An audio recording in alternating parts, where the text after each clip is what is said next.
Chapter 1, Have you not eaten? Slap, a piece of chalk struck his head, ding. Experience points 1, Lin Xiaoqiang scratched his head, groggily lifting it to discover a beautiful teacher with flowing hair and a slender figure, glaring at him with evident anger. Lin Xiaoqiang rubbed his eyes, doubting his own perception. Could this be the most popular teacher in school back in the day, Lu Jejia? He had just been burning the midnight oil in the office, merely taking a brief nap. How could this be happening? Ugh, am I still dreaming? Lin Xiaoqiang murmured to himself. How dare you say that? Lu Jejia exclaimed furiously, the college entrance examination is just around the corner, and you have the audacity to sleep in class? You truly have a lot of nerve. The college entrance examination is just around the corner. Lin Xiaoqiang now realized he was indeed still in a daze. Indeed. There are merely 50 days left until the exam. Lu Jejia continued, given your physical condition, it's utterly impossible for you to pass the physical test and apply to the martial arts program. Your academic scores are your only hope. If you don't start studying diligently now, and then fail to get into university, will you be left to survive on nothing but the cold winds of the Northwest? Pass the physical test and apply to the martial arts program. Having read countless novels about the resurgence of spiritual energy on a certain online platform, Lin Xiaoqiang found this concept all too familiar. It must be that he had gotten too engrossed in the latest chapters of those novels in the past few days. With this thought, Lin Xiaoqiang decided to lie back down and sleep. If he didn't quickly catch up on his rest and regain his energy, he wouldn't be able to submit his project report tomorrow. Lin Xiaoqiang! Lu Jejia roared like a wrathful dragon, are you out of your mind? How dare you sleep? As she spoke, she descended from the podium and approached Lin Xiaoqiang, delivering a sharp slap to his head. Ding. Experience points 10, get up this instant. Lu Jejia glared at him fiercely, are you intentionally opposing me? No. Lin Xiaoqiang replied, the pain radiating from his head making him begin to question whether he was, indeed, dreaming. Didn't everyone say that one couldn't feel pain in dreams? Why then did that blow hurt so much? You say no, yet you immediately fall back asleep, Lu Jejia declared. I'm assigning you the task of copying 100 mathematical formulas. Bring them to my office tomorrow morning. After class, his deskmate and close friend, Hao Defuku, looked at Lin Xiaoqiang with admiration and said, how brave of you today, you really went all out to attract the attention of the stunning Lu. I'm not trying to attract her attention. Lin Xiaoqiang replied helplessly. Who believes that? Hao Defuku retorted, speaking of which, with only 50 days until the exam, what are your plans? Will you pursue the academic track or the martial arts track? Martial arts track. Although he had read many similar novels, Lin Xiaoqiang still found it hard to believe and asked, are you referring to martial arts? Of course. Hao Defuku furrowed his brow, you're acting strangely today. Isn't that a question you already know the answer to? Lin Xiaoqiang pinched himself hard, and the sharp pain confirmed his suspicion. I have truly returned to my student days, and this is a world where spiritual energy has revived and martial arts are on the rise. After school, Lin Xiaoqiang stood at the school gate with a backpack, his emotions a tumultuous mix of complexity and nostalgia. Since I have been granted a second chance at life, I shall not squander it in mediocrity as I did in my past. Lin Xiaoqiang thought to himself, however, with the martial arts examination looming, I must find a way to gather more knowledge on the subject. Xiaoqiang, I searched everywhere for you. Who would have thought that after such a long quest, I would find you right here at the school gate? A sweet female voice called out. Turning towards the sound, Lin Xiaoqiang was greeted by a girl in school uniform, her pure and charming appearance strikingly familiar. She was his first love, Chen Feifei. At that moment, a group of students approached, surrounding a burly figure. Lin Xiaoqiang, I advise you to recognize your place and stop pestering Chen Feifei. The imposing figure, named Li Xiqiang, was a well-known wealthy heir at the school. He had once beaten Lin Xiaoqiang several times during high school, all due to his affection for Chen Feifei. In his previous life, Lin Xiaoqiang had been powerless, lacking both wealth and strength, and had swallowed his resentment in silence. After the college entrance examination, he enrolled in a polytechnic university while Chen Feifei went to a liberal arts university in another province. Their paths diverged, leading to a peaceful breakup. Leave me alone. Lin Xiaoqiang frowned and attempted to bypass them, heading home. Although he had been reborn, he was still unclear about many matters and wished to avoid a confrontation with Li Xiqiang. Oh? Li Xiqiang raised an eyebrow and chuckled. Quite the attitude, aren't we? He signaled to his lackeys, who quickly surrounded Lin Xiaoqiang. Li Xiqiang stepped forward and slapped Lin Xiaoqiang across the face. Smack! The sting was sharp. The ding. Experience points gained, 20, huh? At that moment, Lin Xiaoqiang finally registered the abrupt system notification echoing in his mind. Experience points? What was happening? Ah! It seemed that when he had been struck by a piece of chalk and when Lu Jejia had hit him, he had also received those notifications. What's wrong? Lost your tongue? Li Xiqiang jeered. Are you too scared to speak in front of me? Lin Xiaoqiang felt a mix of surprise and confusion, a flicker of excitement mingling with uncertainty. How were these experience points acquired? What purpose did they serve? The notifications had only appeared when he was attacked, yet there was nothing when he pinched himself. Could it be that only attacks from others would yield experience points? Lin Xiaoqiang clenched his teeth, pondering. Fortune favors the bold. Besides, this situation hardly seemed perilous. Have you forgotten to eat? Lin Xiaoqiang asked. Ha! Li Xiqiang was taken aback. All his lackeys were equally astonished. Ha! Has he been rendered senseless by our strong brother, to dare provoke our strong brother? What a fool! Li Xiqiang exclaimed angrily. Could you repeat that? Have you not eaten? Lin Xiaoqiang retorted with robust vigor. You seek death. Li Xiqiang bellowed, striking Lin Xiaoqiang's abdomen with a fierce punch. Thud! An excruciating pain surged from his belly, as if his very organs were shattered. Ah! Chen Feifei gasped in shock, blaring at Li Xiqiang. You have gone too far. Lin Xiaoqiang grimaced in agony, clutching his stomach, his face contorted in pain. However, the system notification echoing in his mind infused his spirit with an exhilarating rush. Ding! Experience points, 70. Ding! Your experience points are now full current total, 101,100. Would you like to level up immediately? Was there even a question? Of course, he would level up. Level up now. Ding! Congratulations on your upgrade. Your level has risen to level 1. You have been rewarded with 5 attribute points to distribute freely. Would you like to open the character panel to allocate attribute points? Yes. Chapter 2, Strength Through Adversity. Character Profile Name, Lin Xiaoqiang. Age, 17 Attributes, Strength 3, Stamina 4, Agility 3, Mana 0. Endurance 4, you currently have 5 points available for distribution. Note, the average attribute values for a normal adult male are 5, excluding mana. Strength affects attack power. Stamina influences health, agility determines evasion, mana pertains to magical energy, and endurance impacts defense. Skills, none. Experience points, 1/200. Thud. Another wave of pain surged through Lin Xiaoqiang as Li Xiqiang landed a kick. Ding! Experience points 40. Unbearable. Lin Xiaoqiang seethed inwardly. In 2 lifetimes. I must avenge this grievance.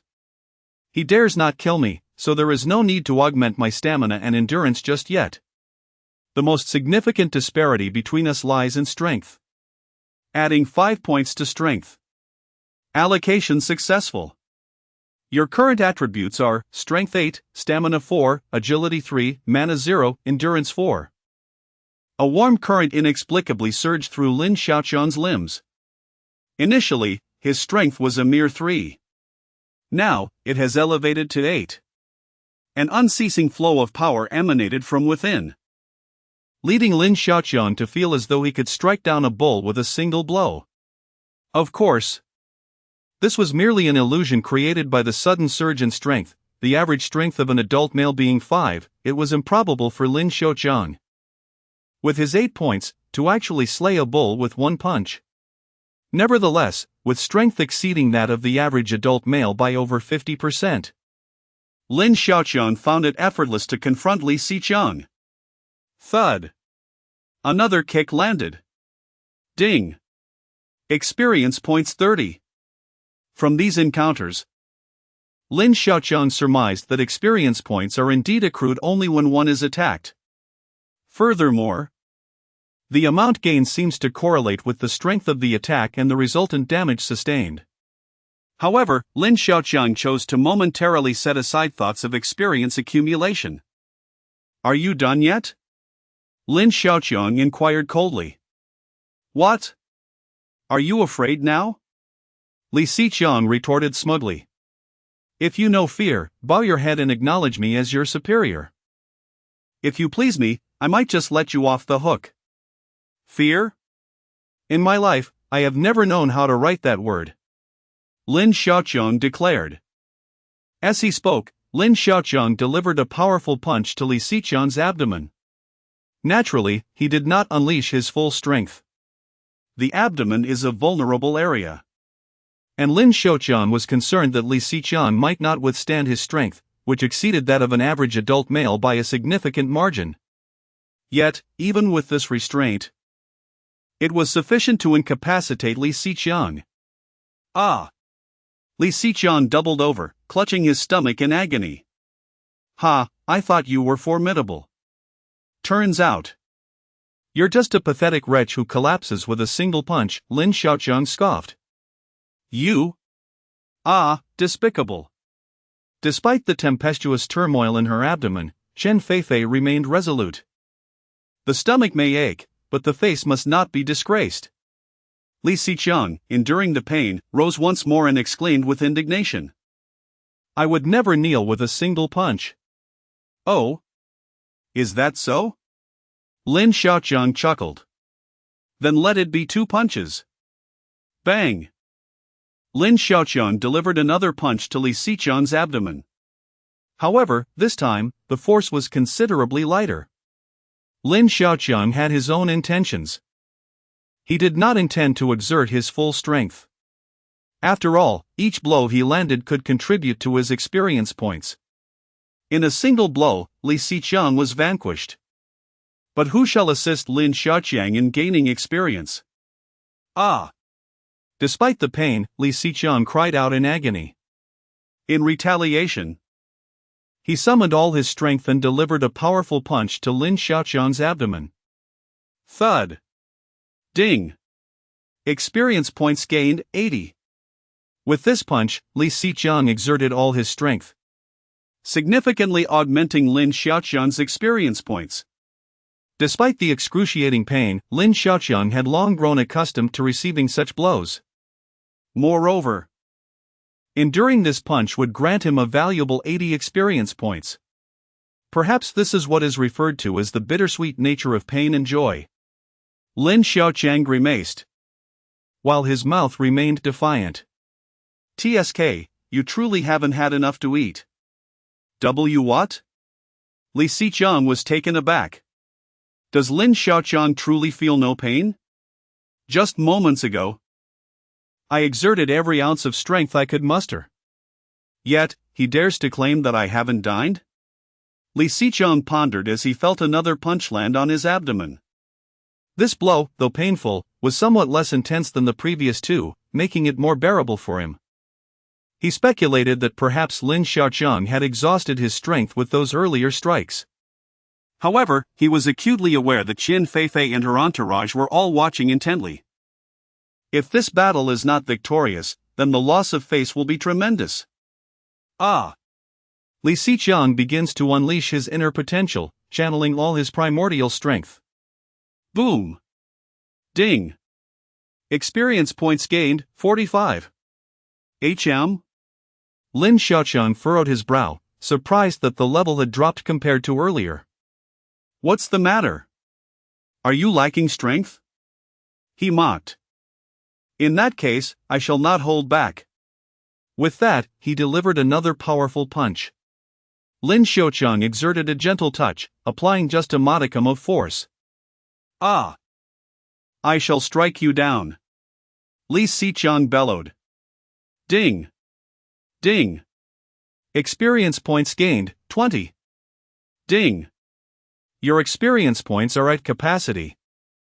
Currently standing at 216 out of a maximum of 200. Would you like to upgrade immediately? Upgrade now. Ding! Congratulations on your advancement. Your current level is Level 2. You have been awarded 5 points to allocate freely to your attributes. Would you like to open the character panel and distribute the attribute points? Yes. Lin Xiaoqiang did not pay much attention to the character panel, as it had only been a short while since his last upgrade. At present, Lin Xiaoqiang's strength had already surpassed that of Li Si, rendering any further enhancement of strength unnecessary for the time being. With each blow I endure, I gain experience points commensurate with the intensity of the attack. Lin Xiaoqiang pondered, in other words, the more I am struck, the stronger I become. Thus, the more I withstand the blows, the safer I remain, and the easier it becomes for me to level up. Among the 5 primary attributes, strength, agility, and mana are unrelated to my capacity to endure strikes. Stamina pertains to my life force, represented by the health bar, while endurance relates to my defensive capabilities. Therefore, in the future, I ought to allocate points primarily to stamina and endurance, thus becoming both resilient and formidable, impervious to harm. I shall invest 2 points in stamina and 3 points in endurance. Allocation successful. Your current 5 primary attributes are Strength 8, Stamina 6, Agility 3, Mana 0, Endurance 7. A vigorous vitality begins to surge. Lin Xiaoqiang felt himself becoming more spirited and invigorated. Indeed, the sensation following the enhancement of stamina and endurance is less pronounced and less immediate than that of increasing strength. Lin Xiaoqiang mused, however. My life force should have surged by half, and my defensive capability must have increased by 3/4. Chapter 3, This is Reality Ha! Are you scared now? Li Xiqiang clutched his aching abdomen with his left hand, panting heavily, and beamed with pride upon seeing Lin Xiaoqiang frozen in place. Lin Xiaoqiang smirked, "What's wrong? Can't you hit me anymore? You." Li Xiqiang glanced at the astonished Qian Feifei and then at his bewildered subordinates. Suddenly realizing that he must maintain his composure in this situation. Bang! Ding! Experience points, 3. Lin Xiaoqiang checked his character panel. Experience, 19,400. Another round? Lin Xiaoqiang taunted. Bang! Ding! Experience points, 2. Lin Xiaoqiang rubbed his belly. After leveling up, he felt invigorated, even the previous pain had completely vanished. Now, even when Li Xiqiang struck him, it didn't hurt at all. However, this seemed to be a double-edged sword. Gaining merely a few experience points from a hit. Was it because his defense had increased, while Li Xiqiang, having fought for so long, was losing strength?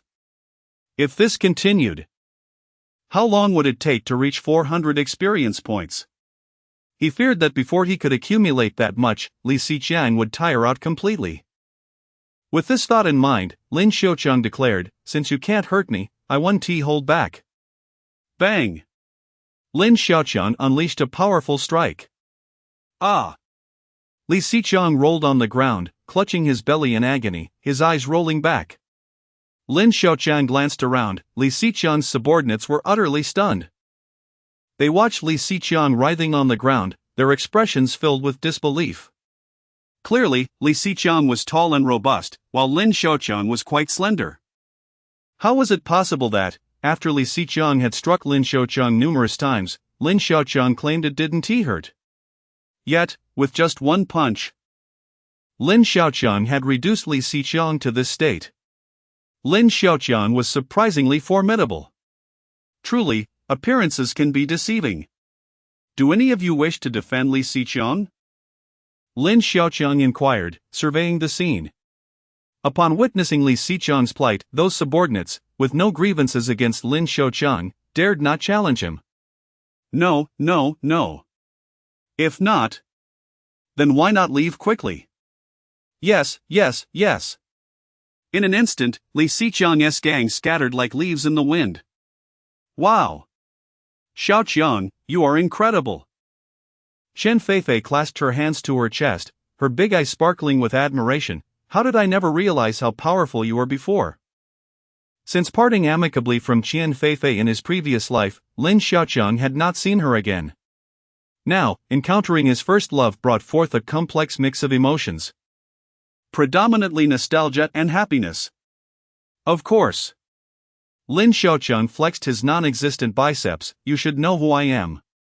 I am your most beloved boyfriend. Under Qian Feifei's admiring gaze, Lin Xiaoqiang accompanied her to the bus stop. The bus she needed, Route 115, arrived within minutes. After watching Qian Feifei board, Lin Xiaoqiang waited a few more minutes for his own bus, Route 125, to arrive as well. Half an hour later, Lin Xiaoqiang arrived at the residential community he called home. It remained much as he remembered it. Nestled against the mountains, this was the Yangshan Ruijing community. A name that sounded grand, yet it was one of the few aging neighborhoods in the city, with a history exceeding 35 years. Glancing sideways, he noticed the verdant hills adjacent to the community, adorned with a cluster of villas, the Fengdanya Yuan Villa District, encircled by imposing European-style iron railings. In Lin Xiaoqiang's memories, this villa district had always seemed like a castle from a fairy tale, inspiring a sense of longing within him. In his childhood, there were no such iron railings. Children from Fengdanya Yuan would often play with those from Yangshan Ruijing. He recalled that the children emerging from Fengdanya Yuan resembled little princesses and princes, dressed exquisitely and extravagantly. Always purchasing the most expensive snacks and frequently treating the children from Yangshan Ruijing. However, as time passed, for reasons unknown, property management erected those iron railings around Fengdanya Yuan. And the adults in Yangshan Ruijing forbade their children from visiting the villa district. Gradually, the encounters between the children from the two communities diminished. As they grew older, despite the mere barrier of iron separating them, the children seemed to inhabit two distinct worlds, devoid of interaction. Alas! Lin Xiaoqiang mused, this is the reality. Just then, a group of elderly ladies emerged from the entrance of Yangshan Ruijing. Hey, have you heard? That kid from the Lao Mo family actually met the standards during his physical examination at the hospital. Really? It must be true. Otherwise, how could Lao Mo boast? That's quite a blessing for him. Indeed. If that kid can get into Wuka University, he'll surely make something of himself. Absolutely. If he gets into Wuka University, can Lao Mo still live in this shabby community? That's Wuka University. Once his son graduates, he'll soar to great heights. He could even afford a villa in Fengdanya Yuan. Suddenly, the group of elderly ladies spotted Lin Xiaoqiang. Oh. Isn't that the boy from the Lin family? Just finished school, huh? With the college entrance exams approaching, are you planning to apply to Wuka or for liberal arts? At that moment, the lady who had initiated the conversation playfully nudged the one who mentioned the exams. Don't bring that up. You know Xiaoqiang has always been frail. Xiaoqiang. Don't pay her any mind.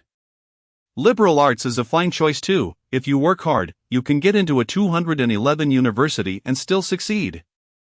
Lin Xiaoqiang smiled brightly. In his previous life, he had toiled tirelessly before the college entrance exams, ultimately gaining admission to a 211 university in the sciences.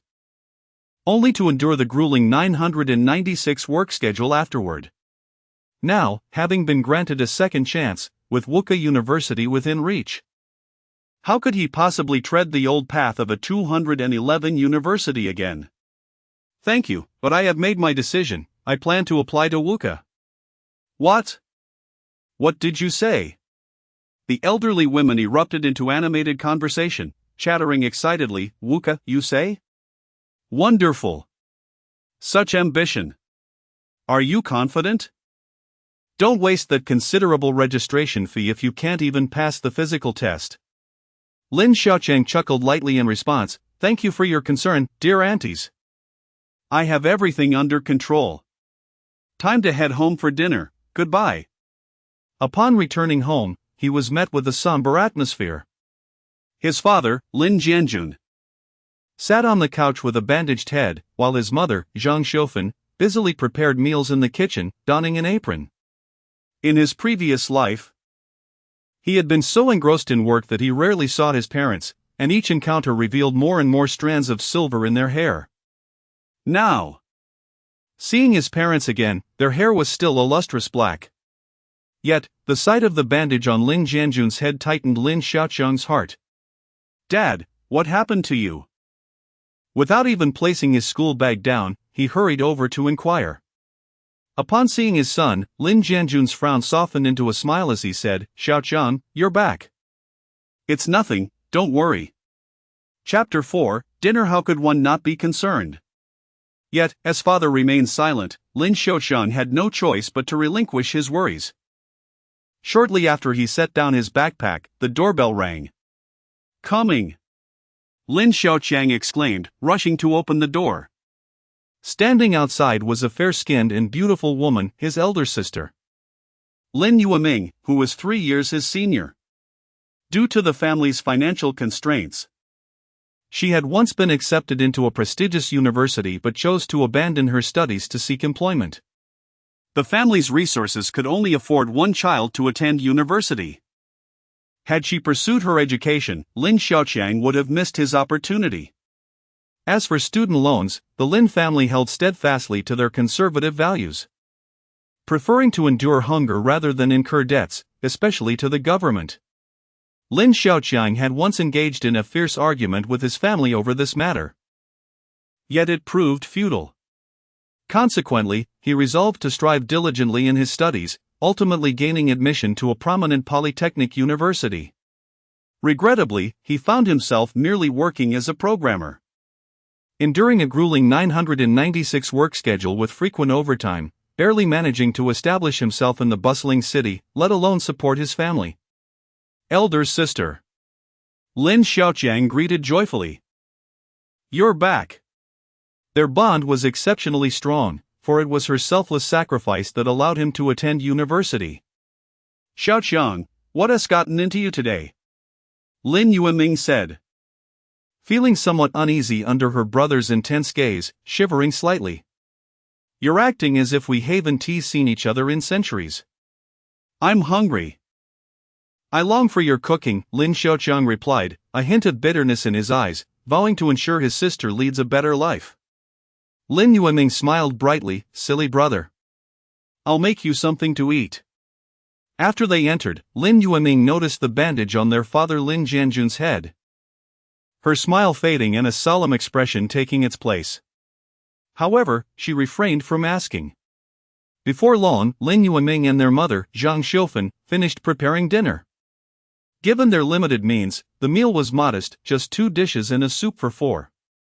The dishes consisted of stir-fried cabbage and black bean stir-fried cowpeas, accompanied by a bowl of vegetable soup and a dish of soy sauce, perfect for enhancing the meal. The flavors were familiar to Lin Xiaoqiang. Due to Lin Jianjun's injury, the atmosphere was thick with gloom and oppression. Finally, unable to contain himself, Lin Xiaoqiang spoke up. "Sister, aren't you going to ask about father's condition?" "It's because of me," Lin Yueming said, filled with guilt. "It's all my fault." "Silence!" Lin Jianjun scolded. "How can you say such things? This isn't your fault." Lin Xiaoqiang furrowed his brow, turning to his mother, Zhang Xiufen. "Mom, what is going on?" With a sigh, Zhang Xiufen was about to speak when Lin Jianjun interjected, "Don't say anything. If you don't explain, how can you expect Xiaoqiang to be at ease?" Zhang Xiufen retorted, adding, "This isn't Yueming's fault. If we must assign blame, let it be on this unjust world." She slammed her chopsticks onto the bowl, exclaiming, "We've worked tirelessly our entire lives, yet we can barely afford to send you both to school. And some people? Idling away the days in frivolity, living a life of ease and comfort. When your sister worked as a waitress, she was harassed by a lecherous scoundrel.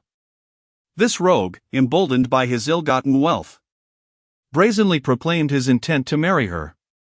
Were he a man of virtue and affluence, it would indeed be a cause for joy. However, who is unaware of his debauched lifestyle? If your sister were to wed him, she would surely find no happiness. Upon learning of this, your father sought an explanation from the man. To his astonishment, upon discovering that your father would not permit you to marry him, the scoundrel had the audacity to assault your father. Enough! Lin Jianjun slammed his chopsticks down in a fit of anger, exclaiming, "Have you said enough?" No father would wish to lose face before his son.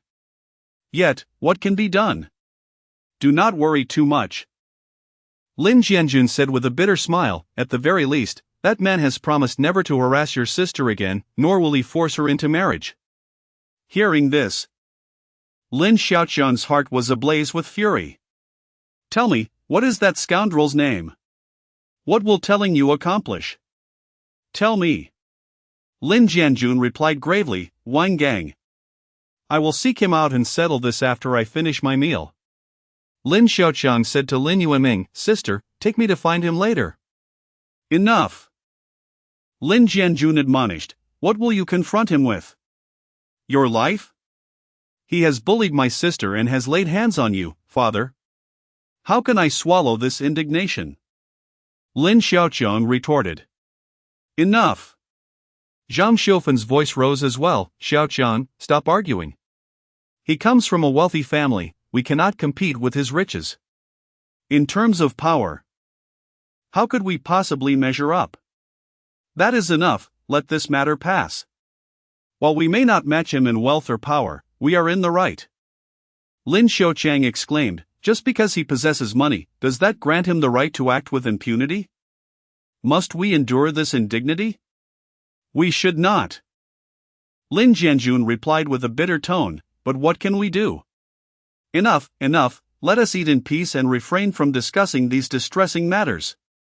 Zhang Xiufan urged. "How can there be no way?" Lin Xiaoqiang insisted, "I may lack wealth, but I possess strength." "Strength?" Lin Jianjun laughed, "Do you truly believe your strength can rival Wang Gang's?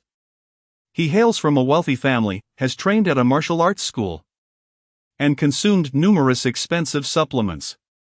He is already on the verge of becoming a martial artist. And you?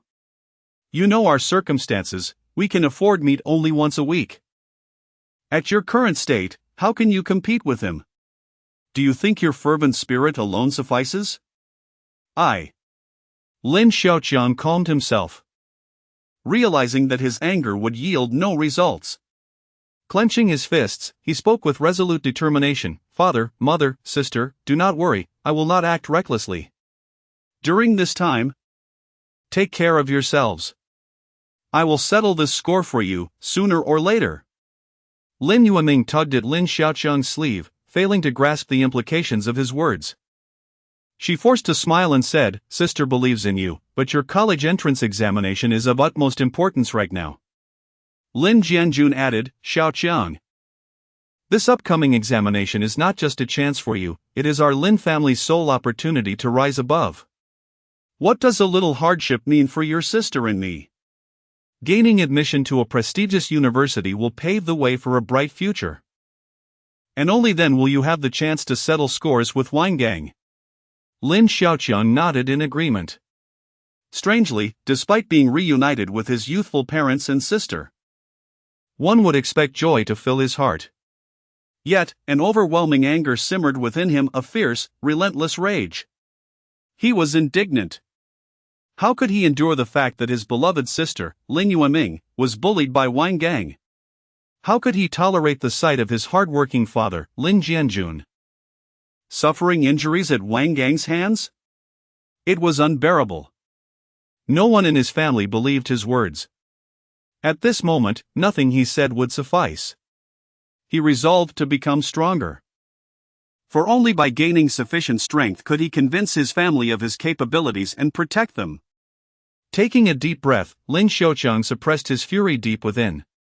He firmly believed that with the awakening of his system, it would not be long before he could provide a life of comfort for his parents and sister. Chapter 5. The physical examination is about to begin the following day, the homeroom teacher, Lu Jia, inquired, Lin Xiaoqiang. Where is the 100 mathematics formulas I assigned you to copy yesterday? Lin Xiaoqiang was taken aback. Just the day before, having just been reborn, his emotions were tumultuous. And his focus had been diverted by the awakening of a system. Upon returning home, he encountered an infuriating situation. How could he still remember the punishment of copying? I forgot. Lin Xiaoqiang uttered feebly. Lin Xiaoqiang. Lu Jiajia's beautiful eyes blazed with fury. Do you no longer regard me as your teacher? She was an intelligent, mature, and stunningly beautiful woman, renowned as the most attractive teacher in the school. In his previous life, Lin Xiaoqiang had been significantly older than her. It must be said, she was indeed breathtaking. Her beauty captivated both the young and the old alike. Of course I do. Lin Xiaoqiang, startled, exclaimed with a fervent desire to survive. How could I possibly disregard you, given your beauty? My eyes are filled with you, only you. Lu Jia widened her eyes. This student. Why was he deviating from the norm? Typically, a regular student would express remorse at such a moment, uttering phrases like, I'm sorry, teacher. Although Lin Xiaoqiang's words seemed innocuous, they felt rather peculiar to her. Sensing Lu Jiajia's unusual demeanor, Lin Xiaoqiang's heart began to chill. I am truly foolish. How could I have used such words meant to soothe an angry tigress in this context? He thought to himself, oh no, I misspoke. This could lead to dire consequences. Unexpectedly, Lu Jia, after a stern warning, replied, consider this a pass, but next time, be more attentive. You have until before school ends to submit the 100 mathematics formulas you were assigned to copy. After class, his classmate and close friend, Hao Dafu, dramatically seized Lin Xiaoqiang's hand, exclaiming, you are truly my idol. How audacious of you. Among all the students and teachers in the school, you are the only one brave enough to speak to Lu Jia like that and come away unscathed. Enough. Lin Xiaoqiang retorted, shaking off his friend. Wasn't that just a slip of the tongue? Slip of the tongue? And you weren't punished, but instead granted an extension until the end of the day to submit your assignment? How fortunate you are. Fortunate, my foot. If you think it's so fortunate, then you can copy the 100 formulas for me. That's not happening. Alright then, leave me be, I still have formulas to copy. Later that morning, after the second period, Lu Jia arrived at the classroom door, announcing loudly, the next 2 classes are cancelled. With only 49 days remaining until the college entrance examinations, the school will conduct a unified physical fitness test, having already completed testing for the preceding classes. It is now our turn. Now, the entire class is heading to the multimedia building with me to participate in the pre-examination physical fitness test. After Lu Jia spoke, she departed. Instantly, the classroom erupted with chatter from my classmates, their voices rising and falling in excitement. A physical fitness test is about to take place. How nerve-wracking. What will the physical test entail? What else could it possibly include? It merely consists of checking our eyesight, hearing, and distinguishing color blocks to identify color blindness, along with weighing ourselves. No. I heard from someone at number 2 high school that their physical test was conducted yesterday. This time, the physical test is unlike any previous ones. In addition to the regular health check, there is also the martial arts physical test. What? A martial arts physical test? Yes. What does the martial arts physical test assess? It evaluates our strength, speed, and vitality. As long as we meet the standards, we can register for the martial arts college entrance examination. If we do not meet the standards, registration will not be permitted. Of course, Meeting the standards merely allows us to register, it does not guarantee success in the examination. Certainly. What is the martial arts college entrance examination? It is akin to a carp leaping over the Dragon Gate. If one succeeds, it is not merely a matter of personal advancement. It signifies that the entire family can share in the blessings and prosperity as well. Listening to my classmates' discussions, Lin Xiaoqiang curiously asked his deskmate, Hao Dafu, what is vitality? Vitality? Hao Dafu replied, I lack the talent for the martial arts college entrance examination, so I am not entirely sure. However, I have heard that vitality represents our potential for martial arts cultivation. Before entering a martial arts university, unless one comes from a family of martial artists, most individuals are essentially untrained. The inherent level of vitality often signifies a person's potential for martial arts cultivation. It seems that those with higher vitality are more likely to increase their strength and speed, and they can endure more damage, recovering from injuries much faster than the average person. Why do you ask? Are you truly considering participating in the martial arts college entrance examination? Hao Dafu inquired. Of course. Lin Xiaoqiang declared, as a fine young man, how could I possibly not participate in the martial arts college entrance examination? Ha! Hao Dafu self-deprecatingly remarked, those with martial artists in their families do not need the martial arts college entrance examination, they live in luxury. As for those without martial artists, unless they possess extraordinary talent, who could be so fortunate? It is far more reliable to obediently register for academic subjects, aim for a prestigious university, and secure a good job to support one's family. By the way, what are the standards for passing the physical fitness test to register for the martial arts college entrance examination? Lin Xiaoqiang asked, a hint of concern in his voice. Just yesterday, he had been reborn and awakened to a system. Growing stronger is undoubtedly essential. However, regarding the physical test, Lin Xiaoqiang's foundation is not particularly strong. Just yesterday, he had only leveled up twice and added 10 attribute points, although he now surpasses the average adult male in physical attributes. Who knows what the test standards are? What if the requirements are exceedingly high and he fails to meet them? That would be quite troublesome. Since I am not participating in the martial arts college entrance examination, how would I know? Hao Dafu remarked, if you're so curious, why not just ask Lu Jiejie? After all, you're quite audacious and seemingly unafraid of danger this time.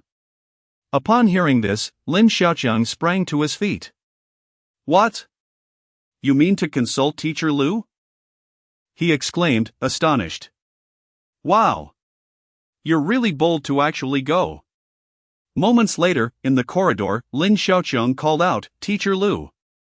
Teacher Lu.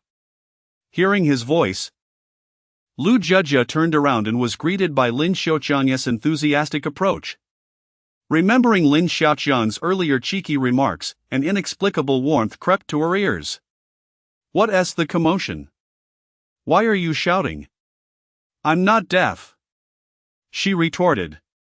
Hee, Lin Xiaoqiang chuckled awkwardly as he reached Lu Jiejie's side. Have you already copied that formula 100 times?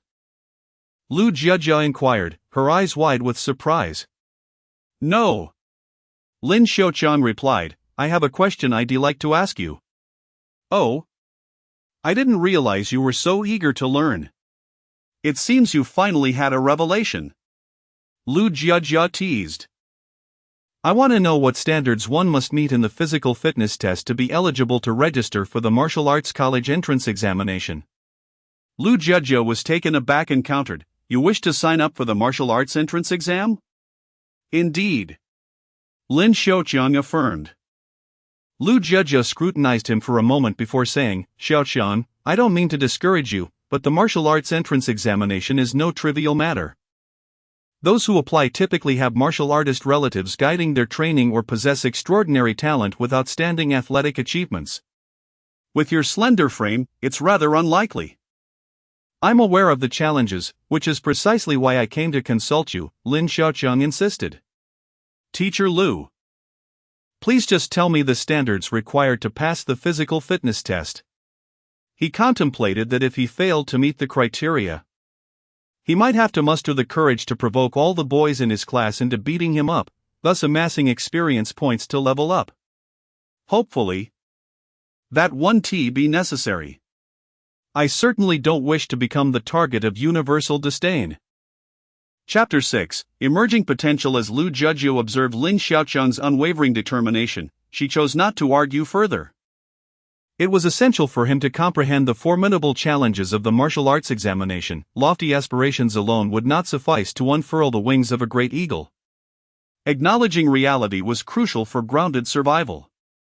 To qualify for the martial arts entrance examination, one must first pass a standard physical examination without issues, followed by additional assessments measuring strength, speed, endurance, and blood vitality. Two of these indicators must reach at least a moderate level, and blood vitality must exceed the normal standard. Given Lin Xiaoqiang's current frail physique and evident lack of blood vitality, not to mention the necessity to evaluate his strength, the task ahead appeared daunting. Lu Jiajia directly conveyed the requirements for the martial arts examination to Lin Xiaoqiang, harboring hopes that one day her student might ascend the ranks of martial artists and achieve greatness. However, the path to becoming a martial artist was exceedingly arduous. While many aspired to take the examination, only a scant few would ultimately succeed. Lin Xiaoqiang, upon hearing this, fell into deep contemplation. His primary concern was whether he could meet the standards. The thought of enduring another beating was disheartening. Observing Lin Xiaoqiang's ambitious spirit, Lu Jiajia noticed a hint of worry on his face and feared that her earlier remarks might have wounded his pride. She quickly offered reassurance. Xiaoqiang, there are many paths to take, and becoming a martial artist is not the only one. If you diligently study the humanities and gain admission to a reputable university, a bright future awaits you. Ah! Ha ha! Don't worry, teacher. I am certain I can meet the physical examination requirements. Lin Xiaoqiang's reverie was interrupted by Lu Jiajia's comforting words, and a faint blush adorned his youthful face. This homeroom teacher exhibited far more warmth than the stern instructor from his previous life. How is it that you possess such confidence? Lu Jiajia thought, bemused by the child's spirited demeanor, seemingly bolstered by an unwavering resolve. Thank you, teacher. I'll take my leave now. Lin Xiaoqiang cheerfully bounded out of the office, prioritizing the enhancement of his abilities to avoid embarrassment in front of his teacher later. Once back in the classroom, Lin Xiaoqiang examined his attributes panel. Character panel name, Lin Xiaoqiang. Age, 17. Current, Strength 8, Stamina 6, Agility 3, Mana 0, Endurance 7. Note, the average attribute values for a healthy adult male are 5, excluding mana. Strength influences attack power, stamina affects life points, agility determines evasion, mana influences magical capacity, and endurance impacts defense. Skills, non-experience. 21,400. Lin Xiaoqiang had notably enhanced his strength and endurance, surpassing the average adult male in these attributes. Given his 17 years, merely passing the physical examination should suffice. Before Lin Xiaoqiang could prepare further, the day of the examination arrived. Lu Jiajia entered the classroom, holding a form in her hand. Glancing at her classmates below, a wave of despondency washed over her. The world, it seemed, was perpetually cruel. Lin Xiaoqiang, meanwhile, surveyed his peers, each one buzzing with an exuberance akin to a surge of adrenaline. At this juncture, youth is often filled with dreams and aspirations for the future. Finally, the moment of reckoning had arrived. Do you think I will meet the criteria to participate in the martial arts college entrance examination? You? Ha! That's hilarious. Wake up! Those qualified have long since entered the martial arts hall. Put. Anything is possible. A cacophony of voices filled the air, each lost in their own daydreams. Yet none truly believed their jesting would manifest into reality, nor did they possess the qualifications to leap over the Dragon Gate.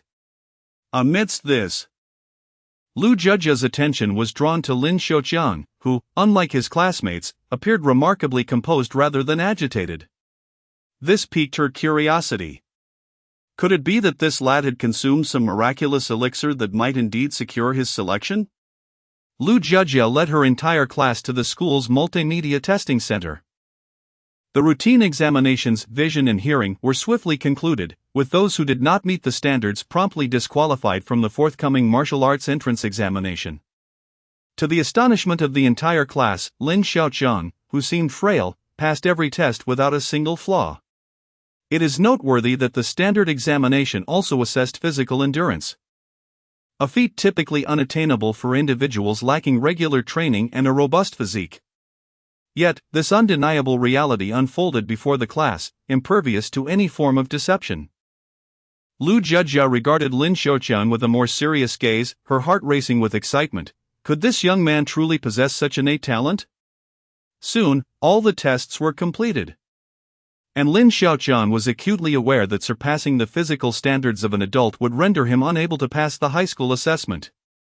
Nearby, Hao Dafeng approached him, a hint of nervousness in his demeanor. You haven't taken any performance-enhancing drugs, have you? Get lost. This is pure skill. I am determined to excel in this martial arts entrance examination. Lin Xiaoqiang's current prowess was hard-earned, forged through countless trials and tribulations. He had faith in his own strength. Nevertheless, his seemingly frail physique raised questions. The supervising teacher, with an understanding demeanor, knew that attempts to cheat in this setting were futile. Even the mightiest would struggle here. The rigor and fairness of the physical examination matched that of Lin Xiaoqiang's previous life's college entrance exam. Cases like his could suggest a wealthy background had afforded him certain advantages, yet wealth alone could not cultivate a true martial artist. You possess quite the ambition.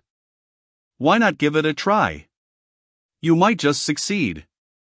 The teacher patted Lin Xiaoqiang on the shoulder, gesturing for him to ascend to the second floor, where the real martial artist assessments awaited.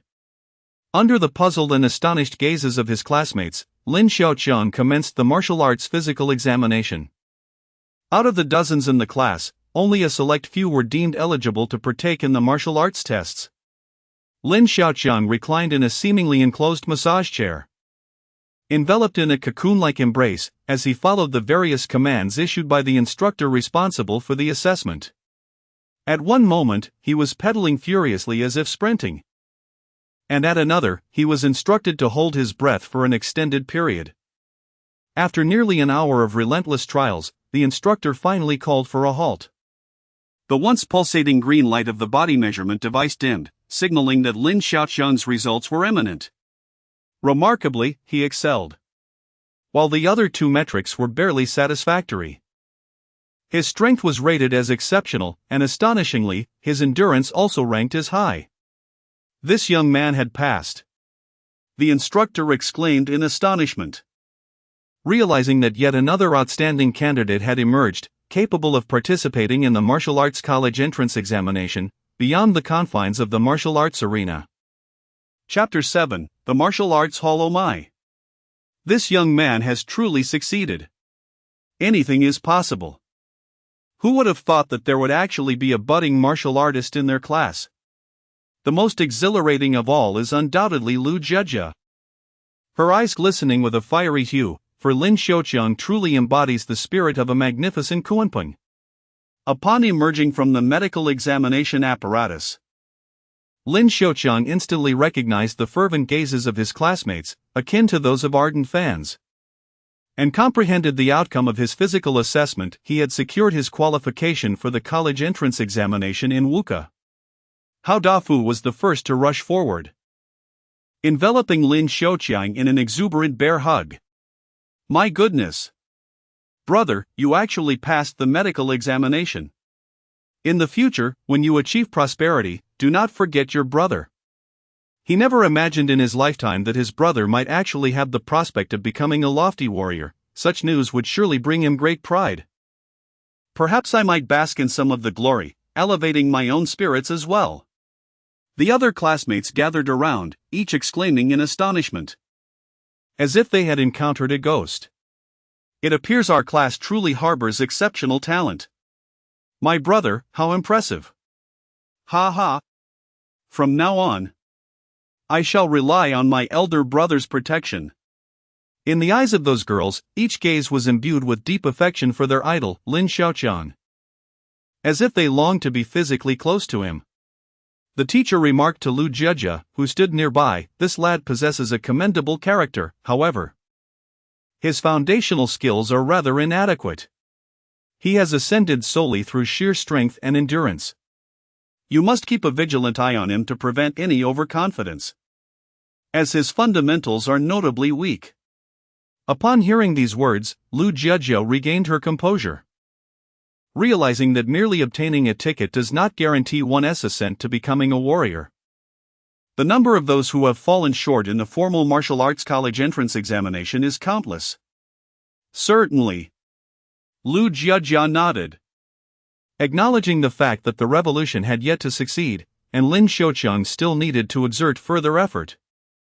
The teacher in charge of the physical examination promptly took him by the arm, guiding Lin Xiaoqiang towards the school's pride, the martial arts gymnasium.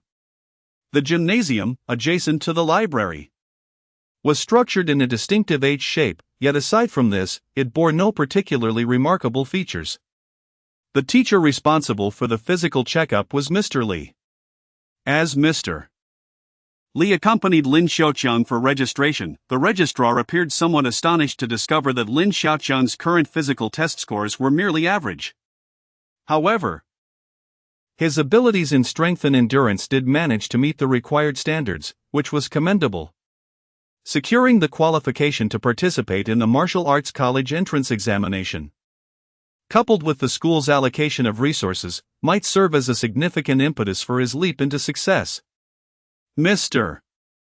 Li advised that Lin Xiaoqiang would begin training at the gymnasium the following day, emphasizing that his time henceforth would be dedicated to the gym. The significance of the liberal arts examination paled in comparison to that of the martial arts entrance exam, as the status of a martial artist remained unassailable. Upon returning home, Lin Xiaoqiang could no longer contain his elation, eagerly anticipating the moment when Lin Mingyue would return to share the joyous news. As dinner approached, the observant Zhang Xiufen noticed something amiss with Lin Xiaoqiang, who was grinning foolishly. She began to suspect that the boy might have become foolish from his studies. Prodding Lin Jianjun beside her with her chopsticks, she whispered, "Do you think something is wrong with this child?" Lin Jianjun furrowed his brows, pausing his chopsticks, and gazed at Lin Xiaoqiang's silly demeanor. Could it be that he has truly lost his wits? Upon her return, Lin Mingyue immediately discerned Lin Xiaoqiang's peculiar demeanor, for she was the one who understood him best. "What troubles you, little brother? If something is bothering you, just speak up. Why the dazed expression?" she inquired, her voice laced with concern. Zhang Jifen, unable to contain her curiosity, chimed in, "Indeed, what is the matter with you, child?" Seeing the family gathered, Lin Xiaoqiang decided to reveal the news of his successful physical examination for the martial arts college entrance examination. "What? You passed the physical exam?" Even Lin Jianjun, usually so composed, was taken aback. If Lin Xiaoqiang could partake in the martial arts entrance examination, perhaps their family would produce a martial artist. The Lin family held no extravagant aspirations, they merely wished to live without oppression, to be free from the burdens of poverty, and to enjoy a modicum of happiness. Above all, they felt immense pride and joy for their son. What parent does not yearn for their child to achieve greatness? Of course. Tomorrow, I will step into the martial arts academy. Lin Xiaoqiang felt an inexplicable warmth in his heart upon witnessing his family's elation. However, upon noticing the bandage on his father's head, he recalled the scoundrel Wang Gang, and a surge of anger ignited within him. "Sister, do not worry. It won't be long before I avenge you. Just one Wang Gang, watch how I teach him a lesson." Lin Mingyue, seeing her brother's fervor, couldn't help but smile sweetly, her face radiating happiness. "Yes, with my brother around, who would dare bully us again?" Yet, deep down, Lin Mingyue remained apprehensive. Just the thought of her brother's determination to seek vengeance filled her with satisfaction. She had never dared to dream of such a day. The following day, Lin Xiaoqiang officially joined the Martial Arts Academy and commenced his first training session. Teacher Li had already arranged a rigorous training regimen for him, beginning with weighted running. Under Teacher Li's guidance, Lin Xiaoqiang donned a peculiar mechanical collar known as the Blackstone, which could adjust its weight to test one's limits, and equipment frequently employed by martial artists. Typically, ordinary trainees would set it to around 200 pounds, and Teacher Li naturally prepared that weight for Lin Xiaoqiang. However, with a slight frown, Lin Xiaoqiang boldly adjusted the collar to a staggering 320 pounds, a weight so formidable that none in the academy dared to attempt it, lest they wish to injure themselves or invite ridicule. You dare set it to 320 pounds? You truly adjusted the Blackstone to such a weight? Onlookers gathered, intrigued to see which audacious individual would undertake such a feat, only to find a newcomer. Wow, with your build, you dare to attempt 320? I thought it was someone formidable, turns out it's just a reckless novice. The prideful individuals within the academy, imbued with a sense of superiority, could not resist mocking this unknown face, especially since Lin Xiaoqiang's physique did not suggest he was a powerhouse. Lin Xiaoqiang remained unfazed by the biting remarks, instead focusing on his own adjustments. He continued until he reached 320 pounds, at which point he finally paused. His limbs were clearly affected by the additional weight. Yet he was far from incapacitated. A sharp intake of breath echoed through the crowd, as if they had encountered a monster. Their eyes widened in disbelief. Could he truly be this formidable? Following the guidance of Teacher Li, Lin Xiaoqiang began with a run. He then slowly crouched down, resembling a coiled cheetah. In an instant, he let out a fierce roar, his veins bulging as an immense power erupted from his muscles. Remarkably, Lin Xiaoqiang completed a sprint under the crushing weight of 320 pounds. Goodness! Where did such a powerhouse come from? Chapter 8, the mighty one in weight of 300 pounds bore down upon Lin Xiaoqiang, for an ordinary individual. Even those exceptional students from prestigious martial arts academies would find it nearly impossible to match Lin Xiaoqiang's ferocity. Teacher Li, who had escorted Lin Xiaoqiang, was utterly astounded. Unable to fathom that Lin Xiaoqiang's actual strength exceeded the physical examination criteria. Under such immense weight, Lin Xiaoqiang could only manage to run 100 meters before he was rendered incapable of continuing. The risk of his body fracturing mid-exertion loomed ominously. It had been a long time since he had sweated so freely, invigorating. Lin Xiaoqiang collapsed onto the ground, gasping for breath like a bull at a trough. The red blood cells coursed rapidly throughout his body, giving him an unusually flushed appearance. This individual possesses some remarkable qualities. No wonder he could enter the Martial Arts Academy midway. Such strength should indeed earn him a commendable ranking, one would presume. The students within the academy were abuzz with speculation. After all, it was rare to hear of anyone managing to control 300 pounds during sprint training on their first attempt. Earn a ranking? Can sheer strength guarantee success in the martial arts entrance exam? If you're capable, then come and face me. A thunderous voice interrupted the chatter within the academy. As a robust man, towering around 6 feet tall, forcefully shoved aside those in his path. How dare a newcomer presume to rank alongside us seasoned practitioners? What audacity! Alas! It was none other than the renowned Mo Lei, known for his combative nature. Trouble was certainly brewing. No matter how formidable one's power, it could not withstand the raw might of someone like Mo Lei. Instantly, the atmosphere in the Martial Arts Academy became electrified. With a new recruit in their midst, the seasoned members felt compelled to teach him a lesson. However, given Mo Lei's temperament, it was likely that Lin Xiaoqiang would sustain some injuries. Seated on the ground, Lin Xiaoqiang took note of the man named Mo Lei. His skin bore a robust bronze hue, muscles bulging like small hills, and his voice resonated like thunder. He was clearly not one to be trifled with. Yet, the more aggressive an individual, the more formidable Lin Xiaoqiang became, he was unperturbed by the impending trouble.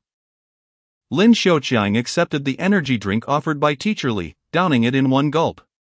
The warm, pale yellow liquid flowed into his stomach, alleviating some of the fatigue caused by his strenuous exertions. He chose to disregard Mo Lei entirely, relishing the notion that it was always better for others to initiate conflict. This way, he could maintain the appearance of a gentleman. Mo Lei, known for his explosive temper, could not tolerate Lin Xiaoqiang's nonchalance. His indignation flared as he observed Lin Xiaoqiang's arrogance. With a swift advance, he lunged toward Lin Xiaoqiang, aiming a sweeping kick at the still-rising figure of his adversary. "Come at me." As Lin Xiaoqiang witnessed the ferocity of Moore, a surge of combat spirit welled up within him. He had finally encountered a worthy opponent. Unable to restrain himself, he let out a loud shout. Lin Xiaoqiang reacted with remarkable swiftness, firmly grounding his feet while positioning his arms in a grappling stance, ready to withstand Moore's strike. Bang! To his astonishment, Lin Xiaoqiang managed to block one of Moore's sweeping kicks. Surprisingly, it was not Lin Xiaoqiang who cheered, but rather Moore, who now regarded Lin with newfound respect. The ability to withstand such a powerful kick indicated that Lin Xiaoqiang was indeed a formidable character. At that moment, however, Lin Xiaoqiang was engulfed in a mix of immense joy and pain. Following the resonating thud, a chime echoed in his mind: experience gained, 80. Despite the 80 points of experience and the terrifying force emanating from Moore's leg, Lin Xiaoqiang's previously enhanced endurance could not shield him from the sharp pain radiating through his arms. He staggered back a few steps, slightly moving his arm joints. It seemed today would be a day of great fortune. "Come here." Lin Xiaoqiang feigned arrogance, beckoning Moore with a flick of his finger. Alas! The students in the martial arts hall, who had initially been astonished by Lin Xiaoqiang's earlier performance, now sensed a shift. This audacious young man might not survive the day. He was the first in the history of the dojo to dare provoke Moore, seeking death.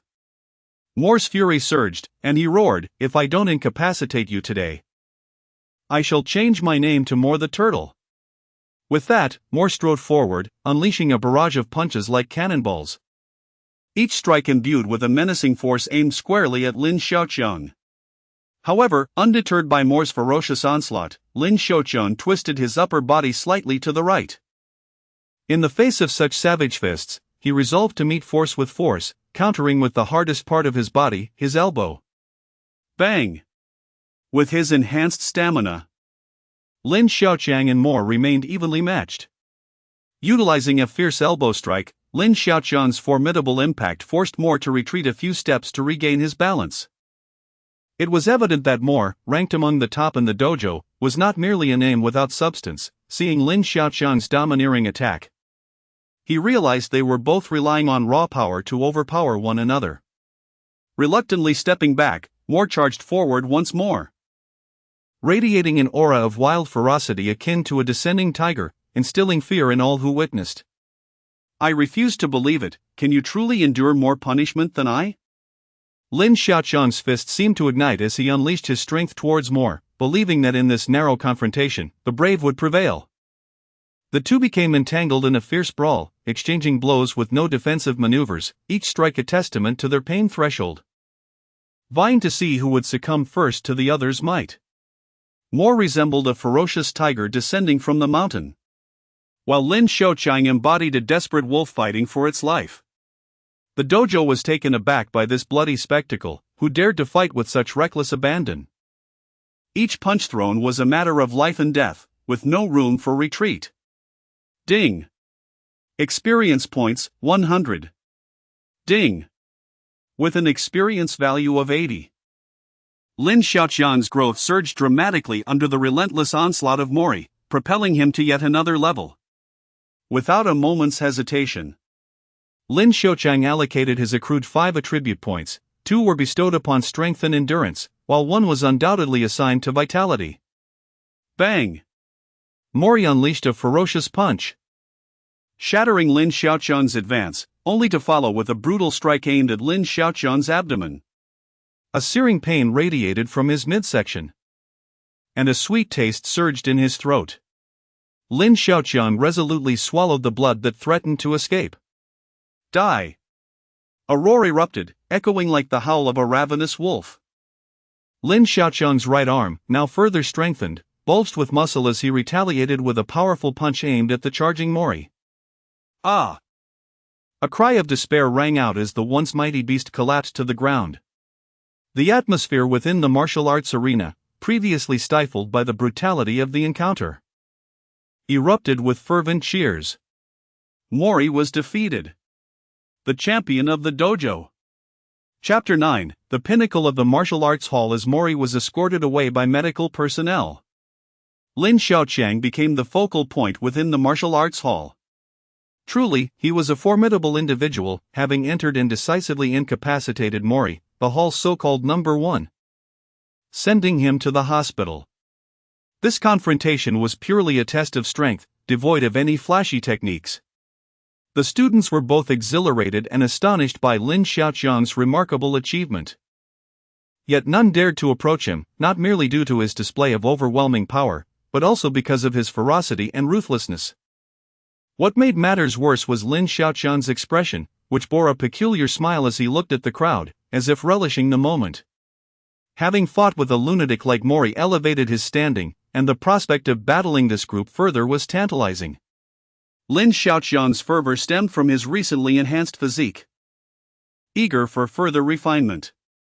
At 17, he possessed strength and endurance double that of an adult, making this an opportune moment for training, after all. One must strike while the iron is hot. Meanwhile, Teacher Li, who had been intently observing the duel between Lin Xiaoqiang and Mori, set down the jade orb he had been toying with. He recognized Lin Xiaoqiang's current state. The ability to thrive in battle was a sign of a martial artist's growth. It was unexpected to witness such potential in this young lad, which explained why he could emerge from a contest akin to a life-and-death struggle with such vitality. Teacher Li made a decision and pointed to the student closest to Lin Xiaoqiang. Zhang Hong, beneath Mori, you are the most formidable in practical combat. Step up. Victory grants an additional opportunity to enter the library. Here, the library referred not to a conventional one but to a repository of martial techniques. Under usual circumstances, access was limited to once a week, though those with exceptional performance could enter thrice weekly. Faced with this enticing prospect, Zhang Hong swallowed hard and steeled himself for the challenge. Brother, please go easy on me, he implored Lin Xiaoqiang. Lin Xiaoqiang nodded in acknowledgement. After all, they were classmates. Yet, to his surprise, Zhang Hong proved to be more tenacious than Mori had been. Each punch Lin Xiaoqiang delivered, empowered by his enhanced physique, was met with equal force from Zhang Hong, who emitted a faint glow with every strike. Noticing Lin Xiaoqiang's confusion, Teacher Li elucidated, this is martial technique, which augments a warrior's strength. The powerful can even shatter mountains and split seas. Your victory over Mori is indeed a testament to your skill. But had that fellow fully devoted himself to mastering his techniques, you might very well be occupying a hospital bed right now. You're merely slightly better off. Lin Xiaoqiang grasped the lesson and expressed his gratitude, feeling a twinge of guilt for having engaged in combat so soon after joining the martial arts hall. Teacher Li merely nodded, as the institution encouraged students to engage in sparring, provided no one was grievously harmed. If either Mori or Lin Xiaoqiang were to find themselves in peril, he would undoubtedly intervene. Lin Xiaoqiang turned his head, revealing yet another sickeningly sweet smile directed at the other students within the martial arts hall, jesting with them. On that day, without exception, everyone in the dojo accepted Lin Xiaoqiang's exceedingly cordial invitation to a sparring session. Lin Xiaoqiang emerged victorious. The name Lin Xiaoqiang officially resonated, becoming a prominent banner for the martial arts hall, as newcomers were swiftly vanquished. Lin Xiaoqiang also ascended to a higher level, allocating his attribute points into strength and endurance. And upon returning home, he reviewed his attribute panel. Character panel name, Lin Xiaoqiang. Age, 17. Current, Strength 12, Stamina 7, Agility 3, Mana 0, Endurance 12. Remarks: the average values for a normal adult male across 5 attributes is 5, excluding mana. Strength affects the character's attack power, stamina influences life points, agility impacts evasion. Mana determines magical capacity, and endurance influences defense. Skills: none. Experience: 2600. Lin Xiaoqian was astonished to discover that engaging in practical training within the dojo could yield experience points, particularly from sparring with the promising Mori. The benefits were self-evident. Just as he reveled in his growth, the sound of his parents arguing abruptly pierced through the door of his bedroom. That scoundrel dares to approach Mingyue. If I do not deal with him, I would not deserve to show my face again. Lin Jianjun's furious voice echoed from outside. In Lin Xiaoqian's memory, his father had never been this enraged. Upon hearing those words, Lin Xiaoqian grasped the situation. Wang Gang, that wretched creature, was once again harassing Lin Mingyue. Family had always been Lin Xiaoqian's Achilles heel. He could once again feel warmth in this life, and he was unwilling to let those he cherished most endure any humiliation. Lin Xiaoqian burst forth from his bedroom, witnessing Lin Jianjun brandishing a fruit knife, poised to charge out the door, while Zhang Xiufen stood resolutely in the doorway. Tears streaming down her face, a portrait of a helpless mother. You cannot go. If something were to happen to you, what would become of our family? Zhang Xiufen cried. Overwhelmed by grief, he was the sole pillar of the household, their eldest daughter suffering outside, and their youngest son still too young. If Lin Jianjun were to encounter any misfortune, their home would collapse. Dad, please let it go.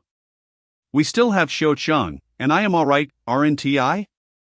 Lin Mingyue sobbed, clutching her father's clothing tightly, unwilling to release her grip. Wang Gang was a reserve martial artist, and their family felt like mere ants beneath his heel, forced to endure his whims. Witnessing this scene, Lin Xiaoqiang felt a pang in his heart, as if the softest part of his being had been pierced. Tears welling in his eyes. Dad, come back. You don't need to go. What is a reserve martial artist compared to you? They are nothing but ants. Lin Xiaoqiang shouted, suppressing the anguish within him as his fury reached its zenith. He struck the sturdy dining table with a forceful punch, producing a sharp crack as a corner of the solid table was smashed away. A sense of terror enveloped the family as they gazed at the damaged dining table. Astonished by Lin Xiaoqiang's newfound strength, which had developed in merely a few days. Could it be that Lin Xiaoqiang possessed an innate talent for martial arts, allowing for such rapid advancement? Amidst the family's astonishment, Lin Xiaoqiang, fueled by rage, was poised to storm out the door to avenge his sister, Lin Mingyue. However, he was abruptly pulled back by Lin Jianjun, who was equally agitated. At that moment, a flicker of concern crossed Lin Jianjun's mind. Fearing that the family's sole hope might be devoured by Wang Gang, leaving nothing but bones behind. Chapter 10: The Impetuous Youth. After much persuasion from his family, Lin Xiaoqiang ultimately decided to swallow his pride. Lin Mingyue embraced him tightly, weeping in despair. She did not wish for her brother's future to be jeopardized by Wang Gang. Lin Xiaoqiang's youthful bravado was ultimately subdued by his sister, for he was willing to endure anything for his family. After all, fortunes shift over time. And Lin Xiaoqiang believed that revenge was never too late, even if it took a decade. The Lin family held unwavering faith in Lin Xiaoqiang, believing he could become the pillar of their future. This was a promise he made to his father: you uphold the present for me, and I shall elevate the future for you. Before long, the weekend arrived, and the Martial Arts Academy had a day off. Lin Xiaoqiang would have to wait until the following week to begin his martial training.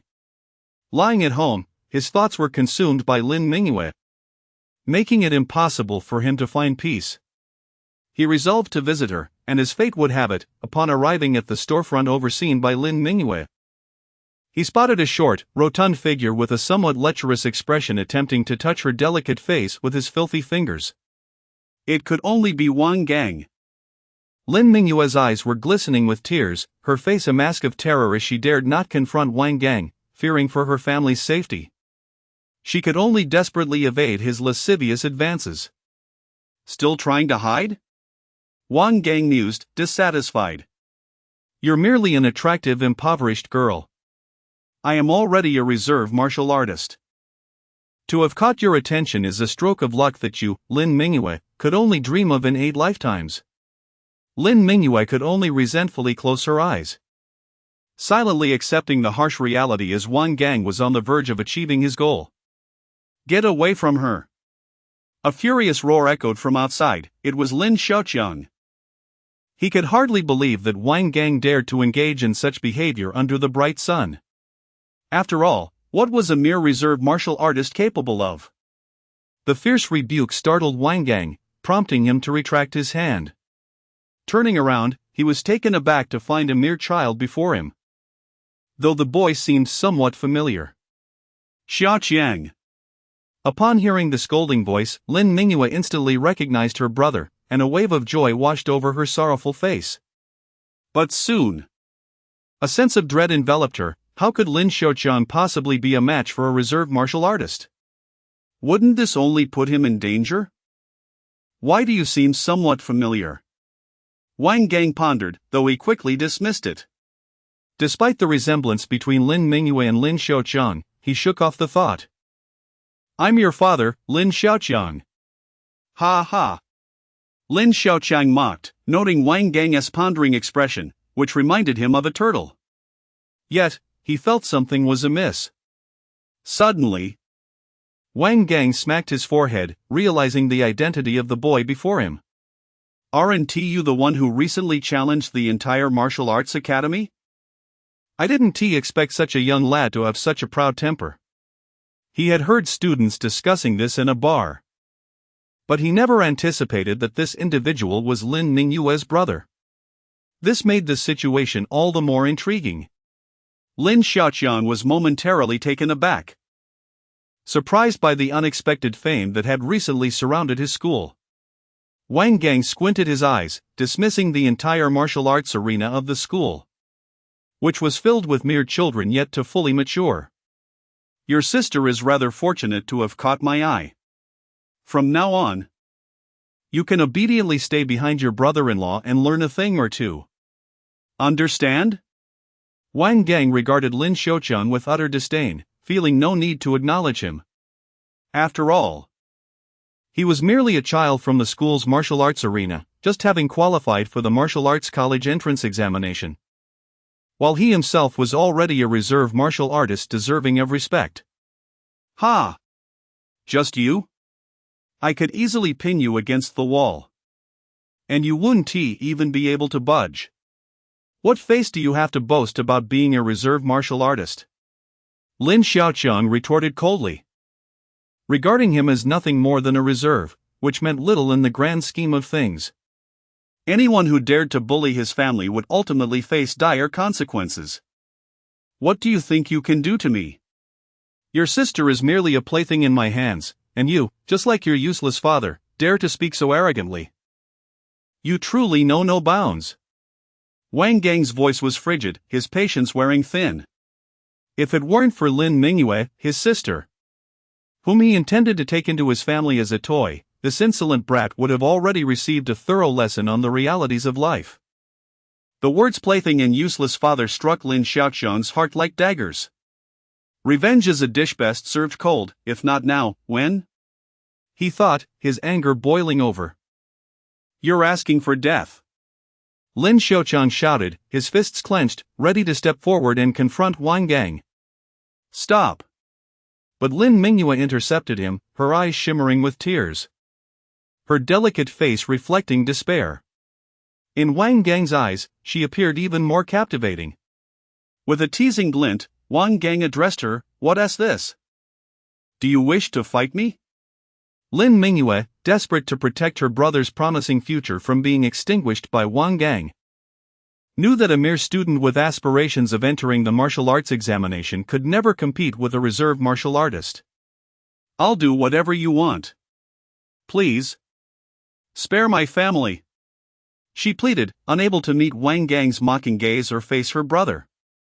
She was willing to sacrifice everything for Lin Xiaoqiang, even her own desires, hoping only for him to reach his full potential. Suddenly, Lin Mingyue dropped to her knees, wishing only for Lin Xiaoqiang to leave unscathed. Free from the burdens of her choices. Please. The words tumbled out of her, a plea born from desperation, as she lowered her head, relinquishing her pride. Get up, sister. Lin Xiaoqiang was shaken by the sight before him. His most cherished possession was crumbling because of him. He yearned to charge at Wang Gang and force him to the ground, but Lin Mingyue held him back with a fierce grip. Wang Gang, witnessing Lin Mingyue kneel, reveled in the thought of finally possessing her as his plaything, feeling a sense of satisfaction wash over him. Just as he was about to utter another insult, a fierce fist loomed larger in his vision. Bang! At that moment, Lin Xiaoqiang could no longer contain his fury. He swiftly broke free from Lin Mingyue's grasp. The ferocity of the punch caught Wang Gang off guard, and he collapsed to the ground. Without hesitation, Lin Xiaoqiang delivered a brutal kick to Wang Gang's abdomen, causing excruciating pain that made Wang Gang convulse like a wild boar struck by lightning. With a sinister glare, Lin Xiaoqiang hoisted the hefty Wang Gang, who weighed at least 200 pounds, and demanded with a fierce tone, "Do you dare seek death again?" Overwhelmed by agony, Wang Gang could only nod frantically. Disgusted by his pitiful state, Lin Xiaoqiang discarded him as one would toss away refuse. With me around, no one dares to bully you. Yes, I believe. Chapter 11. The prelude. Lin Xiaoqiang's true prowess was known to Lin Mingyue, yet he preferred to keep his capabilities concealed from his family to avoid unnecessary complications. Lin Mingyue was willing to safeguard this secret for her brother, as if she beheld a Kunpeng soaring into the sky. Time flowed swiftly. With only a few days remaining until the college entrance examination, the 5 high schools in Jiangcheng were fully engaged, preparing for the final sprint. Students began their last preparations for the leap through the Dragon Gate at their respective martial arts schools, which were also vying for the prestigious title of the top school in Jiangcheng. Regrettably, Jiangcheng No. 7 High School, where Lin Xiaoqiang studied, ranked the lowest among the 5 schools. Merely having a student gain admission to a martial arts university was considered a great achievement, and the prospect of producing a top scholar in martial arts was beyond their wildest dreams. The tale of Lin Xiaoqiang challenging the entire martial arts school had circulated among some students, yet it failed to create any significant stir in Jiangcheng. Any student from the other schools could easily overshadow the entire martial arts institution of No. 7 High School, rendering Lin Xiaoqiang merely a short figure donning height-increasing shoes. In the classroom, Lin Xiaoqiang reflected on the martial techniques he had learned at the dojo. Although he could not yet apply them in combat as adeptly as Zhang Heng, his enhanced physique allowed him to sense a subtle flow of spiritual energy coursing through his meridians as he practiced. Though it was but a faint sensation, it sufficed to bring him a sense of satisfaction. The martial techniques at Jiangcheng No. 7 were rather rudimentary and hardly qualified as genuine martial arts. They resembled the martial skills from his previous life. The only distinction was that here, the techniques could be augmented by a trace of ethereal energy within the body, sufficient for students who were just beginning their journey. Lin Xiaoqiang continuously rehearsed the grappling technique he had recently acquired in his mind. This maneuver bore some resemblance to Tai Chi from his past life, relying on the principle of using force against force, as if using 4 ounces to deflect 1,000 pounds. Hey, Changgu, do you feel confident about being admitted to the martial arts university? His classmate Hao Dafu inquired playfully. Their class was merely an ordinary one, destined for a life of mediocrity, focused solely on liberal arts. The tranquil surface of their routine was abruptly disturbed by Lin Xiaoqiang, who had surprisingly passed the physical examination and earned a chance to participate in the martial arts entrance exam. I should be able to pass. Lin Xiaoqiang pondered for a moment before responding. Although he expressed some doubt, he was confident in his ability to succeed, though he refrained from making any bold predictions regarding his ranking. Despite having bested the students at No. 7, Lin Xiaoqiang was acutely aware of the true strength of the martial arts school. This year, the standout figures included the formidable Mo Lei and the capable Zhang Heng. For others, gaining admission to the martial arts university would be a formidable challenge. Those truly capable of passing the exam would not choose the bottom-ranked Jiangcheng No. 7 high school, and if any did, they were likely poached away. Hao Dafu harbored no doubts regarding the veracity of the situation, as he was well aware of Lin Xiaoqiang's family background. The mere fact that Lin Xiaoqiang had managed to enter the martial arts academy was astonishing enough. If he can pass, that would be splendid. Then he can unleash his frustrations on anyone he dislikes and do as he pleases. Hao Dafu exclaimed with sudden enthusiasm, his round face radiating exuberance, as if he were certain Lin Xiaoqiang would indeed succeed. The notion of Lin Xiaoqiang succeeding seemed utterly preposterous. The other students in the class, witnessing Hao Dafu's fervent declarations, felt compelled to douse his enthusiasm with a dose of reality. A bespectacled, diminutive classmate named Wang Hao stepped forward, adjusting his glasses while scrutinizing Lin Xiaoqiang with narrowed eyes. Observing Lin Xiaoqiang's indifference to his earlier jibe, Wang Hao felt slighted. Believing that Lin Xiaoqiang had grown overly arrogant simply for entering the most lackluster martial arts academy in Jiangcheng. If I don't put him in his place today, it would be an affront to my dignity as class leader. Lin Xiaoqiang merely engages in a bit of exercise, perhaps he was selected due to a malfunctioning apparatus. Relying on luck alone will not suffice to pass the martial arts examination. I am merely looking out for your best interests, Lin Xiaoqiang. Perhaps it would be wiser to abandon this pursuit and focus on the humanities instead? Wang Hao admonished, adopting a tone reminiscent of an elder advising a younger counterpart. He could not fathom how someone who consistently dozed off in class, unable to even attain the title of 3 good student, could aspire to become a martial artist. While the class leader's words held a modicum of truth, failing the martial arts examination would necessitate repeating the year, there was a tinge of regret in the air. As it seemed Lin Xiaoqiang had merely started on this journey a bit late. If only he had been discovered sooner. The classroom erupted into a cacophony of chatter. Though some students could participate in the martial arts examination, this was vastly different from gaining admission to a martial arts university. Countless individuals attempted to surmount this hurdle each year, yet among the hundreds of thousands, it was unlikely that even one would be accepted into a martial arts institution. Hao Dafu felt a pang of sympathy for his good friend Lin Xiaoqiang, deeply unsettled by Wang Hao's derisive remarks and those of their classmates. Even if Lin Xiaoqiang does not gain admission to the martial arts university, does that diminish his worth compared to you? Channeling Zhuge Liang from the recently read Romance of the Three Kingdoms, Hao Dafu boldly retorted against Wang Hao and others, engaging in a war of words. Meanwhile, Lin Xiaoqiang, the target of their mockery, paid them no heed. How can a sparrow comprehend the ambitions of a swan? Silence. Lu Jiajia, who had overheard Wang Hao's critiques from outside the corridor, felt a surge of discontent. She harbored a glimmer of hope for Lin Xiaoqiang, wishing for his understanding and capabilities to enable him to successfully gain admission to the martial arts university. The potential benefits would extend beyond himself, positively impacting the entire Jiangcheng No. 7 high school. Lu Jiajia cast a glance at Lin Xiaoqiang, who appeared to be dozing off at the podium, seemingly unaffected by the jibes aimed at him. In truth, achieving a commendable score in the examination could yield rewards far beyond the mere acceptance letter from a martial arts university, rewards that ordinary individuals could scarcely fathom. With such incentives, he might even ascend to the ranks of a martial artist. Lu Jiajia feared that if Lin Xiaoqiang were disheartened, he might lose his drive. She endeavored to motivate him, hoping to reignite his fighting spirit. With his eyes squinted, Lin Xiaoqiang slowly opened them upon hearing Lu Jiajia's words.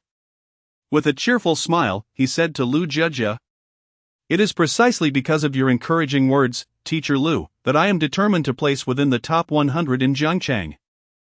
Lin Xiaoqiang's bold proclamation elicited a wave of laughter from the class. Even Lu Jiajia appeared somewhat bewildered. Her intention was merely to encourage Lin Xiaoqiang. Yet he seemed to have become overly confident. It is evident that Lin Xiaoqiang's statement was somewhat exaggerated. he is fully aware of his own capabilities. Although he possesses the remarkable advantage of a system, there remains a considerable gap when compared to the true prodigies participating in the martial arts entrance examination. His experience in martial arts is still quite limited, and having lacked resources for training since childhood, he is oblivious to many aspects of the discipline. It is important to note that genuine geniuses possess both innate talent and rigorous training. Lin Xiaoqiang's aspiration to stand out and secure a commendable rank in the competitive martial arts examination is akin to a firefly striving to shine alongside the bright moon. Chapter 12, The Martial Arts College Entrance Examination. The martial arts arena of No. 7 Middle School had become Lin Xiaoqiang's personal battleground, where each individual was obliged to endure a relentless cycle of experience points at his hands. Even the recently healed Moore was no exception. Upon entering the arena, he engaged Lin Xiaoqiang in a vigorous duel. What perplexed Moore was the seemingly strange progression of Lin Xiaoqiang. Today, they could still exchange blows, but as time passed, the disparity between them grew increasingly pronounced. Lin Xiaoqiang had the entire arena as his adversary, and the formidable enhancements from the system were beyond the comprehension of Moore and his peers. Even the only technique Lin Xiaoqiang had mastered, the grappling hand, had now evolved to a level worthy of display. On the eve of the examination, the Lin family could hardly find solace in sleep, their hearts burdened by the weight of uncertainty for Lin Xiaoqiang. Lin Mingyue, in her room, repeatedly offered prayers for his success. Following the system upgrade, Lin Xiaoqiang allocated his attribute points to strength and endurance. Character panel, name, Lin Xiaoqiang, age, 17, current, strength 14, stamina 7, agility 3, mana 0, endurance 15. Remarks, the average attribute values for a normal adult male are around 5, excluding mana. Strength influences attack power, stamina affects life value, agility determines evasion. Mana pertains to magical energy, and endurance impacts defense. Skills, none experience points. 12,600. Why does it feel like experience points are becoming increasingly elusive after leveling up? If Li Xiqiang were to strike me again, I might only gain a single point of experience, thought Lin Xiaoqiang, languishing in bed. As he grew stronger, the acquisition of experience points became a more arduous task, necessitating that he endure ever more ferocious assaults to achieve equivalent gains. What rank could he possibly attain with his current prowess? As Lin Xiaoqiang quietly drifted into slumber, the majestic Kunping was poised to soar into the heavens. Today marked the day of the Martial Arts College entrance examination. The students of No. 7 Middle School entered the specialized examination venue amidst resounding cheers from their peers and faculty, while those unrelated to the examination awaited outside in silence. The Lin family had long been stationed outside the examination hall, for this day would determine Lin Xiaoqiang's fate.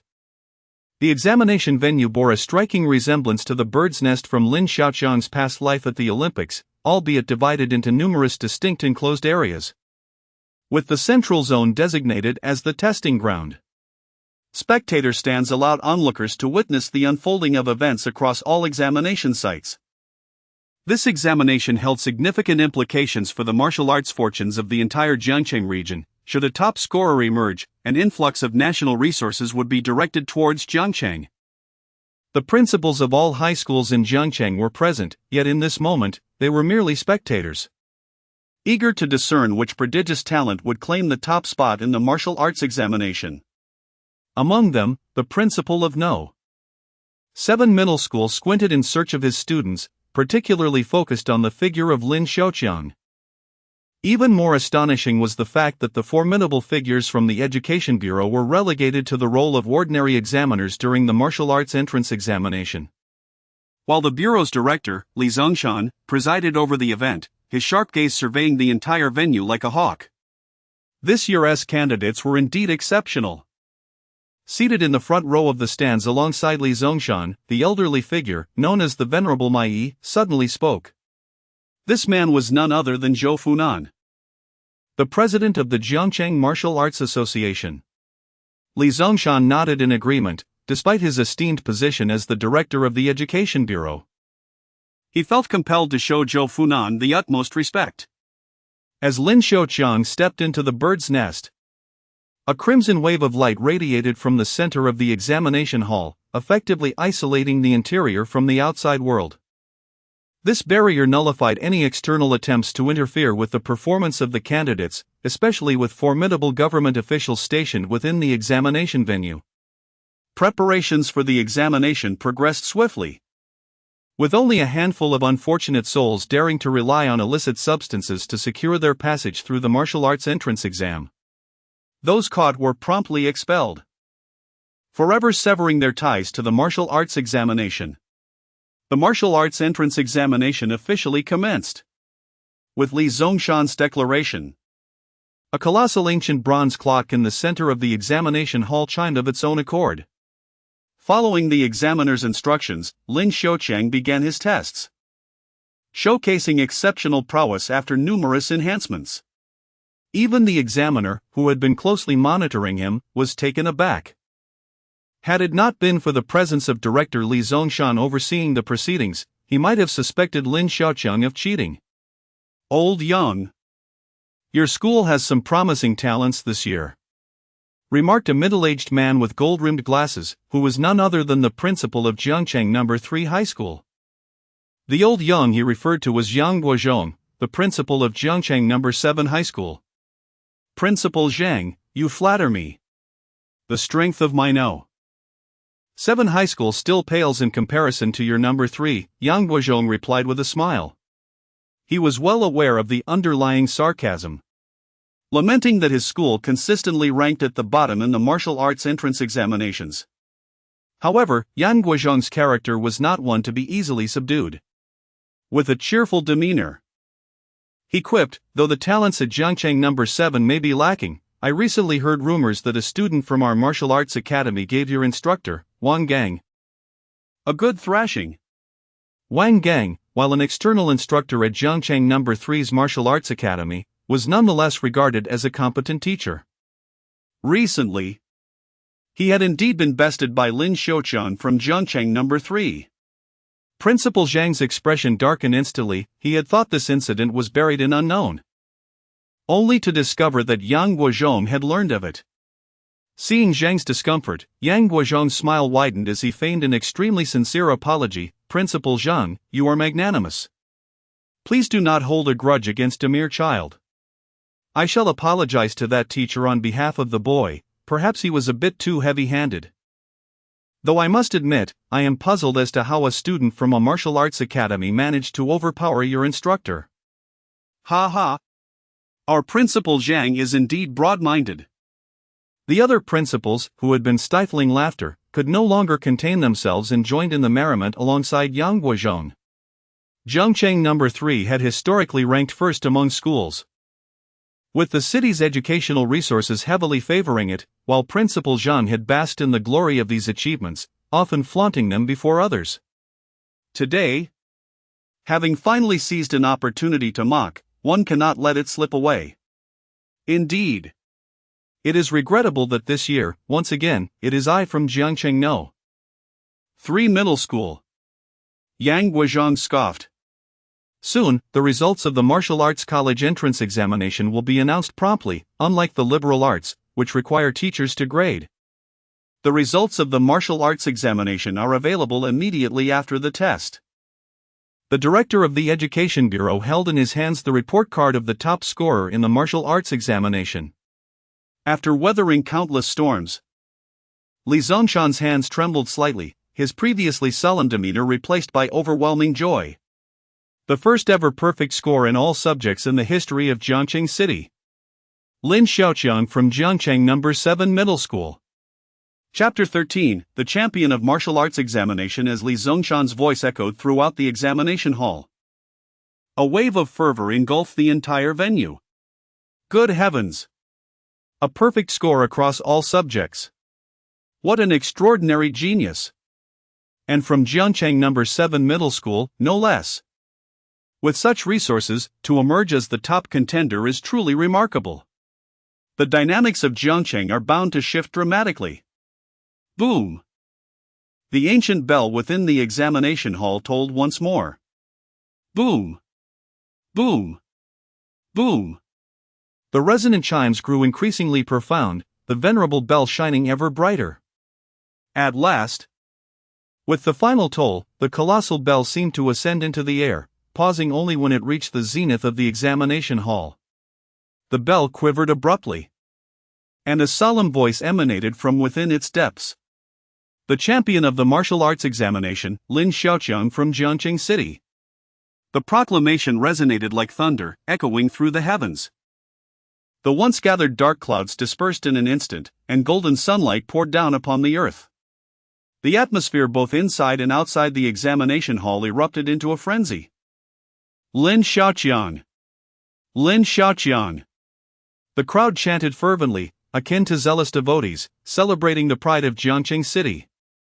The pride of the entire nation. Lin Xiaoqiang! The champion of martial arts!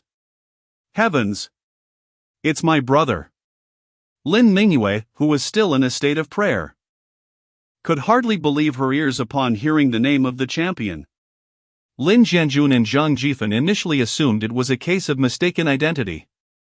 Lin Xiaoqiang! The champion of martial arts! It was only when Lin Xiaoqiang's homeroom teacher approached them and confirmed the astonishing news that they grasped the reality: their son, her brother, was indeed this year's champion. He had already departed under the protection of the principal and director Li Zongshan. The cheers of the crowd surged like colossal waves of the ocean, each cresting higher than the last. Lu Jiajia shouted with all her might, striving to make herself heard above the clamor. Am I truly the champion of martial arts? Lin Xiaoqiang remained in a daze, having merely followed the examiner's instructions during the test, feeling rather unremarkable. Now, in a bewildering twist of fate, he had become the champion, while he had expected to place no higher than the top 50. Ha ha! This cheeky lad is quite the performer, indeed. Zhou Funan, witnessing Lin Xiaoqiang's bewilderment, burst into hearty laughter. Who would have thought that this year's champion would be such a naive youth?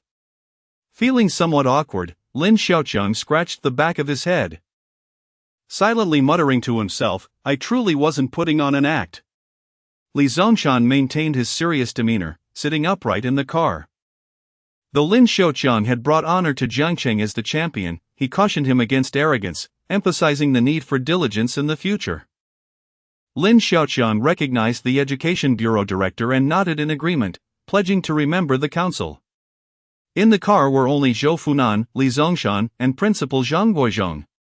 While Li Zongshan's advice was somewhat rigid and laden with authority, it made Lin Xiaoqiang feel slightly constrained. However, the aged sage, Ma Yi, conversed with Principal Zhang in a manner devoid of distance, allowing Lin Xiaoqiang to seize the opportunity to inquire about numerous aspects of martial arts.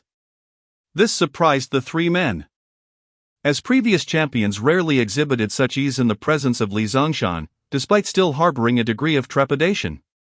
What astonished Lin Xiaoqiang was the presence of Zhang Guizhong, who, before his highest leader, displayed no pressure and relentlessly poked fun at several other principals. Those scoundrels once looked down upon my 7th high school. Upon returning, I shall slap their faces. They lavishly invested all resources into 3rd high school, yet failed to produce a top scholar. Meanwhile, our 7th high school, without a single grain of government support, still managed to yield an outstanding student. Mr. Zhou, do you not agree that our 7th high school is remarkable? Is it not worthy of substantial investment from the Education Bureau? In no time, all media outlets in Jiangqing were inundated with reports about Lin Xiaoqiang, the martial arts top scholar, with journalists eager to interview him nearly trampling over the threshold of the Lin residence. Lin Xiaoqiang had no intention of participating in any interviews. To evade the media frenzy, he sought solace within the school. Yet, he soon regretted this decision. Not long after arriving at school, Li Guizhong, accompanied by Lu Jiajia and a throng of others, came knocking, insisting on conducting various interviews and taking photographs of Lin Xiaoqiang. Jiangqing's 7th high school capitalized on Lin Xiaoqiang's achievements to attract a surge of new students. Li Guizhong even fabricated a heart-wrenching narrative regarding Lin Xiaoqiang's arduous journey to success for the media. Through his vigorous promotion and the approval of the municipal party committee, Lin Xiaoqiang was elevated to a paragon for the youth of Zhangcheng. His humble beginnings garnered immense admiration. While it is true that our 7th high school lacks in teaching resources, we boast the finest faculty in Zhangcheng. When Lin Xiaoqiang first arrived at our institution, he was merely an average student barely qualifying for the martial arts college entrance examination, yet we remain resolute in our commitment to nurture him. For we are Zhangcheng's 7th high school. However, Lin Xiaoqiang proved formidable. He first triumphed over our martial arts arena and then single-handedly subdued the martial arts arena of 3rd high school. Even their mentor, Wang Gang, found himself outmatched by Lin. Seated before the television and enjoying instant noodles, Lin Xiaoqiang choked upon hearing Wang Gang's name.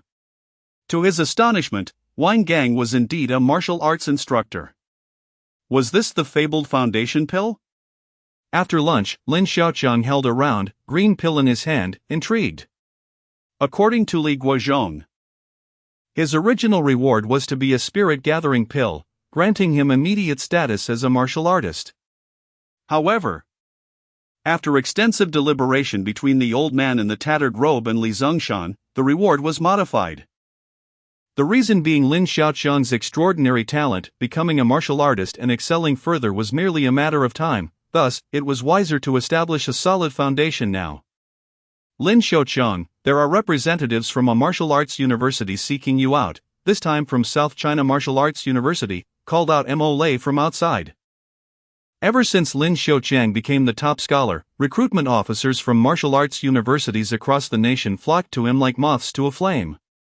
Fortunately, Li Guozhong helped filter many universities, as it would be a rarity for another to attract interest from martial arts universities. The prestige of being the top scholar in martial arts far exceeded Lin Xiaoqiang's expectations. He now had the luxury of choosing from the finest martial arts universities nationwide. South China Martial Arts University, I shall see what they have to offer. This institution comes highly recommended by Li Zongshan in Zhou-Funan. Even the typically discerning Li Guozhong holds the school in high regard. Upon entering the reception hall, Lin Xiaoqiang was surprised to find both Li Zongshan and Zhou Funan present. Previously, at Wuke University, they had not drawn attention, relying solely on Li Guozhong's judgment. While the advantages of South China Wuke University may not be significantly pronounced compared to other universities, for reasons unknown, Li Zongshan and Zhou Funan fervently advocate for it. When Li Zongshan noticed Lin Xiaoqiang's arrival, he nodded in acknowledgement and gestured for him to take a seat. Once Lin Xiaoqiang settled in, the female mentor ceased her conversation with Li Guozhong, her gaze now fixed upon him. Previously, Lin Xiaoqiang had only caught a glimpse of her profile obscured by flowing locks. Unaware of the astonishing beauty that lay before him. Chapter 14, South China University of Science and Technology. Are you this year's top scholar in martial sciences? Su Luan inquired. Having awaited here for an extended period. Had it not been for the insistence from above, accompanied by a specific directive to recruit Lin Xiaoqiang, she would not have been present. This year's martial arts champion was unlike any prior. Lin Xiaoqiang emerged as a formidable contender rather unexpectedly. Remarkably, it took him merely a month from being discovered to securing the title of martial arts champion. Furthermore, Lin Xiaoqiang hailed from a humble background, rendering it implausible for him to have had resources poured into his training. Such a method could hardly yield a national champion in such a short span. The only plausible explanation lies in 2 words: innate talent. Astonishingly, he was not even a martial artist. Su Luan was somewhat taken aback, for every year the martial arts college entrance examination produced countless exceptional talents. Moreover, there were scions of affluent families, nurtured by abundant resources, capable of transforming even a mere dog into a warrior. Teacher, you might not believe it, but I too, in a rather bewildered manner, have become the top scholar of the martial arts examination. Lin Xiaoqiang responded hastily upon noticing Su Luan's astonishment. Put. As Li Guozhong sipped his tea, he could not help but chuckle. Teacher Su, do not be deceived by Lin Xiaocheng's lack of martial prowess. This young man is quite ferocious, he remarked with a smile. Initially, when Lin Xiaocheng first entered the martial arts academy, Li Guozhong paid him little attention. It was only when Lin Xiaocheng began to dominate his fellow students with ease that Li Guozhong recognized his potential. The incident involving Lin Xiaocheng's confrontation with Wang Gang. The instructor at the third high school was not merely Li Guozhong covering for him, otherwise, how could Lin Xiaocheng have remained so untroubled? Oh. Regrettably, no matter how formidable one may be, without becoming a martial artist, entry into the prestigious South China Martial Arts University remains an unattainable dream. Even the top scholar in martial sciences cannot gain admission. Su Luan shrugged her shoulders, feigning disappointment. The stipulation that one must cross the threshold into martial arts to gain entry into South China Martial Arts University was, of course, a fabrication of Su Luan's imagination. As for the reason behind this, it lay in her discerning nature. The fact that Li Zongshan and Zhou Funan were able to arrive together today was partly due to Su Luan's affiliation with South China Martial Arts University, but more significantly, it was because of Su Luan herself. She was, after all, the top scholar in martial sciences 5 years ago. In merely 5 years, Su Luan has ascended to the esteemed position of a mentor at South China University of Martial Sciences. Her prowess is self-evident, if her capabilities were mediocre, she would never have attained such a role, nor would Li Zongshan and Zhou Funan have graced her presence. Although Zhou Funan may afford her benefactor a modicum of respect. One must ponder, when did South China University of Martial Sciences establish such a regulation, Mentor Su? Li Zongshan slowly began to speak. He ardently advocated for Lin Xiaocheng's admission to South China University of Science and Technology and certainly did not wish for Su Luan's personal issues to thwart Lin Xiaocheng's opportunities at the esteemed institution. Indeed. Professor Su, this is indeed the top scholar of this year's Wushu University. Would you perhaps consider it? Li Guozhong was increasingly anxious. If Lin Xiaocheng were to be rejected by South China Military University, the news could potentially lead to clandestine maneuvers by others. However, Zhou Funan remained remarkably composed, leisurely sipping his tea. Even when confronted with direct challenges from Li Zongshan, Su Luan remained unfazed, her beautiful eyes fixed intently on Lin Xiaocheng. Lin Xiaocheng appeared completely detached from the situation as he picked up Li Guozhong's teacup, gently blowing on it before imitating Zhou Funan by taking a sip. Hey! This is mine. Let me have a taste. Lin Xiaocheng's audacity was akin to that of a fortress wall. If I don't get in, so be it, after all. I am still a champion in martial arts, unlike some people who aren't even worthy of that title, he remarked leisurely. Upon hearing this, Zhou Funan and Li Zongshan were momentarily stunned. This kid was in trouble. Oh? What, are you feeling indignant? Su Luan suddenly became intrigued, not expecting someone to dare belittle her in such a manner. Years ago, Su Luan had also attained the title of martial arts champion by scoring full marks across all subjects. In her youthful arrogance, she had sought out and defeated every one of the top 10 contenders. Media coverage heralded her as an invincible force that dominated the elite for 3 years. Unfortunately, for reasons unknown, she had faded into obscurity after entering the South China Martial Arts Institute, and no further reports about her emerged. Su Luan was inherently combative. While Lin Xiaocheng had a penchant for receiving blows, the two were perfectly matched. If you don't defeat me today, I won't concede, understand? Lin Xiaocheng shouted boldly. As Li Guozhong attempted to cover Lin Xiaocheng's mouth, Zhou Funan intervened, allowing him to continue. After all, it was uncertain whether the Su Luan of yesteryear could truly subdue Lin Xiaocheng. At this, a faint smile appeared on Su Luan's lips. It was the first time she had encountered such an audacious demand. Lin Xiaocheng gradually rose, theatrically dusting off his clothes. In equal realms, you might not truly be able to defeat me, he asserted, exuding confidence in his abilities. Even if he couldn't best Su Luan, he would still gain valuable experience. Such opportunities were rare. All right. Su Luan accepted. She was indeed invincible among her peers. What began as a recruitment event had now devolved into a battleground, leaving Li Guozhong somewhat exasperated. The personalities of these two were like needles against a grain. Setting aside her realm, Su Luan could easily subdue Lin Xiaoqiang with her years of martial arts insight. Stop. I yield.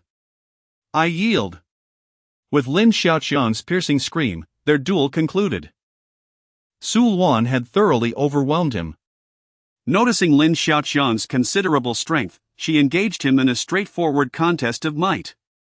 One punch after another, she brought him to his knees, leaving his face swollen like a pig's head. Lifting Lin Xiaoqiang effortlessly, Su Luan chuckled, "You, the martial arts champion, are not too shabby. You managed to withstand a few of my punches, quite impressive." Su Luan's overpowering strength was too much for Lin Xiaoqiang, whose endurance of 15 points could not withstand her assault. Each punch granted him 80 experience points, and in just a few exchanges, he was on the verge of leveling up, needing merely 60 more points. However, he dared not endure another blow. "You'll report to South China Martial Arts University next week, understood?" Despite being beaten to a pulp, Lin Xiaoqiang could endure what others could not. What further impressed Su Luan was that he managed to strike her twice, albeit with his strength dissipated at the first moment. Had Lin Xiaoqiang possessed commendable martial arts skills, perhaps the outcome today would have been markedly different. How could one disagree? Su Luan, perceiving Lin Xiaoqiang's silence as dissent, raised her arm, poised to deliver another blow. "I agree. I agree."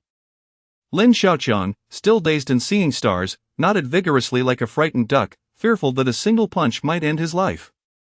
Thus, Lin Xiaoqiang chose to attend South China University of Martial Arts. Just as he was about to embark on his journey, Zhou Funan suddenly approached him. "Young man, if you enroll at South China University of Martial Arts, you shall learn a rudimentary martial technique known as the mountain moving technique. Your current path is excessively aggressive. If you were to adopt the martial arts of me and Li Zongshan, it might ruin your promising potential." Chapter 15, Mentor Su. South China University of Science and Technology is located in the neighboring province, thus not far away. Lin Xiaoqiang was taken aback to discover that Su Luan had not entirely spoken falsehoods. The university maintains exceedingly stringent requirements for its student intake. If one does not reach the martial artist level or is just shy of it, an admissions mentor must conduct an independent evaluation. Of course, those who rank among the top 1,000 nationwide are exempt from this. Although he is on the cusp of breaking through to the next level, the system indicates that ascending one more tier would elevate him to level 5, that of a martial artist. Lin Xiaoqiang is not yet a martial artist. The foundational elixir awarded during the college entrance examination holds little significance for him, as consuming it would be a waste, so he has decided to keep it for now. It is not that Li Zongshan is unwilling to provide rewards, but rather that there is nothing suitable for him. After all, one cannot expect a soldier to abandon martial arts to pursue dance. Regarding the mountain moving technique mentioned by Zhou Funan, he currently harbors no thoughts about it. At the very least, only after securing a mentor can freshmen freely access the university's martial arts library. While low-tier martial arts techniques are not exceedingly rare, they are not as common as cabbages either. Entering this prestigious institution as the top scorer in martial arts, he has not received any special treatment. A simple banner was hung at the entrance to warmly welcome martial arts top scorer Lin Xiaoqiang to the school. A brief announcement was made, which explains why Li Guozhong often asserts that South China University of Science and Technology is the most prestigious university. The first order of business upon entering university is for mentors to select students. Promising candidates are akin to discounted pork in a supermarket, attracting a swarm of mentors eager to snatch them up. Lin Xiaoqiang, as the martial arts champion, has become an exceptionally sought-after prize.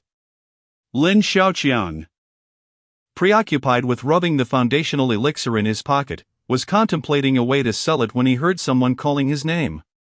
Slowly, he raised his head to find a stunningly attractive young woman gazing at him with captivating eyes. Clad in a striking red cheapao, her figure was exquisitely accentuated. "Have you decided on your martial arts mentor?" Ran Ying inquired softly. Naturally, she could not let such a promising talent slip through her fingers, in matters like these. The early bird catches the worm. "Not yet. I'm still considering," Lin Xiaoqiang replied. Though he was undeniably intrigued by her type, he dared not entertain any notions. "What is there to consider? Right before you is a perfect candidate," Ran Ying thought to herself, delighting in the fact that Lin Xiaoqiang had yet to be claimed by anyone else. "Oh my! Is that not Mentor Ran Ying? That guy has caught her eye? This could be quite the opportunity for him." The surrounding students were becoming increasingly restless. After all, Lin Xiaoqiang was not even a martial artist yet and did not possess the looks of a campus heartthrob. How could Ran Ying have taken such an interest in him? Ran Ying is a renowned mentor at South China University of Science and Technology, her prowess sufficient to place her among the top 5 in the institution. "Hey, kid! Don't be fooled. Stick with the big brother." While Lin Xiaoqiang was still mulling over his options, another mentor approached him. Seeing another mentor vying for his attention, Ran Ying felt a twinge of displeasure. Surprisingly, it was his own formidable rival, Feng Yongmao. "You tread the path of sheer force and dominance, which is quite similar to my own. What can you possibly teach her, Ran Ying? Embroidery, perhaps?" Feng Yongmao laughed heartily, for he had long been acquainted with this unexpected contender for the martial arts champion title. Initially, he had secured his place in the martial arts entrance examinations solely through his strength and endurance. "What is it? Do you intend to mold Lin into a boisterous figure akin to yourself?" Ran Ying felt a twinge of displeasure. Yet the truth was that Lin Xiaoqiang's progress under Feng Yongmao's guidance indeed surpassed her own. Both were practitioners of brute strength. It seemed she had little chance left. She approached the situation with a mere sense of trial and error, as most of Ran Yin's students were female. In response to Ran Yin's grievances, Feng Yongmao appeared unfazed, chuckling as if to brush it off. As long as Lin Xiaoqiang was under his tutelage, everything else could be negotiated. One must recognize the facts. Aligning oneself with the formidable Feng was indeed advantageous. Ran Ying was well aware of Feng Yongmao's true capabilities.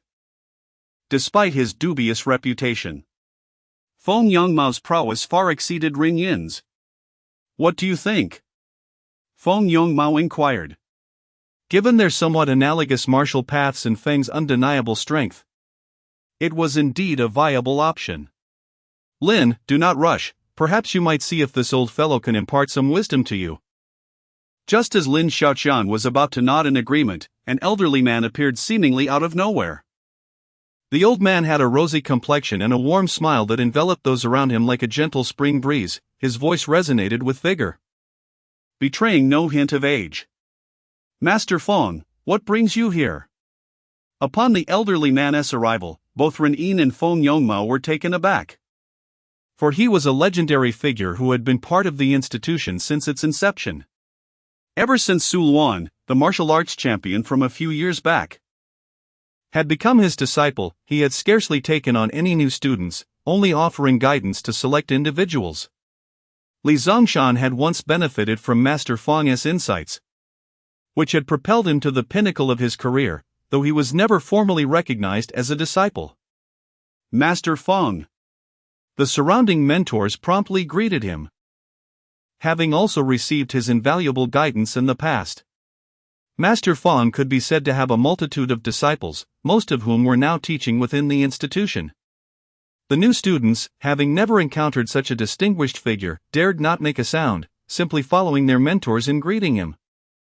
A sense of curiosity enveloped them. Who was this individual? 2 of the top 5 mentors had already arrived, and now even Master Feng sought to take a student under his wing. Could it be that this individual, who appeared to have no martial prowess, was the very martial arts champion heralded on the banner outside the school? Master Fong smiled and nodded to the crowd. He had initially intended to refrain from recruiting new students, but this time was different. The weight of the title champion from a humble background was too significant to ignore. Just as everyone anticipated Lin Xiaoqiang would become a disciple of Master Fong, the previously responsible recruitment officer, Su Luan, unexpectedly appeared. "Old man, I have already reserved this one," she asserted, sauntering over. "Who is this person?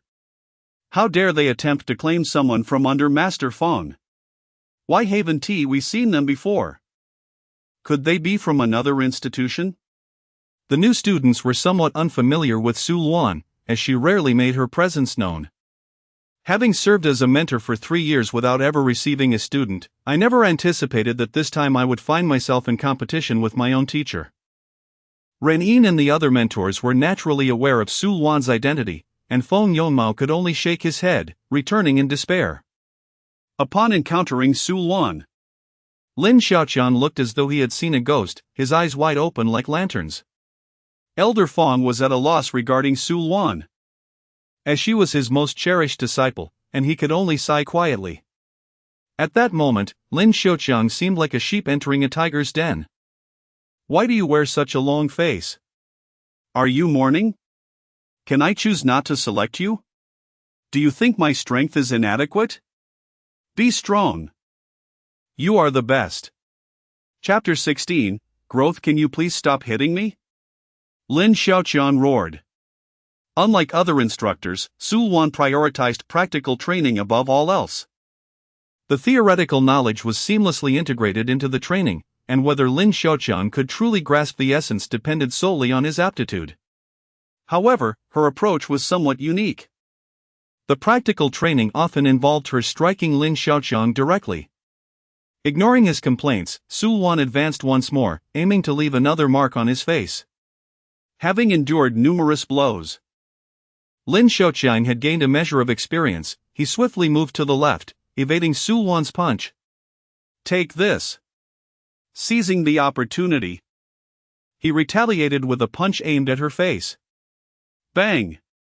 Lin Xiaoqiang's punch was deftly countered by Su Luan, who stepped back slightly, gripping his hand and pulling him backward, leading him in a change of direction. "Look below." Lin Xiaoqiang instinctively glanced downward, just in time to see a delicate foot approaching. The force behind it sent him tumbling backward. To his dismay, while still airborne, Su Luan seized his feet with remarkable agility, as if wielding a staff, and hurled him down with great force. Such combat techniques made Lin Xiaoqiang feel as though he were trapped in a hellish ordeal each day. Fortunately, if somewhat reluctantly, he possessed a remarkable resilience to punishment. The hellish nature of the practical training enabled him to progress rapidly. By the end of the first day, Lin Xiaoqiang's system level had risen to 5, marking his entry into the realm of martial artists. The allocated attribute points were primarily focused on endurance. Character panel, name, Lin Xiaoqiang, age, 17, current, strength 16, stamina 7, agility 3, mana 0. Endurance 18. Note, the average values for a normal adult male's 5-dimensional attributes are 5 points, excluding mana. Strength influences attack power, stamina affects health, agility impacts evasion. Mana determines magical capacity, and endurance influences defense. Skills, mountain moving technique experience, 400 and 8500 upon reaching level 5. Lin Xiaoqiang was pleasantly surprised to discover that he had activated the system's storage space, functioning similarly to a spatial ring. It could store items, although living beings could not be placed within it. Unlike the ring, however, the system's space would expand as his system level increased. Currently, Lin Xiaoqiang's system space measured only 10 square meters, which was sufficient for his present needs, especially since he possessed only a single foundation building pill of worth. As for the mountain moving technique, it left Lin Xiaoqiang in awe. He had intended to approach Su Luan to learn it, only to find she was already prepared. Old Zhou truly had some remarkable skills. The mountain moving technique seemed tailor-made for him. It emphasized the principle of overpowering 10 with 1, using strength to defeat enemies. With fists flying, the rush of wind from his punches echoed as if a great mountain were collapsing, each strike carrying the weight of a towering peak. The ferocity of the mountain-moving technique meant that Su Luan's practical training did not merely match Lin Xiaoqiang's level but was, in fact, at a higher tier altogether. Though it caused Lin Xiaoqiang considerable suffering, the benefits he reaped were immense. Not only did he accumulate a wealth of experience points, but he also gained invaluable practical combat experience. As Su Luan became increasingly formidable, Lin Xiaoqiang's strength escalated correspondingly. The rapidity of his progress astonished Su Luan. Just as Lin Xiaoqiang was at the initial level 1 today, by the next day, during their practical training, he had ascended to level 2. This compelled Su Luan to elevate her own realm to match him in combat. Lin Xiaoqiang's fist techniques became increasingly stable. Although the mountain-moving technique was merely a low-tier martial art, it grew more ferocious with Lin Xiaoqiang's advancement. At times, Su Luan hesitated to confront his punches head-on as she had previously. For the moment, Su Luan wished for Lin Xiaoqiang to focus solely on mastering this martial art. Despite his remarkable talent, the adage "too much of a good thing" also applied to him. The pinnacle of martial arts is not in the flamboyant execution but in the transformation into muscle memory. Often, the most intense battles are characterized by the simplest techniques. Lin Xiaoqiang's rapid progress saw him ascend to the strength of a mid-level 4, placing him among the ranks of intermediate warriors. He had accumulated a total of 15 attribute points, 10 of which were allocated to endurance, while only 5 to strength. Character panel name: Lin Xiaoqiang. Age: 17. Current: Strength 21, Stamina 7, Agility 3, Mana 0. Endurance 28. Remark: the average attribute values for a normal adult male are 5 points across all dimensions, excluding mana. Strength influences attack power, stamina affects health points. Agility determines evasion rate, mana impacts magical capacity, and endurance influences defense. Skills: mountain moving technique. Experience points: 120,800 with a strength of 21 and an endurance of 28. Lin Xiaoqiang sometimes proved overwhelming for Su Luan. "Teacher Su, brace yourself!" he exclaimed with great pride, his fists instantly radiating a golden hue, resembling 2 resplendent hammers. Move the mountain. The mountain-moving technique comprises 3 forms: resist mountain, break mountain, and move mountain, with the latter being the most ferocious. What use is flamboyance? Lin Xiaoqiang charged forward with agility, unleashing a punch imbued with tremendous force. Bang! Su Luan received the blow directly. The immense power surging from Lin Xiaoqiang's fist felt as if a mountain had crashed upon her. Interesting, Su Luan remarked, though that was the extent of her admiration. The seemingly insignificant and powerless arm erupted with astonishing might, as if a fierce tiger roared within. Sensing the impending danger, Lin Xiaoqiang hastily withdrew, attempting to evade. However, Su Luan was not to be trifled with. She stepped lightly forward, a fierce tiger manifesting behind her. "Let you go wild." That punch ultimately landed squarely on Lin Xiaoqiang's face. "Your current strength should be mid-level 4, correct?" Su Luan inquired. "Indeed, why do you ask?" Lin Xiaoqiang replied, clutching his swollen right cheek, attributing it all to Su Luan's training. "You are now ready to venture out for trials," Su Luan remarked, shaking her right hand, which had just struck Lin Xiaoqiang. Lin Xiaoqiang's defensive capabilities were somewhat terrifying. Su Luan's punch had already reached the power of mid-level 5. Were it a typical warrior who endured such a blow, they would likely find it insufferable. Yet, remarkably, Lin Xiaoqiang withstood the impact, and within a couple of days, he would recover. Lin Xiaoqiang must have been a turtle in his past life, Su Luan could only surmise. "Your current prowess now rivals my strength from that time. Gaining experience through external trials proves far more fruitful than training under my guidance," Su Luan remarked, acknowledging Lin Xiaoqiang's abilities. She had previously discussed numerous trial tasks at school with him, but she hadn't anticipated such swift progress. In truth, some students had already embarked on their trials. While a mentor may open the door, personal cultivation remains an individual's responsibility. The trial task has been assigned to you, located in the Taihang Mountains, where a juvenile golden horned python resides.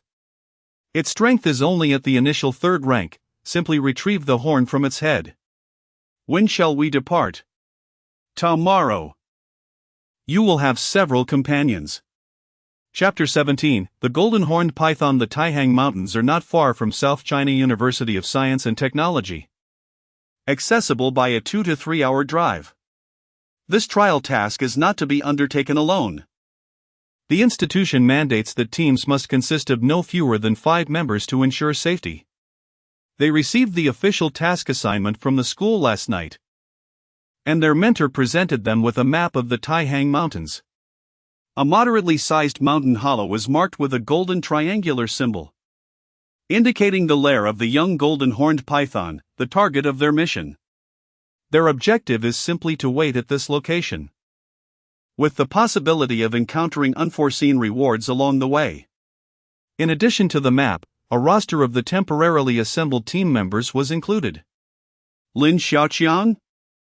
ISNT, he this year's top student in martial sciences? It is surprising that he is part of this task. The other 4 members were curious upon seeing Lin Xiaoqiang's name. They had not expected the distinguished martial arts champion to engage in such a minor assignment with them. Although the young golden horned python possesses the strength equivalent to a primary level 3 martial artist, it has not yet awakened its intelligence. This situation is akin to 5 middle schoolers overpowering a primary school student armed with a stick. The scenario changes significantly with an adult golden horned python, whose strength reaches the intermediate level 4 and possesses intelligence comparable to that of an adult human. Its golden horns render it nearly invincible among beasts of equal rank, which is precisely what makes this mission so enticing. According to the task description, this young python is an abandoned offspring, devoid of parental guardianship, ensuring a great degree of safety. The allure lies in the fact that upon completion of the task, they need only to present the golden horn and skeleton, while the precious python gallbladder and skin can be processed independently. Both the gallbladder and skin of the golden horned python are exceedingly valuable materials, capable of fetching astronomical prices. The only source of discontent among the group is the knowledge that other teams will also be participating in the task, creating an atmosphere of equal opportunity. Throughout the journey, conversation was sparse. The other 4 members seemed to intentionally distance themselves from Lin Xiaoqiang, glancing at him with a hint of disdain. They had initially imagined the martial arts champion to be extraordinary, but upon meeting Lin Xiaoqiang, they felt somewhat misled. The tall, slender figure before them, while possessing a rather refined appearance, lacked any remarkable qualities. The only aspect that elicited admiration was the unexpectedly potent vitality emanating from his seemingly fragile frame. In their eyes, his strength was merely that of a primary level 1 martial artist, far from the excellence they had envisioned. Prior to their departure, Su Luan had specifically advised Lin Xiaoqiang to conceal his true capabilities whenever possible. Although her time spent with him was not extensive, her character mirrored that of her years past and unwavering resolve. The more solid the steel, the more susceptible it is to breaking. Under Su Luan's guidance, Lin Xiaoqiang suppressed his strength, making it difficult for others to discern his true rank. However, controlling the outward flow of his vitality proved to be a greater challenge, as he had yet to master the art of concealing it entirely. Lin Xiaoqiang noticed the 4 individuals deliberately distancing themselves from him, yet he remained unperturbed. Herds of cattle and sheep always move in groups, while fierce beasts roam alone. The Taihang mountain range stretches for thousands of kilometers, traversing 3 provinces. The vast and unbounded primeval jungle has become a haven for demonic beasts, frequently sending them forth to assault humans. This juvenile golden-horned python had indeed attacked a visitor venturing into the mountains, prompting the South China University of Science and Technology to take charge of the region's demonic beasts. Following an investigation, they promptly issued a mission to eradicate the threat. After disembarking from their vehicle, the group could only rely on foot to reach the nest of the golden-horned python.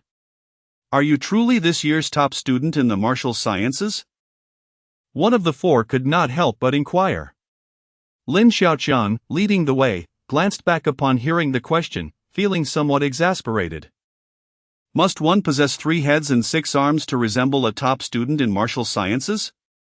With a hint of impatience, Lin Xiaoqiang replied, I am not. I am a top student in the liberal arts. Oh?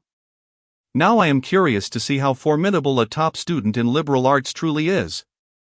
Suddenly stepping forward was Deng Luan, who had been trailing at the back, his eyes brimming with combat intent. Lin Xiaoqiang took note of Deng Luan. He was indeed the strongest among the four, boasting a primary second-tier prowess. Very well. If someone wishes to challenge for experience, I shall not refuse. Mountain break. With a surge of power, Lin Xiaoqiang's fists grew mightier, releasing the pent-up energy within him, akin to a beast breaking free from its cage. Boom! The force of Lin Xiaoqiang's punch was beyond what an ordinary primary second-tier martial artist could withstand. When the punch struck Deng Luan, he retracted some of his strength. As they were teammates bound to complete the trial together. The impact left Deng Luan's energy in turmoil, his face turning crimson as blood spurted from his mouth. Deng Luan staggered back repeatedly, on the brink of collapse, when Lin Xiaoqiang swiftly stepped forward to support him. One move? Before Yi Xiao and the others could comprehend, the battle had concluded. This single punch cemented Lin Xiaoqiang's status as the leader. The dynamics within the team softened considerably. And Deng Luan was left in complete admiration. Fortunately, his injuries were not severe, a medicinal pill and a brief rest would suffice for recovery. The nest of the golden-horned python lay on the outskirts of the Taihang Mountains, its geographical features unmistakable. After a lengthy 2-hour trek, Lin Xiaoqiang and his companions finally located their target. A colossal python, approximately 3 meters in length, slowly emerged from its burrow. Its golden scales shimmered under the sunlight, exuding an aura of sanctity, while 2 4-inch golden horns adorned its head, and its crimson tongue flicked out in search of prey. Goodness, let us do it. Lin Xiaoqiang felt a surge of excitement at the sight of a demonic beast for the first time. This creature was a treasure trove in itself.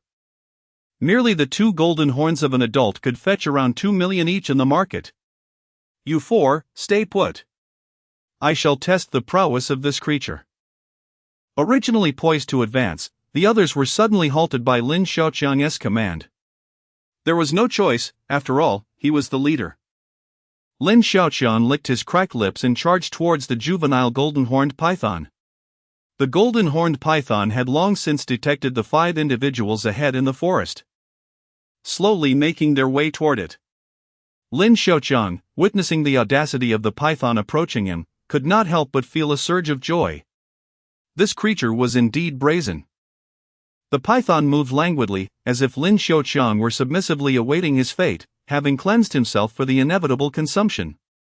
In its perception, Lin Xiaoqiang's vitality was immense. While the life force of Yi Xiao and the others resembled mere flickering matches, Lin Xiaoqiang was a roaring inferno. With a decisive strike, Lin Xiaoqiang unleashed a powerful blow toward the python's head. His formidable fist descended like a tempest, yet the python remained undaunted. Its colossal head, remarkably agile, evaded the attack with a deft movement. Hiss! The crimson forked tongue emerged once more. As the golden-horned python sensed the threat emanating from Lin Xiaoqiang and ceased its pursuit, a wave of vivid scarlet surged in its eyes, and an overwhelming aura of murderous intent radiated from the python. Chapter 18, The Heist. In an instant, the 3-meter-long body of the golden-horned python surged upwards, 2/3 of its form rising to a menacing stature, its cavernous maw gaping wide as it lunged forward. The horrifying spectacle sent chills down the spines of Yi Xiao and his companions, causing them to break into a cold sweat.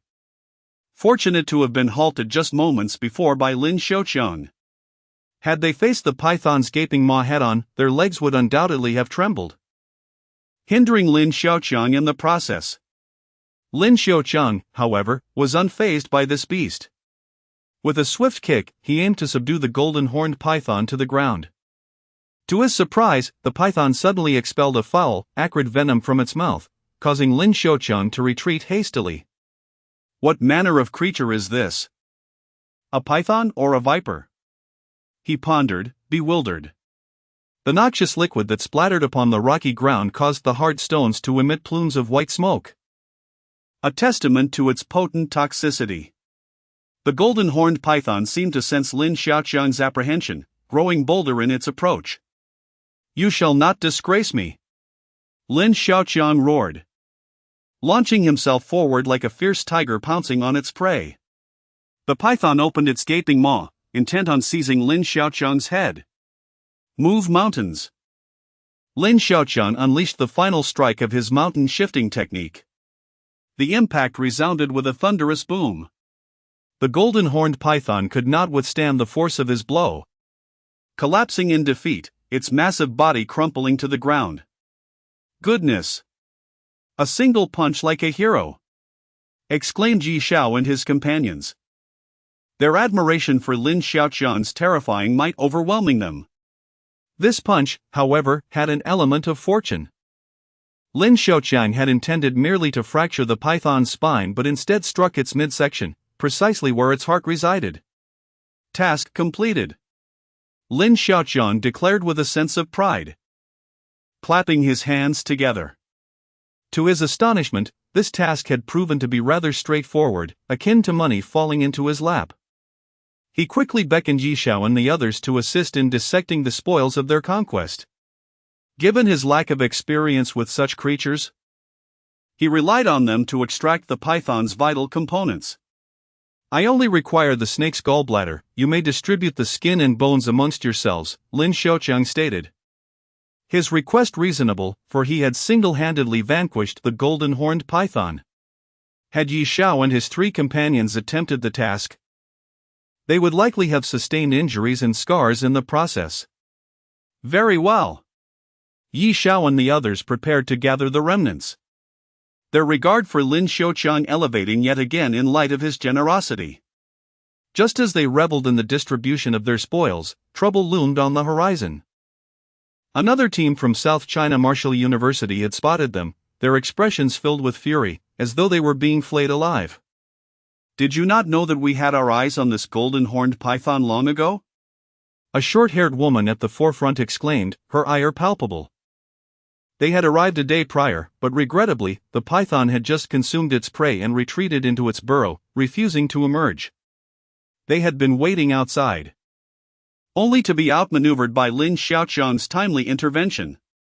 "This golden-horned python should rightfully belong to us. The girl with short hair possesses a certain charm. Her rosy complexion bears a hint of baby fat, plump and inviting, evoking an irresistible urge to pinch her cheeks. Yet, how curious it is that she speaks as if the golden python, which clearly perished at our hands, now belongs to you. Just because you laid eyes upon it, does that make it yours? Such reasoning is fundamentally flawed. Yi Xiao would certainly not wish to see a prize slip through his fingers. Furthermore, the golden python rightfully belonged to them, it was indeed her rightful claim. I cast a glance at Renine, pondering if she might be my spouse. Opposite us stood 5 individuals, yet Runluan remained undeterred, aware that they had the formidable support of Lin Xiaoqiang, the champion of the martial arts examination. With a pure steel mountain-cutting knife, Runluan brazenly severed the golden python's 2 horns before the eyes of Yi Xiao and her companions, then handed them to Lin Xiaoqiang. "You cannot take this golden python, I suggest you return," he stated, continuing his task of dissecting the python's carcass without even glancing up. Yi Xiao was growing anxious. If the horns were taken, they would be unable to fulfill their mission. However, they were in no position to argue, as they had merely been the first to discover the golden python. "Don't blame us for being impolite." A man in black, standing behind Yi Xiao, stepped forward, his voice sharp. His statement clearly indicated an intention to seize the horns by force, an affront that could not be tolerated, especially at such a youthful and impetuous age. "Will it be a duel or a brawl?" Lin Xiaoqiang, who had remained silent until now, could no longer hold back. "Do you dare to speak so boldly?" You mere first-grade martial artist? Scoffed the man in black, who was now a novice second-grade martial artist and looked down upon Lin Xiaoqiang. Do you truly believe yourself worthy to challenge Brother Wang? Before Wang could react, Lin Xiaoqiang advanced swiftly, bypassing him entirely. With his right fist surging with energy, he unleashed a flurry of strikes, and the two who had just mocked him fell to the ground with a resounding thud. Ah! They groaned, clutching their abdomens in agony. The entire episode transpired so rapidly that even Yi Qiaoer was taken aback. Oh, indeed. You are this year's martial arts champion, Lin Xiaoqiang. Yi Qiaoer exclaimed, astonished. She found herself increasingly bewildered by the intricacies of this world. It was astonishing that such a prestigious champion possessed only novice first-grade cultivation. Yet he effortlessly dispatched two first-grade martial artists in an instant. Was he deliberately feigning weakness to outsmart his opponents? Yi Xiao and the others regarded this turn of events as rather ordinary. They had suspected Lin Xiaoqiang was concealing his true strength ever since he had slain the golden python with a single punch. Dang Luan felt a sense of relief. Recognizing that had he arrived with the same arrogance as those around him, he would likely have been swiftly incapacitated by Lin Xiaoqiang. What does it matter if you are the martial arts champion? I must claim this golden python. Wang declared fiercely, having attained novice third-grade status. With a wealth of resources at his disposal since childhood, combined with his extraordinary talent, he had never known defeat. Come and take it if you dare. As his words fell, Lin Xiaoqiang's fists shimmered once more with radiant energy. He had perfected the mountain-moving technique to its utmost. Mountain break. Wang Dang, undeterred, was enveloped in a verdant aura. Stepping forward with his left foot, the azure energy seemed to gather before him with an almost sentient quality. Lin Xiaoqiang was somewhat taken aback, his punch felt as though it had struck a cushion of cotton. The overwhelming force dissipating into the void like a cow sinking into the sea. Then let me see you withstand a few more blows. Lin Xiaoqiang bent slightly, propelling himself forward like a cheetah. Taking a deep breath, Wang Dang inhaled the green energy, which instantly infused his skin, transforming it into a vast expanse of emerald. Gentle breeze technique. Lin Xiaoqiang's golden mountain shifting technique collided with Wang Dang's verdant gentle breeze technique. For a moment, neither side gained the upper hand, exchanging blows with fervor. Wang Dang's gentle breeze technique was indeed formidable, as the protective aura enveloping his body rendered Lin Xiaoqiang temporarily unable to gain the advantage. Bang! Clang! Experience gained, 15. Lin Xiaoqiang endured a strike from Wang Dang's palm, and in response, unleashed the terrifying force of the mountain shifting technique, forcefully breaking through Wang Dang's resilient protective aura. Chapter 19, True Power Dammit. Wang Dang cursed inwardly. Lin Xiaoqiang's fists were overwhelmingly powerful, and he showed no fear of Wang Dang's attacks. In fact, Wang Dang was under the illusion that Lin Xiaoqiang deliberately exposed his weaknesses to lure him into striking. Seeing his most prized chi shattered, Wang Dang lost all desire to continue fighting and chose to surrender. I concede. Just as Lin Xiaoqiang was about to land a punch on his forehead, Wang Dang unexpectedly admitted defeat. Lin Xiaoqiang noticed that he was tantalizingly close to leveling up. You concede? Why not take one more punch from me? Lin Xiaoqiang found it hard to believe. He was just a hair's breadth away from advancement, and it felt like a missed opportunity. Was he a masochist? Was this a provocation? The onlookers were bewildered, having never witnessed an opponent who, upon conceding, invited another blow. You! Wang Dang was filled with indignation. He had never encountered someone so brazen in his life. Anger aside, after a few exchanges, he quickly realized that Lin Xiaoqiang was concealing his true strength.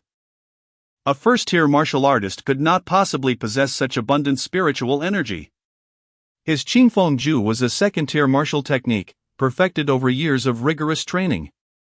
To have it so easily shattered by Lin Xiaoqiang revealed that his prowess was at least at the initial third tier or beyond.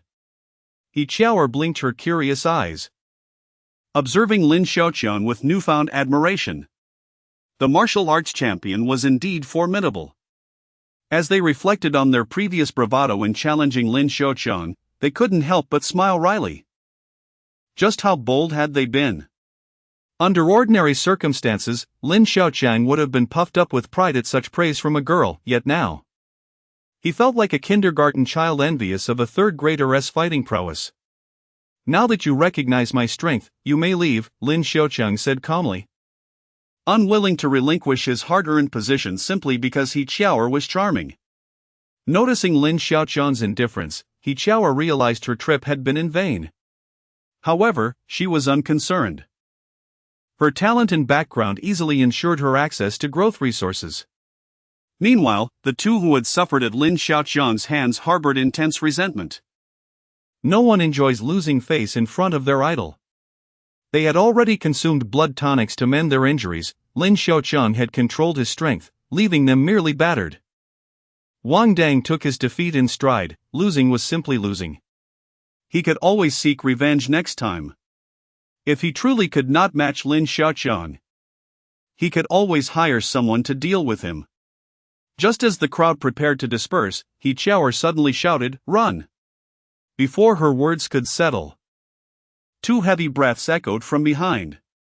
Turning around, they were startled to see two adult golden-horned pythons of intermediate fourth tier. Wasn't it said that the juvenile had been abandoned? This was disastrous. "Run!"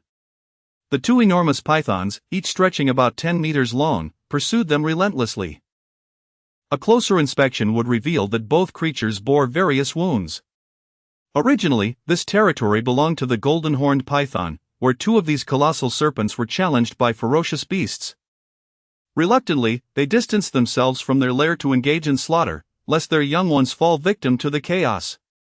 Upon witnessing the brutal slaying of their offspring by humans, the primal instincts of the golden-horned pythons erupted, rendering them even more savage and ferocious. Despite their immense size, these pythons moved with astonishing swiftness, quickly closing in on Lin Xiaoqian and his companions. Both were formidable level 4 beasts, equivalent in strength to human level 4 martial artists, and with their substantial physical advantage, they could decisively overpower warriors of the same tier. Among Lin Xiaoqian's group, only 3 were level 3 martial artists, while the remainder barely reached levels 1 and 2. Merely serving as a distraction for the two pythons. Though Lin Xiaoqian could escape alone, he could not bear the thought of letting his companions perish within the serpent's jaws. He was left with no choice but to reveal his true power and engage in combat with the frenzied beasts. If he were to die at the hands of these creatures, he would accept his fate, at least with a touch of audacity. "Seek death!" Lin Xiaoqian roared, unleashing a surge of energy in that moment. Intermediate level 4. He had concealed such strength. A 17-year-old intermediate warrior, what a prodigy! "I cannot claim to have lost unjustly," Wang Dang remarked with a bitter smile. Even in a contest between a lion and a rabbit, the lion would exert its full strength. Yet Lin Xiaoqian did not regard him as a worthy opponent. The others, witnessing Lin Xiaoqian turn back to confront the pythons to save them, felt a wave of astonishment. He Qiaoer, with her compassionate heart, was moved by Lin Xiaoqian's willingness to sacrifice himself. Abandoning him would leave her burdened with guilt for a lifetime. Wang Dang, noticing that even a frail girl like He Qiaoer could display such loyalty, felt compelled to act honorably and not flee. After consuming a pill, his power surged close to that of an intermediate level 4 warrior. Determined to return and assist Lin Xiaoqian, Dang Luan gritted his teeth and decided to join Wang Dang. As for the others, despite their shared resolve to face death with bravery, their own limitations were evident. To engage would only hinder their allies, thus, it was wiser to retreat and honor their intentions. At this moment, Lin Xiaoqian was locked in a fierce battle. "Move mountain!" He struck down with tremendous force upon the male golden-horned python, the impact overwhelming even its tough scales. The blow thwarted the python's intent to ensnare him. sending searing pain coursing through its back and causing a spray of pale golden blood to erupt from the wound. The male python, in a sudden retaliatory move, bit down on Lin Xiaoqiang's left hand, its hooked fangs piercing deeply. Had it been any other level 4 warrior, the arm would have been devoured instantly, yet the python's attack failed to rend him asunder. Instead, it coiled around him, seeking to crush him further. Ding! Experience gained, 20. The python's vicious bite inadvertently elevated Lin Xiaoqiang to intermediate level 5. With 5 attribute points gained, he allocated them all to enhancing his endurance, bolstering his defensive capabilities. The male golden-horned python, sensing the sudden surge in the human strength, instinctively sought to conclude the battle swiftly, fearing for its own life. Move mountain. No. That's not right. Where has the golden-horned python gone? A sudden wave of overwhelming bloodiness surged from behind Lin Xiaoqiang, startling him to stand erect. Ah! In that moment, Lin Xiaoqiang's entire body erupted with spiritual energy. The left hand still ensnared in the jaws of the male golden-horned python glimmered with radiant gold, resembling the hand of a war deity. With a tremendous force, he swung it backward, striking down with a resounding thud, causing both colossal pythons to collapse. The sharp horns of the male python, under Lin Xiaoqiang's immense power, violently thrust into the vulnerable mouth of the female golden-horned python. The horns pierced through her eye sockets, and a pale golden blood trickled down from their tips. Exhaling heavily, Lin Xiaoqiang sat down upon the corpse of the golden-horned python, realizing that its brute strength was only a fraction less than his own formidable shield. Chapter 20, Task Completion. Lin Xiaoqiang, emulating the techniques previously demonstrated by Deng Luan, deftly removed the golden horns from the 2 golden-horned pythons, carefully placing them into the system's spatial realm. While the other parts of the pythons could fetch a respectable price as materials, Lin Xiaoqiang found little interest in them. With his left hand smeared in pale golden blood, he tore a strip of serpent skin from the python's abdomen to wipe away the stains. The brute strength of these 2 golden-horned pythons was considerable. Regrettably, he could not take them back to the school for nurturing. Sitting atop one of the pythons, Lin Xiaoqiang reflected on their formidable nature. The adult golden-horned python is renowned for its impenetrable scales and terrifying strength. These pythons typically prefer to constrict their prey to death, with their 10-meter-long bodies coiling around their victims, exerting a force akin to that of a mid-level 5th rank, capable of reducing their prey to a pulp with their hardened scales. Alas, the once invincible golden-horned pythons had encountered an adversary even more formidable than themselves. Lin Xiaoqiang hesitated, contemplating whether to extract the gallbladders of the 2 pythons to present to Su Luan as a tonic for her health, thereby demonstrating his respect as a student. However, in reality, he was merely seeking to flaunt before her. At that moment, just as Lin Xiaoqiang was about to store the golden pythons into the system space, Xiao'er and her companions returned from their quest. The 3, filled with urgency, had feared that Lin Xiaoqiang might have met a tragic end or been devoured by the serpents. They were resolute in their determination to recover his body. Even if it had been torn to shreds, the 2 pythons would have to pay a price. Yet, upon their arrival, they were left dumbfounded. The 2 enormous pythons lay lifeless in the mud, their pale golden blood staining the dark earth a brilliant hue. A figure stood amidst the golden blood, resembling a dragon-slaying warrior clad in magnificent golden armor. My goodness! Is the top student of the martial sciences truly this ferocious? Xiao'er, typically composed and polite, couldn't help but exclaim in astonishment. The scene before her was almost too surreal to accept, despite being of the same age. Why was there such a vast disparity in their capabilities?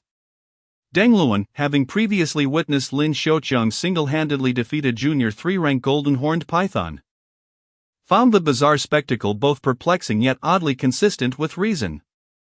I truly cannot contest this defeat, Wang Dang lamented. Lin Xiaoqiang felt a stir of gratitude within him, surprised that his companions had returned to rescue him. He waved them over, calling out, come quickly and help me with these 2 golden horned pythons. I'll take the 4 horns, the remaining parts are also quite valuable. However, Xiao Er was less concerned with the corpses of the pythons and more intrigued by the true extent of Lin Xiaoqiang's abilities. The strength of 2 adult golden horned pythons would not be easily subdued, even by a mentor within the academy. With her bright, curious eyes blinking, Xiao Er inquired. With such prowess, why did you not choose to enter Beiwu University? Beiwu Martial Science University, though its name may sound somewhat convoluted, far surpasses Huannan Martial University in terms of strength. This is also the domain of most martial arts scholars, as the Northern Martial Arts Academy exclusively offers martial disciplines, boasting resources that rank among the top in the nation. It seems that today's young women are particularly fond of gossip. Upon hearing He Qiao's inquisitive inquiries, Lin Xiaoqiang could not help but feel a twinge of annoyance. Naturally, he would not divulge that he had been quite literally punched into this situation by Su Luan. Instead, he casually fabricated a reason to deflect her curiosity, stating, "My father graduated from South China Martial University, so it was only natural for me to come here as well." "Oh, so that's the case," He Qiao exclaimed, her expression reflecting a sudden realization. "I thought as much, otherwise, how could someone just be forced in?" Wang Dang chimed in, holding the tail of a golden horned python. "As long as you are happy, that's what matters. I only need to keep 4 gold horns. The rest can be yours," Lin Xiaoqiang said. They had risked their lives to save him, and he felt a sense of obligation to reciprocate. Lin Xiaoqiang was the type to honor a favor with greater generosity. "What?" Wang Dang rubbed his ears vigorously, convinced he must have misheard. Although the 2 golden horned pythons were most valuable for their 4 gold horns, their worth far exceeded that of other parts. The removal of the horns did not render the remainder worthless. Lin Xiaoqiang's statement essentially relinquished a fortune exceeding 20 million. Even Wang Dang, who came from a wealthy background, would not dare to be so magnanimous. This was originally Lin Xiaoqiang's spoils of war, especially since he had slain the pythons to protect them. He felt indebted to Lin Xiaoqiang for saving his life and dared not accept such unexpected wealth. They all voiced their refusals, and Deng Luan's reaction was particularly vehement. "This is a fortune worth millions. Brother Lin, you should keep it for yourself, besides, we cannot bear to take it." Indeed. Had they turned to confront the 2 golden horned pythons alongside Lin Xiaoqiang from the outset, he would have faced far less difficulty. Although his body had sustained no major injuries, the male python's constricting grip had still left cuts on Lin Xiaoqiang's formidable physique. Even his typically indomitable fists bore several fine cuts from the python's sharp scales. Seeing them persistently decline, Lin Xiaoqiang began to feel somewhat uneasy. He contemplated a compromise. Considering that these materials would ultimately need to be sold for other cultivation resources, he decided to make a practical gesture. "How about this? I have some items I am unsure how to handle, so why not assist me in selling them? We can split the proceeds 50-50. Upon witnessing Lin Xiaoqiang's willingness to concede such benefits, they ceased their refusals. The 4 gold horns would be sold by them, with all proceeds going to Lin Xiaoqiang, while they would share the profits equally. Currently, Lin Xiaoqiang had no need for additional cultivation resources. His greatest source of strength came from enduring hardships. As for martial skills, wasn't Su Luan around? Lin Xiaoqiang directly entrusted Wang Dang with selling his foundation building pill, as it served no purpose for him to keep it. Wang Dang, holding the foundation building pill handed to him by Lin Xiaoqiang, could not help but swallow hard. A foundation building pill was indeed a coveted item, often elusive in the market. He promptly took out 5,600,000 RMB to purchase it, a price that was slightly above the market rate.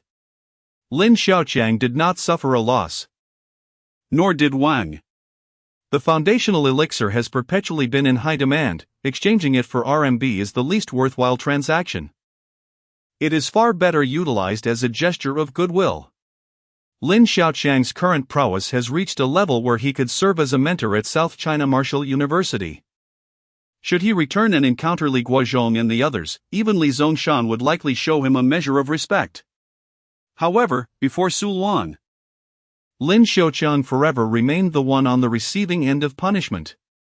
With a boldness that defied embarrassment, he approached Su Luan to request martial techniques. At this juncture, he was indifferent to the martial skills. As long as he could endure the blows, he cared not for anything else.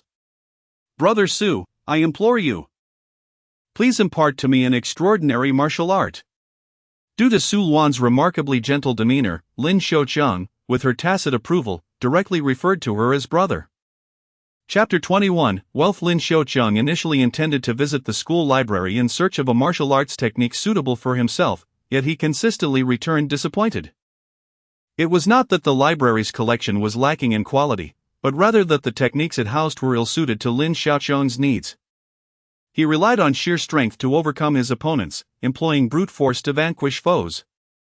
Su Luan was not in a rush to provide Lin Xiaoqiang with appropriate martial arts techniques. In her eyes, his foundational skills were still quite inadequate. His experience was largely accumulated through relentless beatings, and his victories in combat stemmed from raw power and remarkable resilience, akin to winning through sheer chaos rather than skill. Lin Xiaoqiang endured this daily struggle, often seeking out Wang Dang and others for casual conversations, and his life was relatively pleasant. He had exchanged the rewards from his previous trials and all his possessions for renminbi through Wang Dang. Wang Dang obtained a plethora of cultivation resources from Lin Xiaoqiang, leading him to ponder whether such a wealth of resources should truly be converted into currency, which made him question whether Lin Xiaoqiang was a spendthrift. Many cultivation resources defy valuation in renminbi, exemplifying the phrase valuable yet unmarketable vividly. However, these concerns held little significance for Lin Xiaoqiang, as long as he could endure punishment. He did not fret about the lack of growth in his abilities. His current objective was to don a layer of reflective armor, a sentiment of helplessness that others could hardly comprehend. Time flew by, and the school announced the commencement of the winter break. Aside from those engaged in external trials, most students opted to return home. Lin Xiaoqiang, feeling an overwhelming urge to reunite with family, declined Wang Dang and others' enthusiastic invitations. When he left Jiangcheng, he possessed a mere 1,000 yuan from his father, Lin Jianjun, and an additional 500 yuan forcibly given by his sister, Lin Mingyue. Upon his return from South China Martial Arts University, he had transformed into a millionaire, his wealth swelling to tens of millions. Various rare cultivation resources had been converted into cold, hard cash. Wang Dang had steadily deposited approximately 40 million yuan into his bank account, a sum that had previously seemed unimaginable. Despite the tireless efforts of his parents, they struggled to support the education of both him and Lin Mingyue. Having abandoned her dreams of attending university, Lin Mingyue opted to work, hoping to enable her brother to pursue greater aspirations. Before departing, Lin Xiaoqiang deliberately set aside 1 million yuan to honor his mentor, Su Luan. He also instructed Wang Dang to exchange it for a box of cash, craving the exhilarating sensation of newfound wealth. With a proud demeanor, Lin Xiaoqiang approached Su Luan, feigning an air of mystery. He furtively scanned the surroundings to ensure no one was watching before slowly unveiling the box. "Ta-da! This is a token of respect for you," Lin Xiaoqiang exclaimed, wearing a simpering expression, his eyes narrowed in anticipation. "Oh? And then?" To his surprise, Su Luan regarded him with an indifferent expression, devoid of any sense of excitement. "Goodness, this is 1 million yuan. I spent over 80,000 on a cane for Elder Fong." Lin Xiaoqiang had indeed returned home under the radar. Li Guozhong had insisted on being notified in advance of his return when he left. When Lin Xiaoqiang returned home, Zhang Jifan had already prepared a meal consisting of all his favorite dishes. Lin Mingyue deliberately picked a piece of braised fish for Lin Xiaoqiang from the table. Smiling as she said, "This was personally cooked by Dad for you, do give it a try." Having spent many years at home, Lin Xiaoqiang was accustomed to Zhang Jifan cooking, while his father, Lin Jianjun, though capable in the kitchen, rarely took the initiative to cook. To his surprise, his father had taken to cooking this time. "Ha, I must certainly try it." Lin Xiaoqiang carefully picked up a piece of the snow-white fish from his bowl, savoring the delightful taste with every bite. Who would have thought Dad's culinary skills were this impressive? He exclaimed, unable to contain his admiration for the delicious fish, quickly reaching for another piece to indulge in. Hearing his son's satisfied praise, Lin Jianjun burst into hearty laughter. Of course, back in the day, it was precisely this cooking skill that won your mother over. Though the meal was not extravagant, the entire family relished it with great satisfaction. Suddenly, Lin Xiaoqiang glanced around their modest home, with 4 family members squeezed into an area of less than 100 square meters, feeling a bit cramped. "Tomorrow, we shall look for a new house. It's time for a change," he declared. With ample financial resources at his disposal, Lin Xiaoqiang's foremost desire was for his family to enjoy a better life. "Our family has endured for so long. It is time for us to embrace the good days ahead." The Lin family was taken aback by this news. The down payment for a new house would require at least several $100,000. How could they possibly amass such a sum? Even though Lin Xiaoqiang had become a martial artist, it seemed implausible for him to gather that much money all at once. "This house is quite nice. There is no urgent need to move," Zhang Jifan advised her son. While she also yearned for a change, she was reluctant to see Lin Xiaoqiang's martial training hindered in any way. Lin Xiaoqiang, noticing the concern on their faces, decided to lay it all bare. "Rest assured, the only thing I lack now is not money," he reassured them. "Besides, after enduring for so many years, it is high time we enjoy life a little." "What? You intend to buy a car as well? Where are you getting all this money?" Upon hearing Lin Xiaoqiang's resolute tone, the family began to trust his words. After a moment's contemplation, Lin Xiaoqiang decided against revealing the source of his newfound wealth, which stemmed from slaying 2 formidable beasts, to spare his family from unnecessary worry. "Oh, this is a reward from my school mentor, and the Education Bureau, along with the school, has awarded me some cash for being the top student in martial studies." He continued, "Moreover, I am now a martial artist, money isn't of much concern to me." Initially, the family held some skepticism, but his second statement dispelled any doubts. In their eyes, a martial artist was akin to a celestial being, and money was merely a numerical concept. The following day, Lin Xiaoqiang took his family to search for a new home. With money in his pocket, not only did his words carry weight, but his very stride was imbued with confidence. Upon arriving at the sales office, the saleswoman, having encountered countless clients, immediately recognized Lin Xiaoqiang as someone exceptional. Her mind swiftly registered that a significant client had arrived. With a warm welcome, she approached him, her face adorned with a trademark smile enhanced by layers of makeup. "Would you like to learn about the exquisite properties meticulously crafted by our group?" Today, she, who has consistently ranked at the bottom in performance, has finally encountered a significant client. Whether she can turn her fortunes around now rests upon her own efforts. Lin Xiaoqiang merely nodded slightly, expressing modest expectations.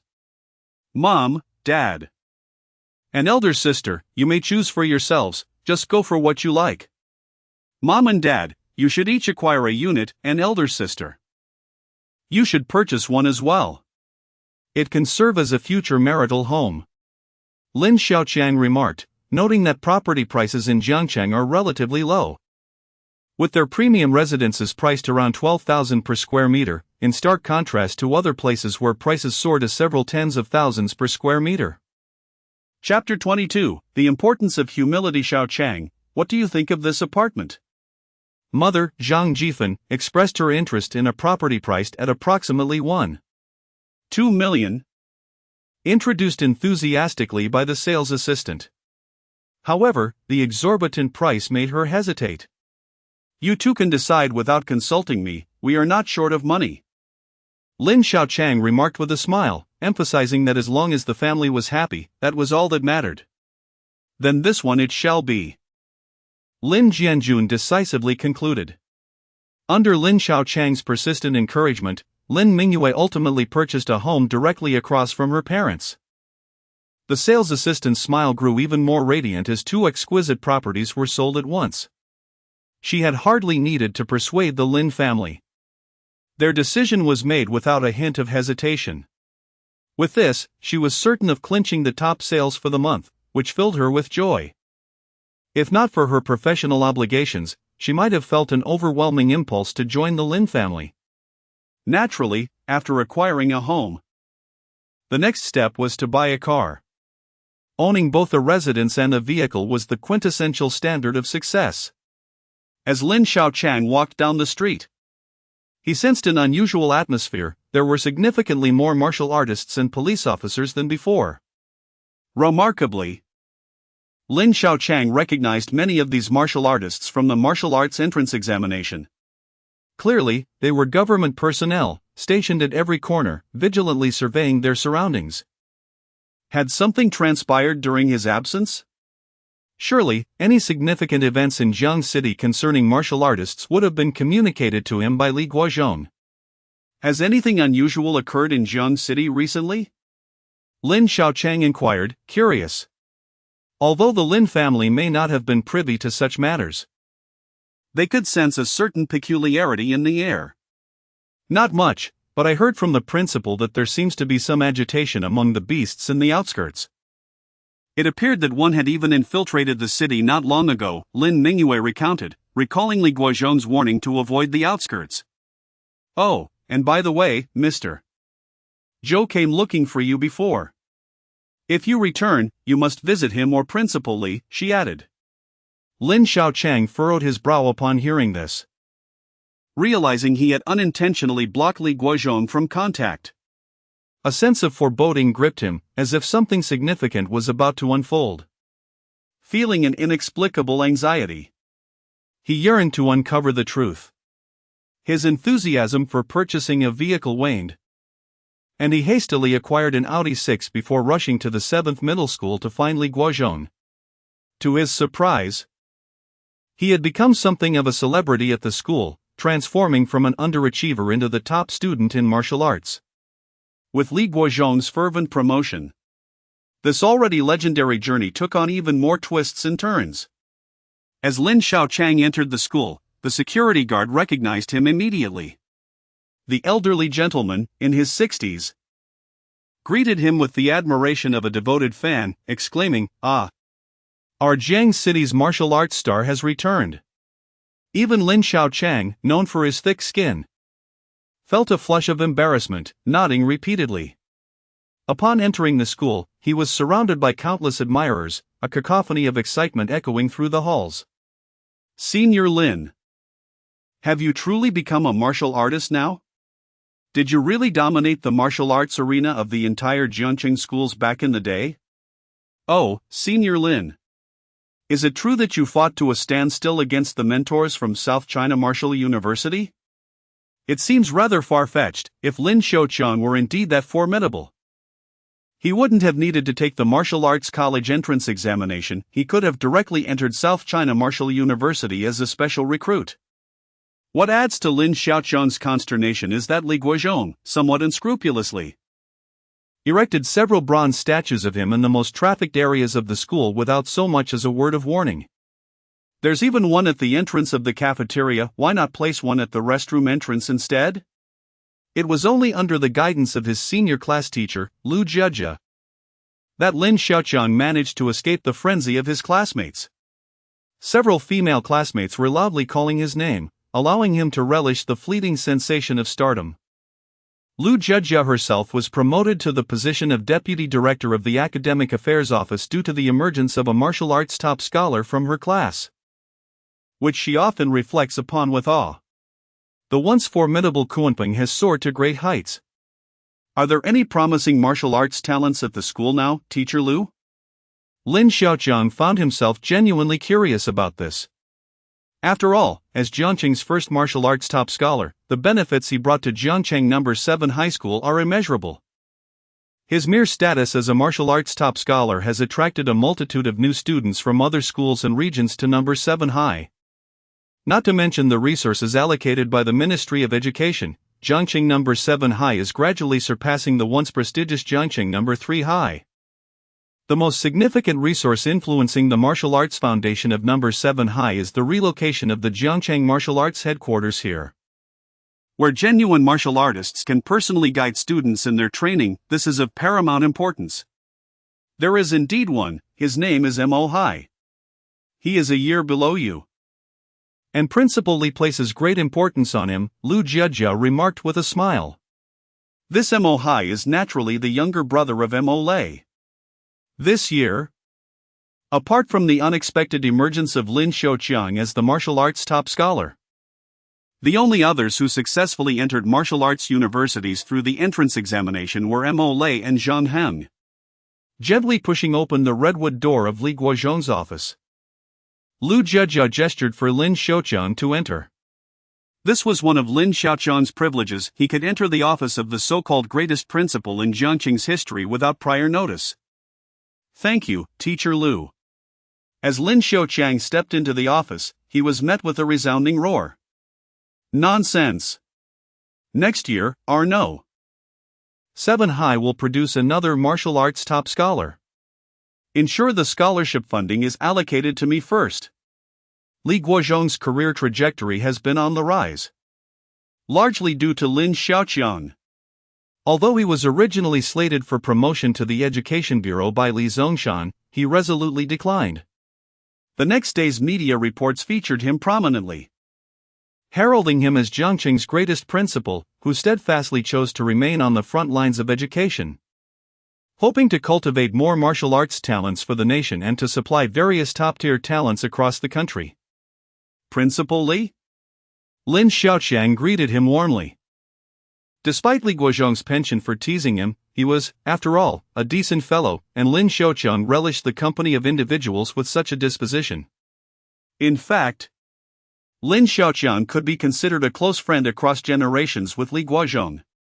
Lin Xiaoqiang, you have finally returned! Li Guozhong exclaimed, his long-anticipated wish having come to fruition. Upon Lin Xiaoqiang's arrival, he promptly ended the call he was on and urged Lin Xiaoqiang to take a seat. Honestly, you didn't even bother to inform me of your return. When I couldn't reach you on your phone, I thought you might have found yourself in trouble again at Wuke University. Can we please refrain from discussing that matter? Chapter 23, Anomaly in the Suburbs. Is it possible that a dimensional rift has appeared in Jiangcheng? Lin Xiaoqiang inquired. As the spiritual energy of heaven and earth gradually revived, a plethora of this energy permeated Lin Xiaoqiang's world, giving rise to countless legends. The price of this resurgence, however, was the emergence of dimensional rifts, attracting the covetous gaze of beings from another realm.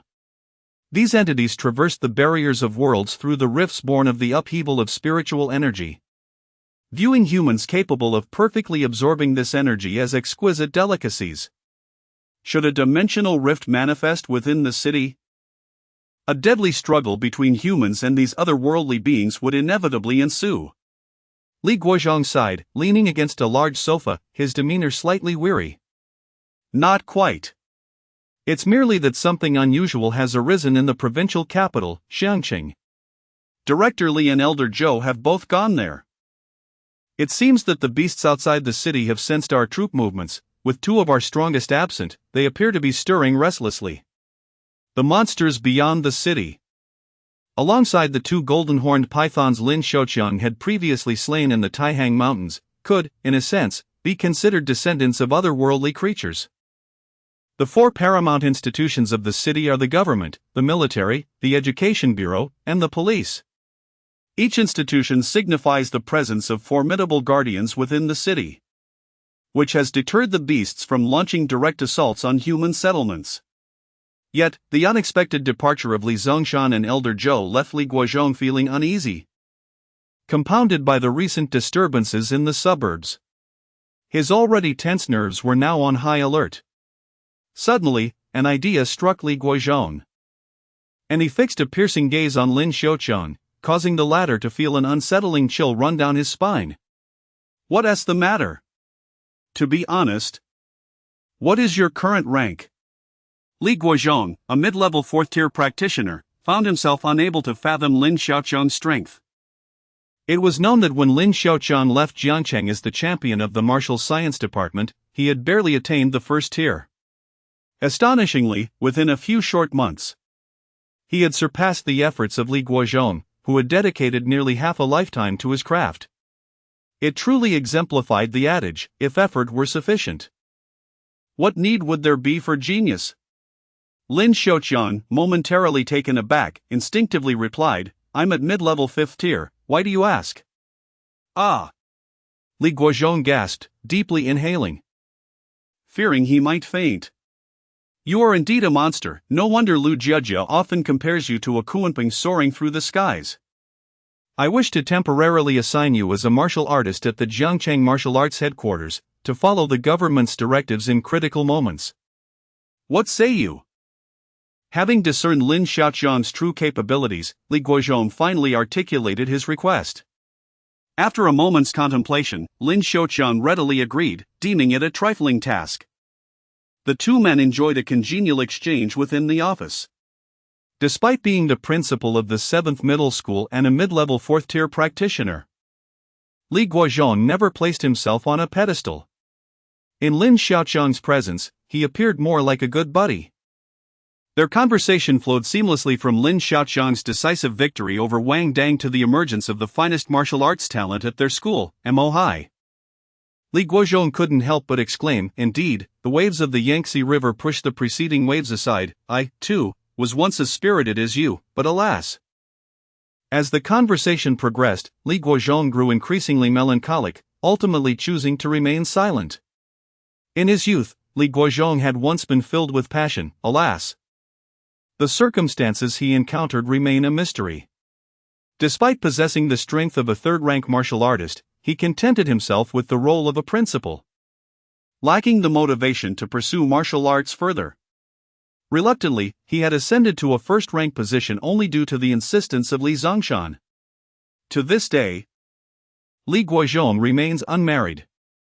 However, returning to the matter at hand, have you blocked me? Lin Xiaoqiang hastily denied it, fully aware that if Li Guozhong discovered he had done so, he would surely be subjected to a thorough beating. Observing Lin Xiaoqiang's vehement denial, Li Guozhong became increasingly convinced of his suspicions. Indeed, this lad had blocked him. Yet, he had no evidence, as Lin Xiaoqiang produced an elderly Nokia from his pocket. Well, I happen to have a decent smartphone here, take it for now, Li Guozhong said, retrieving a brand new smartphone from beneath his desk. Lin Xiaoqiang recognized that the old phone was not his but rather one replaced by Lin Jianjun that very day. To his astonishment, he had inadvertently acquired Li Guozhong's phone, filling him with unexpected delight.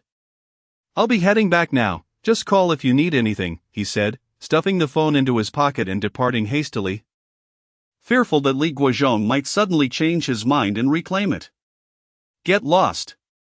You came here just to swindle my phone. Li Guozhong's office echoed with a roar. At that moment, Lin Xiaoqiang felt a weight lift from his chest, having initially thought a dimensional rift had opened in the outskirts of Jiangcheng. It was merely a disturbance caused by the demonic beasts, a rather ordinary occurrence. With Li Zongshan reassigned to provincial duties, Li Guozhong, temporarily overseeing the movements of the demonic beasts outside Jiangcheng, found himself on edge. Having returned to his alma mater and as Jiangcheng's first martial arts top scholar, he felt compelled to look after the younger students. Lin Xiaoqiang made his way back to the martial arts hall, where he was pleasantly surprised to find Mo Lei had returned as well. Their relationship had blossomed from initial conflict, and Lin Xiaoqiang felt a deep sense of gratitude towards the brothers at the 7th High School's martial arts hall. Without their spirit of dedication, he would not be who he was today. Mo Lei had undergone significant transformation during their few months apart. Once clad in a white short-sleeved shirt that flaunted his muscular physique to intimidate others, he now sported a more sophisticated all-black ensemble, exuding a newfound composure. Mo Lei had officially entered the ranks of a first-rank martial artist, an impressive feat achieved without substantial resources. Unlike Wang Dang and Su Qiaoer, who likely indulged in foundational elixirs rewarded to martial arts top scholars during their formative years, Mo Lei's rapid growth stood out. Upon seeing Lin Xiaoqiang, Mo Lei beamed with joy, exclaiming, "Lin Gu, are you here to visit our alma mater?" Lin Xiaoqiang nodded, and sensing Mo Lei's presence here, he inquired, "You are here to guide Mo Hai, aren't you?" The martial arts university's winter break commenced notably earlier than other schools, even a month ahead of high schools. "Indeed," Mo Lei replied. This young man now bears a striking resemblance to Brother Lin from back then, incessantly clamoring for a fight. At this point, both of them couldn't help but chuckle lightly. In those days, much like now with Mo Hai, they would frantically seek out opponents to spar with in the martial arts hall, resembling frenzied wild boars. Upon entering the hall, Lin Xiaoqiang encountered many familiar faces, including Teacher Li, who continued his role as a mentor. He never anticipated that the unexpected contender from back then would emerge as the top student in martial arts. "It feels surreal, much like a dream." "Lin Xiaoqiang?" A voice as melodious as a lark's song rang out, prompting Lin Xiaoqiang to turn around. It was Chen Feifei. Chapter 12, Chen Feifei, why are you here too? Lin Xiaoqiang could hardly believe that the enchanting figure before him was none other than his first love, Chen Feifei. He had harbored a secret affection for her long before he acquired the formidable shield system, and their relationship had been imbued with an unspoken, ambiguous intimacy. However, back then, Lin Xiaoqiang was plagued by self-doubt and could not muster the courage to reveal his youthful, innocent feelings to Chen Feifei. It was only after his rival, Li Xiqiang, assaulted him, triggering the activation of his system, that he became a favored individual in the eyes of fate. That day, as Lin Xiaoqiang returned home, he was filled with hesitation. With newfound strength and a promising future ahead of him, he pondered whether he should express his feelings to Chen Feifei. Just as he was caught in this indecision, Chen Feifei suddenly transferred schools. They lost all contact, and their budding romance was abruptly stifled. Fortunately, Lin Xiaoqiang's previous life had imbued him with resilience, sparing him from prolonged heartache. To his astonishment, their paths crossed once more, and memories of love surged within him. "I heard from Teacher Lu that you would be at the martial arts gym, so I came to find you," Chen Feifei said, her eyes glistening with unshed tears. Her fair cheeks flushed with a shyness that could stem from either their reunion or other emotions. "I've been searching for you for so long but couldn't reach you." The pent-up longing and grievances Chen Feifei had harbored rushed forth like a tidal wave at that moment. She had yearned to reconnect with Lin Xiaoqiang, but by then, he was no longer at the martial arts gym, leaving her reliant on former students to track him down. Today, her wish had finally come true. Gently, Lin Xiaoqiang enveloped Chen Feifei in his embrace, gazing down at the girl who was sobbing softly. "I'm much stronger now. If anyone dares to bully you again, I'll take care of them. I'll give them a good beating," he reassured her. Lacking sweet words or impressive martial skills, he could only provide the simple solace of safety to the woman he cherished. The two remained entwined for what felt like an eternity, oblivious to the passage of time. Chen Feifei's swollen eyes continued to weep as she clung tightly to him, terrified of losing him once more. Upon returning home, Lin Xiaoqiang's face radiated with joy as he grinned foolishly while holding his phone. "Sister, please help me pick out a nice outfit," he requested of Lin Mingyue, who was busy preparing for their move. Lin Xiaoqiang's wardrobe had always been curated by Lin Mingyue, and his sense of style bore a resemblance to hers. Lin Mingyue cast a sly glance at Lin Xiaoqiang's phone screen, thinking, "What a rascal, secretly dating someone behind our backs. What is going on? Are you meeting your little sweetheart tomorrow?" she teased, causing Lin Xiaoqiang to blush slightly. "Not really. I'm just going to hang out with a regular friend in the outskirts tomorrow," he stammered, still exhibiting the childishness he had always shown when trying to tell a fib. The next day, Lin Xiaoqiang awoke early. Hurriedly donning the carefully chosen outfit prepared by Lin Mingyue before rushing out the door.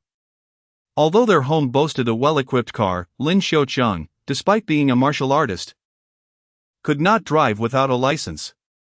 Rushing towards Qian Feifei's residence on a shared bicycle, Lin Xiaoqiang could hardly contain his eagerness. The Lin family upstairs found his frantic demeanor amusing. "Mom and Dad, this lad must be in love. What wonderful news! Let us get him married soon. I've dreamt of cradling a grandchild." However, they reminded Mingyue to act swiftly as well. "But Mom, I'm still so young." Lin Xiaoqiang, possessing the strength of a mid-level 5th tier, pedaled with the speed of an aircraft. If not for the fear of exceeding speed limits or the bicycle falling apart, he could have transformed the bicycle into a flying machine.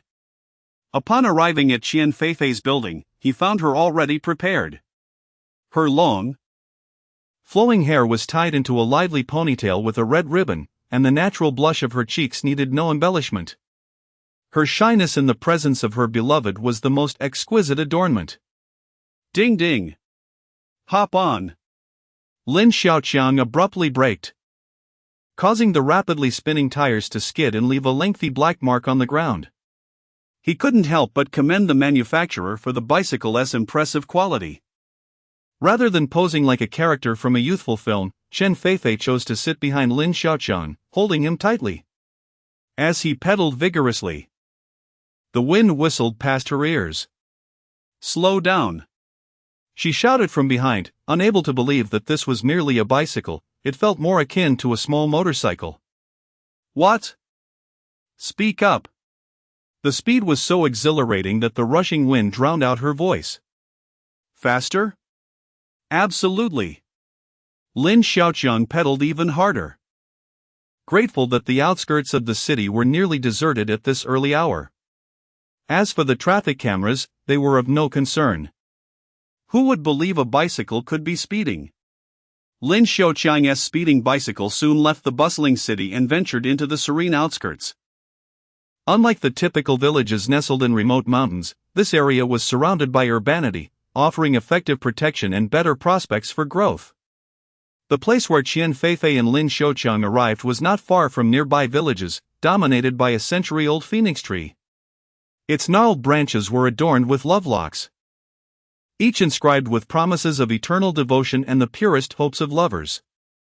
While the branches bore witness to these solemn vows, the earth below cradled the heartfelt longings of those infatuated. A tradition persisted here: if a wish buried in the soil came true, one was obliged to return and express gratitude. The sealed letters, contained within glass bottles, would be burned alongside their beloved, replaced by a golden lock hung upon the tree. Naturally, Qian Feifei had buried her own affections for Lin Xiaoqiang here. Carefully, she retrieved the red letter from the earth, burning it together with Lin Xiaoqiang before hanging a lock symbolizing their steadfast love. Lin Xiaoqiang, however, held these customs in perpetual disdain. The tree bore the names of countless unworthy men and women, yet they still dared to make wishes here, as if fearing that divine retribution might pass them by. Nevertheless, Qian Feifei was enchanted by such romantic notions, while Lin Xiaoqiang could only endure in silence. Mimicking Qian Feifei's gesture of clasped hands, he closed his eyes beneath the ancient tree, making a new wish. Qian Feifei knelt in profound reverence, her sincerity akin to that of a devotee before a deity. "I am grateful for your protection, for allowing me to encounter Lin Xiaoqiang once more, and for the love he still holds for me." Lin Xiaoqiang quietly opened his eyes, stealing a glance at Qian Feifei's devout demeanor. Chapter 25: The Invasion of Otherworldly Beings. This foolish girl.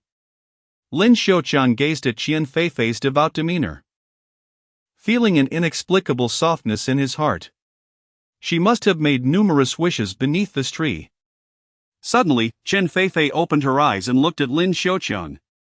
Their gazes locked, and they could not help but share a smile. They did not linger here for long. As Lin Xiaoqiang had previously promised Mo Lei to head to the martial arts gym at the school to guide his younger brother. "Remember to ride slowly on the way back. Qian Feifei said as she embraced Lin Xiaoqiang's waist from the back seat, playfully pinching him. Ding! Experience points 1. The system's notification left Lin Xiaoqiang both amused and exasperated. Given his impressive defensive capabilities, even if Qian Feifei were to exert all her strength, it would leave no mark. After all, she was merely pinching her boyfriend. How much strength could she possibly muster? Could this be what they call a sweet critical hit? Lin Xiaoqiang patted his chest and earnestly stated, "I assure you, I was not intentional when I arrived. This time, I shall ride more slowly." Got it. Qian Feifei gently rested her cheek against Lin Xiaoqiang's sturdy back, perhaps the happiest moment of her life. The two remained silent, savoring the warmth of the moment. The rice fields along the roadside had turned a golden hue, the heavy rice stalks bowing under the weight of the grains. A gentle breeze swept through, carrying the sweet aroma of the rice. As they approached the urban area of Jiang City, for reasons unknown, Lin Xiaoqiang felt a surge of intense unease. His feet instinctively quickened, eager to enter the city and avert any unforeseen incidents. Xiaoqiang, something is chasing us from behind, Qian Feifei exclaimed, her voice laced with panic. Lin Xiaoqiang turned to see a creature, emaciated and covered in white fur, resembling a monkey, frantically pursuing them. Oh no! How could it be this beast? Lin Xiaoqiang cursed inwardly. This creature, called a bone calamity, hailed from the dimensional rifts. Although its strength was merely at the initial second tier, the appearance of such beings often heralded the imminent arrival of an army of otherworldly creatures. Moreover, bone calamities were inherently vicious, with a penchant for devouring human brains, and would not relent until their prey was dead. Fear not, it is merely a minor beast. Hold on tight, Lin Xiaoqiang reassured Qian Feifei. The bone calamity posed no threat to him, however, with Qian Feifei present, he had to take the situation seriously. She was just an ordinary person, accustomed only to witnessing such creatures on television. The terrifying appearance of this creature from another dimension was beyond her comprehension. Okay. Qian Feifei's heart raced with terror. Yet she managed to maintain her composure in Lin Xiaoqiang's presence. The bone calamity, unable to catch up to the fresh blood before it, grew increasingly enraged, letting out an ominous growl. As it howled, more bone calamities that had been lurking nearby gathered in response to the call. Their mournful cries eerily resembled human screams, akin to crows in a graveyard, summoning death. Qian Feifei trembled in fear, cold sweat trickling down her back. A pair of hands tightly clung to Lin Xiaoqiang, continuously murmuring, "I am not afraid, I am not afraid." To his astonishment, several skeletal beasts suddenly materialized before him, their claws bared and rushing forward. Feifei is preparing to embrace me from behind. I must abandon the bicycle, Lin Xiaoqiang shouted. Realizing that relying solely on the bicycle would not allow them to escape the encirclement of the skeletal beasts, it had become a burden instead. Qian Feifei, paralyzed by the terrifying scene, could only nod vigorously, unable to utter a word. With a sudden, sharp break, Lin Xiaoqiang steadied Qian Feifei to prevent her from falling. "Close your eyes, and all will be well. I will certainly bring you back," he bellowed with determination. He refused to believe that as a mid-level martial artist, he would be trapped by a horde of lowly creatures. He had no choice but to carve a path through the bloodshed. Qian Feifei clung tightly to Lin Xiaoqiang, her eyes firmly shut. "I believe in you," she whispered. Lin Xiaoqiang grasped the bicycle with one hand and swung it fiercely at the two oncoming skeletal beasts. Bang! The creatures emitted a wretched scream before falling lifelessly. With one hand securely holding Qian Feifei, his other hand radiated a golden glow. Even if he were to fall here, he would not allow a single scratch to mar her. Charge! Lin Xiaoqiang fought valiantly, akin to Zhao Ziyun from the Three Kingdoms, single-handedly battling against a multitude. Though his speed remained unchanged, his formidable strength allowed him to outmaneuver the agile skeletal beasts. Those that stood in his way were obliterated. Suddenly, A skeletal beast lunged at him from the right. Lin Xiaocheng swatted it away like a bothersome fly. The creature's belly erupted in a gory explosion, ensuring its demise. With a swift motion, he seized the corpse's tail as a weapon, hurling it at another approaching beast, sending it crashing to the ground. The green blood of the skeletal beast splattered over both of them. Lin Xiaocheng wiped the splatter from his mouth and glanced at Qian Feifei, whose face had turned a ghostly white, her teeth chattering in fear, her eyes tightly shut. A sudden shriek from behind startled Qian Feifei, causing her to shrink instinctively. Lin Xiaocheng wrapped his arms protectively around her and delivered a swift kick backward. As his leg became smeared with green blood, he shifted his stance and sprinted forward once more. "Feifei, can you drive?" Lin Xiaocheng suddenly inquired while dispatching another skeletal beast with one hand. Ahead, an abandoned shared vehicle sat, seemingly left by someone. Qian Feifei nodded earnestly, indicating that she could indeed drive. Lin Xiaocheng wiped the green blood from his eyes and instructed her, "You go and drive that shared vehicle, I will cover you from behind." Qian Feifei did not refuse. She understood their precarious situation well. Her presence might hinder Lin Xiaocheng, and only by ensuring her own safety could she guarantee his. Seeing that Qian Feifei had started the vehicle, Lin Xiaocheng shouted, "There should be no beasts in the city. You must return home immediately and take your family to the emergency shelter. Qian Feifei's home is the closest to the outskirts of the city, and it is undoubtedly the first to be attacked, beginning from her residence. Furthermore, if she does not depart now, there is some concern whether Lin Xiaocheng can guarantee her safety. Outside the city, the beasts have begun to gather, no longer wandering aimlessly but converging to form a tide of creatures poised to assault the city. The bone spirits serve as the vanguard, primarily guiding the beast horde towards the city in search of prey." Upon seeing Qian Feifei drive away, the bone spirits did not pursue her but instead encircled Lin Xiaocheng, who remained behind. In their eyes, Lin Xiaocheng exuded an enticing aroma. Chapter 26, The City of Peril. "How dare you contemplate harming me?" Lin Xiaocheng exclaimed, his voice laced with fury as he charged forward once more, golden fists raised high. The white-haired, diminutive bone fiends exhibited a terrifying obsession with their prey, with countless of their kind meeting a gruesome end at the hands of this human.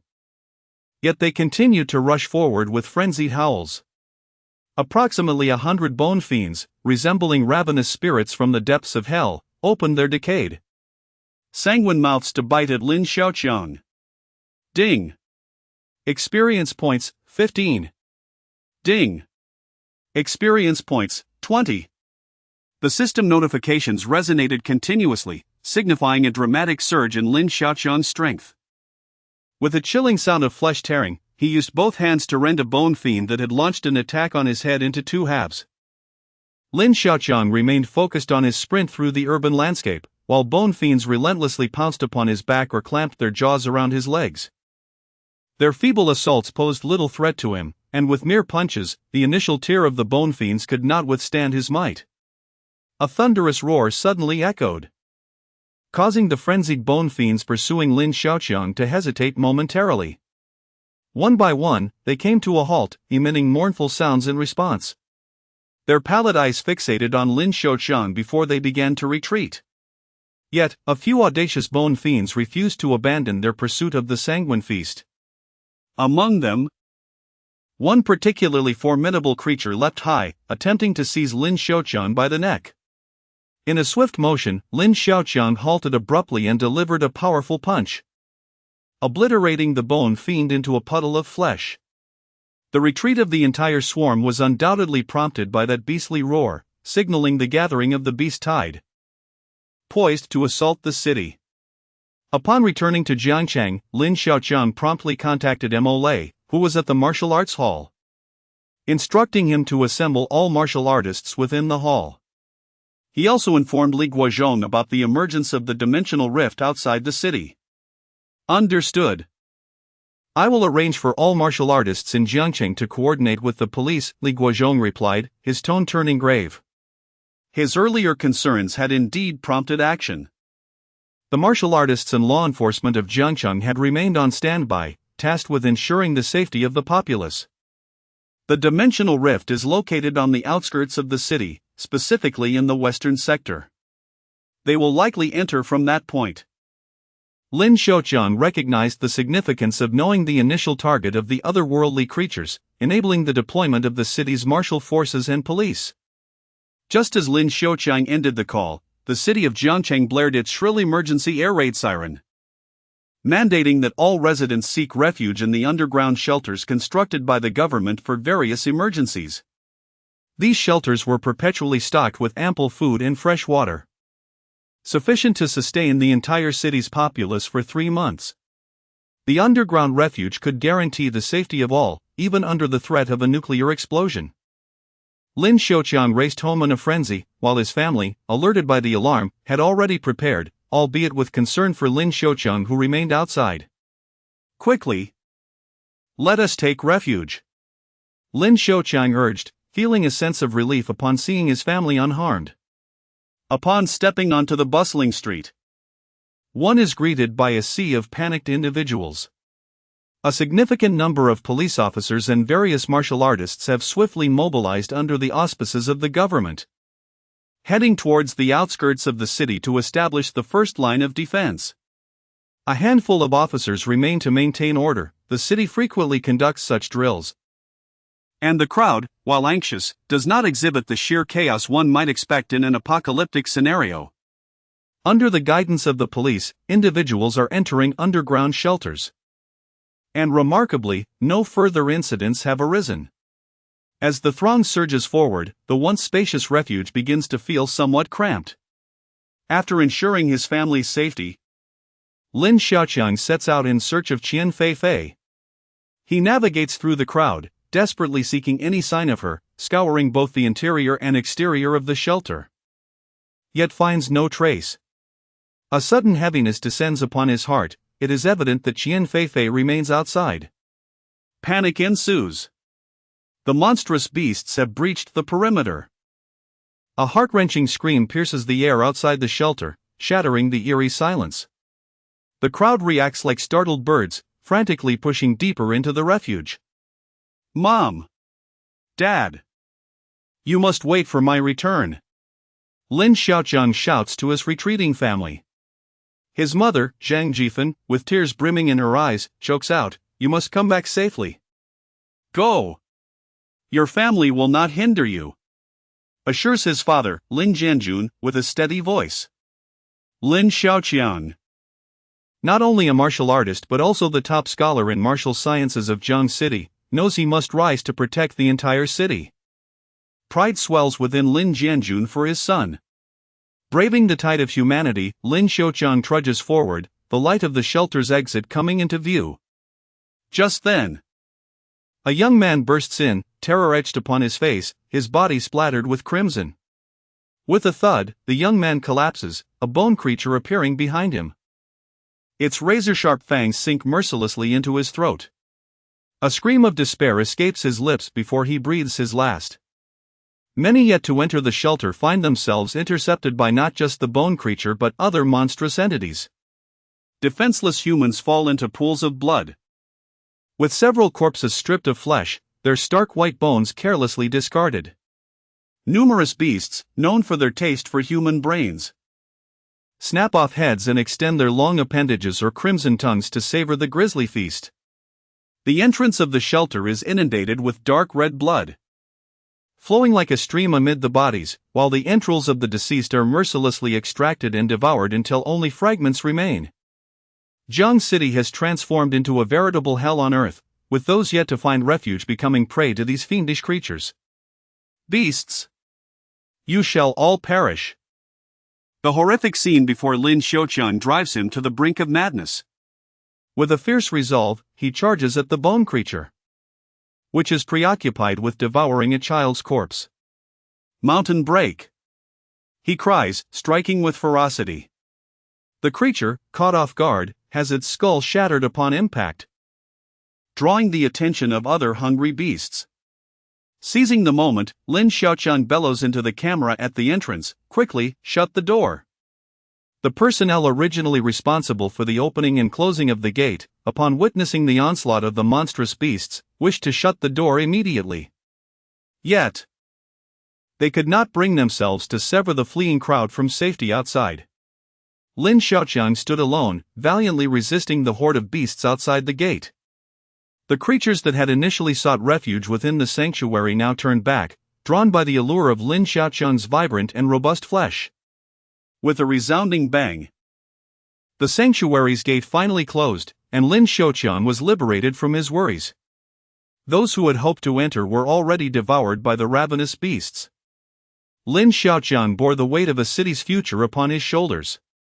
Chapter 27, The Frenzied Suppression. The entire city has succumbed to ruin, with monstrous beasts reigning supreme over the streets. They roam in packs, seeking delectable prey, while those who failed to take refuge have become mere specters beneath their fangs. Thick plumes of smoke billow from the towering edifices, where flames dance wantonly within. The city begins to crumble, and the populace dwindles. Boom!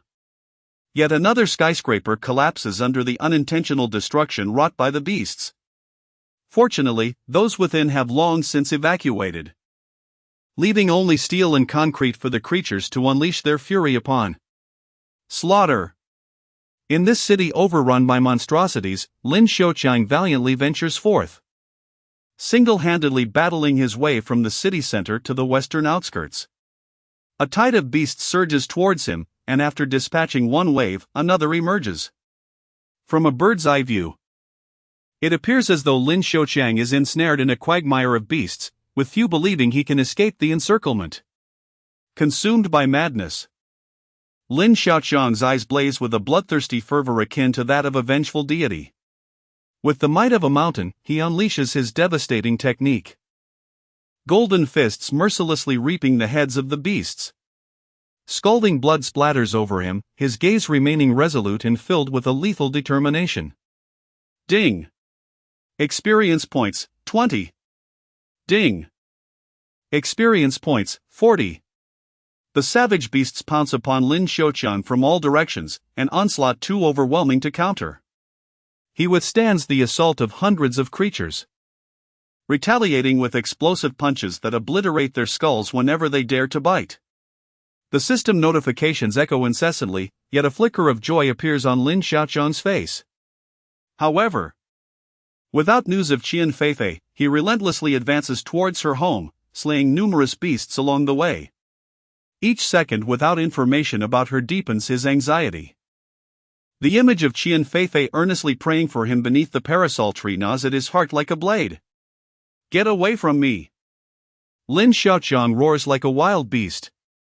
Ding! System upgrade. Amid the ferocious assaults of the beasts, Lin Xiaoqiang progresses swiftly, ascending to the realm of an intermediate 6th grade warrior. Mere steps away from becoming a high-level martial artist.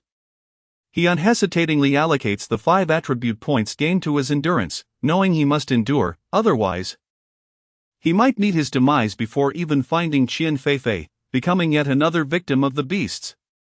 With a surge of 5 points in endurance, his entire being is revitalized, and the bloodied wounds on his body gradually scab over and fall away. His defensive capabilities have escalated to an astonishing level, now matching his vital energy stage. As long as no vital organs are compromised, Lin Xiaoqiang remains sprightly, with wounds healing almost instantaneously. Thus, he drags hundreds of beasts along, carving a path from the city center to the western district. Ding dong! Lin Xiaoqiang's phone vibrates in his pocket, a special alert set for Qian Feifei. After numerous attempts to reach her through texts and calls, which had vanished into silence, the sudden message jolts him to attention. With renewed vigor, Lin Xiaoqiang's right fist radiates brilliance, akin to a miniature sun, illuminating his path forward.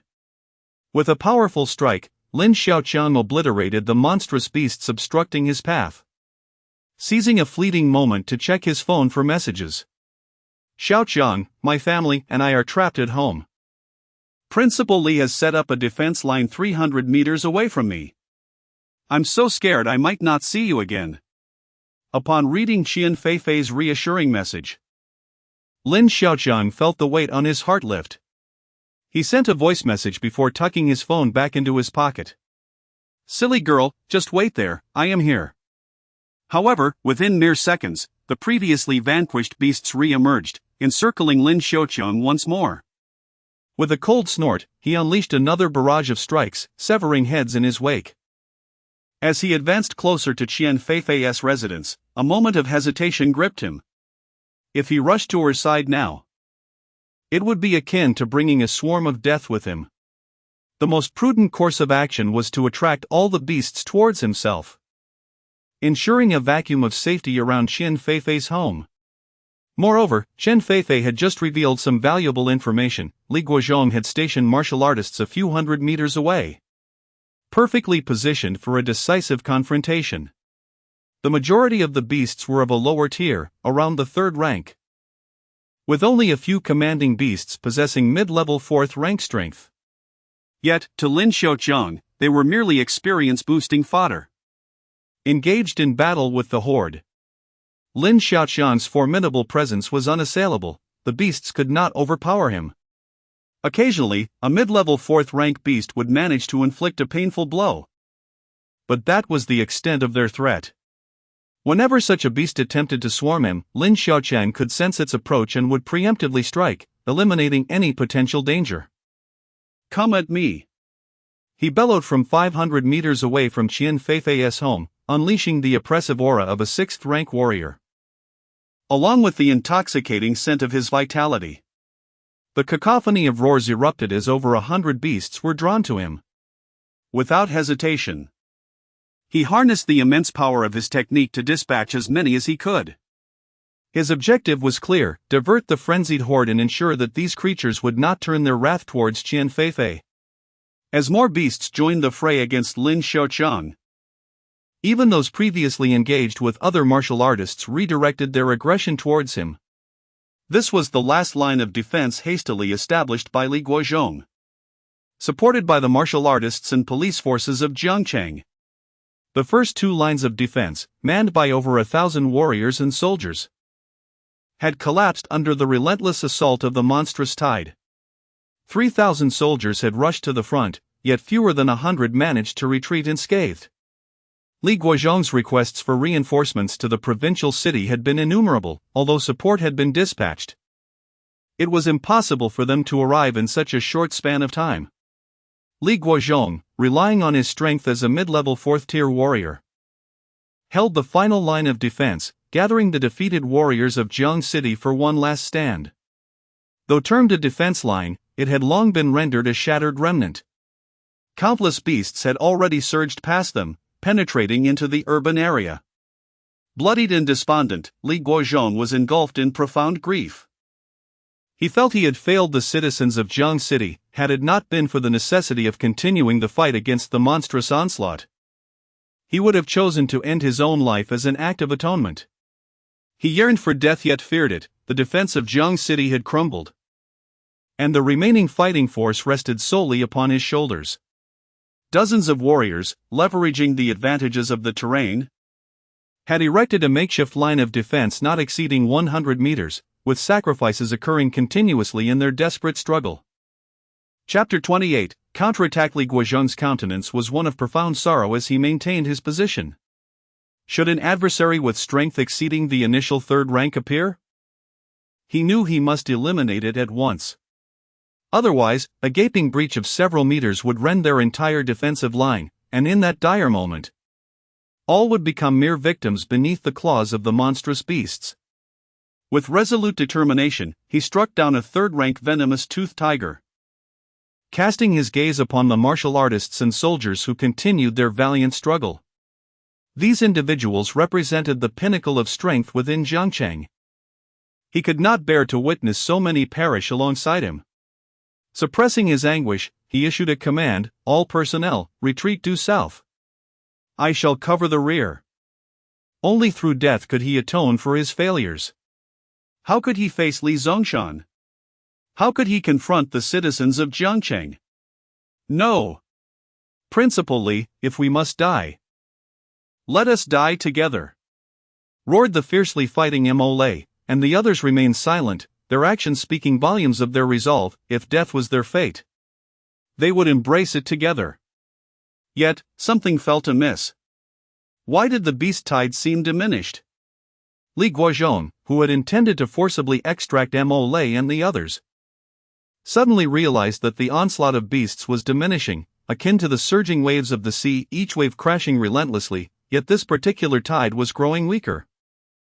Granting Li Guozhong a moment to breathe, he shouted once more, "You have all done your utmost, there is no need for you to remain with me. The future of Jiangcheng's martial arts rests upon your shoulders. If we do not retreat now, it may soon be impossible to escape." The prospect of total annihilation was the last thing Li Guozhong wished to witness, especially considering that these were the last elite forces of Jiangcheng.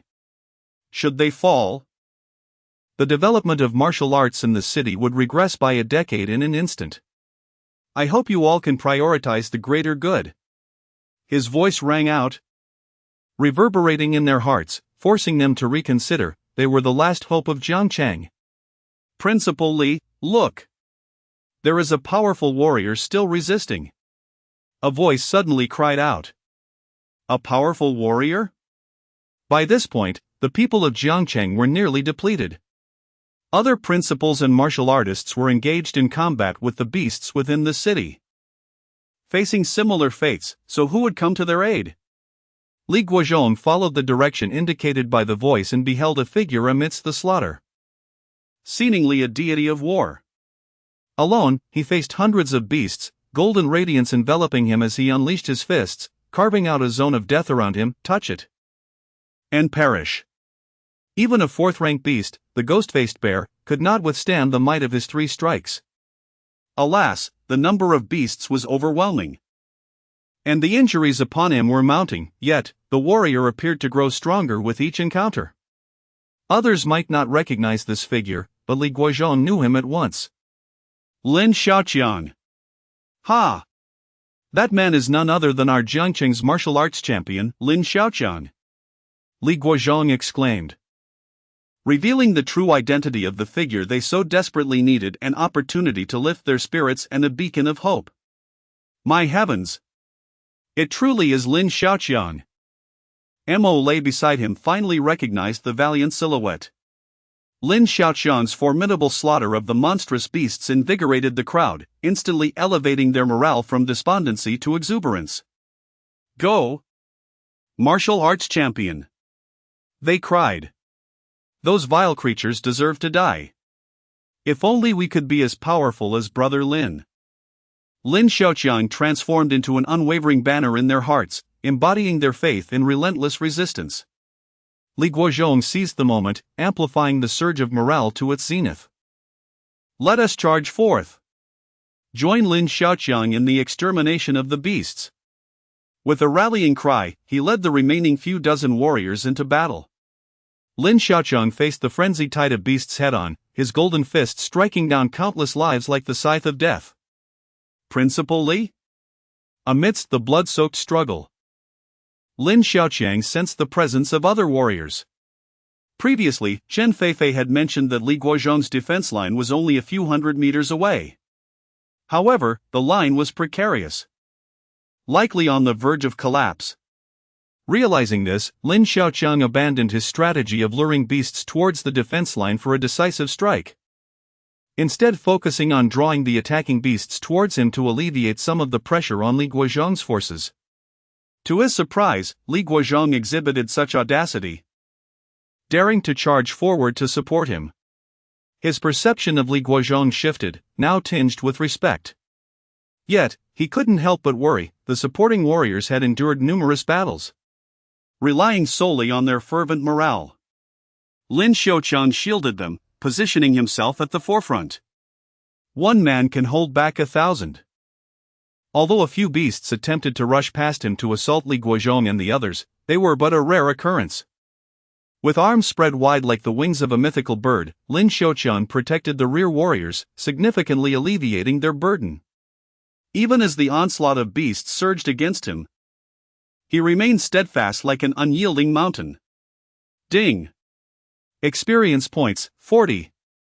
Ding! Experience orb, 70. The experience bar, which had once reached 1,000, filled rapidly as the beasts grew more frenzied. Lin Xiaoqiang even dared to absorb a full-force strike from a mid-level 4-grade beast, merely taking a few steps back to steady himself, with the scars left behind only enhancing his allure. Congratulations, host, you have advanced to high-level warrior. As the colossal paw of a ghost-faced bear struck Lin Xiaoqiang's chest, it propelled him into the 7th tier of high-level warriors. The 5 attribute points did not enhance his endurance but rather augmented his strength. Lin Xiaoqiang examined his attribute panel. Character panel name, Lin Xiaoqiang. Age, 17. Current, Strength 26. Stamina 7, Agility 3, Mana 0, Endurance 28. Note: the average attribute value for a normal adult male is 5, excluding mana. Strength influences attack power, stamina affects health. Agility determines evasion, mana governs magical power, and endurance impacts defense. Skill, Mountain Splitting Technique. Experience points, 55,1200 with a terrifying strength of 26 points and an unparalleled endurance of 28 points. Lin Xiaoqiang has been transformed into a veritable human tank. His enhanced power renders him even more ferocious, making it exceedingly difficult for 4th-tier demon beasts, which could previously engage him in a few rounds of direct combat, to withstand his counterattacks. The pressure on Li Guozhong and the others behind him has significantly eased. Their sole task now is to eliminate any demon beasts that Lin Xiaoqiang has overlooked or failed to intercept. As Lin Xiaoqiang continues his rampage, he reaches a state of unmatched dominance, his golden fist striking down swaths of demon beasts into mere fragments. In an astonishing turn of events, the frenzied tide of beasts begins to stagnate. The ground ahead is strewn with the corpses of demon beasts, instilling a sense of trepidation in these nascent intelligent creatures. Chapter 29, Counterattack. The precarious situation that Li Guozhong faced was abruptly transformed by Lin Xiaoqiang, who has now managed to stabilize the final line of defense in the western part of the city. Lin Xiaoqiang has become a veritable bulwark, with the relentless tide of beasts emerging from the dimensional rift fervently assailing him. Yet, Lin Xiaoqiang's defensive capabilities are extraordinarily formidable. Their desperate counterattacks prove utterly futile against him. In Lin Xiaoqiang's presence, the more frenzied their assaults, the more swiftly his experience points accumulate. The beasts that initially intended to breach this line of defense were irresistibly drawn to the astonishing vitality radiating from Lin Xiaoqiang's body, and through his prowess as a shield, he successfully intercepted the beast horde here. The subsequent waves of beasts were unable to reinforce their brethren already infiltrating Jiangchang, significantly alleviating the pressure on the surviving forces engaged in combat within the city. The warriors stationed at the Martial God Temple, along with a substantial contingent of police, began to consolidate their efforts for a counteroffensive, resulting in a slight mitigation of the dire circumstances facing Jiangchang. Nevertheless, the terrifying onslaught of beasts still posed an insurmountable challenge, and the remaining forces within the city were compelled to engage in a precarious standoff, unable to spare personnel to assist the western line of defense. There looms a considerable possibility that should the beasts within the city fail to find sustenance, they may turn their attention to other cities or encircle the last line of defense in the west. Those trapped within the city are unable to exit, while those outside cannot enter to provide assistance. The situation beyond the city walls is entirely contingent upon Lin Xiaoqiang. Should he falter, the beast horde would surge into the city like a deluge. In the western region, numerous residents remain unevacuated, which explains Li Guozhong's insistence on establishing 3 lines of defense utilizing all available martial artists from the Education Bureau and the Martial Arts Hall. Even in the absence of time for a full evacuation, it was imperative to draw the beast's attention entirely upon them. This decision also saved Qian Feifei's life. Had Li Guozhong opted for retreat, the western part of the city would have been reduced to ruins by the beast horde. Qian Feifei, along with others who have yet to evacuate, stood on the rooftop, witnessing this miraculous scene. Although Lin Xiaoqiang was besieged in the front lines, his blood-stained visage bore no trace of panic, rather, a hint of triumphant glee could be discerned amid the grime. Jiangchang is saved. Who would have thought such a young powerhouse resides within our city?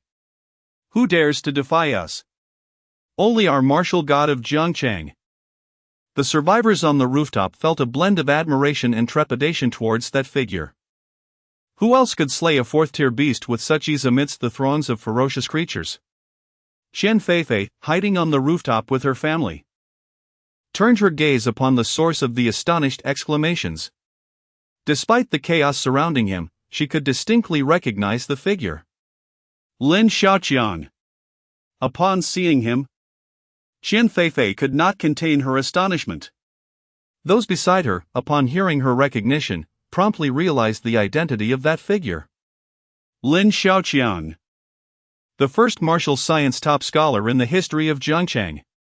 Upon witnessing Lin Xiaoqiang single-handedly withstand the onslaught of the beast tide, the previously despairing crowd found their hearts suddenly filled with hope. Yet, they refrained from vociferously cheering for Lin Xiaoqiang and his comrades engaged in battle, fearing that their exclamations might attract the attention of the ferocious beasts and invite calamity. Is that lad truly the one Feifei has been longing for? It is astonishing that he is none other than the distinguished champion of the martial sciences, Lin Xiaoqiang. This union seems quite promising. Feifei's parents appeared to have forgotten the perilous situation they were in, as they began to discuss their future son-in-law. This left the bashful Feifei with flushed cheeks. Yet she felt an overwhelming sense of pride for Lin Xiaoqiang deep within. Ding. Experience points, 20. Ding. Experience points, 25. As Lin Xiaoqiang's stamina grew, the acquisition of experience became increasingly arduous. The once formidable beasts now seemed diminished in his eyes. A lurking fourth-tier beast, the stabbing serpent, had concealed itself for an extended period, waiting for the opportune moment to launch a perfect ambush against the fierce predator before it. Observing Lin Xiaoqiang unleash a powerful strike with his golden fists, shattering an astonishingly resilient fourth-tier beast, the human-faced turtle, into fragments, the stabbing serpent seized the moment. In an instant, its serpentine form transformed into a streak of black lightning, hurtling towards Lin Xiaoqiang's vulnerable back. Just as Lin Xiaoqiang was about to employ the mountain-moving technique to carve a path forward, he felt a slight prickling sensation on his back. Ding. Experience points, 22. With his left hand, now radiant like gold and as relentless as death, he deftly grasped the attacking stabbing serpent and swung it like a whip. Ha! Such feeble attempts at assault dare to threaten me? This level of damage is utterly futile for Lin Xiaoqiang, akin to delivering oneself as a sacrifice. Moriai. Take a small team and establish a defense on Lin Xiaoqiang's right flank, alleviating some of the pressure he faces head-on. Zhang Minghan led the second team, tasked with lessening the pressure on Lin Xiaoqiang's left side through diversionary tactics. Seizing the breathing space afforded by Lin Xiaoqiang's prowess, Li Guozhong rallied his forces for a renewed resistance, showcasing his exceptional leadership skills. As the battle near the western city intensified, the beasts encroaching upon the urban area were systematically eradicated. Some martial artists, unable to withstand the ferocity of the beasts, were compelled to seek refuge. Witnessing Lin Xiaoqiang's solitary valor in maintaining the last line of defense ignited the warrior spirit within each heart, prompting many to surge forward once more. From his position at the rear, Li Guozhong organized the troops with a clear understanding of the situation. His objective was not to annihilate all the interdimensional beasts, but rather to hold the line until reinforcements from the provincial capital could arrive. His strategy, leveraging Lin Xiaoqiang's extraordinary strength, was to intercept the beasts storming from the outskirts of the city. Under Li Guozhong's meticulous coordination, a defensive line centered around Lin Xiaoqiang was re-established.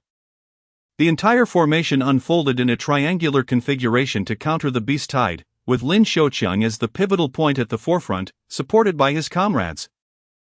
He steadfastly halted the advancing tide of the entire beast horde, thereby alleviating the dire situation within the city once more. Lin Xiaoqiang's formidable defenses had rendered the demonic beasts utterly despondent, however. He could not bear to relinquish such a wealth of experience points and thus deliberately chose to endure the onslaught of the beasts with his own body. This decision endowed him with an audacity that was ill-fitted amidst the frenzied and ruthless swarm. Snap! The battlefield journalist, Zhang Xiaoman, who had been lurking in the rear, pressed the shutter of her camera, capturing the valiant moment of Lin Xiaoqiang. Chapter 30, Reinforcements. Greetings, everyone. I am Zhang Xiaoman. As you can see, Zhongchang is under siege by otherworldly creatures. The ferocity of the beast tide has torn through the city's two defensive lines, leaving only the final barrier, manned by Principal Li himself. Meanwhile, an uncountable number of beasts have flooded into the urban area, wreaking havoc, while the martial artists and soldiers within the city are resolutely defending this precarious stronghold. Zhang Xiaoman, a bold and audacious war correspondent, is renowned in the media for her fearless presence in the face of significant events. No matter the danger, she is determined to report from the front lines without delay. As Zhang Xiaoman delivers a live report on the dire situation Zhongchang faces, a remarkably powerful martial artist emerges, single-handedly turning the tide of battle. Zhongchang has gained a moment to breathe. As Zhang Xiaoman finishes her statement, the cameraman swiftly shifts the focus to Lin Xiaoqiang, who is fighting valiantly in the distance. Just then, an ominous change occurs among the beast horde. A tremendous roar erupts as the vanguard of bone beasts becomes agitated, and the entire horde shifts in response to this sound. It is as if they have received a command. Some of the creatures remain to besiege Lin Xiaoqiang's line, while others surge furiously toward the city. Consolidate the defenses. All units converge on Lin Xiaoqiang, Li Guozhong decisively orders. At this critical juncture, any attempt to scatter and lure the enemy would likely result in the demise of everyone except Lin Xiaoqiang. The only course of action is to gather forces under Lin Xiaoqiang's strength to minimize avoidable casualties. Lin Xiaoqiang, witnessing the beast horde's unusual behavior, is equally astonished. What appeared to be a chaotic surge now suggests the presence of a higher being orchestrating the attack from behind the scenes. At this moment, Lin Xiaoqiang must abandon his previous methods of slaughter and prioritize eliminating the higher-level beasts. As he pursues a ghost-faced bear charging towards the city, an urgent voice calls out from behind him, "Please wait. Are you the top martial scholar of Zhongchang? Could you spare a moment for an interview?" Zhang Xiaoman, tightly gripping a black microphone, extends it toward Lin Xiaoqiang, while her cameraman struggles to keep pace, panting heavily under the weight of his equipment. Lin Xiaoqiang casts a bewildered glance at the fervently excited Zhang Xiaoman. Is this person out of her mind? At a time when interdimensional rifts are opening and alien creatures are invading, survival is uncertain, yet here stands a fool with a microphone seeking an interview. The danger is palpable, and yet she persists, truly a foolhardy individual. Just as Lin Xiaoqiang finishes his silent tirade against Zhang Xiaoman, a bone beast suddenly descends upon her from above, seeking death. How dare it kill in his presence? Lin Xiaoqiang's fists glow golden once more. He steps forward, yanks Zhang Xiaoman aside, and delivers a powerful punch. The beast's head explodes in a shower of eerie green blood, splattering Zhang Xiaoman from head to toe. Lin Xiaoqiang initially presumed that the seemingly timid female journalist would scream in terror. To his surprise, Zhang Xiaoman merely wiped the green blood from her face, displaying an air of indifference. Could you perhaps share a few encouraging words with everyone? If Zhang Xiaoman had not long since disregarded life and death, she would not have chosen the perilous path of a war correspondent. Such scenes had become routine for her. At this moment, the most vital aspect for her was the formidable man standing before her, akin to a warrior god. Seeing the young journalist's unwavering determination, Lin Xiaoqiang did not hesitate to comply. The beast horde had suddenly chosen to bypass their defensive line, leaving only a few demonic creatures to entangle Li Guozhong's defenses, preventing them from providing support for the battles within the city. Li Guozhong, now bolstered by a growing number of scattered warriors, had amassed over 100 fighters. sufficient to withstand this wave of relentless assaults. Lin Xiaoqiang was not in a rush to assist Li Guozhong and thus agreed to Zhang Xiaoman's request. As he gazed at the microphone before him, a wry smile crept upon his face. He had not anticipated being interviewed himself. However, at this juncture, he felt no impulse to display bravado. Jiangcheng is now in a precarious state. Should we consider temporarily withdrawing to preserve our strength and await reinforcements from the provincial capital to reclaim the city? Zhang Xiaoman inquired. Lin Xiaoqiang suddenly turned to glance at the battling warriors and spoke slowly into the camera. In this moment of life and death, we shall not take a single step back. Even with our mere mortal forms, we shall defend Jiangcheng at the cost of our lives. As long as we draw breath, the fight for Jiangcheng will not cease for even a second. Behind us lie the lives of hundreds of thousands of people. We shall protect them with our very existence. His words resonated like a blood oath, as the defensive line of 3,000 warriors dwindled to just over 100. Though many suffered and perished, none retreated a single step. We shall fight to the bitter end. Lin Xiaoqiang's final declaration rang out with resounding conviction.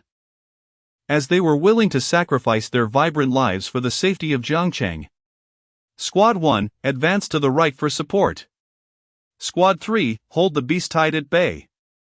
Li Guozhong's commands echoed as the entire defensive line swiftly adjusted. Despite appearing composed, Li Guozhong's heart raced with panic. He had long lost contact with those inside the city. A significant number of demonic beasts were circumventing them and infiltrating the urban area, while he remained ensnared. Should the resistance within the city crumble? It would signify the fall of Jiangcheng, and those seeking refuge would become prey to the beasts, with no escape in sight. Lin Xiaoqiang returned the microphone to Zhang Xiaoman and rejoined the fray. Crack! Zhang Xiaoman captured the moment, immortalizing Lin Xiaoqiang's silhouette against the backdrop of a blood-soaked battlefield, evoking an overwhelming sense of tragedy. Lin Xiaoqiang, push forward. If possible, carve out a path to uncover the beast commanding from behind. Li Guozhong was locked in a fierce struggle with a fourth-tier bone calamity, and for the moment, the outcome remained uncertain. Now, hope rested solely upon Lin Xiaoqiang.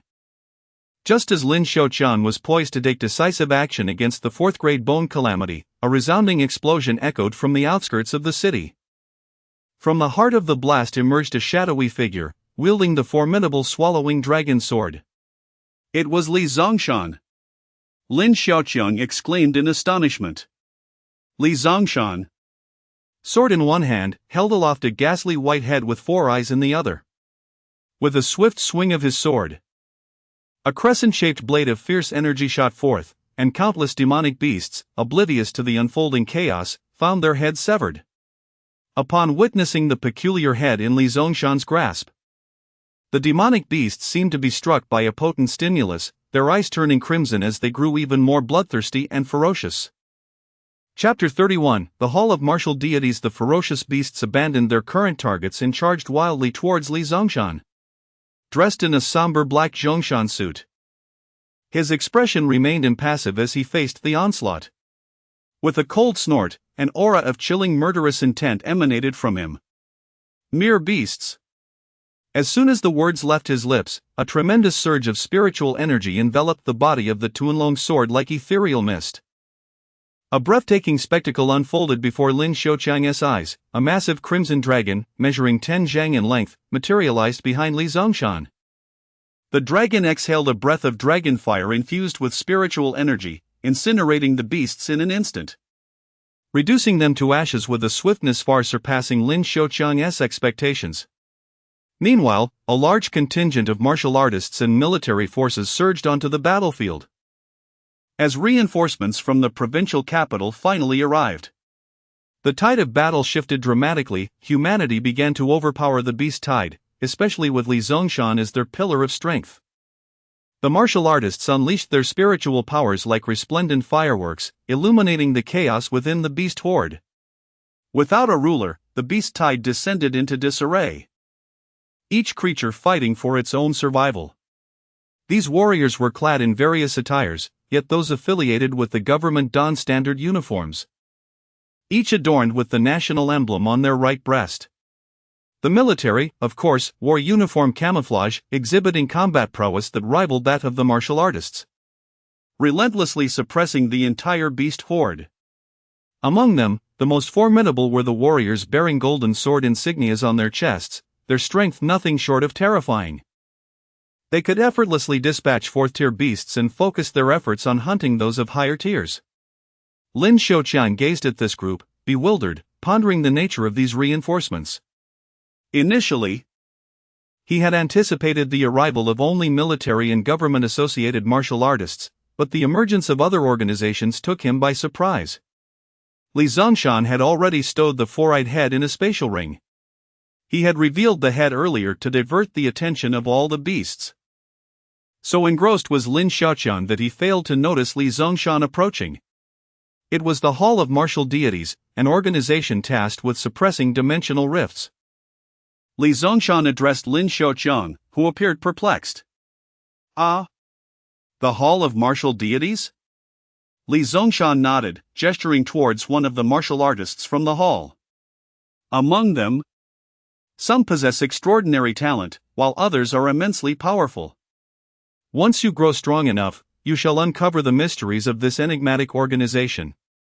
Li Guozhong approached Li Zhongshan, his face devoid of its usual cheerfulness, marred by blood and sorrow. As he opened his mouth to speak, Li Zhongshan placed a reassuring hand on his shoulder, interrupting him. The heavy casualties are not your fault. Holding the third line of defense is already a commendable achievement. This oversight was mine and old Zhou's. We did not anticipate the presence of sixth-tier beasts lurking among them. Though Li Guozhong had managed to reduce the martial artists from the Jiangqing Education Bureau and the Martial Arts Academy to just over 100, it was still an admirable outcome. Many interdimensional invaders acted without purpose, driven solely by an instinctual desire to hunt humans. Once beings of the sixth rank or higher manipulate events from behind the scenes, the outcome diverges significantly. This becomes a war of premeditated design, where the objective shifts from mere slaughter to the occupation of cities and the domestication of humanity.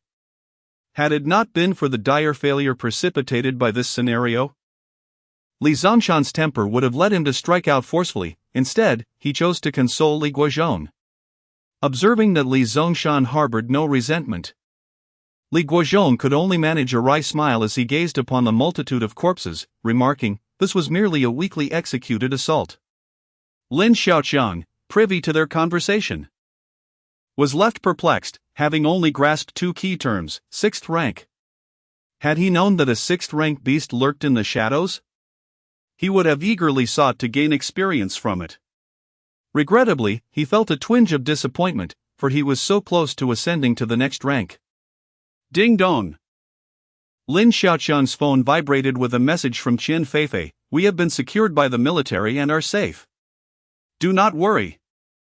The army had fully taken control of the entire Zheng city, and after clearing the dimensional rifts in the outskirts, they advanced into the urban center. Lin Xiaoqiang followed the troops, aiding in the extermination of the beasts within the city, all while fantasizing about the possibility of encountering a sixth-rank beast to enhance his experience. Get away! A fourth-rank bone calamity, hidden atop a skyscraper, sensed Lin Xiaoqiang's presence below. It launched itself downward in a fierce assault. As an aerial strike from such a height represented its most formidable attack, capable of rending flesh with its razor-sharp claws. Alas, it encountered Lin Xiaoqiang with a swift counter. Lin Xiaoqiang executed a technique known as Mountain Breaker, effectively shattering the bone calamity's steel-like arm. A pained howl escaped its maw as it lunged, jaws agape, towards Lin Xiaoqiang's arm. Ding! Experience gained, 40. The beast's bite did not result in a gory spectacle. It felt as though it had clamped down on a rock. Bang! Lin Xiaoqiang, growing impatient, delivered a decisive blow, extinguishing its life. This scene was witnessed by an elderly man with a mane of white hair. Upon closer inspection, the sword emblem on his right chest was not merely gold, but a more distinguished dark gold. Impressive, young man. To dispatch a fourth-rank beast with a single punch speaks to your prowess. the elder remarked with a kind expression and a smile.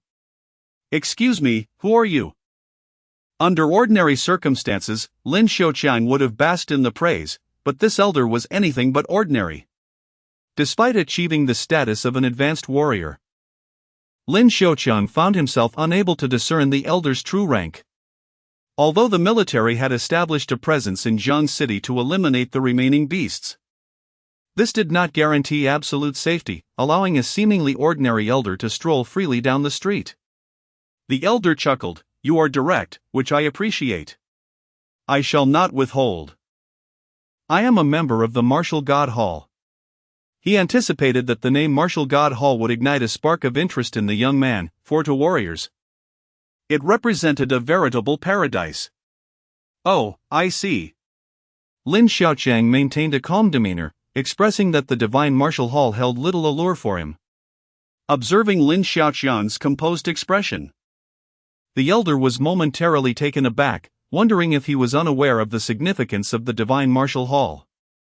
The elder then smiled and began to patiently elaborate on the prestigious background of the Divine Martial Hall, as well as the unimaginable benefits and advantages that awaited its members.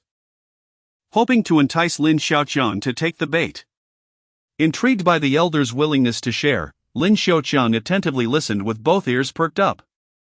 When the elder spoke of the vast influence of the Divine Martial Hall, Lin Xiaoqiang couldn't help but be astonished. Chapter 32, Deception. It is often said that once one becomes a martial artist, they are akin to a dragon soaring through the clouds, yet, from our perspective, all practitioners outside the Hall of Martial Deities are merely river-dwelling dragons. The resources possessed by the Hall of Martial Deities are beyond imagination. And all martial artists strive desperately to gain entry into this esteemed establishment. The elderly man before Lin Xiaoqiang bore a benevolent visage. Yet his demeanor in attempting to persuade Lin resembled that of a pyramid scheme leader. Nevertheless, the old man's assertions were grounded in truth. The Hall of Martial Deities, as a national organization for martial artists, maintains branches in every city, with the purpose of suppressing the formidable beings and powerful beasts emerging from dimensional rifts.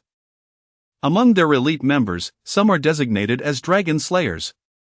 When the crisis of interdimensional anomalies erupted in Jiang City, the martial artists tasked with guarding the Hall of Martial Deities sprang into action at once, primarily targeting the fourth-tier beasts that had infiltrated the urban area. Those of considerable strength had contemplated venturing beyond the city to confront the source of the beast tide. However, the elusive sixth-tier beast remained hidden too effectively. It was only through the personal intervention of Li Zongshan that it was ultimately slain. The Hall of Martial Deities is also heralded as the pillar of the nation. As the elderly man passionately recounted the various honors and proud achievements of the hall, Lin Xiaoqiang felt a stirring of ambition within him. He gestured for a pause and inquired, "What are the requirements for joining the Hall of Martial Deities?" Upon witnessing Lin Xiaoqiang's burgeoning interest, the elder felt an elation in his heart. The hall places great importance on young prodigies, and it was evident that Lin, at the tender age of under 20, had already attained the early stages of advanced martial prowess, making him a worthy candidate for the elder's overtures. To join, one must complete tasks set forth by the Hall of Martial Deities, the elder replied, contemplating before adding, "Given your demonstrated capabilities, it should not prove difficult for you. Passing the assessment is nearly assured." Indeed, the young man's strength was sufficient to place him on equal footing with the elder. Which is why the elder refrained from adopting an air of superiority in extending the invitation. Respect is governed by strength. Although Lin Xiaoqiang was intrigued by the elder's persistent persuasion, he felt it imprudent to commit to an organization he had yet to fully understand based on mere words. Moreover, gazing at the elderly gentleman's gentle smile, Lin sensed an undercurrent of manipulation lurking beneath the surface, akin to a fisherman enticing his catch. Instead of outrightly declining, Lin feigned contemplation, as though pondering a matter of life and death, furrowing his brow in deep thought. The elder, seasoned in the art of persuasion, recognized Lin's feigned solemnity but chose not to expose it. He presented a dark golden card with gravitas, stating, "This is my business card. Should you find the Hall of Martial Deities a worthy sanctuary, do not hesitate to seek me out. Lin Xiaoqiang accepted the dark golden card with both hands. Its surface embossed with an emblem of a dark golden sword, unmistakably the hallmark of the Hall of Martial Deities. "Thank you," he replied.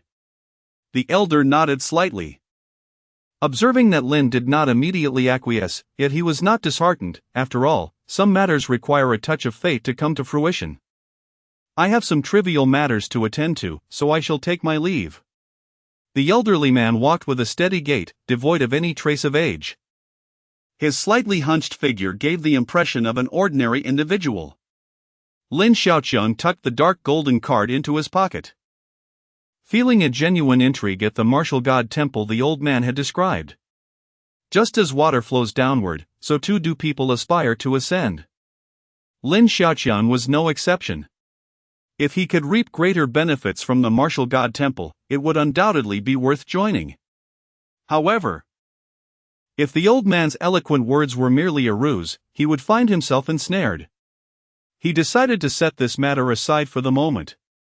Intending to consult with a figure of authority like Li Zongshan, the system offered a gentle reminder: the special parts of high-grade demonic beast corpses can be utilized.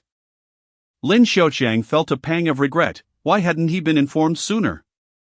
The western part of the city was teeming with fourth-grade and above demonic beast corpses. Yet he had neglected to take advantage of them, allowing others to clean up instead. He had not realized that these corpses could be salvaged. The interdimensional demonic beasts were veritable treasures. Even the bones of lower-tier beasts could fetch astonishing prices on the market, let alone the corpses of fourth-grade beasts. He had foolishly believed that only those beasts mutated from the local fauna possessed any value, while the worth of interdimensional beasts far surpassed them. Lin Xiaoqiang felt he had missed countless opportunities.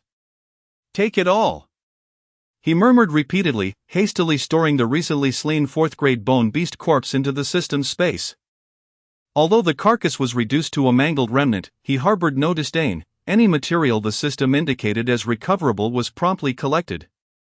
His strength had now ascended to that of a high-level warrior, and the system's space had expanded to a generous 200 square meters, ample for his needs. A hurried figure dashed through the desolate, crumbling streets of Jiang City, occasionally crouching to retrieve the corpse of a long-deceased demonic beast, or rushing to slay a powerful beast, carefully selecting the most valuable parts to store in the system's space. Lin Xiaoqiang had grown dissatisfied with merely scavenging the scraps others had discarded. He chose to take the initiative, targeting the highly valuable materials indicated by the system.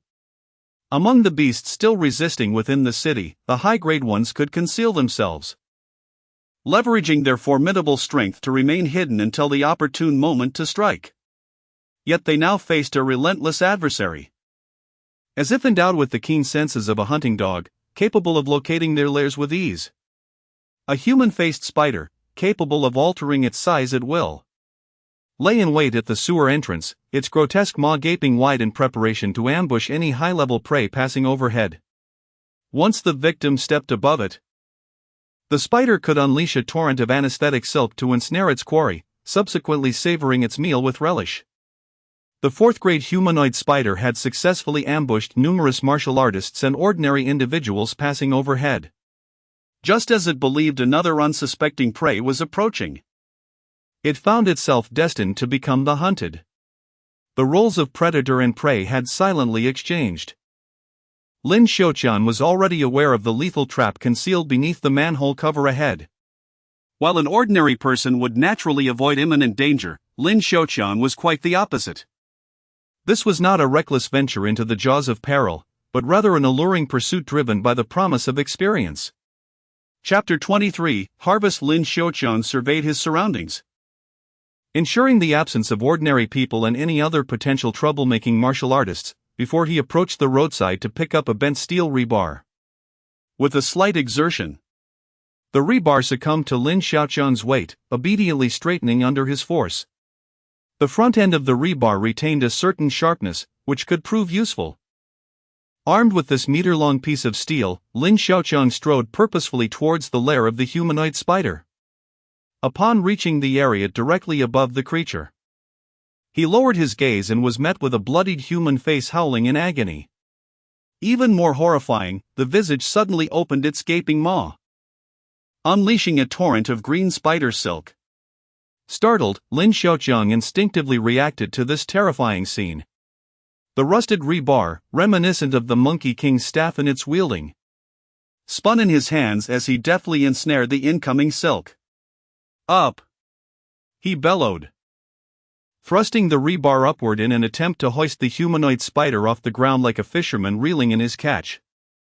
To his dismay, the silk proved remarkably resilient, resisting Lin Xiaoqiang's formidable strength, while the hidden spider summoned equal force from below. The combined might strained the rebar, which could not withstand the forces at play. The section wrapped in silk bent downwards, rendering it ineffective. Reacting swiftly, Lin Xiaoqiang propelled the rebar towards the spider's head. Clang! To his astonishment, the steel collided with the spider's body, producing a resonant sound without inflicting any injury. At that moment, four sharp, elongated spider legs lunged at Lin Xiaoqiang from the hardened pavement. Ding! Experience points 80. While the spider legs could effortlessly pierce through steel and concrete, they struggled to breach Lin Xiaoqiang's defenses. The four legs ensnared him like a cage, golden light radiating from his clenched fists. Mountain moving. His fists, gleaming like flashes of gold, struck the nearest leg, shattering it and revealing tender spider flesh beneath, from which a viscous, greenish blood oozed forth. Lin Xiaoqiang had intentionally restrained some of his strength, wishing to avoid pulverizing the precious materials. A surge of pain coursed through the severed leg, prompting a terrifying shriek from the humanoid spider lurking in the sewer, enraged by Lin Xiaoqiang's attack and unwilling to let the human escape. A fresh torrent of venomous silk was launched towards him from behind. Lin Xiaoqiang whirled around, gripping the silk with his hands. In the ensuing struggle, his skin made contact with the spider's most fearsome venom, capable of reducing the flesh of any martial artist that encountered it to a putrid pulp. Ding! Experience points 10. Ding! Experience points 9. Yet, the spider's venom failed to incapacitate Lin Xiaoqiang. Instead, it only served to further elevate his experience points. Lin Xiaoqiang firmly grasped the strand of silk that was ejected from the mouth of the human-faced spider and stepped forward. With a thunderous roar, he anchored his feet, channeling all his strength in an explosive surge. The enormous spider, approximately 4 meters in size, was forcibly yanked from the sewer by Lin Xiaoqiang's sheer brute force. The creature sensed the imminent peril and attempted to retract the silk tethering it to its mandibles, but the extraordinary strength of its prey was akin to uprooting a carrot, dragging its entire body out of the drain. The massive spider was flung onto the ground, and seizing the opportunity, Lin Xiaoqiang yanked the silk back, pulling the creature towards him. The spider, now on the surface, was momentarily panicked, and a tremendous force propelled it once more. It dared not confront this power directly, lest its insides be violently torn asunder. Mountain Breaker. Lin Xiaoqiang's golden fist collided with the struggling spider, producing a sickening squelch as it struck the creature's vulnerable mouth. The foul, green blood splattered across Lin Xiaoqiang, yet the precious silk remained intact, a testament to its resilience. With a decisive crack, Lin Xiaoqiang ferociously dispatched the fourth-tier human-faced spider, a foe that had claimed the lives of countless martial artists. In truth, this spider's strength was perilously close to that of a fifth-tier beast. This scene was quietly captured by a battlefield reporter, who promptly disseminated it. This journalist, possessing the strength of a second-tier warrior, had the capability to protect himself, allowing him entry into the still dangerous Jiang City. The male reporter witnessed the entire spectacle, Lin Xiaoqiang's formidable figure indelibly etched in his memory. Instinctively, he sensed that this individual had greater feats yet to unveil. By following him, he could obtain exclusive news material that eluded his peers. Once published, it would undoubtedly spark a sensation.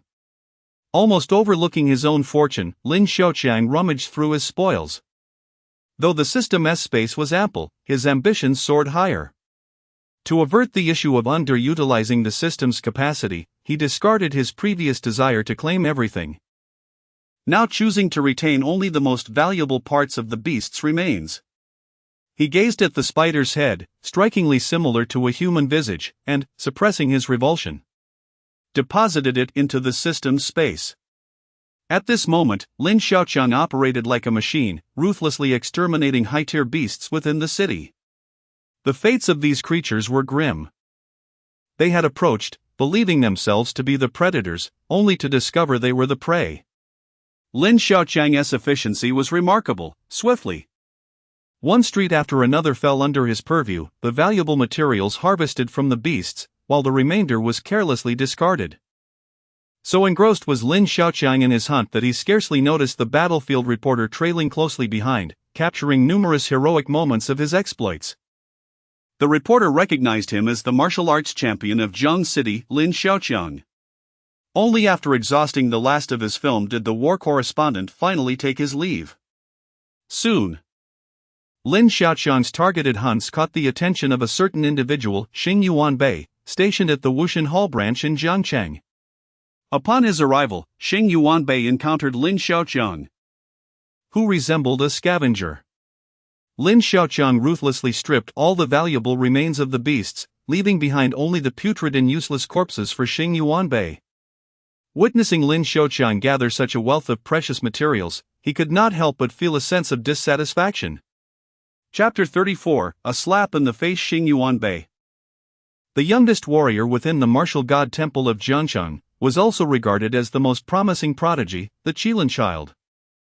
Anyone he set his sights upon was destined to belong to him, especially since he was hailed as the hero who saved Jiangcheng. Other warriors showed him utmost respect, bowing and scraping, and even the elders of the martial god temple afforded him a measure of deference. The individual before him, despite possessing a plethora of precious materials, was merely squandering them. The thought intensified the smile on Xing Yuanbei's face. With a bright smile, Xing Yuanbei approached Lin Xiaoqiang, who was still searching for the next fourth-grade demon beast. "My dear brother, might we strike a deal?" Xing Yuanbei called out to the hurried Lin Xiaoqiang, producing a bank card from his pocket. "Oh?" Lin Xiaoqiang turned, curiosity piqued. The man before him had a handsome countenance and an affable demeanor, easily stirring a sense of goodwill. However, after a fierce battle with the demon beasts, Lin Xiaoqiang's once pristine face was now smeared with blood and grime, and the attire meticulously chosen by Lin Mingyue had become tattered. "I see you have worked hard gathering so many demon beast materials. Why not sell them directly to me?" Xing Yuanbei said, suppressing his disdain and donning a spring-like smile. Lin Xiaoqiang had indeed collected these materials with the intention of selling them.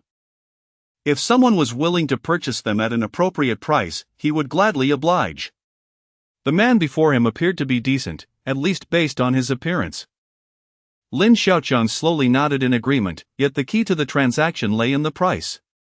He inquired, "What price do you intend to offer?"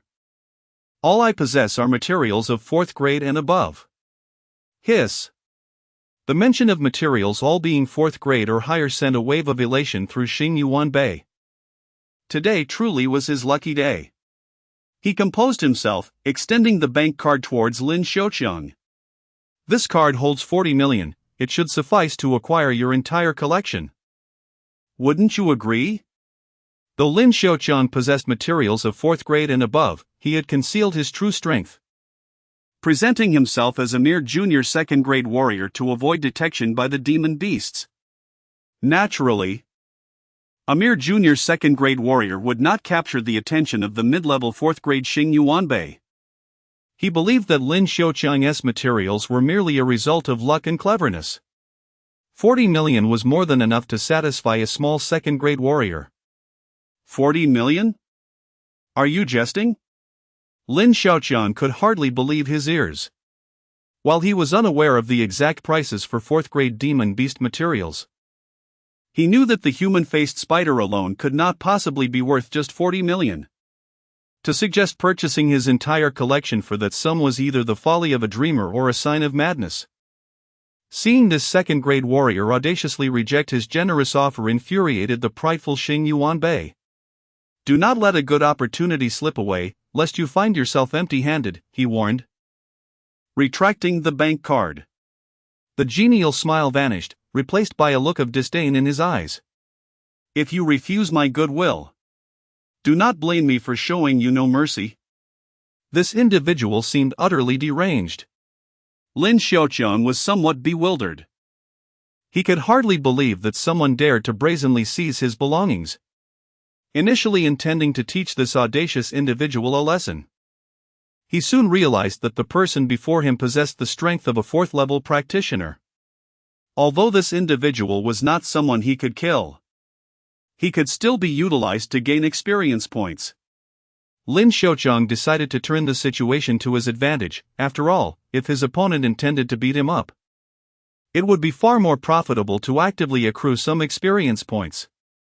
With a calm demeanor, Lin Xiaoqiang wiped his hands on his trousers and said, "If you can kill me, feel free to take whatever you desire from me. If you cannot, I suggest you kindly retreat." Ha ha! I have heard such demands throughout my life. Since you have proposed it, I shall oblige. Xiong Yuanbei, already prepared to strike, could not help but burst into laughter. Was this person a masochist? Nonetheless, if he was seeking death, he should not blame Xiong Yuanbei for being too ruthless. Should he have regrets? He could weep before the king of hell. Xiong Yuanbei seemed to envision his imminent wealth, a subtle smile forming at the corners of his mouth as he summoned his spiritual energy. "Spirit Snake Strike!" he bellowed, raising his leg high. Spiritual energy erupted from his entire being, manifesting as myriad green serpents coiling at his toes. "Strike!" he commanded. And the mass of spiritual energy transformed into a fierce green cobra, its head lunging downward with the speed of a striking lightning bolt. This technique, the Spirit Snake Strike, descended upon Lin Xiaoqiang's right shoulder with ferocity and swiftness. Bang! With a resounding thud, Lin Xiaoqiang's right shoulder erupted in a burst of azure spiritual energy. The sheer force of the Spirit Snake Strike caused Lin Xiaoqiang's entire form to stagger, fracturing the concrete beneath his feet like a spider's web. Ding! Experience points, 70.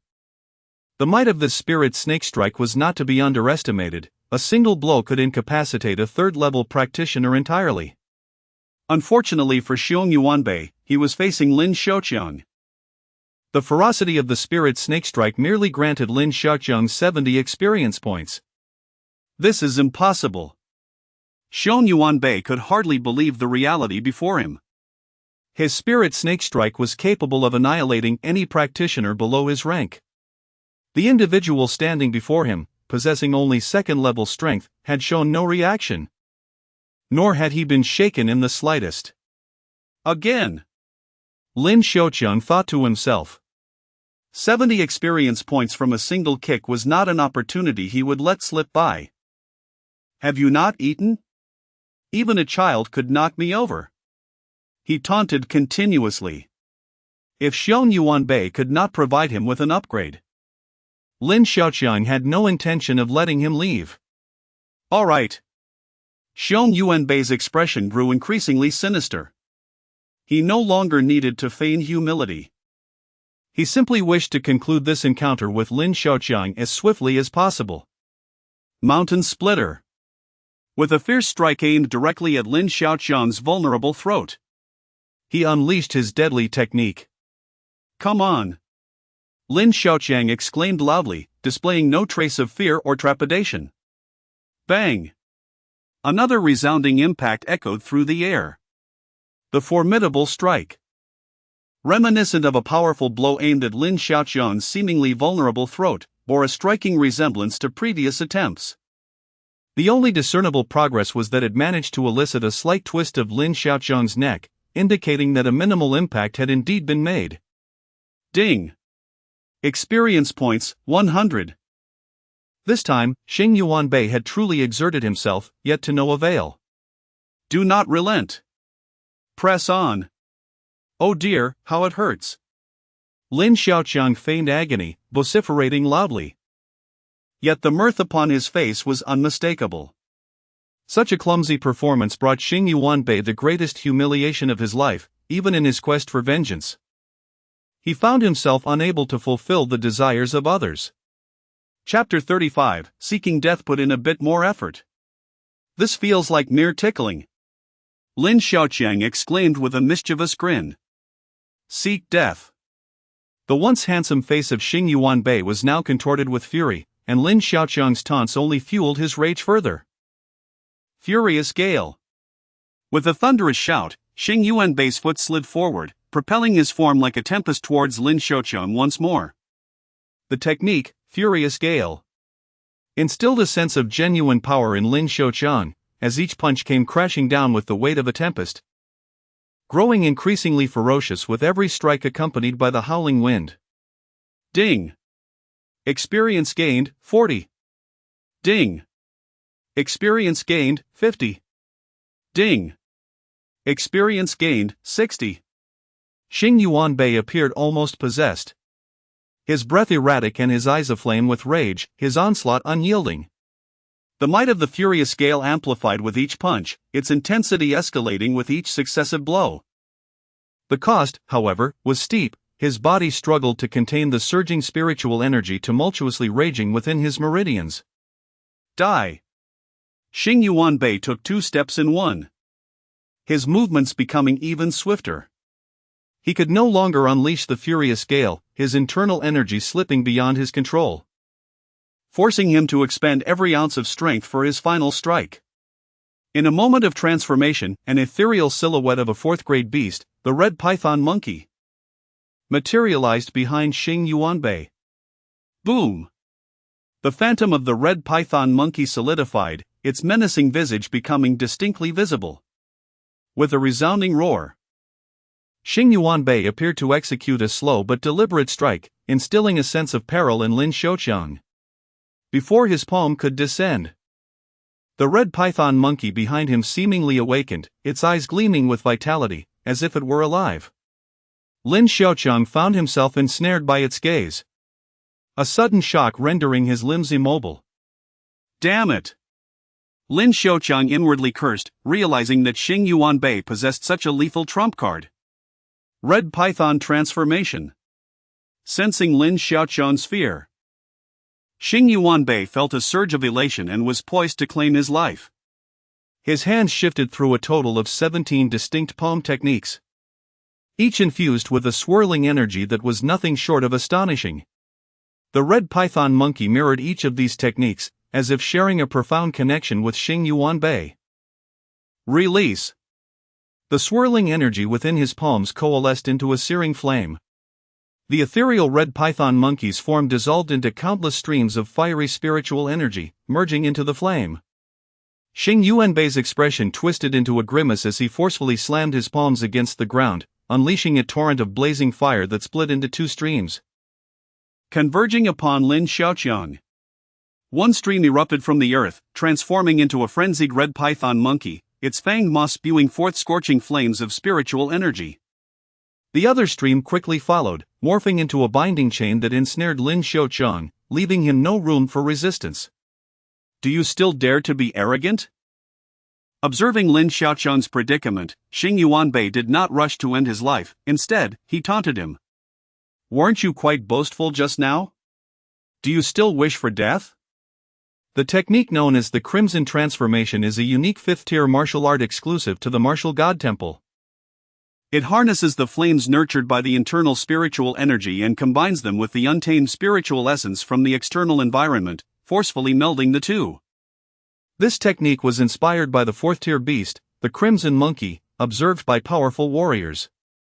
The Crimson Monkey, inherently savage and adept in the use of fire, possesses a unique constitution that allows it to convert spiritual energy into flames, storing them within its abdomen until the moment of need, at which point it can unleash them with devastating force, famously known as the incinerating breath.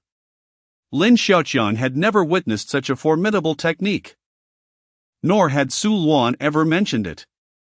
The Martial God Temple? Suddenly, Lin Xiaoqiang noticed the golden sword emblem embroidered on Xing Yuanbei's chest, and his confusion turned to understanding. Such a technique could only be wielded by the martial god Temple, prompting him to trust the old man's earlier words a bit more. Although his impression of Xing Yuanbei regarding the temple was somewhat negative, Lin Xiaoqiang disregarded the frenzied Xing Yuanbei, merely glancing at his experience gauge. He needed a full 120 more experience points to level up. If he had faced the previously overwhelming Gale Fury, he would have endured several strikes. He wondered if this seemingly powerful Crimson transformation could indeed send him skyward in a single blow. "You think you can kill me, Lin Xiaoqiang, with your 4th tier strength? You should call your master over, that would be more appropriate," he shouted defiantly. Despite his body being unable to withstand the scorching heat radiating from the Crimson Monkey behind him, sweat seeping from his pores, rendering him immobile. Nevertheless, Lin Xiaoqiang remained confident in his impressive stamina of 28 points. Good. Seeing Lin Xiaoqiang remain obstinately defiant pleases Xing Yuanbei immensely. Breaking such a tough bone is his greatest joy, relishing the sounds of their anguished cries as they perish. With his hands ablaze, Xing Yuanbei slowly spread one palm open, revealing a floating Crimson Monkey's head within his palm. He then struck his hands together, shattering the head into wisps of azure smoke. With the head dissipating into smoke and entering Xing Yuanbei's body through his ear, the fiery illusion of the Crimson Monkey behind Lin Xiaoqiang let out a furious roar. Its crimson eyes fixated intently on the immobile Lin Xiaoqiang. A massive monkey's paw, engulfed in searing flames, descended from above Lin Xiaoqiang's head. Oh no!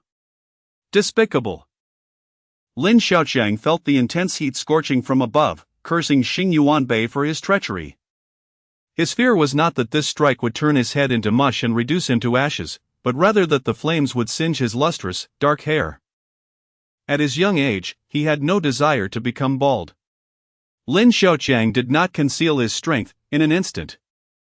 His aura transformed as he ascended from a 2nd-tier warrior to the early stages of a high-level martial artist. Mountain shifting.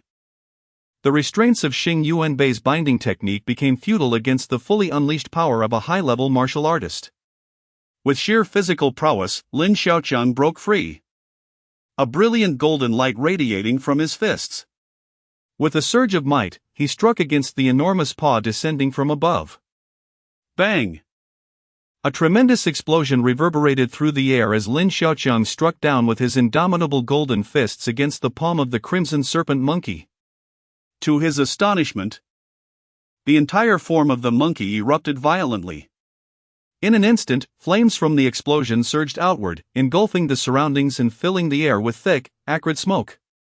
Those unfortunate enough to be within the blast radius, reinforced concrete and steel, were consumed by the searing flames, reduced to molten metal or powder.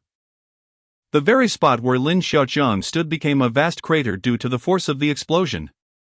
This cataclysmic event was, of course, a deliberate manifestation of Xing Yuanbei's power.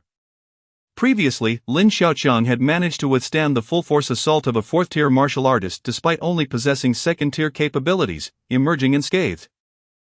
In that moment, Xing Yuanbei realized that Lin Xiaoqiang must have intentionally concealed his true strength.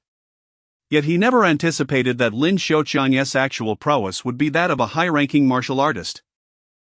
Chapter 36, Gratitude. When Lin Xiaoqiang withstood the blow from the Crimson Serpent Monkey with the strength of a high-level martial artist, Xing Yuanbei promptly resolved to detonate the ethereal image of the monkey. Although this would incur an exceedingly heavy cost, the prospect of acquiring the entire fortune of a high-level martial artist made the risk seem worthwhile. Xing Yuanbei harbored unwavering confidence in this self-destruct tactic. Even if Lin Xiaoqiang managed to endure it due to his extraordinary defensive capabilities, he would surely suffer severe injuries, if not death. At that juncture, this high-level martial artist would be at the mercy of Xing Yuanbei, a mere 4th-tier warrior.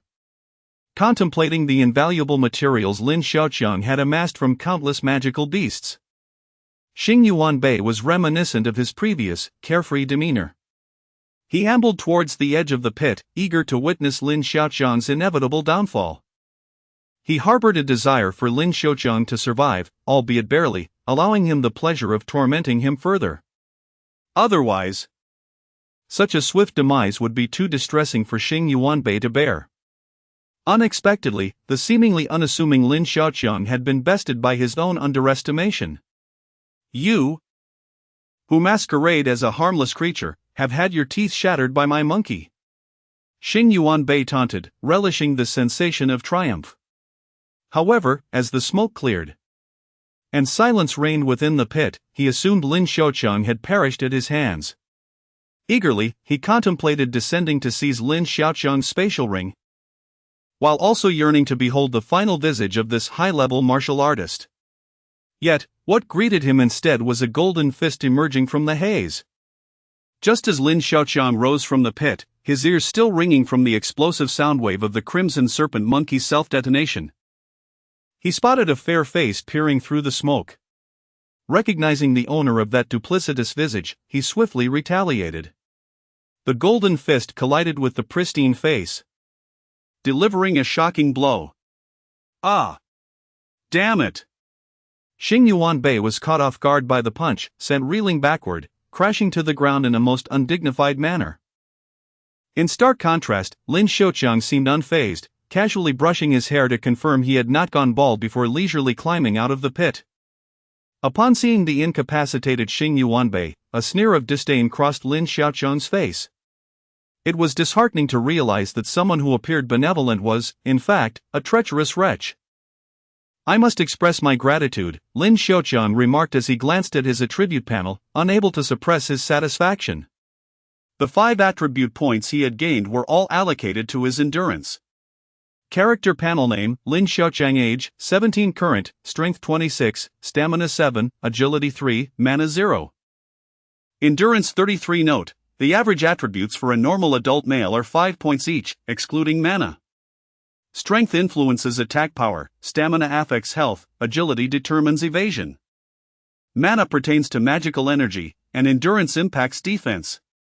Skill, Mountain Moving Technique. Experience points, 10-1400 after reaching the high-level martial artist tier. The experience required to advance further was staggering. The damage inflicted by that recent self-detonation of the Crimson Serpent Monkey had indeed propelled Lin Xiaoqiang to ascend further within the ranks of high-level martial artists. The 5 points of attribute values were directly added to his endurance, for the ability to withstand blows was of utmost importance, otherwise he would have perished in the belly of some beast long ago. Hey! Do you still want to fight? Lin Xiaoqiang lamented, his slightly disheveled hair a testament to his tribulations. A sense of resentment bubbled within him, especially since even the clothes Lin Mingyue had bought for him were now riddled with holes. Should anyone casually glance at Lin Xiaoqiang's current state, they would surely mistake him for a hapless vagabond wandering the streets. Xing Yuanbei, who had been knocked to the ground with a single punch, was filled with terror as he observed Lin Xiaoqiang approaching, reminiscent of a famished beast. His face was as pale as a corpse, his teeth chattering uncontrollably, unable to utter a single word. Was he even human? How could he endure the self-detonation of a red python monkey at such close range and still remain standing? What left Xing Yuanbei even more unnerved was that Lin Xiaoqiang, having endured such a blow, seemed to have grown stronger. Nearly a 4th-tier martial artist, yet daring to engage in acts of robbery. Lin Xiaoqiang gazed down at Xing Yuanbei, who lay motionless, blood pooling from his mouth. The pristine state of Lin Xiaoqiang had utterly shattered Xing Yuanbei's martial spirit. The once lofty genius of the martial god temple had fallen from grace, reduced to a state of utter disgrace, as embarrassing as it was profound. Lin Xiaoqiang's gaze fell upon the emblem on Xing Yuanbei's chest that represented the martial god temple, and he remarked with a hint of regret, "You are indeed a member of the martial god temple. How could you stoop to such deeds, robbing from me, Lin Xiaoqiang?" According to the elder's words, though none from the martial god temple were saints, they were all upright and possessed a noble spirit, deserving of the title of martial artist. If this were true, the dapper gentleman before him had become nothing more than a mere blemish. Upon hearing the name Lin Xiaoqiang, terror filled Xing Yuanbei's eyes. He was none other than Lin Xiaoqiang.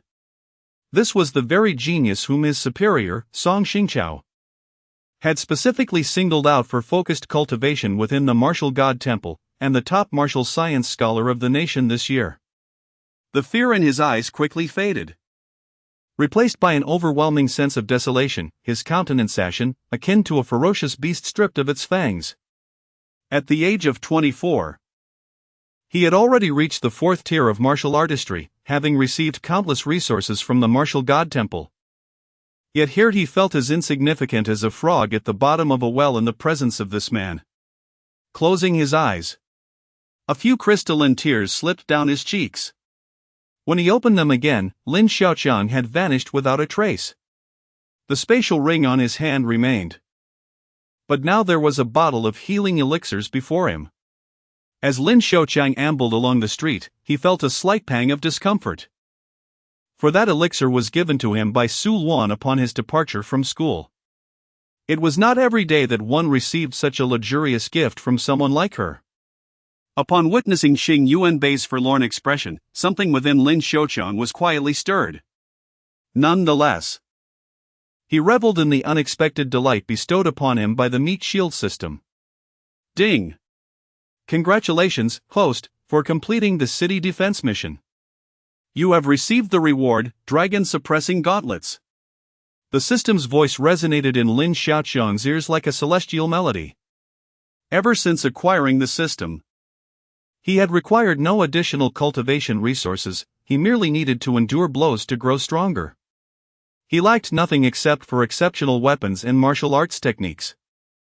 While he could rely on his mentor, Su Luan, for support in martial arts, acquiring the right weapon proved to be a formidable challenge. Suitable weapons are a rare find. Those wielded by martial artists are referred to as spiritual artifacts, and their exorbitant prices deter many practitioners.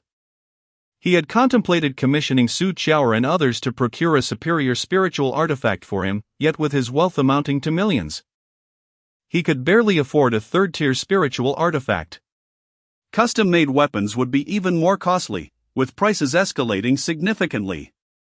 The crafting process itself is exceedingly complex, requiring materials that one must provide personally, as well as the connections to locate a master craftsman specializing in the forging of spiritual artifacts willing to undertake such a task. Chapter 37, Reconstruction. The reward for successfully completing the task of guarding the city turned out to be a spiritual artifact, a revelation that took Lin Xiaoqiang completely by surprise.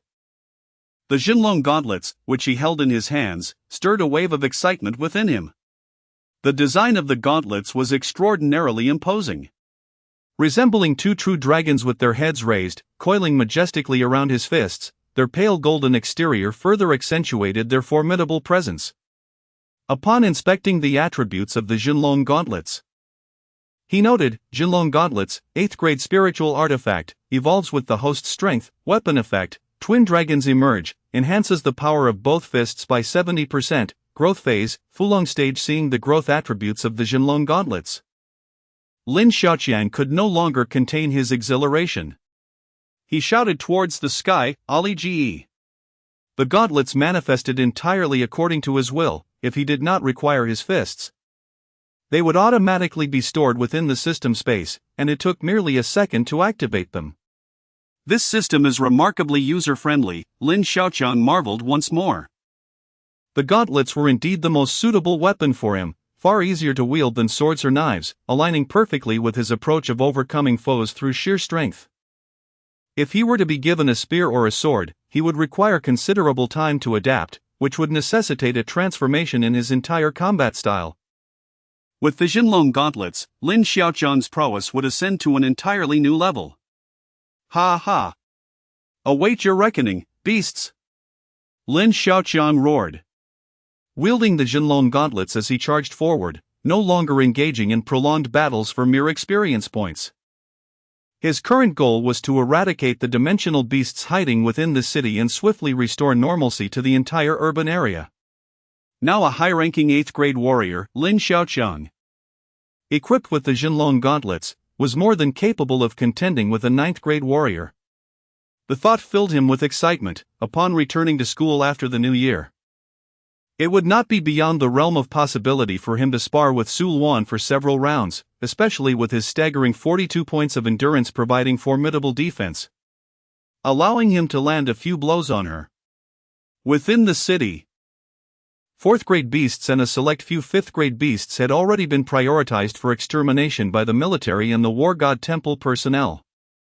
Lin Xiaoqiang rampaged through the streets like a rampaging dinosaur, his impressive vitality emanating from his body, drawing forth numerous hidden beasts lurking in the shadows. Before long, the entire urban area was cleared, leaving only the task of reconstruction. The human world had long grown accustomed to such assaults and placed great importance on post-disaster rebuilding, boasting highly advanced architectural techniques.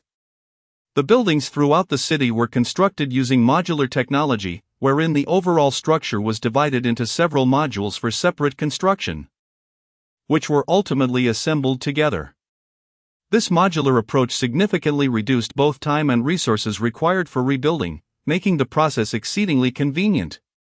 After eliminating the beasts in the city, Lin Xiaoqiang joined his family in the efforts of urban reconstruction. He stood resolute during the city's darkest hours, unflinching in the face of the relentless tide of ferocious beasts, his countenance exuding calm and composure as he prepared to fight. With unwavering determination, he single-handedly repelled the surging tide of beasts that erupted from the west of the city, vanquishing countless monsters and altering the course of the battle, tipping the scales of victory in favor of humanity. He truly deserves the title of the city's hero. Furthermore, the Battlefield Reporter's earlier interview with Lin Xiaoqiang, where he uttered grandiloquent declarations, has been fervently lauded by various media outlets. Lin Xiaoqiang has undeniably become the guardian of the city, his renown surpassing even that of legendary martial deities. As Lin Xiaoqiang walked through the streets, he was quickly recognized by passers-by. People approached him to exchange greetings with Lin Xiaoqiang, who, after enduring a grueling battle, had developed a thicker skin and seemed to shine with newfound brilliance, his mind now more composed and steady. Lin Xiaoqiang nodded in acknowledgement, transforming from an ordinary university student into a figure of resplendent glory. At that moment, he received a text message of greetings from Su Luan. "You've done well. And you haven't brought me shame. When you return, let us see if you can withstand my punches, don't let me make you cry again." In response to Su Luan's provocation, Lin Xiaoqiang promptly replied, "Who is crying remains to be seen." During their sparring sessions, Su Luan was somewhat taken aback by Lin Xiaoqiang's defensive capabilities, landing a punch squarely on his nose. Unable to hold back, tears streamed down Lin Xiaoqiang's face, marking this as the first humorous anecdote of his life. The beasts within the city had been repeatedly cleared by the military, and in a bid to restore safety, the government mobilized troops and all martial artists to remain stationed in the urban area. Prior to the Beast Tide's assault, Lin Xiaoqiang had already committed to joining the martial arts headquarters under Li Guozhong's arrangements. He was now primarily responsible for overseeing the reconstruction of a large factory. Workers busily toiled amidst the ruins, with heavy machinery being transported from afar to fulfill the reconstruction tasks. The city's revival had attracted a multitude of merchants eager to invest in this desolate landscape. They acquired plots of land at prices slightly lower than usual, all under government regulation. Foreign investors willing to establish new markets or businesses here were provided with significantly favorable policy support. The factory before Lin Xiaoqiang, which had previously stood as a sizable canning factory, was now repurposed as a warehouse by a foreign business. "How much more do you want? The wages are fixed. If you want them, take them, if not, leave." A corpulent middle-aged man was loudly berating from a distance, surrounded by workers and the bodyguards accompanying him. "You promised to settle up once the job was done, 200 each. Why aren't you honoring your word now?" A laborer, adorned with a yellow helmet and dark complexion, argued vociferously. The middle-aged man appeared to bristle at the mention of what he deemed an inappropriate remark. "Not honoring my word? Do you have any evidence? Is that how it works?"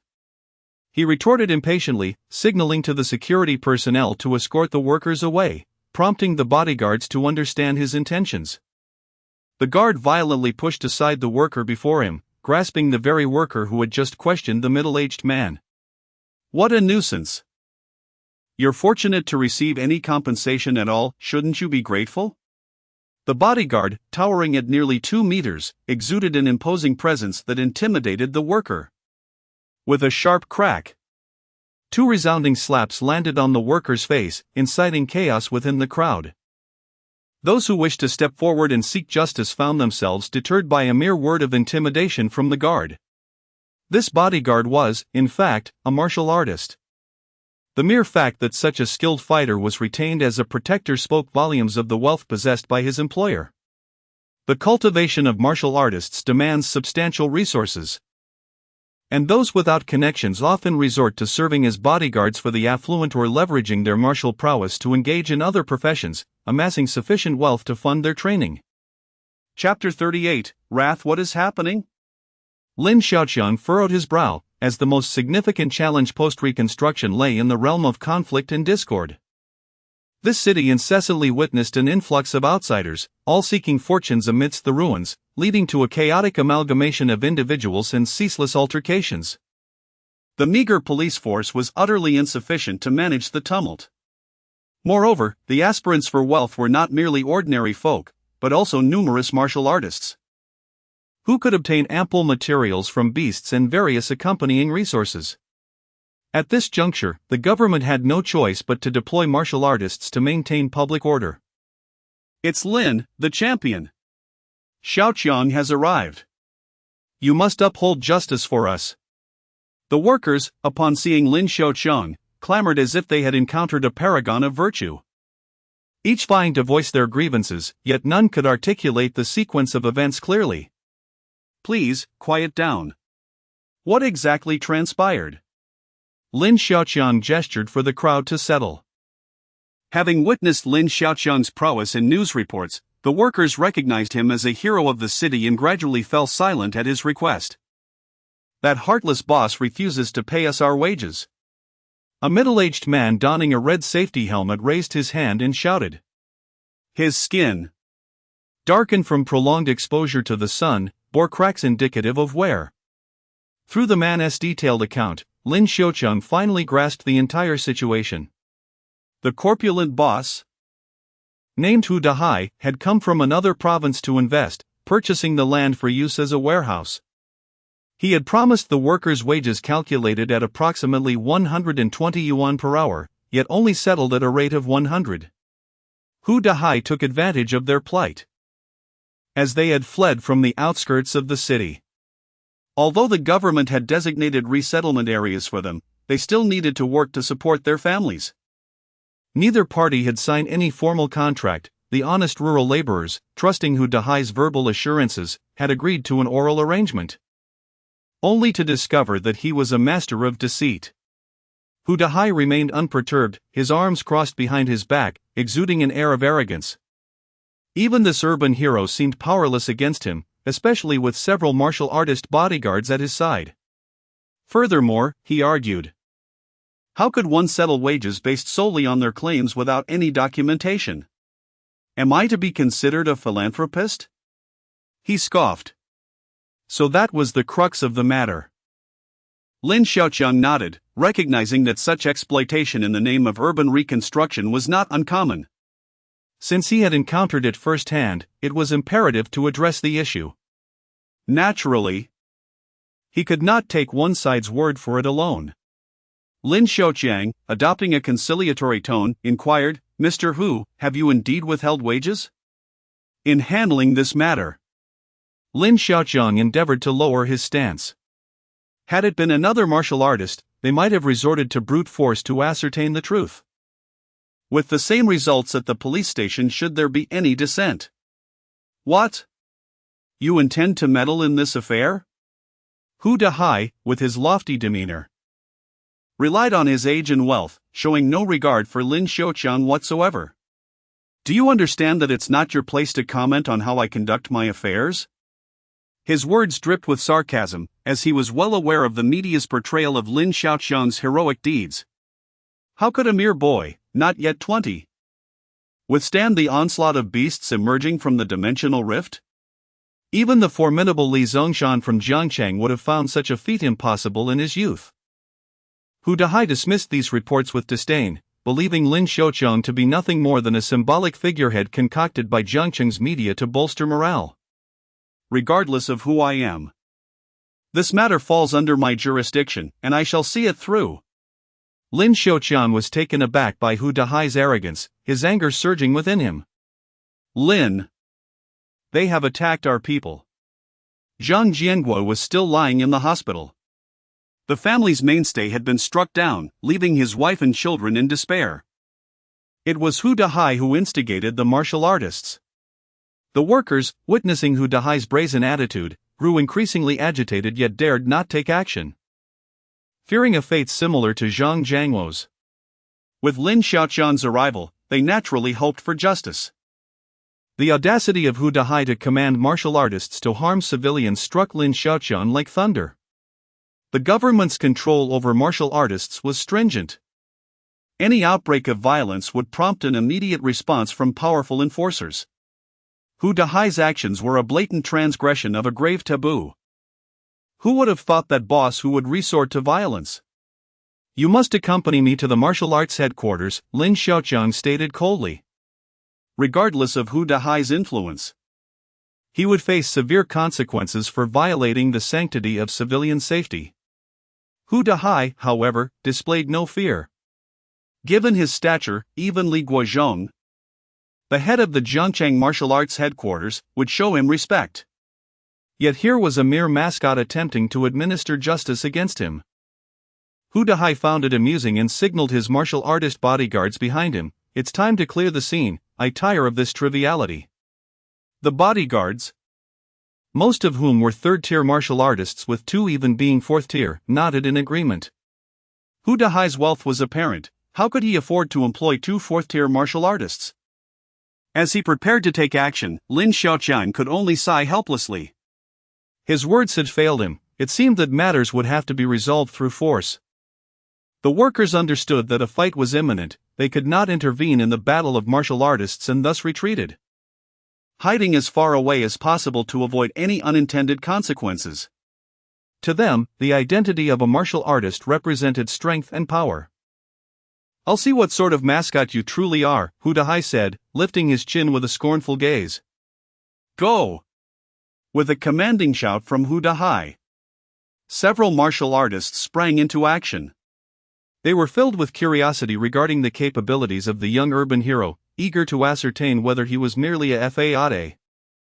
The truth would soon be revealed. A series of brilliant lights ignited as Hu Dahai's trained bodyguards moved. Though they separated, they seamlessly coordinated their efforts. It was as if they were unfurling a fishing net, intent on surrounding Lin Xiaoqiang to deliver a thorough lesson. Centered around the 2 fourth-rank martial artists, they gradually closed in on Lin Xiaoqiang, their spiritual energy coalescing into golden beams that surged toward him. Chapter 39, A Lesson. Is this all you've got? Lin Xiaoqiang observed the large net approaching him with an air of nonchalance. It would be a grave underestimation to think that mere numbers could overpower him. An 8th-tier advanced martial artist. With a subtle shift of his foot, he evaded the net with the grace of a darting fish. The golden net may have missed its target, yet that did not signify defeat for the assailants. Their stances revealed that this was merely a preliminary test of their capabilities. "Jade Spirit Movement!" exclaimed a 4th-tier martial artist, prompting the colossal golden net to spring into action, soaring from the side to ensnare Lin Xiaoqiang once more. As the net descended from above, the other martial artists pressed their assault, leaving no room for escape. Even the most agile fish could not evade this meticulously woven trap. Witnessing the onslaught, Lin Xiaoqiang welcomed the opportunity for a brawl, thinking to himself that experience points should not be squandered. Mountain shifting. A golden fist, imbued with the weight of 1,000 pounds, struck toward the advancing 4th-tier martial artist. Before the others could close in, Lin Xiaoqiang took 2 steps and delivered another ferocious blow to the same opponent. The martial artist barely registered the attack before the golden fist loomed larger in his vision, followed by a sharp pang of pain that sent him crashing to the ground with a wail. Bring it on! Lin Xiaoqiang unleashed a flurry of punches, the sound of air being sliced resonating ominously around them. One martial artist after another was repelled. Their attempts to withstand a blow from Lin Xiaoqiang met with explosive force that left them reeling. Just as they braced themselves against one strike, another followed swiftly. As the spirit net descended to bind Lin Xiaoqiang, those who had withstood his punches felt a flicker of hope. Yet, to their astonishment, the net enveloped Lin Xiaoqiang, who continued to unleash his punches with wild abandon. The spirit net, strained by his relentless assault, ultimately shattered into countless fragments. How dare you aid the oppressors? For the sake of money, you've forsaken your conscience. Take this punch. Reflect on your actions.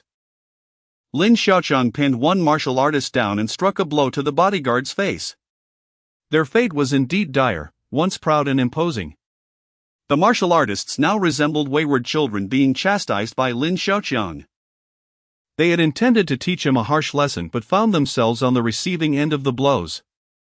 What instilled fear in these martial artists was Lin Xiaoqiang's sheer prowess. With nothing but his fists, he tore through the spirit net, indicating that his strength surpassed that of a fourth-tier martial artist.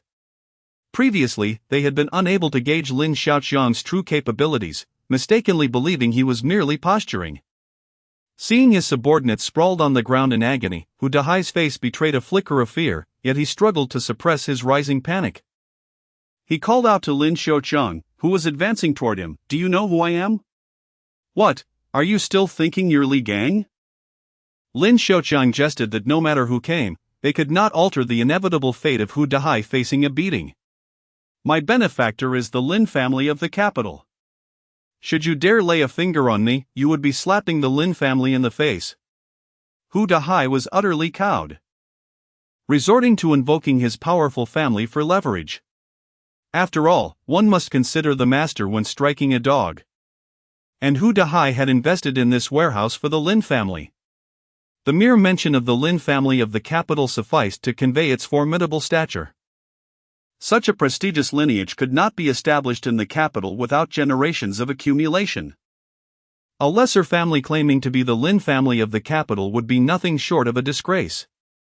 Perhaps Hu Dahai's words could intimidate others, but they held no sway over Lin Xiaoqiang. Regardless of the Lin family or the Li family, if he wished to deliver a beating, no one could safeguard Hu Dahai. If you have the gall, summon the Lin family. One must face the consequences of their actions. Should the Lin family dare to back you, they too shall be dealt with. Provoked by Hu Dahai, Lin Xiaoqiang's youthful spirit surged forth. He was audacious and unafraid of anyone, especially when bolstered by his own strength. Why should he stoop to conversing with others? If need be, he could simply call Li Guozhong to intervene, as the moral high ground resided with him. "Oh? You intend to strike the Lin family as well?" Just as Lin Xiaoqiang prepared to take Hu Dahai away, a melodious voice interrupted. A young lady appeared.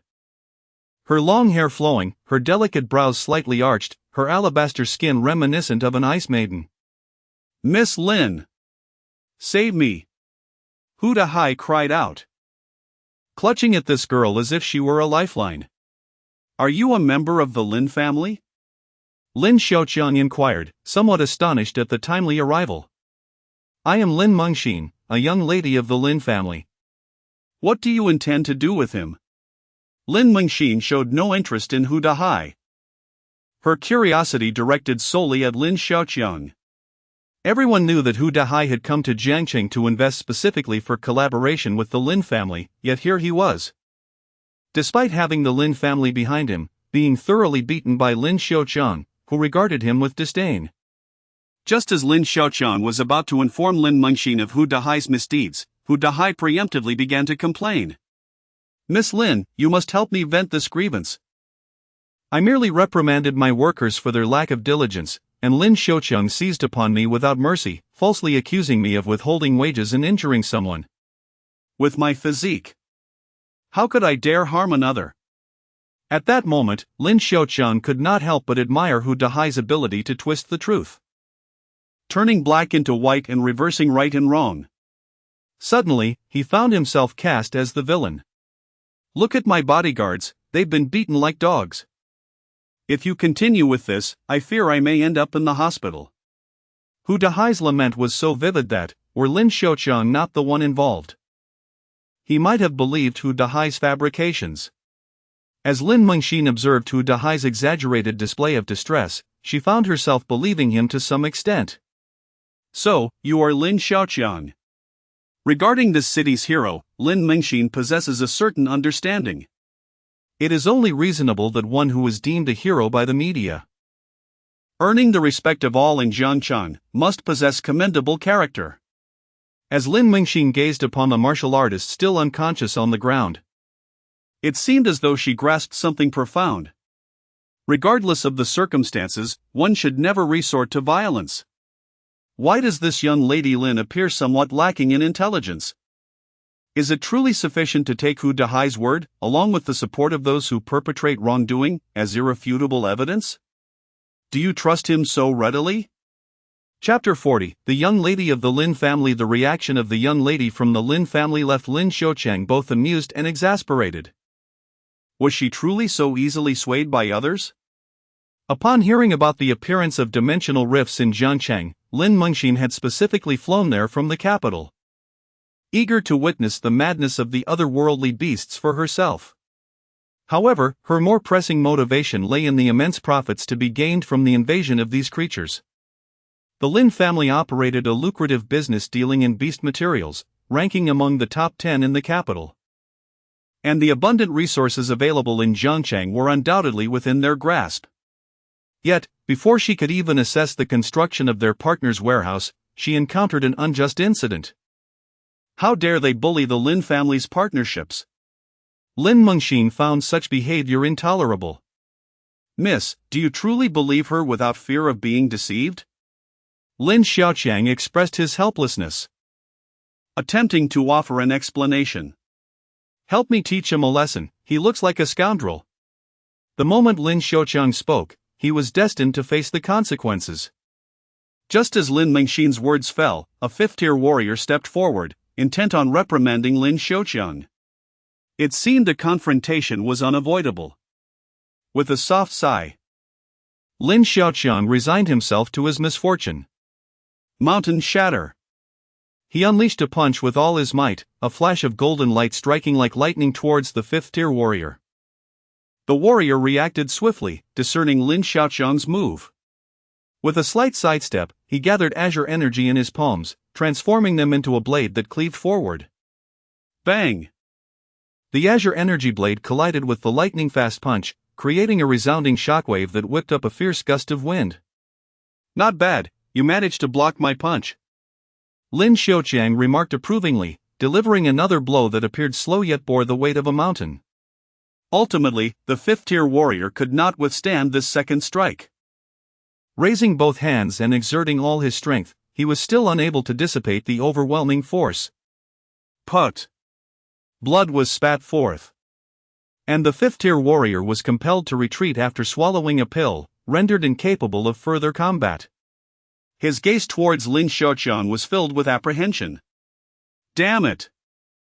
Lin Mengxin muttered, caught off guard by how swiftly a fifth-tier warrior had succumbed to Lin Xiaoqiang's prowess. I assure you, I'm not a villain, if you don't strike.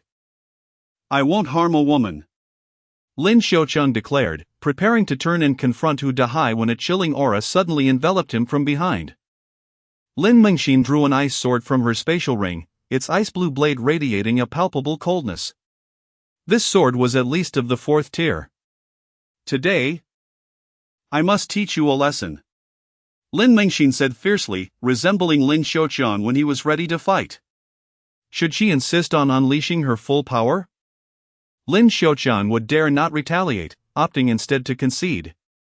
Firstly, there was her esteemed status, as a member of a prominent family. He wished to avoid offending her while she was in Jiangchang on a business venture. Secondly, that ice sword, rated at the fifth tier, left Lin Xiaoqiang uncertain. as he had never withstood an attack infused with spiritual energy. It remained a question whether he could endure a single strike. At the moment when the conflict between the two erupted, the group of workers who had been hiding finally emerged to clarify the truth. Lin Mengxin, already harboring doubts and mistrust towards Su Dahai, found her suspicions and aversion towards Lin Xiaoqiang alleviated by the testimonies of so many. Upon realizing that the situation had unraveled, Hu Dahai broke out in a cold sweat, trembling and unwilling to utter another word. His support was crumbling. The Lin family shall no longer engage in any collaboration with you. With the truth now known, Lin Mengxin unceremoniously severed her partnership with Hu Dahai.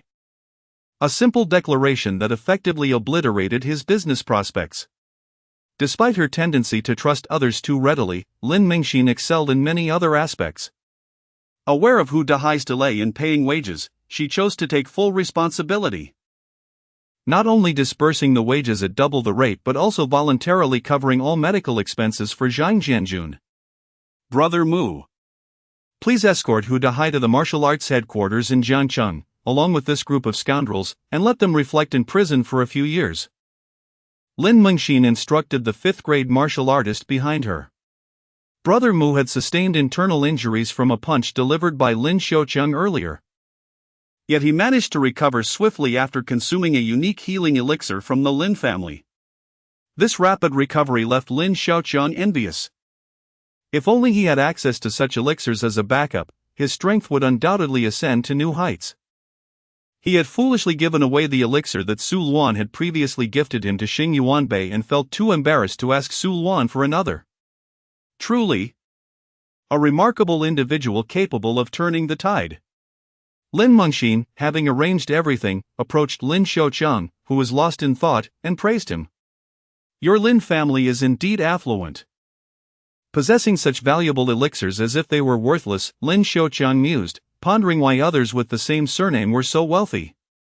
Upon hearing Lin Xiaoqiang's lament, Lin Mengxin smiled gently and cautiously inquired, "Have you considered developing your talents with our Lin family? We have an abundance of elixirs, herbs, and spiritual artifacts." Understanding Lin Xiaoqiang's inner thoughts, she added a reassuring note. I have no intention of becoming a son-in-law, Lin Xiaoqiang replied, feigning seriousness. Ha! Who would want you as a son-in-law? Lin Mengxin muttered. In her eyes, there were no true geniuses, with the right resources. Even a dog could be trained into a martial artist. The Lin family possessed precisely those resources, with countless individuals striving to gain entry into their ranks each year. It was perplexing that Lin Xiaoqiang was even contemplating refusal. Xiaoqiang, I've finally found you. Just as Lin Xiaoqiang and Lin Mengxin were exchanging playful banter, a familiar voice called out, belonging to Qian Feifei. What brings you here? Lin Xiaoqiang asked with a smile.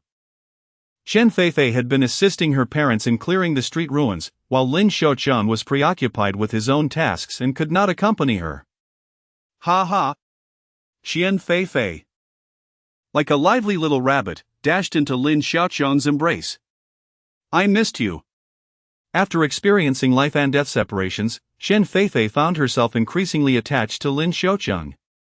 All day long, like a shadow, following Lin Xiaoqiang.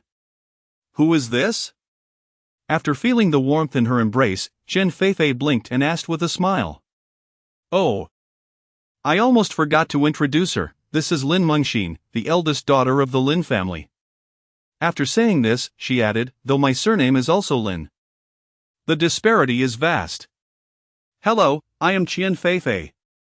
The several of them, being of similar age, found no barriers in their conversation, especially Qian Feifei and Lin Mengxin. The two quickly became close, as if they were sisters separated for many years. Chapter 41, New Year's celebration this evening. I shall treat you both to dinner. Observing the camaraderie between Qian Feifei and Lin Mengxin, it is evident that, despite her prestigious background, Lin Mengxin carries no airs in their presence. Engaged in lively conversation with Qian Feifei, Lin Mengxin feigned panic upon hearing Lin Xiaoqiang's invitation. Playfully grasping Qian Feifei's hand and exclaiming, You don't harbor any ill intentions towards us two enchanting maidens, do you? Pooh. With your intellect. It's a wonder you can even be considered a person, let alone a maiden, Lin Xiaoqiang retorted. In terms of beauty, Lin Mengxin could indeed claim the title of the second most beautiful woman in Jiangcheng, while the first undoubtedly belonged to Qian Feifei. As the adage goes, love renders one blind to beauty. Alas, my poor Fei, how could you ever fall for someone like him? I can scarcely imagine how our days will unfold.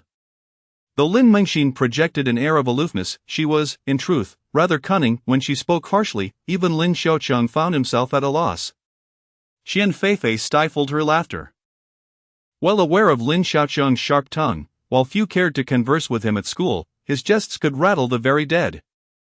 It was indeed a rare occasion for Lin Mengxin to best him in their banter. All right, since Xiaoqiang is treating us, you should join us too. Despite the playful jabs, he remained her boyfriend. Lin Xiaoqiang's obliviousness to social cues was well understood. The mere fact that he was treating them to dinner instead of dragging them to an internet CAF was, in Qian Feifei's eyes, a momentous occasion. Feeling a twinge of jealousy as her dear friend defended him, Lin Mengxin pouted, of course he's our man. Dining out is fine. But we're not resorting to instant noodles, are we? I have to say, the fast food at Internet CAFS is quite delectable. Under the weight of their strong objections, Lin Xiaoqiang's desire for Internet CAF fare was swiftly quashed. There's a splendid restaurant in Zhangcheng. Let us give it a try. Lin Mengxin suggested, and with Qian Feifei's enthusiastic agreement, the dining destination was settled. On their way to the restaurant, the two women held hands, with Qian Feifei playing the tour guide, enthusiastically introducing the various delightful attractions of Jiangcheng to the newcomer, Lin Mengxin. Their discussions frequently revolved around the city's shopping centers. Women, indeed, are a remarkable species. Lin Xiaoqiang mused as he trailed behind. In less than a day, Qian Feifei and Lin Mengxin had formed a bond of sisterhood, leaving him, her legitimate boyfriend, somewhat neglected. They would occasionally pause to admire something intriguing or beautiful, only to turn back and realize Lin Xiaoqiang, nearly forgotten, was trailing behind. At that moment, Lin Xiaoqiang understood perfectly, without uttering a word. He stepped forward to settle the bill. The purchasing power of women is truly formidable. No wonder, he reflected, that in his previous life, a man named Jacques Ma had conceived the phenomenon known as Singles Day. As Lin Xiaoqiang approached the restaurant, his hands were burdened with an array of bags, both large and small. Had he been an ordinary man, he might have collapsed on the street, unable to rise again. In fact, a multitude of individuals trailed behind him. Aside from the fifth-tier martial artist known as Brother Mu, who had gone to the hospital to attend to matters, other bodyguards lurked in the shadows, safeguarding Lin Mengxin. They concealed themselves, observing Lin Xiaoqiang's perspiring visage, reminiscing about the arduous days they had endured, filled with sympathy for him. Yet, sympathy alone did not compel them to reveal themselves and share in his burdens. The two women strolled intermittently, and after much effort, they finally reached the restaurant. What should have been a half-hour walk consumed over 2 hours instead. The restaurant chosen by Lin Mengxin held a modest reputation in Jiangcheng, with prices that were reasonable and not exorbitant. It appeared that Lin Mengxin had considered Lin Xiaoqiang's situation when selecting the venue, though she remained unaware of the substantial fortune he concealed within. Having expended a considerable amount on cultivation resources at the South China Martial Science University, Lin Xiaoqiang still had 10 million yuan in his account. Please, order whatever you desire, Lin Xiaoqiang said, collapsing into a chair.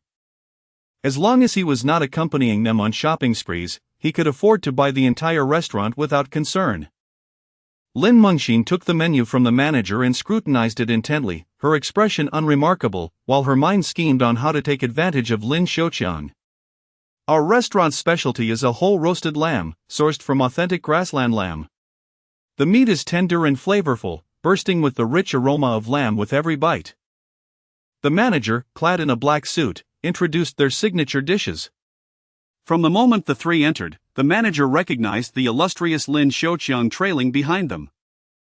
He was eager to personally serve them, wishing to offer a complimentary meal in gratitude for Lin Xiaoqiang's monumental contributions to Jiangcheng. However, before Lin Xiaoqiang could decline the offer of a complimentary meal, Lin Mengxin preemptively rejected it. "Manager, do not underestimate our Lin laureate, he shall certainly pay for this meal." Her refusal was resolute, leaving no room for the manager's further insistence. Afterward, Lin Mengxin passed the menu to Qian Feifei, discreetly nudging her beneath the table. "Choose the expensive ones." "Ah. Perhaps not," Qian Feifei hesitated. Ultimately, she sided with Lin Xiaoqiang, selecting a few of her favorite inexpensive dishes. As an ordinary individual, she remained oblivious to the vast sums of money Lin Xiaoqiang possessed. From their high school days, she had known of his modest background. Outings were typically to budget-friendly places, and they often frequented inexpensive internet cafes, where she would watch him play games while he immersed himself in the virtual world. Even after Lin Xiaoqiang became a martial artist, she learned from Lu Jiajia that the cultivation of martial artists necessitates a considerable expenditure of money and various resources. Consequently, she naturally assumed that Lin Xiaoqiang was not particularly affluent. However, upon realizing that Lin Mengxin had chosen this restaurant, she felt it inappropriate to decline the suggestion. And she had already mentally prepared herself to cover Lin Xiaoqiang's expenses. "Heh, did you see that? The disparity among girls is quite striking, isn't it?" Lin Xiaoqiang finally managed to surpass Lin Mengxin, and a radiant smile blossomed on her face. "My Feifei treats me well, unlike certain individuals." Qian Feifei ordered only a few light dishes, and Lin Xiaoqiang understood that this was considerate of her, a warm surge of affection swelling in his heart. Chapter 42, The Transaction. Qian Feifei possessed a gentle and delicate disposition, always considering Lin Xiaoqiang's feelings. Even during their previous shopping excursion, she made tentative purchases, concerned that Lin Xiaoqiang's reckless spending might impede his cultivation. The items she selected were modest trinkets priced at merely a few dozen yuan, alongside a couple of affordable garments, all chosen with an eye for aesthetics. Had Lin Xiaoqiang not been so swift at the checkout, paying without a second glance, Qian Feifei had fully intended to treat him. Lin Xiaoqiang, understanding Qian Feifei's sentiments, decided to reveal the truth to ease her mind and allow her to indulge in a lavish meal. "We are financially secure, so just enjoy," he declared. No sooner had his words left his lips than Lin Mengxin exuberantly exclaimed, "Manager, bring us every dish on your menu. And ensure we receive an 18% discount, understood?" Her tone was fierce, as if challenging anyone who dared flaunt wealth in her presence, a privilege she believed was reserved solely for Lin Xiaoqiang. The manager, who had been silently observing, found himself in a precarious position upon hearing Lin Mengxin's peculiar demand for a discount. The economic benefits derived from hosting Lin Xiaoqiang in his establishment were substantial. Even the private room Lin Xiaoqiang had occupied could be sold at a premium. "Ah, this meal is on us. After all, he is a hero who has greatly contributed to Jiangcheng," the manager awkwardly asserted, forcing a smile. It was evident that anyone capable of engaging in witty banter with Lin Xiaoqiang was no ordinary woman. And the luxurious attire worn by Lin Mengxin hinted at her elevated status, rendering her words worthy of serious consideration. To his surprise, Lin Xiaoqiang nodded in agreement to the jest. "Very well, we shall proceed as the young lady suggests, an 18% discount it is." He waved his hand with mild impatience, eager to relish a good meal. The manager, left with no choice, acquiesced to Lin Mengxin's request. Having been in the restaurant industry for no less than 8 years, he had never before encountered such an extraordinary demand for a discount. Truly, in this age, wealth afforded one the luxury of indulgence. Lin Xiaoqiang observed Qian Feifei's expression of disbelief, finding her endearing in her navette. Lin Mengxin, too, noticed Qian Feifei's astonishment and couldn't suppress a chuckle. She playfully pinched Qian Feifei's surprised cheeks and explained, "While other warriors may struggle financially, with your boyfriend's prowess, he is certainly not lacking." having thwarted numerous dimensional rifts. How could he possibly lack for resources? Lin Mengxin's words triggered a realization in Lin Xiaoqiang. He possessed a wealth of precious materials from magical beasts, yet lacked a proper avenue for sale. At this moment, Lin Mengxin represented the perfect market, as the Lin family and the capital specialized in this very trade. Your words have reminded me, I happen to have a substantial collection of magical beast materials. Would you be interested in acquiring them? Lin Xiaoqiang inquired. Aware that these materials could not be directly converted into his desired resources but could be sold instead. Initially, he had contemplated retaining some superior materials, intending to have Su Luan assist him in crafting a fine spiritual weapon upon his return to South China University of Science and Technology. However, having already acquired the dragon suppression gauntlets, he deemed it unnecessary to hold on to them any longer. He was certainly inclined to collect, as the primary purpose of his visit to Jiangcheng was to procure materials from demon beasts. Lin Mengxin was naturally willing to engage in the acquisition, a mutually beneficial arrangement for both parties. The remnants of the interdimensional rift's demon beasts were all that he required, which he could easily convert into tangible wealth. Alternatively, he would accept elixirs, particularly those conducive to enhancing physical constitution. Lin Xiaoqiang reflected for a moment before adding, given his formidable defensive capabilities. He understood that if he were to sustain serious injuries, relying solely on elixirs would be futile. That's straightforward, Lin Mengxin remarked, turning to Qian Feifei, my dear friend.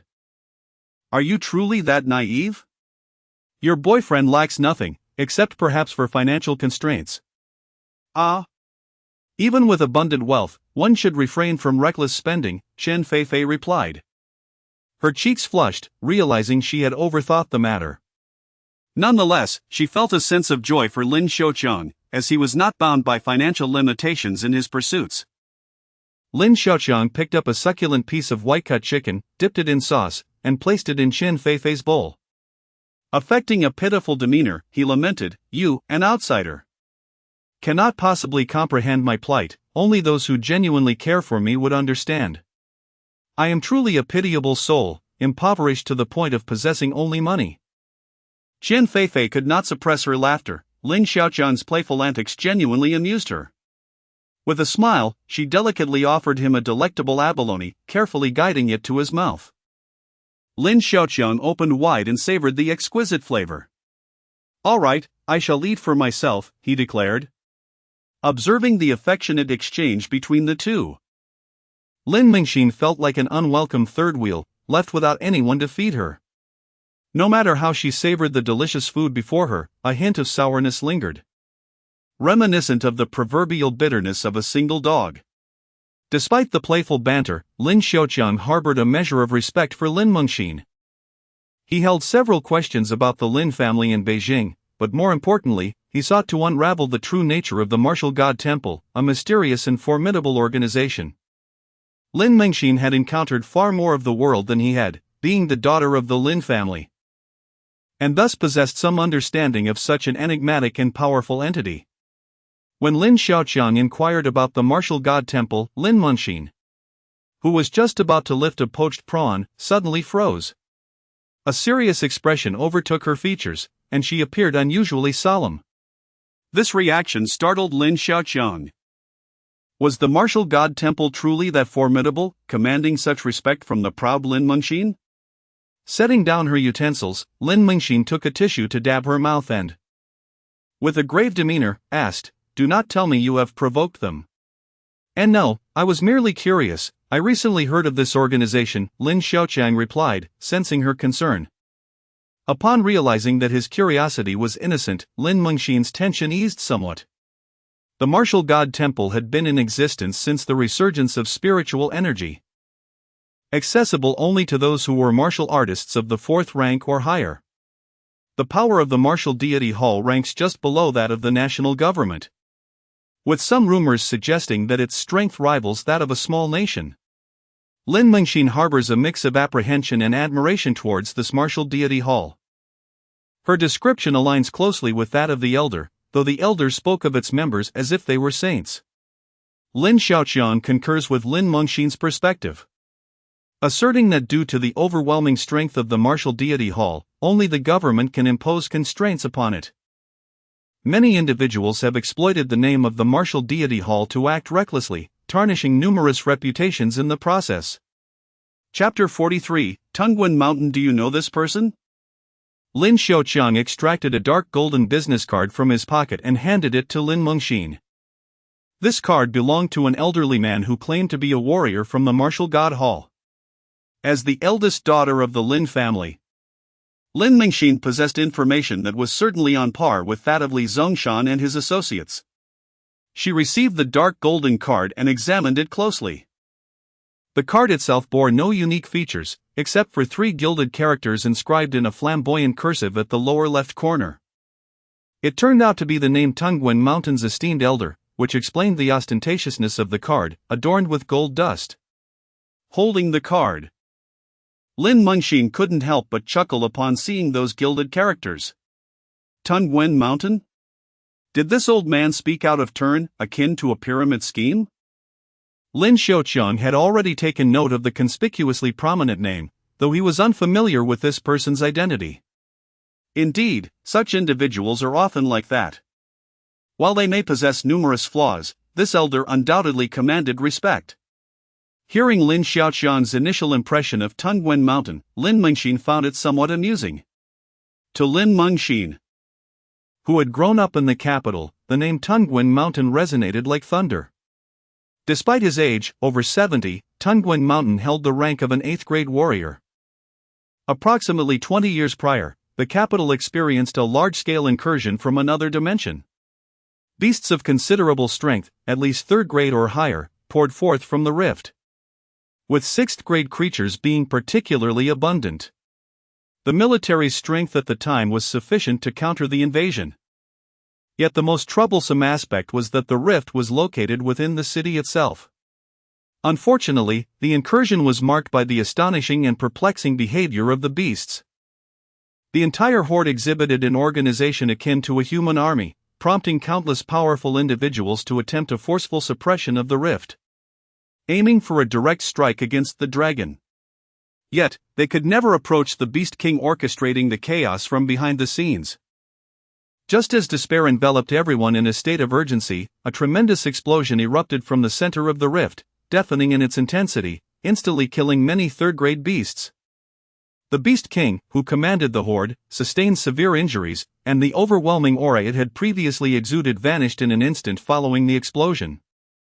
The entire horde, forced to retreat due to the Beast King's injuries, fled through the rift. The entity responsible for the Beast King's demise was none other than the name Lin Mengxin had repeatedly heard in her childhood, Tongwen Mountain.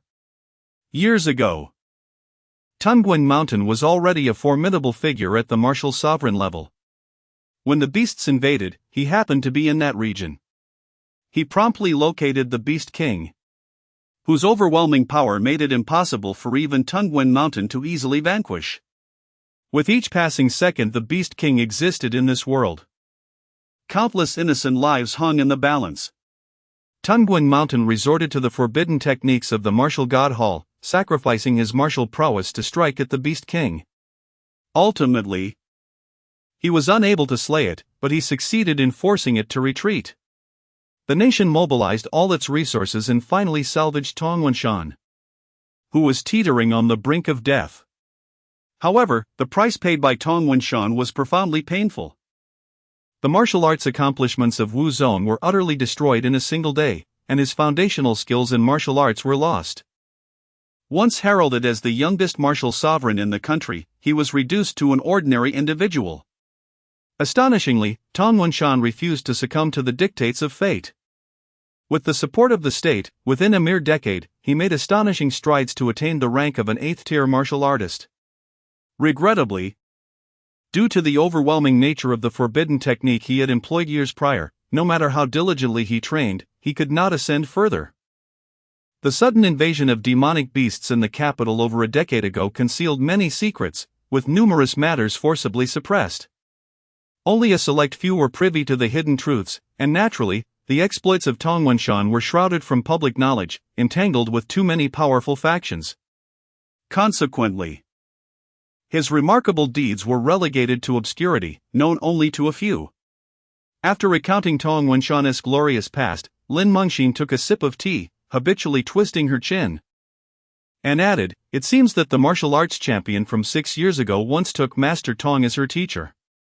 That champion, despite being a woman, is a true heroine. Akin to Hua Mulan. The martial arts champion from 6 years ago? Wasn't he that her mentor, Su Luan? To think that Su Luan was a disciple of Tong Wenshan. She never anticipated being connected to the mentor of her mentor. Could this be considered fate?" However, Lin Xiaoqiang exhibited no signs of surprise. Su Luan had previously mentioned her master in passing, and whenever she did, a shadow of sorrow would cross her face, as if recalling a painful chapter of her past. Indeed, it seemed her name was Su Luan. Upon mentioning this disciple of Tong Wenshan, Lin Mengxin instantly radiated enthusiasm, as if she were that individual herself. What a year it was, a nightmare for all geniuses. Su Luan had only studied under Master Tong for half a year before stepping into the world. From the martial arts university in the capital to the Ling Mountain Martial Arts University in the far west, she faced no rivals. Overwhelming countless prodigies who dared not lift their heads in her presence. As she spoke, Lin Mengxin appeared to have an epiphany, her excitement causing her face to flush a deep crimson. She exclaimed to Lin Xiaoqiang, "Su Luan seems to be from the South China Martial Arts University. Have you encountered her?" "I haven't heard any news about her for years." "Ah, you, the young lady, wouldn't have the chance to meet her. A person of my humble stature, how could I possibly cross paths with such a legendary figure?" Lin Xiaoqiang said, swallowing hard, quickly dismissing Lin Mengxin's notion. If she were to discover that he was indeed Su Luan's student, his hopes for a tranquil life would be but a distant dream. Indeed, what a pity. Lin Mengxin sighed deeply, filled with regret.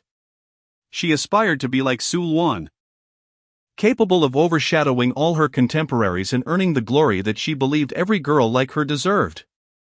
Lin Mengxin naively believed Lin Xiaoqiang's words, unaware of the remarkable coincidence that Su Luan had chosen him as her student. Meanwhile, Qian Feifei, who quietly observed their discussion, suddenly smiled. Lin Xiaoqiang was inherently incapable of deceit, and whenever he uttered a falsehood, he would stutter. "If Tong Wenshan were willing to recommend you to the Martial God Hall, it would certainly merit serious consideration, provided he is inclined to take you on as his disciple." After dinner, Lin Mengxin expressed these thoughts to Lin Xiaoqiang, her eyes shimmering as if concealing some undisclosed secret. To become a student of Tong Wenshan surely promised a future filled with unimpeded success. Chapter 44. Returning to school. Time flies swiftly, and over a month has passed in the blink of an eye. The reconstruction efforts in Jiangcheng are progressing rapidly, with the towering buildings of Gaoluo rising once again. As the city undergoes its swift restoration, the Spring Festival arrives without delay. This year, Lin Xiaoqiang's family does not celebrate the new year in the old community of Yangshan Ruijing but has moved into their new home. The family enjoys a harmonious evening in front of the television, watching the festive gala, and the dishes on the table are more delectable than ever. "Xiaoqiang, it's not that I want to pressure you, but at your age, it's time to find a partner to introduce to your mother," Zhang Jifan suggests. Under Lin Xiaoqiang's strong insistence, his parents, Lin Jianjun and Zhang Jifan, have resigned from their tiring jobs, leading a leisurely and fulfilling life, taking daily walks, dancing in the square, or participating in various community activities to enrich their lives. As they interact more with other elderly residents in the community, the couple begins to ponder the prospect of matchmaking for their son.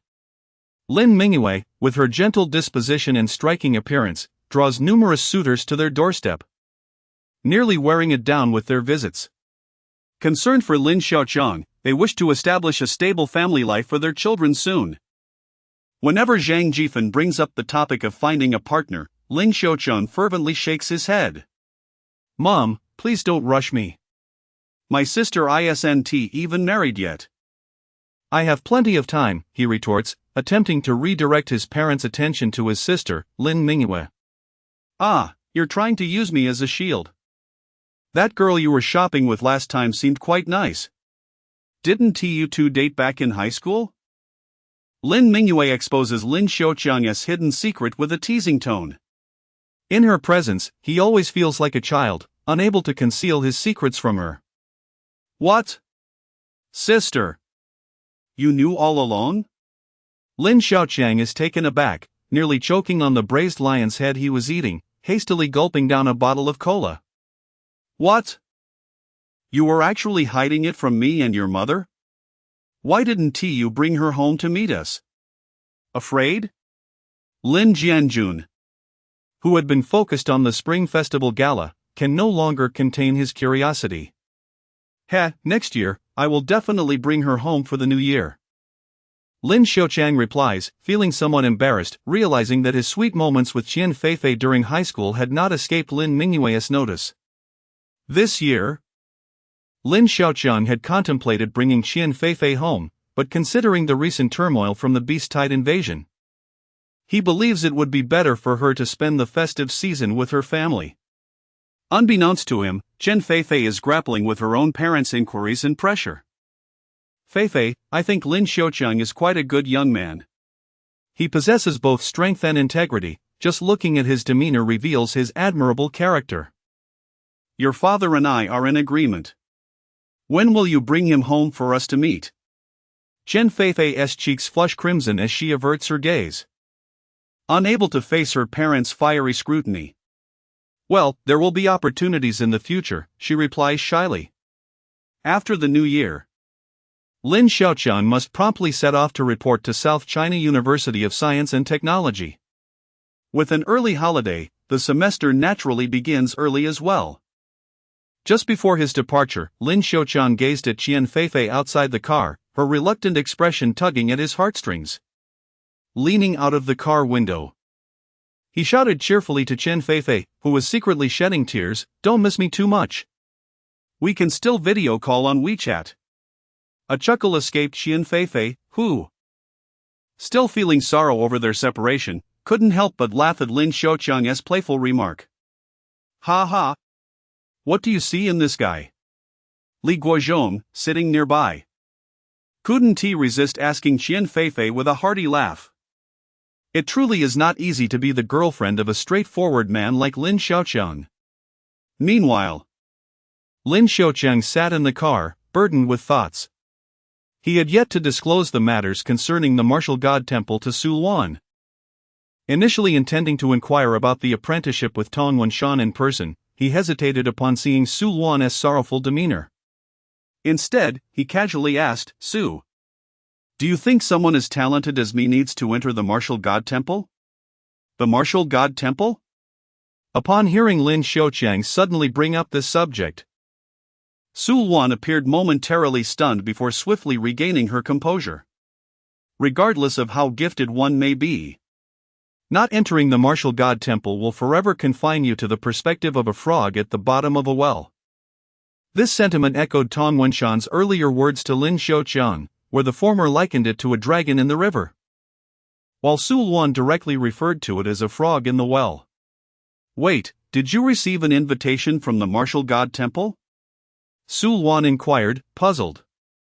Lin Xiaoqiang was known for his playful banter, but he seldom engaged in frivolous talk. His question about the martial god temple hinted at something more profound. Indeed. An old man is trying to coax me into joining, Lin Xiaoqiang instinctively replied, subconsciously referring to the miraculous figure described by Lin Mengxin as an old man.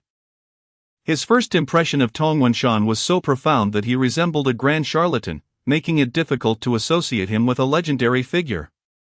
Well, it doesn't matter. If only you had been born a few years earlier, you might have had the chance to study under a great master, Su Luan remarked with a hint of regret. Her eyes filled with sorrow. Damn! Why bring that up? Lin Xiaoqiang silently cursed, observing Su Luan's expression. Just as he was about to shift the topic, Su Luan quickly adjusted her emotions. You should aim to win first place in the upcoming Martial Science University competition before considering the Martial God Temple. The Martial Science University competition? Yes. If you can enter the Martial God Temple as the first place winner, the benefits will be substantial. Su Luan nodded. Gently resting on the coffee table, her long hair cascading like a dark waterfall. The warriors of the Martial God Temple are categorized into several levels, each enjoying different privileges. If one merely enters by completing trial tasks, they will only be at the lowest tier. However, if you can secure the top position in this joint competition among 5 martial science universities, you will gain access to resources provided by the headquarters of the Martial God Temple, significantly elevating your status. As for the teacher, there is no need to overthink it. I have yet to master my own studies, and there is no reason for me to embarrass myself in public. Lin Xiaoqian gazed at Su Luan, who appeared as languid as a white cat, and sighed with a hint of resignation. Then I shall heed your words and refrain from causing you any embarrassment. Indeed. Su Luan murmured, gradually closing her eyes, and in that instant, she slipped into slumber. 2 crystalline tears quietly cascaded from the corners of her eyes. Su Luan spent most of her time in sleep, perpetually yearning for rest. Once her eyes closed, she could effortlessly drift into dreams. Lin Xiaoqian, accustomed to this, carefully draped a soft blanket over Su Luan and, with light footsteps, retreated step by step. Chapter 45, Seeking Trouble the following morning. Although Lin Xiaoqian could not hold Qian Feifei's small hand and stroll down the street, he rose early with great enthusiasm. The joy of rising at dawn to savor a bowl of porridge, accompanied by some fried dough sticks and steamed buns, was indeed one of life's great pleasures. Ah! It's Lin Xiaoqian. Look over here, Brother Xiaoqian. I'm right here. Brother Xiaoqian has returned. My heroic champion has finally come to my side. Having satisfied his hunger, Lin Xiaoqian leisurely strolled along, allowing the millet porridge to settle in his stomach. Suddenly, a throng of female classmates, resembling a horde of zombies, erupted with loud shrieks as they charged towards him.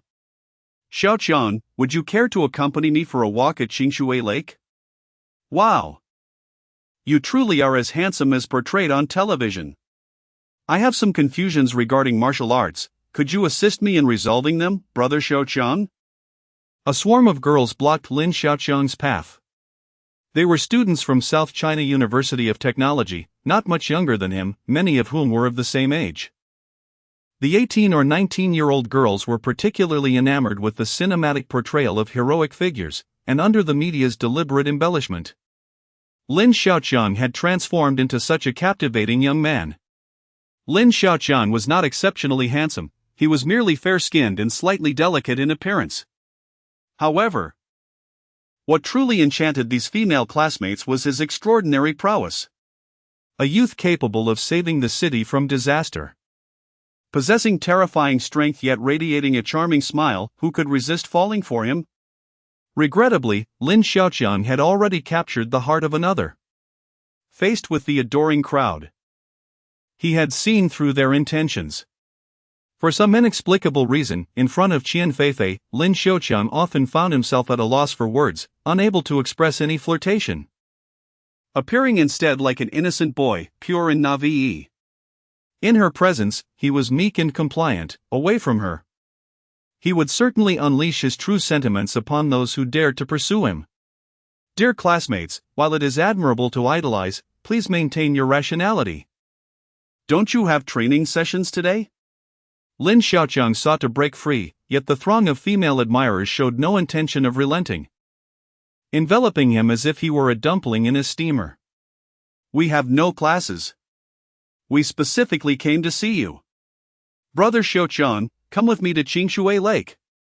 No. Brother Xiaoqian is going to the pedestrian street with me today.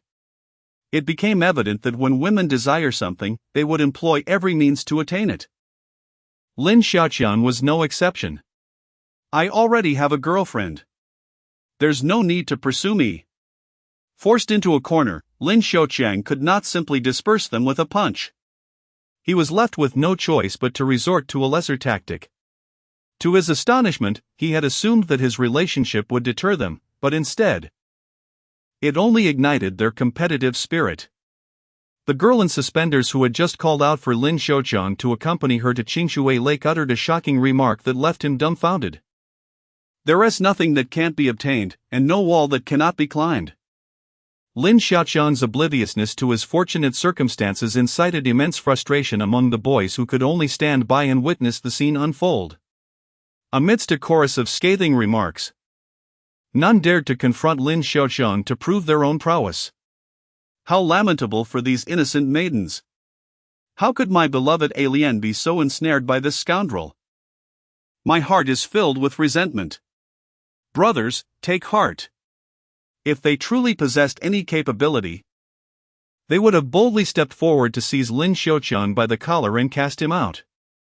Yet, they are acutely aware of their own limitations.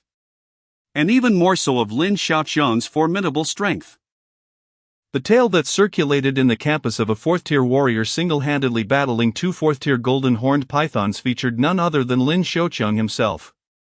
Now, having returned home, he seeks to rescue his hometown and its people, his strength having transcended theirs by leaps and bounds. Why put oneself in harm's way?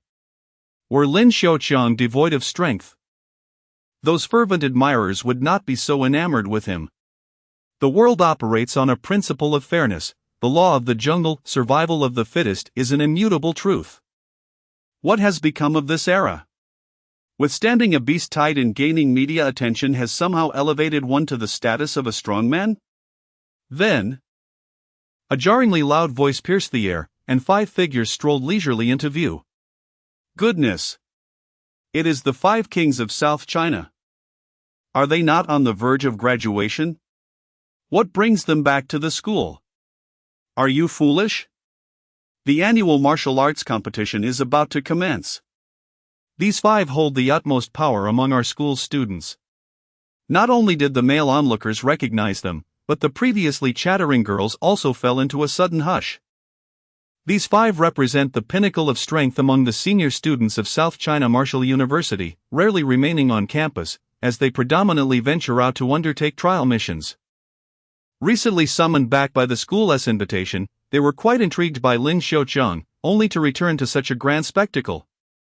Upon hearing the derisive comments from others, Lin Xiaoqiang was not one to be easily intimidated. How amusing it is to witness the absurdity of people in this world, mimicking dogs with such finesse. A single remark left the one who had mocked Lin Xiaoqiang flushed with anger, eliciting laughter from the crowd. Ah, this year's juniors seem rather arrogant. They scoffed, feeling a twinge of anger at Lin Xiaoqiang's audacity to disregard them. Their reputation at South China Martial University had been forged through sheer strength. Having vanquished all their peers and taught a lesson to the so-called geniuses of the lower grades, who had quieted down only after receiving a good thrashing. Who would have imagined that within mere months of our departure from school, a junior would dare to speak so boldly? Then, one among them spoke again. His gaze toward Lin Xiaoqiang filled with contempt. As they conversed, the female students who had previously clung to Lin Xiaoqiang settled down, obediently standing with the boys, ready to observe.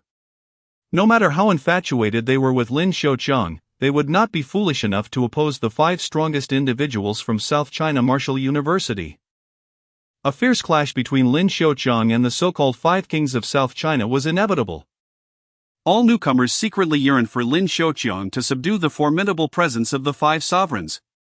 Those below their 3rd year had failed to achieve this, succumbing to the might of these 5 over the past 5 days. It is said that you 5 are the malignant tumors of the school? Lin Xiaoqiang observed the 5 towering figures approaching him. Their stature was remarkably imposing. Their aura starkly contrasted with that of the students within the academy. As they were true warriors forged in the crucible of life and death, unlike many students who remain sheltered like blossoms in a greenhouse. However formidable their presence may be, it could hardly rival the terror instilled by the countless beasts yearning to feast upon human flesh, could it? Chapter 46, The Mad Lion Transformed Young Man. Do temper your words, Chang Lei remarked with a smile, adopting the tone of an elder admonishing a junior. Among the 5 kings of South China, he stood out not only for his towering height of nearly 2 meters but also for his notoriously volatile temperament. While he typically presented a congenial demeanor, any slight discontent could swiftly unveil his fierce nature. "Oh, my apologies, senior. I tend to have a sharp tongue and enjoy provoking others," Lin Xiaoqiang responded, almost with a hint of self-deprecation. Chang Lei, only a few years his senior, seemed to relish wielding his age as authority, which stirred a desire within Lin Xiaoqiang to deliver a much-deserved reprimand on behalf of society. "Do you dare challenge me?" Chang Lei retorted, anger flaring at Lin Xiaoqiang's sarcasm. "Today, I shall teach you how to converse properly." With that, he unleashed the oppressive aura of a 6th-tier warrior. A wave of immense spiritual power that caused the onlooking students, mostly at the 2nd and a few at the 3rd tier, to feel an overwhelming pressure, their breaths quickening in response. The remaining 4 members of the 5 kings showed no inclination to intervene, instead wearing expressions of amusement, as if watching Chang Lei discipline a student bold enough to retort against him. The very presence of Chang Lei instilled a deep sense of fear in the spectators, prompting them to flee as if confronted by a specter, abandoning their idle curiosity. "How about I give you 3 moves?" Chang Lei provocatively allowed, deliberately showcasing his 6th-tier prowess. "The barking dog seldom bites. I wonder if you've heard that before?" However, he underestimated Lin Xiaoqiang by attempting to intimidate him in such a manner. Lin Xiaoqiang maintained an air of indifference, unfazed by the looming threat. "My dear junior, your eloquence is indeed commendable. But I wonder if your words can shield you from this technique?" Though Chang Lei was quick-tempered, he was not devoid of intellect. Lin Xiaoqiang's nonchalant demeanor prompted him to reassess his initial disdain, preparing to exert his full strength against this seemingly oblivious junior. Mad Lion Transformation. With a furious roar, Chang Lei's pressure doubled, stirring a flicker of unease within Lin Xiaoqiang, who was already an advanced 8th-tier warrior. The Mad Lion transformation was not merely a means to amplify one's presence, it was a formidable technique. Chang Lei sprang into action, launching himself 6 sheng into the air. Crimson spiritual energy erupting from him like a fountain, resembling blood in its violent expulsion. With a thunderous roar, Chang Lei morphed into a colossal blood lion mid-air, its ear-splitting growl reverberating as it descended upon Lin Xiaoqiang. The feral roar plunged Lin Xiaoqiang into a state of disorientation, his mind engulfed in chaos. However, for Lin Xiaoqiang, this was merely a fleeting moment, as the image of the blood lion surged towards him, growing ever larger within his pupils. Boom! The blood lion, transformed by Chang Lei, struck the ground, causing a colossal impact that resulted in a massive web-like crack on the surface. All of this transpired within mere seconds, and the outcome was already apparent in the eyes of the remaining 4 kings. The ferocity of Chang Lei's transformation into the blood lion was beyond the endurance of an ordinary warrior. Although the previous move was merely the initial stance of the blood lion's assault, they had all witnessed its terrifying destructive power. A mountain-moving tortoise, renowned for its defensive capabilities, bore the brunt of Chang Lei's blood lion's attack, its shell cracking under the force, far more than if it had encountered steel. One could only hope that Chang Lei would not slay this precious martial arts prodigy from South China Martial University, as another infraction would mean 2 months of fruitless effort. Xu Ziwen, one of the 5 kings of South China, expressed his concern. No matter how exceptionally gifted or powerful Lin Xiaoqiang might be, could he possibly be more resilient than a 5th-grade mountain-moving tortoise? It should be noted that even with his 5th-grade prowess, Xu had found it impossible to inflict any harm upon the tortoise until Chang Lei, now a 6th-grade warrior, unleashed his blood lion transformation, successfully delivering the fatal blow. Chang Lei had always acted without regard for the consequences, particularly when fueled by rage. What is that? The keen-eyed Lu Meng quickly discerned something amiss. As the crimson mist dissipated slightly after the blood lion's descent, a golden light flickered like a beacon within the haze. They had known Chang Lei for years. yet had never witnessed him wielding any techniques of a golden nature. The only plausible explanation was Lin Xiaoqiang, who astonishingly managed to survive Chang Lei's attack, now revealing that golden radiance. They initially believed it was a sign of Chang Lei's mercy. "Your blood lion is all show and no substance," a strikingly abrupt voice echoed.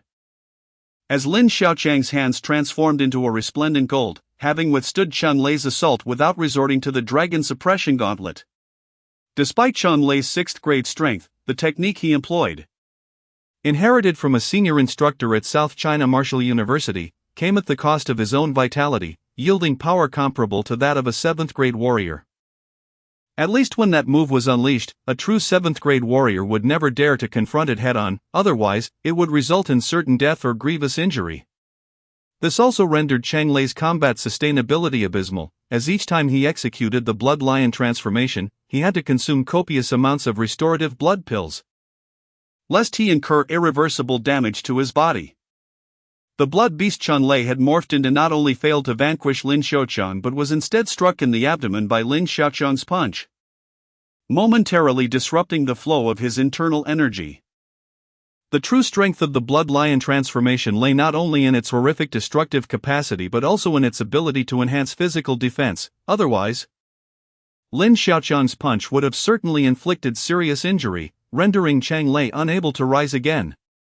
"I underestimated you," Chang Lei remarked, his voice cold and slightly hoarse as he gazed at the unscathed Lin Xiaoqiang. Due to the transformation into a raging lion, Chang Lei's once fair skin had turned a vivid crimson, and his eyes glowed with a fierce red intensity, reminiscent of a maddened lion that had claimed countless lives. Upon hearing Chang Lei's praise, Lin Xiaoqiang smiled with pride and responded, "I appreciate your kind words, senior." This shocking scene left Lu Meng and others in disbelief, simultaneously elevating their assessment of Lin Xiaoqiang's strength. Lin Xiaoqiang's excessive vitality often caused his blood energy to radiate outward, rendering him akin to a fragrant meat bun. This trait had already proven to be fatal during the invasion of demonic beasts in Jiangcheng. Chapter 47, Overpowering the Five Kings. Li Zhongshan sensed the overwhelming vitality emanating from Lin Xiaoqiang, akin to water overflowing from a glass. To restrain Lin Xiaoqiang's formidable strength, he procured a technique designed to suppress one's own power. Consequently, Lin Xiaoqiang appeared no different from an ordinary individual to the untrained eye. However, to those aware of his martial prowess, he exuded an air of concealed strength, instilling a deeper sense of apprehension regarding his true capabilities. This situation presented numerous challenges for Lin Xiaoqiang, as a martial arts prodigy who dared not reveal his strength. Many mistakenly perceived him as a mere fade, an unassuming figure lacking substance, prompting a constant stream of individuals seeking his guidance. Even the Five Kings of South China were no exception, instinctively categorizing Lin Xiaoqiang as a 4th-tier martial artist. This classification was only adjusted due to Lin Xiaoqiang's prior defense against an interdimensional beast attack in Jiangcheng, which elevated his standing by a grade. Otherwise, they would have regarded him as merely someone with slightly better talent than the average person, devoid of any truly enviable attributes. The saying goes, not being envied is the hallmark of mediocrity, and this so-called waste dared to flaunt his might within the academy, naturally inciting the discontent of the Five Kings. At this moment, Chang Lei found his confidence wavering regarding his ability to defeat Lin Xiaoqiang. Observing Chang Lei's indecisiveness, it was evident what thoughts plagued his mind. "Then let the 5 of you come at me together." Lin Xiaoqiang gestured towards the remaining 4 kings. As Chang Lei's once indomitable spirit diminished, leading to a significant reduction in the experience he could gain from the confrontation. Is he truly that audacious?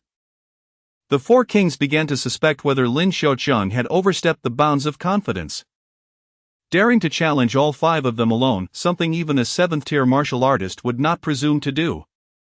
However, their perspectives shifted abruptly as Chang Lei turned back, his crimson eyes filled with trepidation. The notion that Chang Lion harbored apprehension was startling. Few could instill such feelings in him, and Lin Xiaoqiang had proven to be one of those rare individuals. The 4 were not foolish. if even Chang Lian struggled to contend with Lin Xiaoqiang. They certainly stood no chance. The 5 most formidable individuals at South China Martial University, known as the 5 Kings, now found themselves in the humiliating position of having to unite against a mere freshman. The 5 figures, all at the 6th tier of strength, moved with remarkable swiftness, with one red figure emanating a particularly intense murderous aura. "Excellent, just the opportunity one need to test my dragon suppression gauntlets," Lin Xiaoqiang murmured softly. "Dragon suppression, arise." With a slight shift in intention, the gauntlets enveloped his hands. In an instant, Chang Lei transformed into a fearsome, bloodthirsty lion, descending from above, the air thick with the scent of blood. Chang Lei's attack was driven by lethal intent. Lin Xiaoqiang lightly tapped his toes and soared skyward, resolutely preparing to confront the blood lion. Mountain shifting. With both fists unleashed, the dragon suppression gauntlets shimmered with a newfound vitality, as if bringing 2 true dragons to life in mid-air, soaring with grace. The colossal blood lion, transformed by Chang Lei, opened its gaping maw, poised to devour Lin Xiaoqiang's head whole. However, Lin Xiaoqiang was far from compliant. The dragon-suppressing gauntlets adorned his hands, exuding the might of a true dragon reincarnate. The golden dragon fist struck with unparalleled force, shaking the blood lion to its core. With a thunderous roar, the blood lion's ferocious howls had no effect on Lin Xiaoqiang, who unleashed the divine power of the golden dragon fist once more. In an instant, the golden dragon fist overwhelmed Chang Lei, reducing him back to his original form, sending him crashing to the ground, blood spewing from his mouth. Seeking death. Lin Xiaoqiang was about to release Chang Lei, unaware that the latter harbored a deadly counterattack. As Chang Lei was on the verge of falling, his vital energy surged like a tidal wave, and despite the excruciating pain in his heart, he executed the second move of the Mad Lion transformation. The Mad Lion's Wrath. Above Lin Xiaoqiang, a blood lion, even more formidable and infused with powerful energy, suddenly materialized, catching Lin Xiaoqiang off guard and causing him to plummet into its gaping maw. The remaining 4 individuals, witnessing Lin Xiaoqiang ensnared, seized the opportunity with fervor. They unleashed their lethal techniques upon him, and in an instant, 4 spirit beasts charged with tremendous force. These spirit beasts were the white tiger, the peacock, the giant python, and the black turtle. These 5 formidable warriors hailed from the same master, the renowned Wan Yuan, whom Su Luan had previously mentioned to Lin Xiaoqiang, a figure second only to Elder Fong in strength. At that moment, Lin Xiaoqiang sensed the looming specter of death. These individuals were indeed intent on eliminating him. The ferocious assaults from the 5 spirit beasts were sufficient to inflict grave injury or even death upon a 7th or 8th tier warrior. With a fierce determination, Lin Xiaoqiang summoned the power of twin dragons emerge from the sea, amplifying his strength by 70%, transforming him into a humanoid dragon. The terrifying aura he unleashed caused even the already wounded adversaries to feel trepidation. The blood lion, having expended its own vitality as a price, underwent a transformation. What had initially been a mere confinement of Lin Xiaoqiang now became an aggressive assault. The blood lion lunged forward, swallowing Lin Xiaoqiang whole, leading him into a treacherous abyss within its belly, a place where any living being could be refined into blood to replenish Chang Lei's vitality and mitigate his own injuries. After voraciously consuming Lin Xiaoqiang, the blood lion continued to open its maw wide, devouring the remaining 4 spirit beasts. If these spirit beasts could assist in extinguishing Lin Xiaoqiang within, Chang Lei was certain his power would ascend to new heights. Upon witnessing this scene, Chang Lei's face contorted into a horrifying grin. From the moment the battle commenced in mid-air, he had already gauged Lin Xiaoqiang's 8th tier prowess. He would never permit anyone from South China Martial University to surpass him, especially one as formidable as Lin Xiaoqiang, who possessed the potent vitality he coveted, even if it meant defying his mentor's teachings. It is worth noting that for warriors beyond the 4th tier, advancing further becomes an arduous challenge. Many remain stagnant at the 4th tier for their entire lives. Chang Lei had been trapped at the 6th tier for over a year, and by absorbing Lin Xiaoqiang's vitality, he could finally progress. As for the responsibility of killing Lin Xiaocheng, it would naturally fall to the other four, as he would not hesitate to consume all four spirit beasts in one fell swoop. Cheng Lei, have you lost your mind? Lu Meng, who was practicing the White Tiger Spirit Beast technique, erupted in a fit of fury. He had not anticipated the cunning of Cheng Lei. He merely believed that the final move executed by Chang, the lion, would lead to Lin Xiaocheng's demise. If a martial arts champion and a heroic youth, who had saved an entire city, were to lose their life at their hands, the wrath of the ordinary citizens from Jiangcheng would be beyond their capacity to endure. Do you dare to employ such a technique against someone? Are you not afraid that the mentor will expel you from South China Martial University? Everything transpired too abruptly. Even Zhu Ziwen, renowned as the brain of the Four Kings, was caught off guard, as the situation had evidently spiraled beyond his control. Just as the other three kings unleashed their tirades against the seemingly unfazed Cheng Lei, the blood lion in midair suddenly erupted. Chapter 48, The Conclusion. You five are courting death. Lin Xiaocheng unexpectedly burst forth from within. Cheng Lei's final move was exceedingly ruthless, attempting to refine him alive within the belly of the giant lion. Just as Lin Xiaocheng was about to unleash the dragon suppressing fist to create an escape, for more spirit beasts pounced upon him. It seemed as if the giant lion had sensed the impending danger. The space within its abdomen constricted abruptly, leaving no avenue for evasion. Lin Xiaocheng, in that critical moment, found himself unable to breach the giant lion's belly, which appeared to be forged from blood itself, capable of absorbing a significant amount of force from his blows. Left with no other choice, Lin Xiaocheng braced himself against the onslaught of the four spirit beasts. Although these sixth-grade martial artists posed little threat to Lin Xiaocheng, the ferocity cultivated by the spirit beast techniques had brought them perilously close to the prowess of seventh-grade warriors. Ding! Experience points, 200. Ding! Experience points, 180. Ding! Experience points, 178. Ding! Experience points, 182. Coupled with the 185 experience points granted by the giant lion, Lin Xiaocheng's total experience surged by an astounding 740 points. To think that you five truly dared to deliver a lethal blow to a fellow student, indeed. You are the five kings of South China. Lin Xiaocheng glared furiously at the five kings. Initially, he had naively believed their arrogance in school stemmed solely from their formidable strength. He never anticipated their treacherous hearts would lead them to attempt his life. The five were left awestruck by Lin Xiaocheng's power, akin to witnessing the resurrection of the deceased. Cheng Lei, in particular, appeared as if he had encountered a specter, his face awash with terror. The dragon-suppressing fist still radiated a golden glow as Lin Xiaocheng stepped forward, his form erupting forward like a tempest, launching his formidable fists towards Zhu Ziwen, who stood closest. Despite Lin Xiaocheng's inherent kindness and tolerance, he would not extend mercy or sympathy to those who sought his life. Wait! Lin Xiaocheng's punch, quick as lightning, manifested a fleeting afterimage under the enhancement of the dragon-suppressing fist. Just as his fist was about to connect with Zhu Ziwen, a familiar voice compelled Lin Xiaocheng to retract his lethal strike. It was Su Luan. She had been strolling by the clear water lake with Elder Fong, when she inadvertently overheard a girl in suspenders discussing Lin Xiaocheng's confrontation with the five kings of South China. At Su Luan's behest, the girl recounted the entire sequence of events leading up to the incident. As a mentor at the school, Su Luan, despite her nominal role, possessed a degree of understanding regarding the five kings. Upon hearing of their provocation towards Lin Xiaocheng, she anticipated an imminent clash. What troubled Su Luan was not Lin Xiaocheng's safety, but rather the fate of the five kings.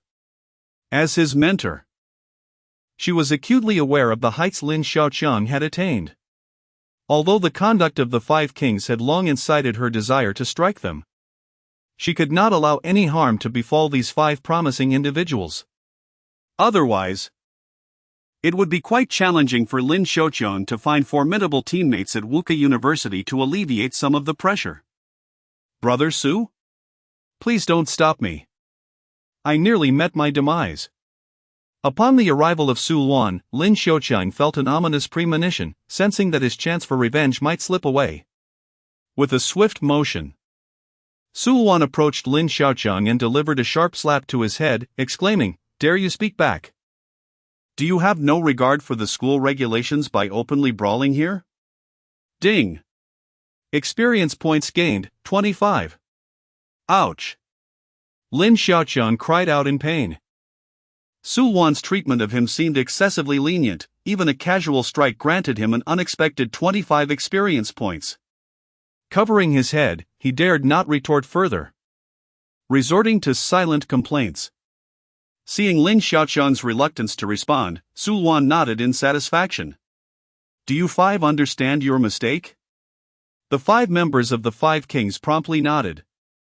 Chang Lei, suppressing his intense agony, forced a smile that resembled a grimace and said, "Teacher Su, we were merely sparring a few moves. Please do not take it to heart. We implore you not to inform our mentor."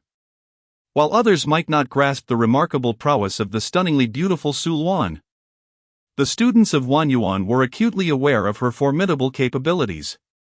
Even their mentor treated Su Luan as an equal.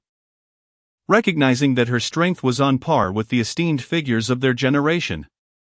Good, it's reassuring that you comprehend your error.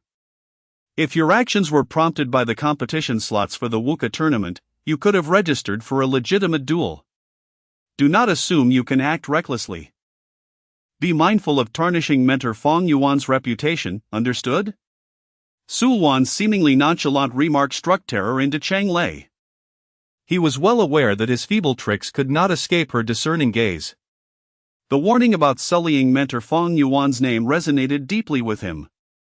Had he not been a student of Fang Yuan, anyone else daring to forcefully siphon Lin Xiaoqiang's vital energy would likely have faced dire consequences from Su Luan. What? Do you mean to say that the 5 of you can participate in the competition? Upon hearing that they were eligible for the Wuka tournament, Lin Xiaoqiang could no longer remain composed. With another sharp slap, Su Luan struck him again, causing Lin Xiaoqiang to yelp in pain. Grabbing him by the collar, she dragged him along as one would a wayward pup caught in mischief. What nonsense is this? The school has only 5 slots for participation? Lin Xiaoqiang, seated and sipping tea, sprayed the beverage upon hearing Su Luan's declaration.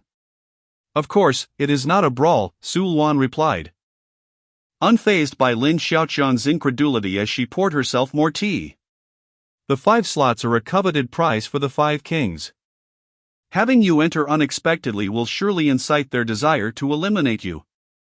After a sip of her tea, Su Luan continued, "Aside from their immense strength, the 5 kings possess a notable flaw in their character: they are exceedingly vindictive and hold grudges. Do not be misled into thinking that defeating Chang Lei grants one a sense of superiority. Among the 5, the most formidable are undoubtedly Zhu Ziwen and Il Meng. It is simply that both excel in concealing their true capabilities, leading outsiders to mistakenly believe that the ostentatious Chang Lei possesses the greatest strength. Today, these 2 have consistently failed to demonstrate more than 60% of their true potential." Observing Su Luan's astute analysis, Fang Yuan recalled hearing about him from her. It is hardly surprising that such a masterful mentor, of Grandmaster caliber, could cultivate 5 individuals with an astonishing command of spirit beast techniques, leaving Lin Xiaoqiang unperturbed. How can you assert that they have not revealed their full power? If Chang Lei, possessing such prowess, is not the strongest, then indeed, these 5 kings are truly a force to be reckoned with. Chapter 49, Qualification secured. Given their formidable strength, how could I possibly abstain from this competition? Lin Xiaoqiang felt a wave of frustration. Ever since Su Luan had brought him back, she incessantly emphasized the prowess of Lu Meng and Zhu Ziwen, who had not even exerted their full potential. It was disheartening to realize that his valiant stand against 5 adversaries had merely been a result of their leniency. Unfortunately, it was too late. He had already made arrangements with Old Fong, and the principal had witnessed his duel with the quintet. His representation of South China Martial University at the tournament was now a foregone conclusion. With a resigned gesture, Su Luan explained that in the years prior to Lin Xiaoqiang's arrival at South China Martial University, those 5 champions had consistently participated in the competitions. The university had 2 formats, a team event and an individual contest. The combined strength of the 5 champions ensured that they consistently secured a top 3 position in team events, lingering around the 3rd and 4th ranks, though never quite clinching the first place. The ultimate champions were always North China Martial University and East China Martial University, institutions whose prestige equaled that of Tsinghua and Peking University in Lin Xiaoqiang's previous life, underscoring their formidable capabilities. While the team event's rankings were safeguarded by the quintet's mastery of the 5 Spirit Beast techniques, the individual competition painted a more disheartening picture. The struggle was primarily between South China Martial University and the geographically isolated West China Martial University for the lowest ranks. Even with Zhu Ziwen and Lu Meng displaying their full capabilities, achieving a commendable standing remained a daunting task. The principal regards you as a treasure. Perhaps luck will favor you and you'll secure the top position in the individual contest, Su Luan remarked with a smile. 5 years prior, an undisclosed condition had compelled her to participate in the tournament. Upon announcing her entry, the senior students from prestigious academies inexplicably shied away from confronting her, allowing her to ascend as the uncontested champion of that year's individual competition. She became the subject of jest as the luckiest champion, with competitors fabricating various peculiar ailments to avoid facing the formidable Su Luan. That Chen Lei nearly bested me, yet the principal has been withholding his prowess. And I still call myself a student of South China Martial University? How can they expect me to compete under these circumstances? Upon learning that Principal Qin Zhuman had already arrived yet chose to remain a passive observer, Lin Xiaoqiang felt akin to a laboring ox, toiling tirelessly for South China Martial University while receiving no sustenance, all the while being neglected even when bitten by a dog. He feared that after his participation, they might discard him like a used tool. Bang! Ding! Experience points, 20.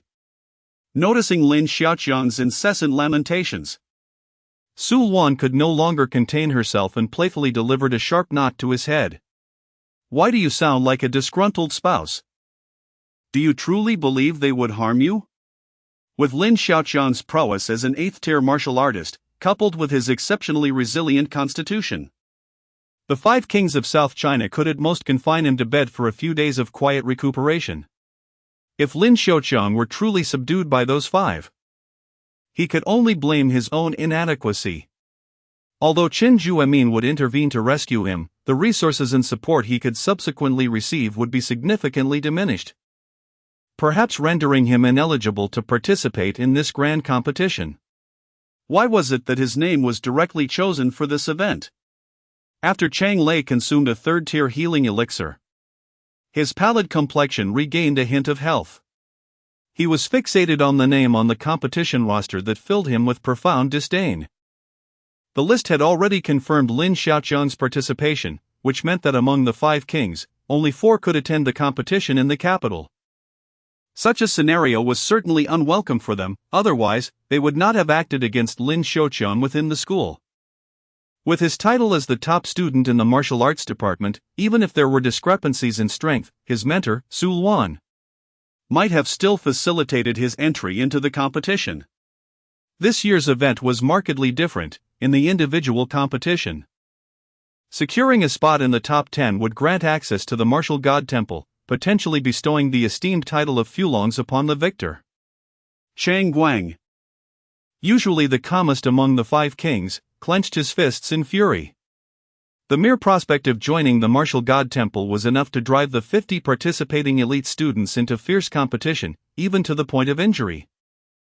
The intensity of this year's contest far surpassed that of previous years. Attaining the title of Fulongs within the Martial God Temple was an unparalleled honor for any martial artist, accompanied by an abundance of cultivation resources. All martial arts universities allocate certain resources to their students, contingent upon the completion of tasks assigned by the institution.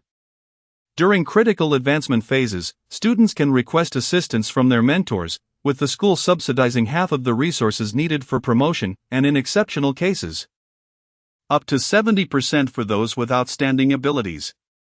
The benefits of being a Fulongs in the Martial God Temple are even more distinguished, including a monthly salary reaching into the millions and 80% of required cultivation resources provided. This implies that Fulongs need only safeguard their respective cities, free from concerns about future resource shortages, a temptation irresistible to any martial artist. Regret now comes too late. You should have joined me in eliminating him, Chang Lei exclaimed vehemently, asserting that even if they could not eradicate Lin Xiaoqiang, they must at least incapacitate him to hinder his growth in martial arts. For a student whose martial path has been severed, no matter how powerful their mentor, support would be unattainable, especially regarding the coveted spot in the Martial God Temple.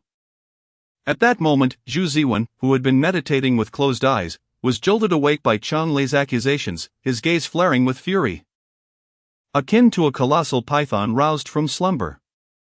How dare you mention the elimination of Lin Xiaoqiang? Have you even considered the implications? Do you truly believe that his direct entry into the competition is solely due to Su Luan's influence? The hot-tempered Chang Lei, confronted with the wrath of Zhu Ziwen, dared not retaliate and could only swallow his indignation. While outsiders may be oblivious to Zhu Ziwen's formidable nature, is Chang Lei truly unaware? If Su Luan wishes to force Lin Xiaoqiang's entry into the competition, Lin Xiaoqiang must at least engage in a formal duel with other registered participants. It is impossible to unilaterally secure a place in the competition. The only one capable of granting Lin Xiaoqiang entry into the contest is the principal. Chapter 50, Turmoil. Principal Chen had long been aware of our confrontation with Lin Xiaoqiang. Could it be that he was simply allowed to attain qualification? Chang Guang found it hard to believe. If that were indeed the case, Lin Xiaoqiang's qualification would be unassailable, and among the 5 kings, one would inevitably be unable to participate in the grand competition, a fate that might very well befall him. In contrast to Chang Guang's apprehension, Chang Lei felt a wave of dread. Had he truly managed to subdue Lin Xiaoqiang back then? It was quite possible that he would have faced immediate retribution from Chen Zhumin. Lu Meng, one of the 5 kings, appeared unfazed as he idly played Tetris on his phone, suddenly looking up to regard the terrified Chang Lei with a smug smile. If you could indeed have refined Lin Xiaoqiang, that would have been quite the achievement, he jeered, pocketing his phone and rising to mock Chang Lei. Previously, both he and Zhu Ziwen had dismissed Lin Xiaoqiang, but upon witnessing the overwhelming might of the town Dragon Fist, they felt a twinge of fear. To ascertain Lin Xiaoqiang's true capabilities, they feigned ignorance of Chang Lei's intentions to frame him, allowing the situation to unfold without intervention. They maintained an air of naivety in front of Chang Guang and Zhang Sidong, fully aware of Chen Zhumin's presence. The uproar at their school could not go unaddressed for long. It was evident that higher authorities were deliberately observing to gauge Lin Xiaoqiang's true prowess. However, they were taken aback to discover that it was none other than the president of South China Martial Arts University, Chen Zhumin, who had come to witness the events firsthand. Handing an alpine candy to Zhu Ziwen, who was seething with rage, Lu Meng gestured for him to calm down. Squinting at Chang Guang, he remarked, "Let us not speak in absolutes. This institution harbors others who may also contest Principal Chen's decision." His final words carried a weighty implication. And Lu Meng wore a self-satisfied grin, for swaying public opinion was his forte. Though the 5 kings of South China Martial Arts University wielded considerable influence within the school, their strength was still recognized by the masses. In previous years, they had been the undisputed representatives for major competitions. Yet this year, the emergence of the martial arts prodigy Lin Xiaoqiang had stirred the waters. Upon his arrival, the school had even hung a banner to welcome him, a gesture orchestrated by Su Luan that inadvertently led many students to question Lin Xiaoqiang's abilities. Lin Xiaoqiang had indeed slain 2 4th-grade golden horned pythons single-handedly. Yet many students dismissed this as mere rumor, incredulous that a single student could take down two beasts of equal rank. Furthermore, due to his restrained vitality, many harbored significant doubts about the martial arts champion's prowess. Most were swayed by media reports detailing Lin Xiaoqiang's heroic deeds in rescuing Jiangcheng during the incursion of interdimensional beasts. A feat so astounding for someone of his age that it seemed almost implausible. When they saw Lin Xiaoqiang's name on the list of competitors for the grand tournament, a substantial portion of the student body was filled with discontent, coupled with Lu Meng and others fanning the flames of discord. The students of South China Martial Arts University found themselves divided into two opposing factions. On one side, there are those who believe that Lin Xiaoqiang is unworthy of replacing any of the five kings, demanding that the school revoke his eligibility to compete. Conversely, Su Chaoer and others, including Deng Luan, ardently support Lin Xiaoqiang's participation, with many of his supporters being infatuated admirers. The school forum has erupted into a fierce battleground, with discussions about Lin Xiaoqiang flooding the platform overnight, as opposing factions engage in direct verbal confrontations. The recurring taunt remains, "Lin Xiaoqiang, do you even deserve it?" Deng Luan rallied a large group to vehemently defend him, with the most upvoted response eliciting laughter. "Our Xiaoqiang is indeed worthy." Some even went so far as to unfurl banners opposing Lin Xiaoqiang's participation in the grand competition. Lin Xiaoqiang has the strength to compete. Even a pig could secure first place. The main instigator, El Meng, dissatisfied with the prevailing narrative, organized a group to storm the school's administration office, demanding Lin Xiaoqiang's removal. The director of the education department at South China University of Science and Technology had already mandated all instructors to prevent students from engaging in any violations of school regulations, with severe repercussions for non-compliance. However, they could only suppress a portion of the underclassmen, as the senior students unanimously supported the participation of all five kings, deeming it impossible for a freshman to take their place. The school's attempts at suppression only fueled further discontent among those opposing Lin Xiaoqiang. Lin Xiaoqiang only secured his spot through connections. A post on the university's forum escalated the situation, rendering it increasingly uncontrollable. "Wow, I never imagined you, Lin Xiaoqiang, to be so pathetic in their eyes," Su Luan remarked, observing the gathering of disgruntled students below. Ignoring the instructor's directives, the senior students unfurled a large banner beneath Lin Xiaoqiang's dormitory: "Lin Xiaoqiang does not deserve to participate in the competition."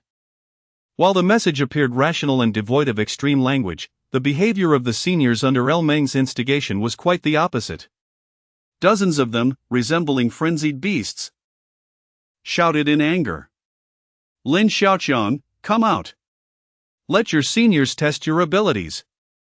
You, Lin Xiaoqiang, are merely a coward. Don't tarnish the name of South China University of Science and Technology. Is your title as the top student merely superficial? Come down and show your father just how formidable you are. If you're worthy of competing, let your grandfather come and see how much you truly weigh." With such a crowd causing a ruckus beneath the dormitory, what was once a secluded area had transformed into a chaotic marketplace. The elderly caretaker, attempting to pacify the situation, urged the crowd to disperse, but they were far from willing to relent. The most they could expect was a reprimand. It was unlikely the school would expel so many for a single Lin Xiaoqiang.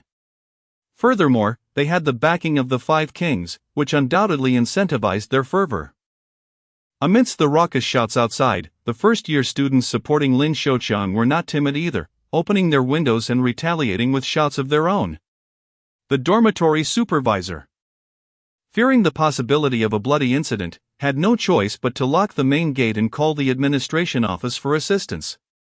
Meanwhile, the protagonist, Lin Xiaoqiang, was wholly engrossed in studying the spirit beast techniques that Su Luan had acquired from the esteemed master Wang Yuan. Su Luan insisted that Lin Xiaoqiang first comprehend this fourth-tier technique thoroughly. What piqued Lin Xiaoqiang's curiosity was that this self-proclaimed original fourth-tier technique by Wang Yuan bore striking similarities to the Xin Yuanbei technique from the Hall of Martial Gods. Chapter 51, Taking Action. Ah, have you, young man, perceived the essence of all that exists in this mortal realm? If I had my way, I would have hung each of them at the school gate long ago. Sulwan felt a sense of bewilderment. Recently, due to Lin Xiaoqiang being selected to directly participate in the grand competition, he had ousted one of the 5 kings, thrusting Sulwan into the eye of the storm. In the face of these people's slander and ridicule, Lin Xiaoqiang remained utterly unfazed, continuing his activities as usual. Occasionally, some recognized him on the street, deliberately obstructing his path and hurling insults. Yet, Lin Xiaoqiang chose not to engage in argument. He merely turned around and walked away, refusing to incite any conflict. Is it not what Brother Su taught me, to learn the virtue of forbearance? Why should I rush down to confront them and escalate the situation further? Lin Xiaoqiang let out a sigh, expressing a sense of helplessness. His ability to endure was undoubtedly due to Sulwan's wishes, otherwise, given his temperament, those who dared to insult him so brazenly would likely find themselves recuperating in a hospital for several months. Lin Xiaoqiang had been suppressing the anger simmering within him. Yet now this unreliable mentor, Sulwan, had begun to provoke him as well. Were you merely speaking nonsense that day, or should you descend and engage in a brawl? Sulwan leaned gracefully against the window, gazing down at the agitated crowd below, her mind swirling with myriad thoughts. 5 years ago, she found herself in a similar predicament. She could only blame her own arrogance at that time, daring to act against her senior's orders. I cannot afford such recklessness. Besides, the principal will surely stand by me. Lin Xiaoqiang asserted confidently as he rose and approached the window, his face radiating unwavering self-assurance.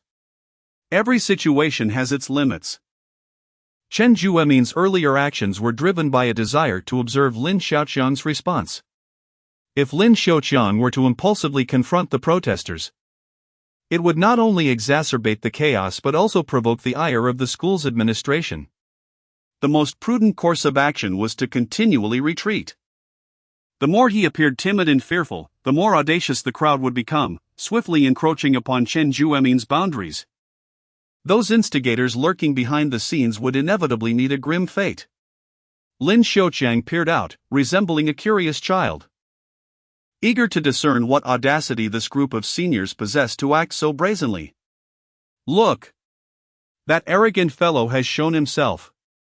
He truly resembles a turtle. Come down here. You coward! Dare to show your face again, and today you shall truly experience the essence of fear. If you possess the courage, remain there and do not move. Await your father's arrival to deal with you.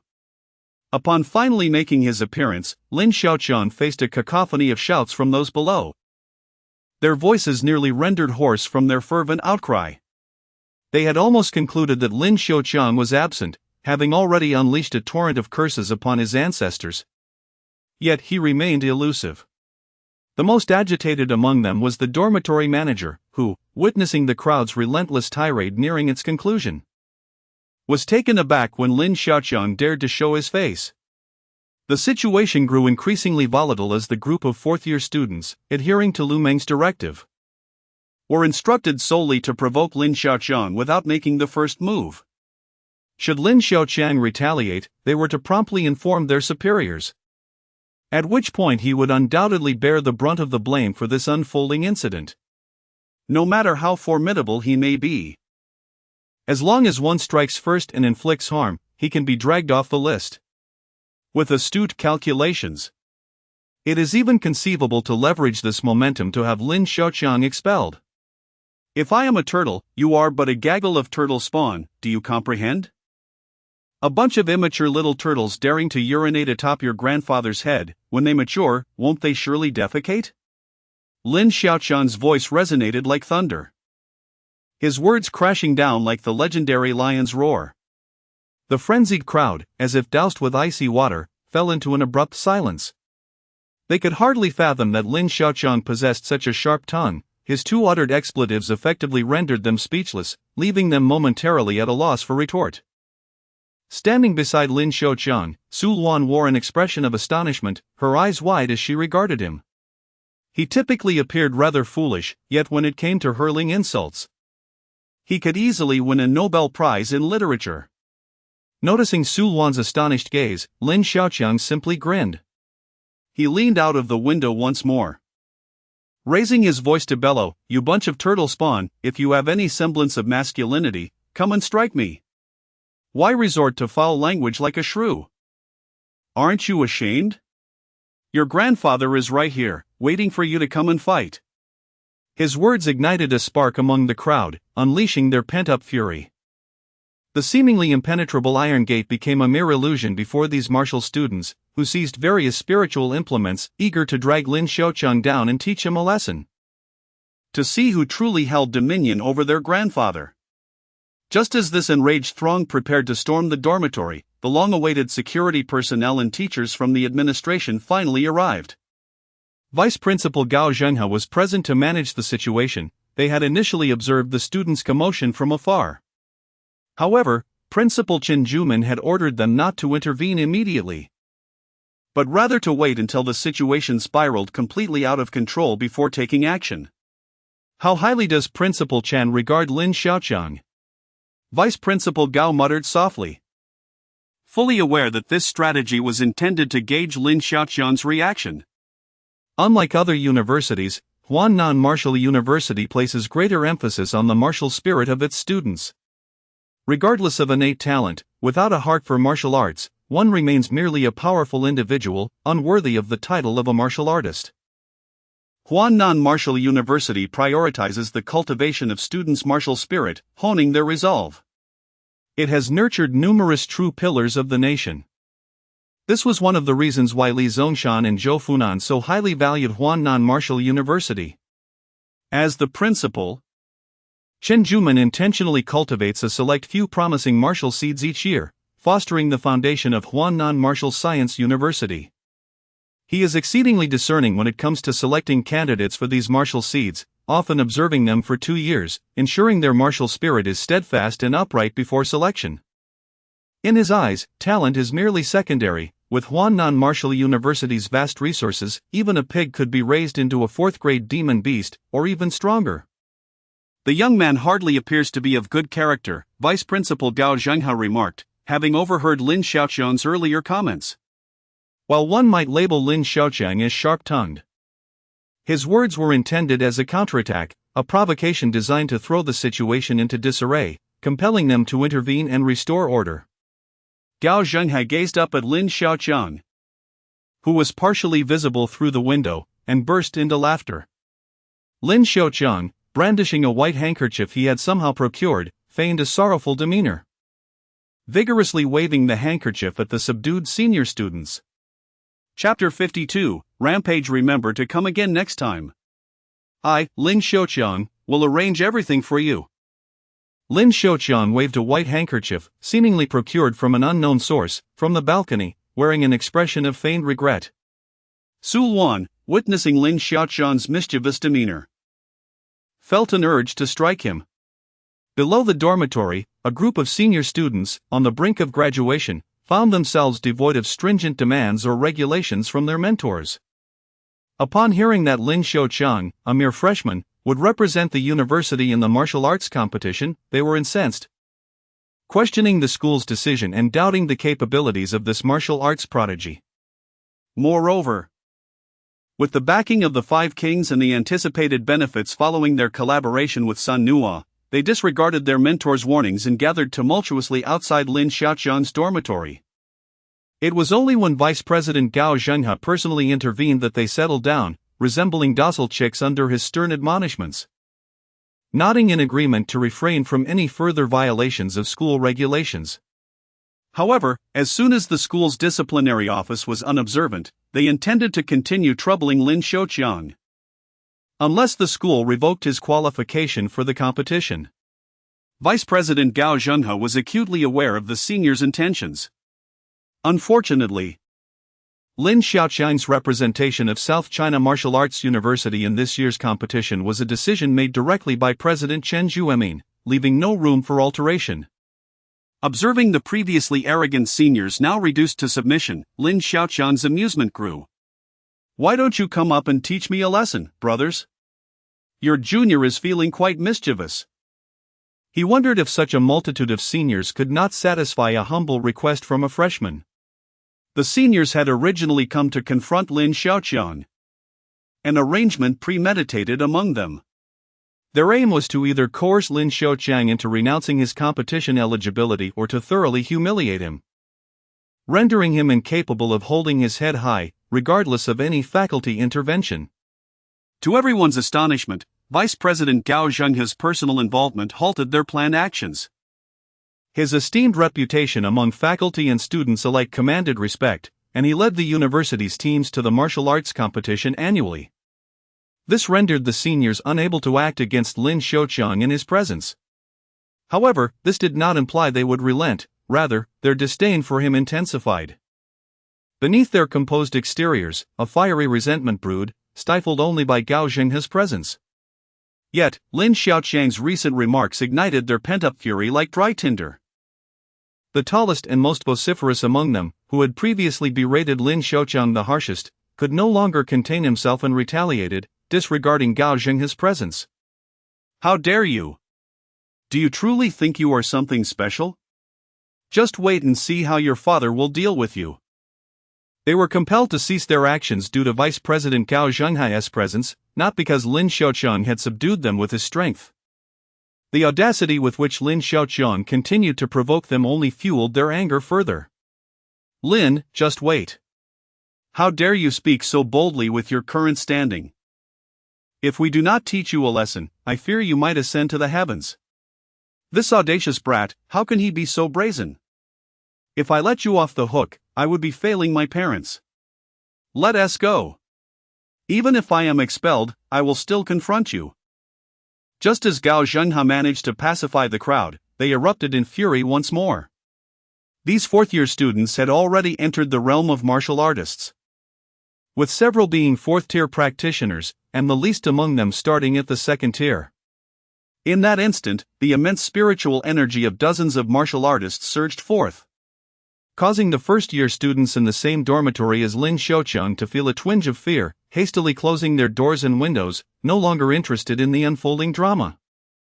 As their mentor, Su Luan showed no inclination to intervene. Instead, she wore a mischievous smile as she observed the instigator, Lin Xiaoqiang. One must always repay their debts in life. Indeed, he dares to confront us. Lin Xiaoqiang was taken aback by the uproar below. What could have stirred such tempers? He glanced at his experience bar and realized he was still far from advancing to the next level, yet these furious martial artists seemed a bit overwhelming.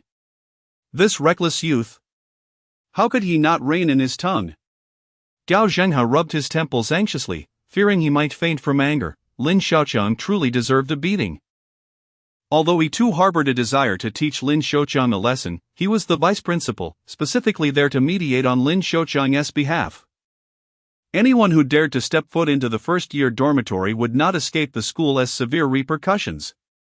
Gao Zhenghe raised his voice, booming with authority, his tone more severe than before. This was the final warning. Should any fourth-year student dare to cross the school's boundaries, Gao Zhenghe would not hesitate to impose harsh penalties. Yan Qi, get back to where you belong. Gao Zhenghe waved his hand lightly, causing the leading troublemaker, a student with a horse-like face, to seemingly be yanked backward by an unseen force. Gao Zhenghe had singled out the ringleader, intending to set an example and quell the remaining unruly students. Slap! A resounding blow struck Yan Qi's face, igniting the pent-up fury within him. He had yet to bring Lin Xiaoqiang to his knees, yet he found himself inexplicably slapped. How could he endure this? Clenching his right fist, a surge of crimson spiritual energy enveloped it, causing Yan Qi's fist to ignite like a raging flame. Filled with wrath, he prepared to retaliate. But as he was about to strike, he finally recognized the face of his assailant, his expression paling instantly. Mentor Feng, what brings you here? The one who had slapped him was none other than his mentor, Feng Yongmao, a formidable figure among the top 3 strongest in the school. Yan Qi, who had intended to strike back, was now terrified, retracting his explosive punch, fearing that he might inadvertently offend Feng Yongmao. Given his mentor's temperament, he could easily reduce him to a state of utter uselessness. You insolent brat, how dare you still call me mentor? I have warned you repeatedly not to get involved. Yet you seem to thrive on chaos. Do you even dare to raise your hand against me? In a fit of rage, Feng Yongmao resembled a ravenous beast, instilling a sense of dread in those around him. The more Feng Yongmao observed Yan Qi, the more infuriated he became. Especially with the presence of thoughtless fourth-year students like Yan Qi, which only fueled his ire further. All of you, get out of my sight. Otherwise, do not blame me. Feng Yongmao, for disregarding the bonds of teacher and student and resorting to harsh measures. Feng Yongmao bellowed, casting a fierce glare at the students before him. Chapter 53, The Madman Feng. The group of senior students paused in their tracks, observing their leader Yan Qi, who stood frozen in fear before Feng Yongmao. It was not only Yan Qi who was paralyzed by terror. Feng Yongmao was a nightmarish presence for all fourth-year students. His formidable prowess, ranking among the top 3 mentors at the university, instilled a sense of dread. Moreover, his volatile temper ensured that anyone who dared to defy his commands would face dire consequences. Though Feng Yongmao held the position of a mentor, he never hesitated to unleash his wrath, striking with merciless ferocity. In addition to being a mentor, Feng Yongmao also served as the head of the martial arts hall. To gain entry into this hall and attain the corresponding titles, one would inevitably endure Feng Yongmao's brutal training. Gao Zhenghe, the vice president, wielded a higher position than Feng Yongmao. However, he was unable to resort to violence, limited to detaining students and imposing academic penalties. In stark contrast, Feng Yongmao was unrestrained, capable of reducing them to submission, leaving them barely able to recognize their own parents. It was no wonder that his unofficial moniker was Madman Feng. Get out of my sight. Feng Yongmao's voice extinguished the simmering anger within the group like a splash of icy water. With the formidable presence of Feng Yongmao looming over them, the would-be troublemakers dared not act out, moving past him with their heads bowed, resembling apprehended criminals, fearful of being singled out for a lesson. They had intended to shift the blame for the provocation onto Lin Xiaoqiang. Yet upon witnessing the usually amiable Gao Zhenghe's furious countenance, they fell silent. As they departed, they cast resentful glances at Lin Xiaoqiang above, as if he were the source of their impending doom. With the commotion finally abating, Gao Zhenghe exhaled a sigh of relief. Lin Xiaoqiang was no ordinary adversary. He was a scholar from a humble background, and it was precisely this merit that compelled the school to insist on his recruitment by Su Luan.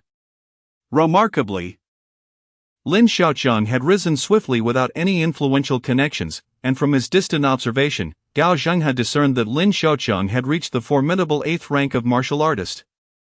Even Su Luan, who had once overpowered the nation's best talents, could not have experienced such rapid advancement within a year, justifying Principal Chen Juemin's high regard for this gifted student.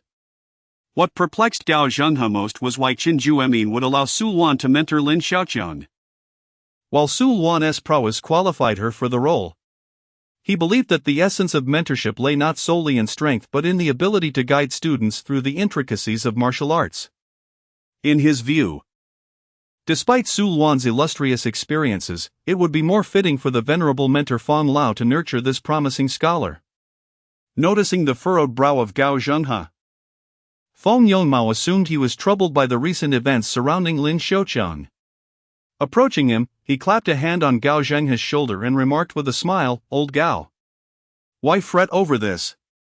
These little rascals are merely bored and looking for trouble." Gao Zhenghe appears to be several years older than Feng Yongmao, however, in truth, he is merely 1 year his senior. The two have been close friends for many years, allowing their conversations to flow with a certain casualness. How could one not be concerned? Given the gravity of the situation, it is imperative to address a few troublemakers with seriousness.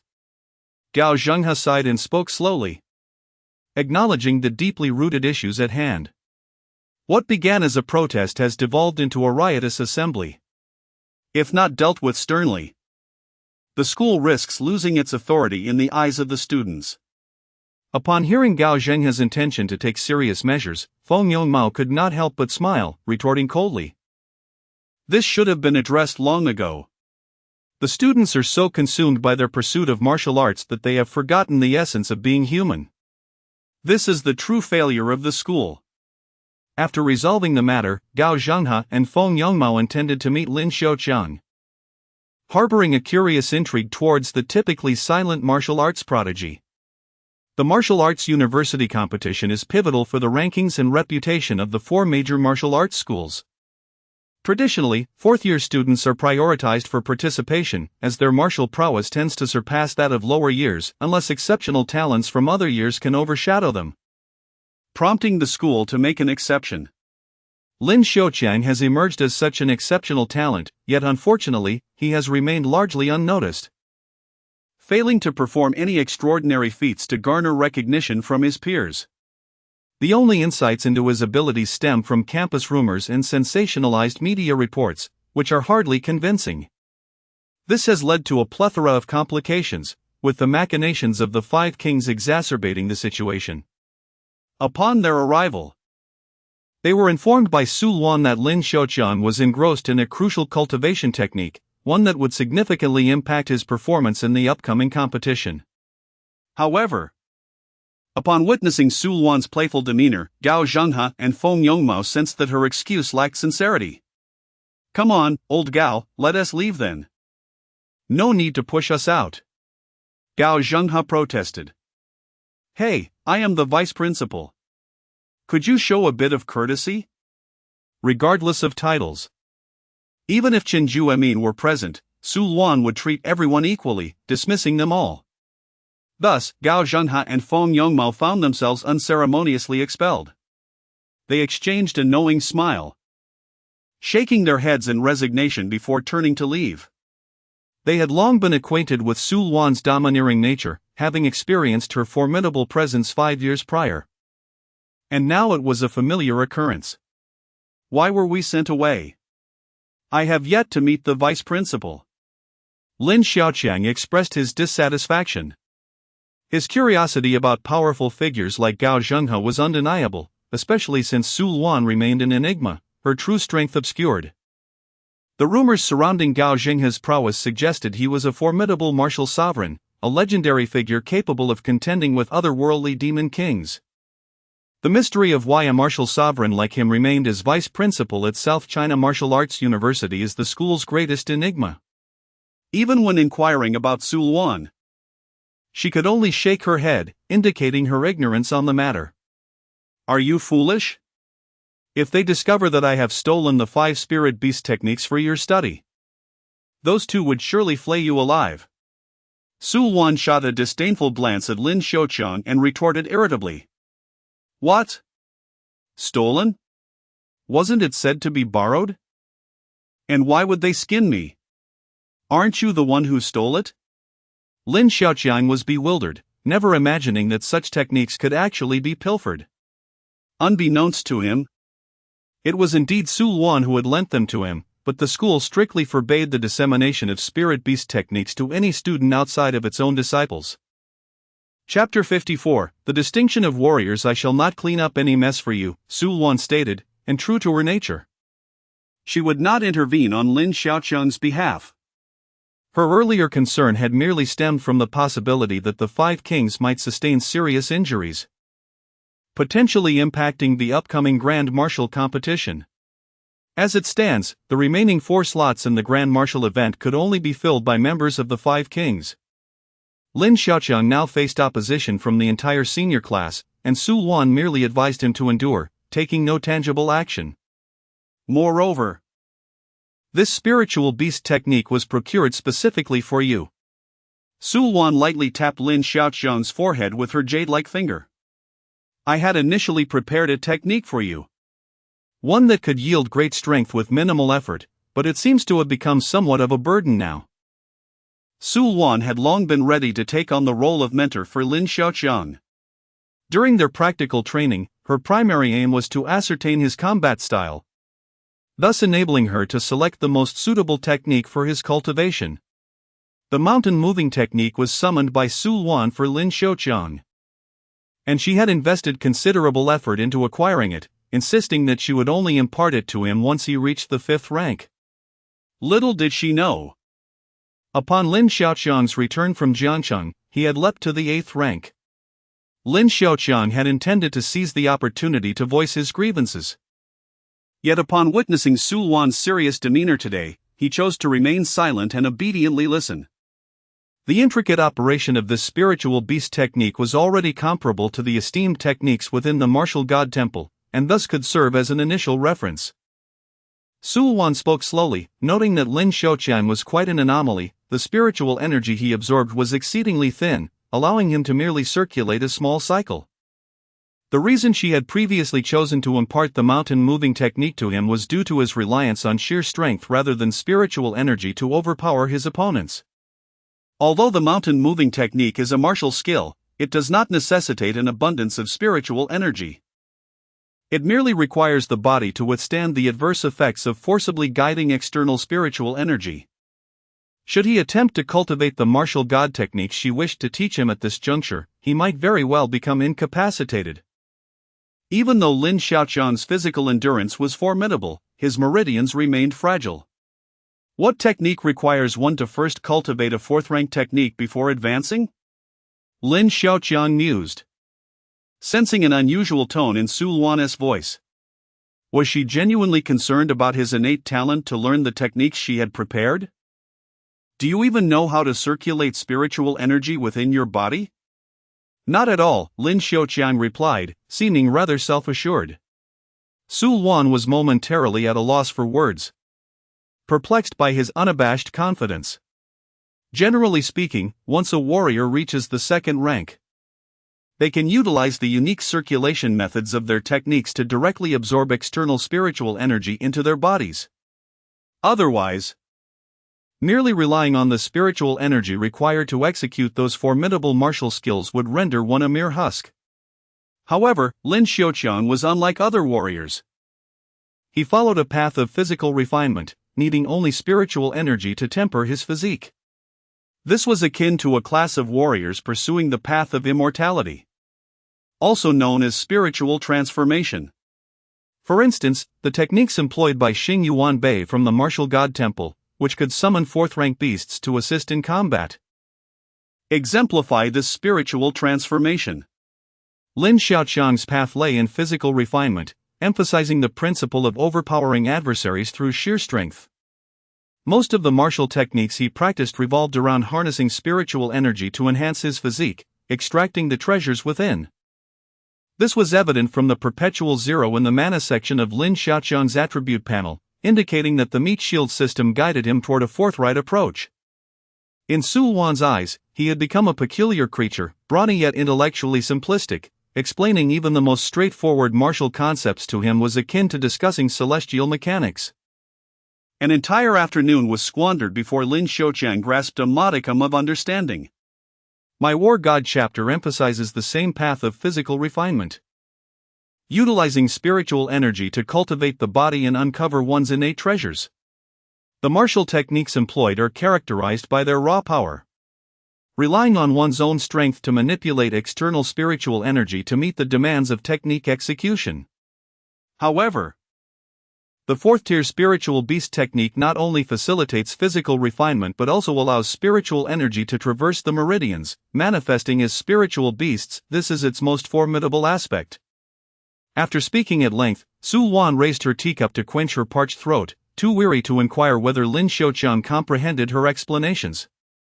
Regardless of her exhaustive elucidations, his response remained a bewildered, "I have a slight understanding." Yet, at this juncture, Lin Xiaoqiang genuinely comprehended.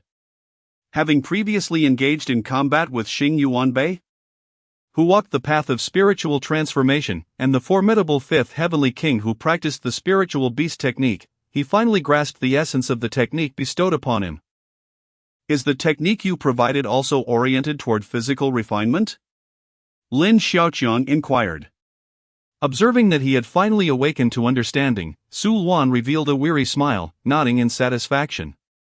However, she cautioned, you must deliberate carefully. Once you embark on my War God path, deviating will be arduous. though you are currently an 8th-tier warrior. You have not undergone formal training in any technique, so the choice remains yours.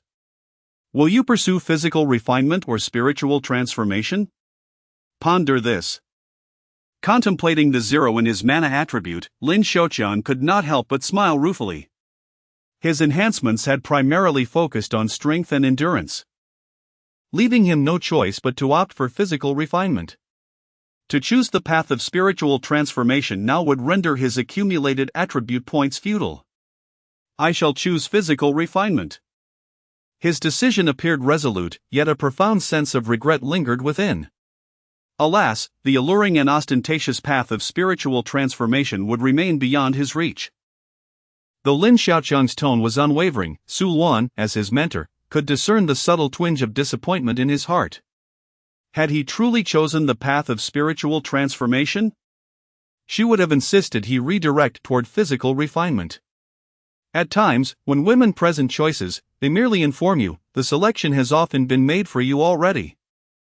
Since you have chosen physical refinement, do not harbor regrets, otherwise, your martial spirit may falter and ambition wane. The path of physical refinement is seldom tread by many.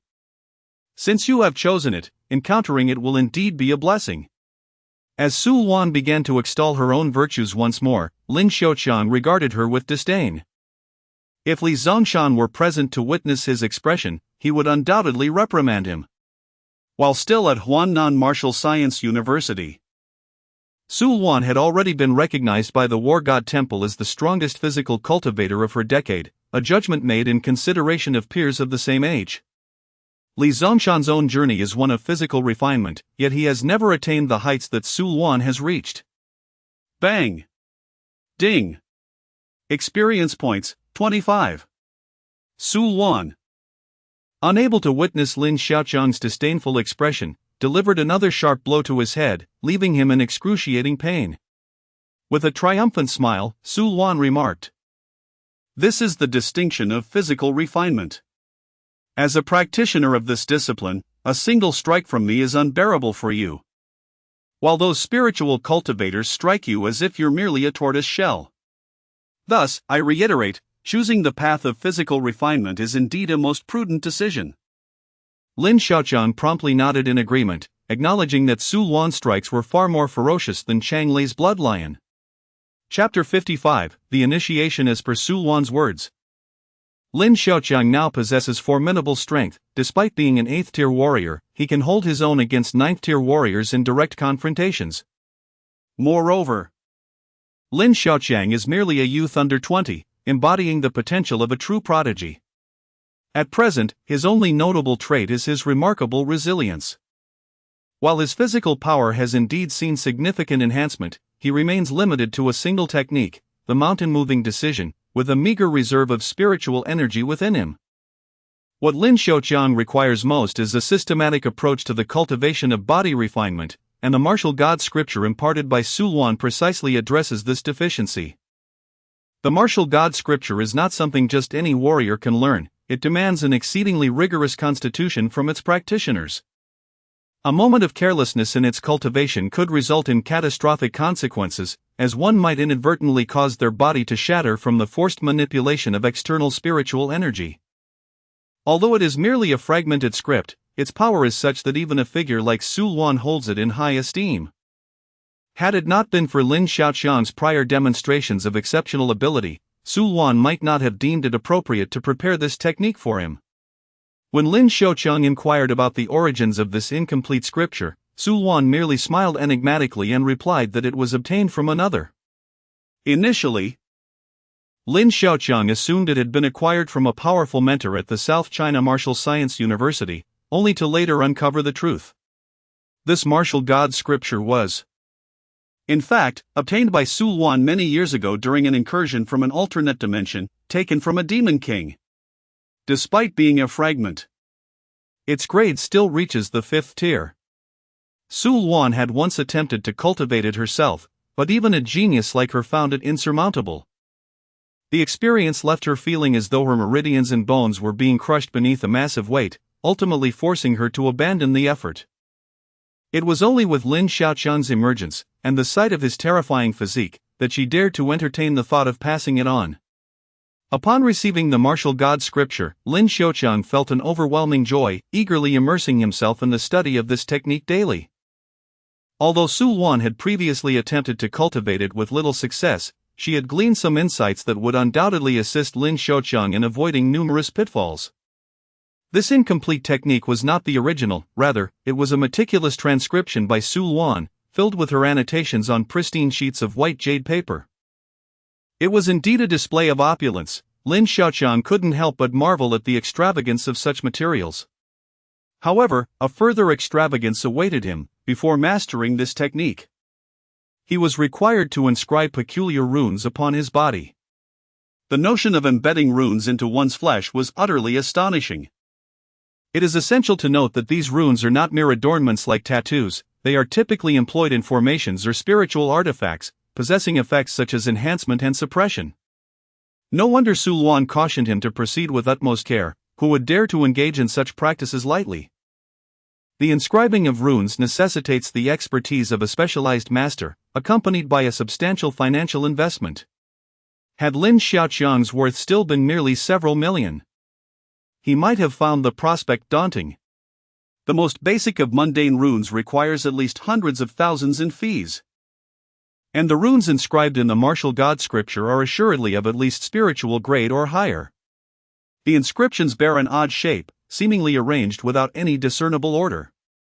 Yet they exude a vague sense of the sacred, reminiscent of ancient peoples who carved archaic invocations onto ritualistic bronze vessels, beseeching divine power. This is merely the most fundamental engraving required by the war god manuscript, and the financial resources expended on this alone would dissuade many warriors. Lin Xiaoqiang conservatively estimates that the costs associated with this endeavor could easily procure a fine, high-grade martial art technique at a martial arts auction house. Moreover, there are even more expenditures anticipated in the future. The path of body refinement is so financially demanding that it has led to a scarcity of warriors willing to pursue it. However, Lin Xiaoqiang does not need to worry about monetary issues. He entrusted all the materials from the defeated otherworldly beasts during the resistance in Jiang City to Lin Meng Xin. Upon seeing the plethora of precious beast materials, even the eldest daughter of the Lin family from the capital was taken aback, nudging her friend Xian Feifei and whispering, "Your boyfriend is about to become a millionaire. At least worth 100 million. Lin Xiaoqiang's demands were simple, he sought elixirs in currency. The sheer volume of beast materials would require a considerable amount of time for Lin Meng Xin to process. Given the current circumstances, time should suffice. Lin Xiaoqiang promptly called Lin Meng Xin to inquire about the status of the materials. He needed this income to fully cultivate the war god manuscript. After several rings, Lin Meng Xin leisurely answered the phone, a playful smile gracing her lips as she recognized the caller's name. "Hello? Is this not our great hero Lin Xiao? So our hero can answer calls too." Her voice dripped with sarcasm, and Lin Xiaoqiang sensed a wave of resentment through her tone. "What have I done to offend you?" he asked, bewildered, as he felt he had done nothing to provoke her. Lin Meng Xin's irritation escalated upon hearing Lin Xiaoqiang's innocent tone. "You haven't offended me? Check the chat logs. The moment I call, you hang up. Pray tell. What have I, Lin Meng Xin, ever done to wrong you?" Upon checking his call history, Lin Xiaoqiang indeed saw that Lin Meng Xin's calls had been abruptly terminated. The first call she made was around 10 o'clock at night, at which point she had already processed all the beast materials and was eager to inform him. However, Lin Xiaoqiang had been irritable due to protests from senior students, and his information had been leaked, resulting in a deluge of calls from well-wishers that left him reluctant to answer. In his haste, he had inadvertently hung up on Lin Meng Xin, which understandably upset her, leading her to wait for him to call back. Lin Xiaoqiang was quite alarmed and hurried to explain, sincerely apologizing. Lin Meng Xin, not one to be unreasonable, forgave him once she understood the situation. "I never expected you to appear so honest, yet you could stir up such turmoil at South China University of Technology. The martial artists within your university are indeed a formidable bunch. Well, who would desire such a life? Lin Xiaoqiang learned from Lin Mengxin just how astonishing his fortune truly was. She had converted it entirely into renminbi, amounting to a staggering 100 million. This wealth, while remarkable, has not come easily. It is a treasure purchased with lives. Chapter 56, A Fortune Confronted with a Staggering Sum of 100 million. Lin Xiaoqiang could hardly believe this astonishing reality. In his previous life, he toiled from 9 to 6, earning merely a few thousand each month, and now he suddenly possessed an immense fortune. Hey! Lin Xiaoqiang, are you listening to me? Surely, you are not so daunted by this amount of money that you've gone mute. Speak up. It was only when Lin Mengxin's temper flared, her voice rising in frustration, that Lin Xiaoqiang snapped back to attention. Ha! What is wrong? Despite this windfall, in the realm of martial arts cultivation, it was merely a drop in the ocean. Many resources essential for practitioners could not be quantified in monetary terms. He understood Lin Mengxin's good intentions. She was helping him convert the materials into renminbi and manage them for him. The resources he required could be procured through Lin Mengxin, which was indeed a lucrative arrangement. Are you planning to use this money? Yes. Lin Xiaoqiang communicated his needs for the inscription of runes to Lin Mengxin, cleverly omitting the fact that it was intended for his cultivation of the divine martial arts, instead fabricating a reason involving the engraving of spiritual weapons. Before departing, Su Luan had repeatedly cautioned Lin Xiaoqiang that while he could showcase this technique to outsiders, he must not divulge any details about it. It was crucial to remember that this technique was acquired from a demon king of another dimension, its value immeasurable. Su Luan, demonstrating considerable audacity, chose to conceal the truth and practice it privately. Oblivious to the underlying truths, Lin Xiaoqiang assumed this was a unique technique that was forbidden to be shared. And he adhered strictly to Su Luan's instructions, even refraining from mentioning it to Jin Feifei. Spiritual inscription? Let me ponder this carefully. Although Lin Mengxin hailed from a prominent family in the capital, the prospect of enlisting a spiritual inscription master for an outsider like Lin Xiaoqiang necessitated cautious deliberation. Such masters could indeed be found within the capital, yet the cost was not merely financial, it was the repayment of favors that proved most challenging. The profession of an inscription master was one that commanded respect and privileges beyond ordinary comprehension. After a lengthy silence on the other end, Lin Mengxin suddenly recalled an individual who lived not far from South China Martial University. There is someone in Laishan. His name is Hu Renjie. Although he has a rather peculiar temperament. I will make an appointment for you and notify you when it's done. Lin Xiaoqiang expressed his gratitude profusely and requested Lin Mengxin to procure several precious materials required for the divine martial arts. He recited the items one by one as per the text, leaving Lin Mengxin utterly astonished on the phone. My goodness! Are you attempting to break through to the martial sovereign level? The value of these materials was exorbitant, with many requiring dedicated personnel to source them from various locations. Just the initial preparations for the inscription amounted to over 4 million. Moreover, Lin Xiaoqiang's situation involved the use of white jade bamboo slips for the inscriptions on his body, which alone was valued at 2 million. Lin Xiaoqiang's fortune of 100 million was already diminished by 10 million just to take the first step towards cultivating the divine martial arts. This realization pained Lin Xiaoqiang's heart, yet, despite the anguish, he recognized the necessity of forging ahead with his cultivation. After all, inscribing the runes onto the white jade bamboo slips requires Su Luan to invest considerable time and effort to personally engrave them for Lin Xiaoqiang. During her cultivation, Su Luan had borne significant costs for the sake of rune engraving, enlisting numerous influential figures to assist her. Lin Mengxin also needed ample time to prepare these items, most of which were not ordinary herbs or materials. The substantial expenditure of both manpower and resources had already amounted to a considerable sum. And the white jade bamboo slips were particularly rare. Lin Xiaoqiang was not an ungrateful or selfish individual. He was certainly obliged to reciprocate for Lin Mengxin's numerous efforts on his behalf, and he later prepared 1,000,000 as a token of gratitude for her. Holding the incomplete martial arts manual in his hands, Lin Xiaoqiang found himself at a loss regarding how to proceed with his cultivation. The first step of the Martial God chapter required inscribing runes onto his body before he could advance further, otherwise, the consequences could lead to a catastrophic explosion from the flow of spiritual energy within him. These results were the outcome of Su Luan's thorough translations and annotations. As Lin Xiaoqiang could not comprehend the original text at all, the obscure and archaic characters induced a dizzying sensation merely by gazing at them. Though Lin Xiaoqiang could not cultivate the manual, he still had matters to attend to. The reckless actions of the senior students were undoubtedly fueled by external influences. From the outside, South China Martial University boasted an excellent reputation, even earning the moniker of the Mount Tai of martial schools. However, in recent years, the repeated incidents involving students had sparked public outcry. Lin Mengxin had recounted various misdeeds of South China Martial University students to Lin Xiaoqiang over the phone. Remarking that the world is filled with arrogant and unreasonable individuals, and South China Martial University students monopolize that arrogance.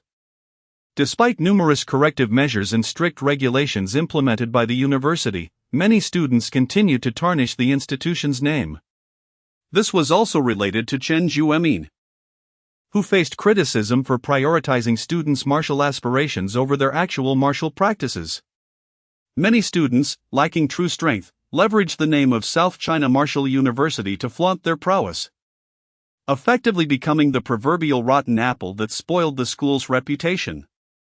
Among them, the Five Kings could be considered a prime example. Without their instigation, those senior students would not have dared to cause disturbances beneath the student dormitories.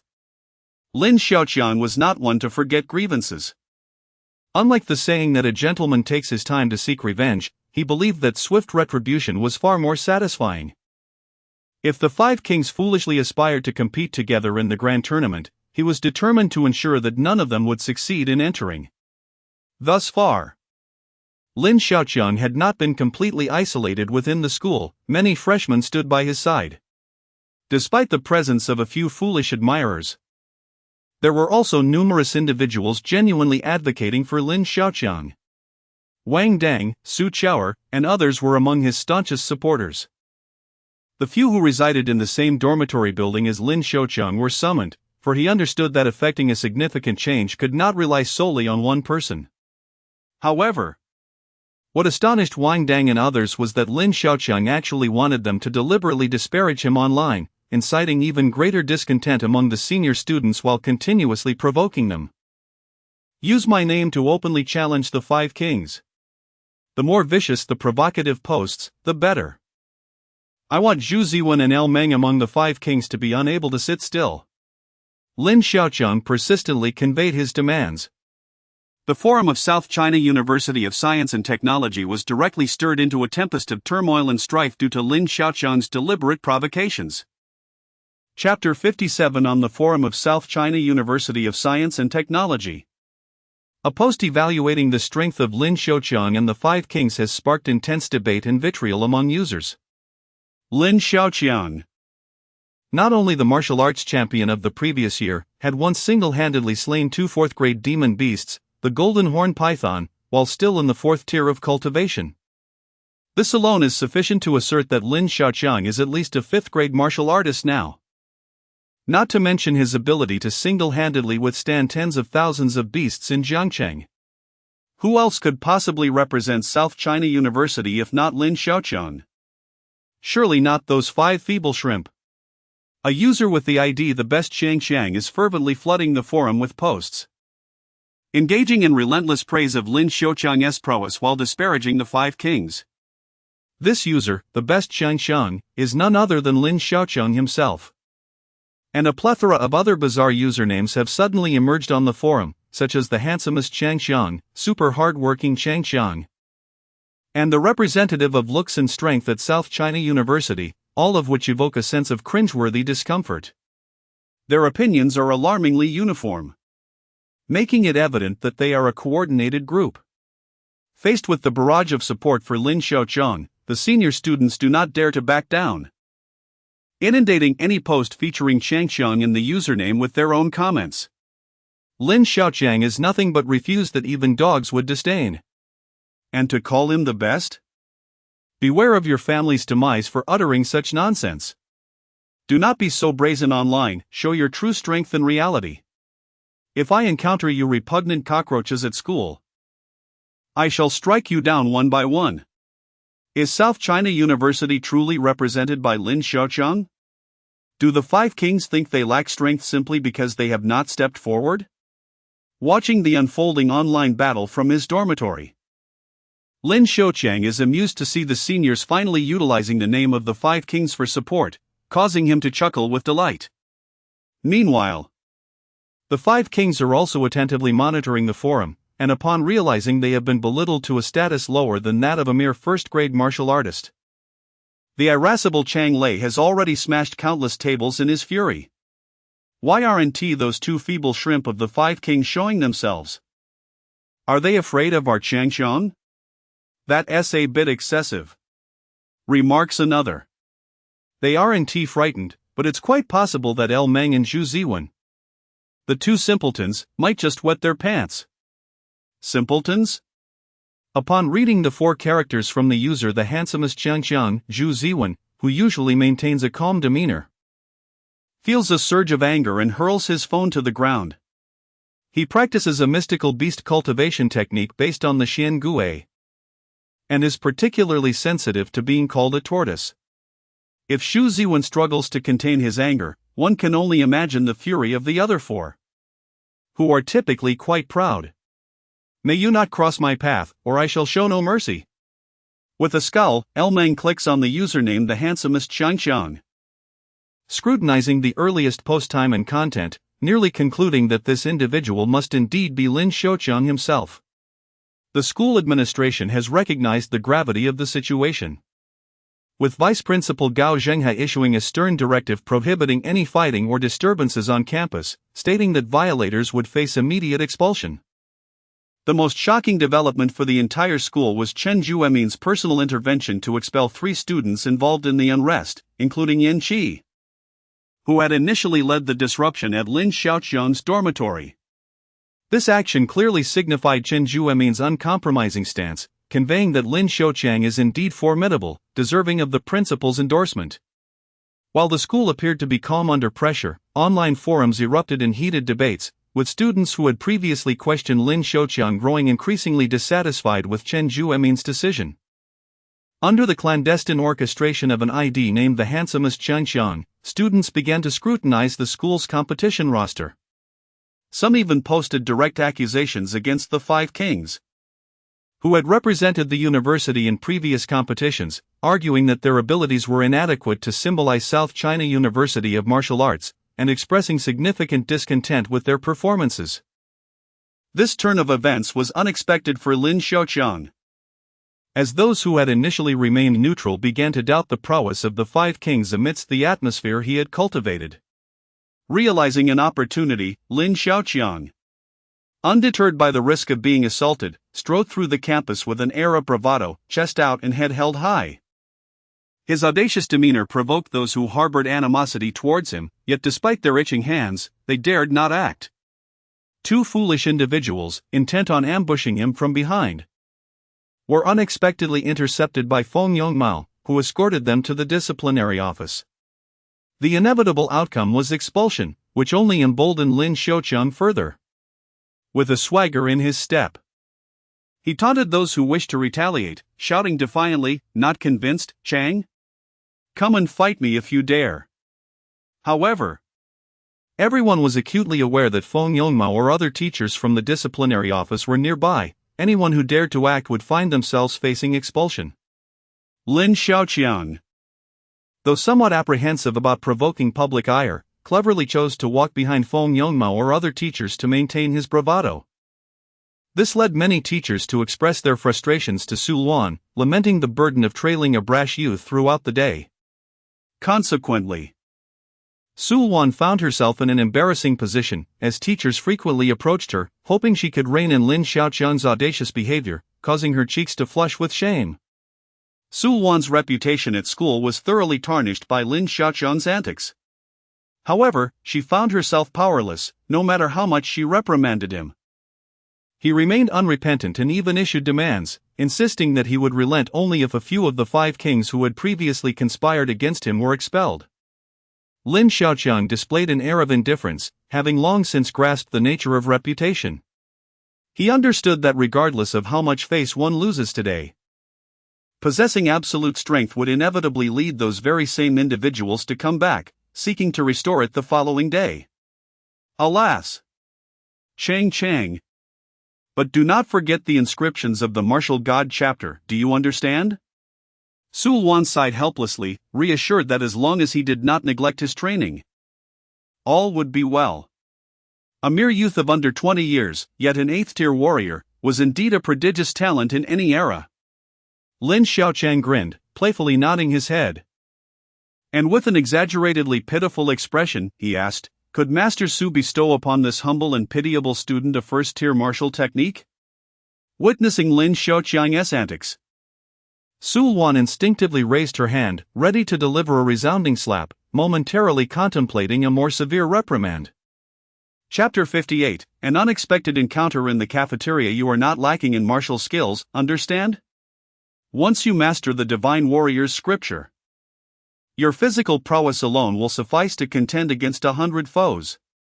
Observing Lin Xiaoqiang's woeful demeanor, Sulwan restrained her impulse to take decisive action. Lin Xiaoqiang was following the path of body refinement, which implied he could not assimilate external spiritual energy into his being. Instead, he regarded spiritual energy merely as an external weapon to enhance his strength. At present, he had yet to reach the threshold of the Divine Warrior's scripture. Despite his extraordinary physical endurance, he remained as fragile as a thin sheet of paper in the face of spiritual energy. Techniques like the mountain-moving decision, which leverage robust physical qualities to manipulate spiritual energy through one's fists, are not easily attainable.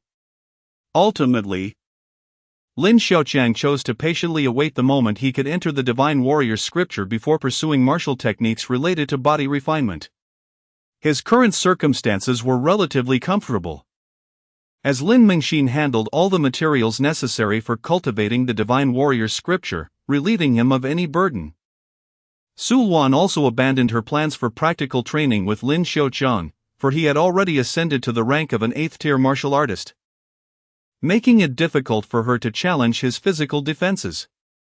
Initially, Lin Xiaoqiang had intended to accumulate experience points through Sulwan's training, but upon seeing the extensive experience bar, he relinquished that notion entirely. After reaching the 8th tier, the experience bar surged dramatically, doubling compared to when he was at the 7th tier.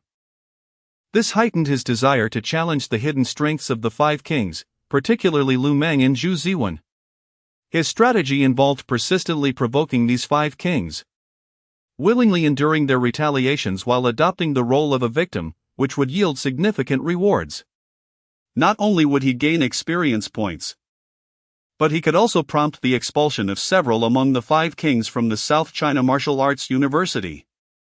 It is noteworthy that Lin Xiaoqiang's intention to remove the 5 kings from the South China Martial Arts School had Sulwan's endorsement, though his methods were somewhat underhanded. Achieving the goal justified the means. Sulwan candidly conveyed her thoughts regarding Chen Juemin to Lin Xiaoqiang, stating that the principal intended to utilize him as a means to rigorously reform the South China Martial Arts University, ensuring that the rotten apples did not spoil the entire pot. With this assurance, Lin Xiaoqiang's courage burgeoned considerably.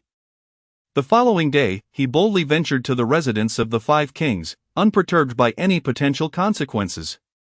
However, the 5 kings were not fools. They regarded Lin Xiaoqiang merely as a capering jester, allowing him to provoke them while maintaining an air of calm indifference. In the school cafeteria, Lin Xiaoqiang occasionally encountered the irritable Chang Lei, whose demeanor could be likened to a weasel spotting a chicken, his face nearly splitting with glee. As if they were longtime friends, Lin Xiaoqiang approached Chun Lei without hesitation, plopping down across from him with his meal tray, all the while grinning. To his astonishment, Chang Lei did not dismiss him but instead regarded Lin Xiaoqiang with an unexpectedly gentle gaze. To everyone's surprise, Lin Xiaoqiang, whose demeanor was as resilient as a fortress, exhibited a hint of blush. His smile radiated warmth akin to the gentle embrace of spring, yet he perceived in Chang Lei's gaze a tender, almost condescending affection. "Would you care for a chicken leg, Junior?" Chang Lei generously inquired, retrieving a fragrant chicken leg from his lunchbox, directing his attention towards Lin Xiaoqiang. The latter seemed momentarily stunned, his eyes fixed in disbelief upon the delectable morsel. This scene instantly captivated the attention of other students, for these two were renowned figures within the school. Chang Lei, hailed as the most formidable among the five kings, and Lin Xiaoqiang, resembling a befuddled Psyduck, was the previous year's champion of the martial arts program, a rising star at South China Martial University. The two were notorious rivals, and it was astonishing to witness them sharing a meal so amicably, particularly given the smile adorning Chang Lei's face. This prompted speculation among onlookers about whether Lin Xiaoqiang had reconciled with the five kings, as it seemed improbable for Chang Lei to offer his chicken leg otherwise. "Of course, I shan't refuse such generosity, Senior," Lin Xiaoqiang replied, dismissing any further contemplation as he accepted the chicken leg.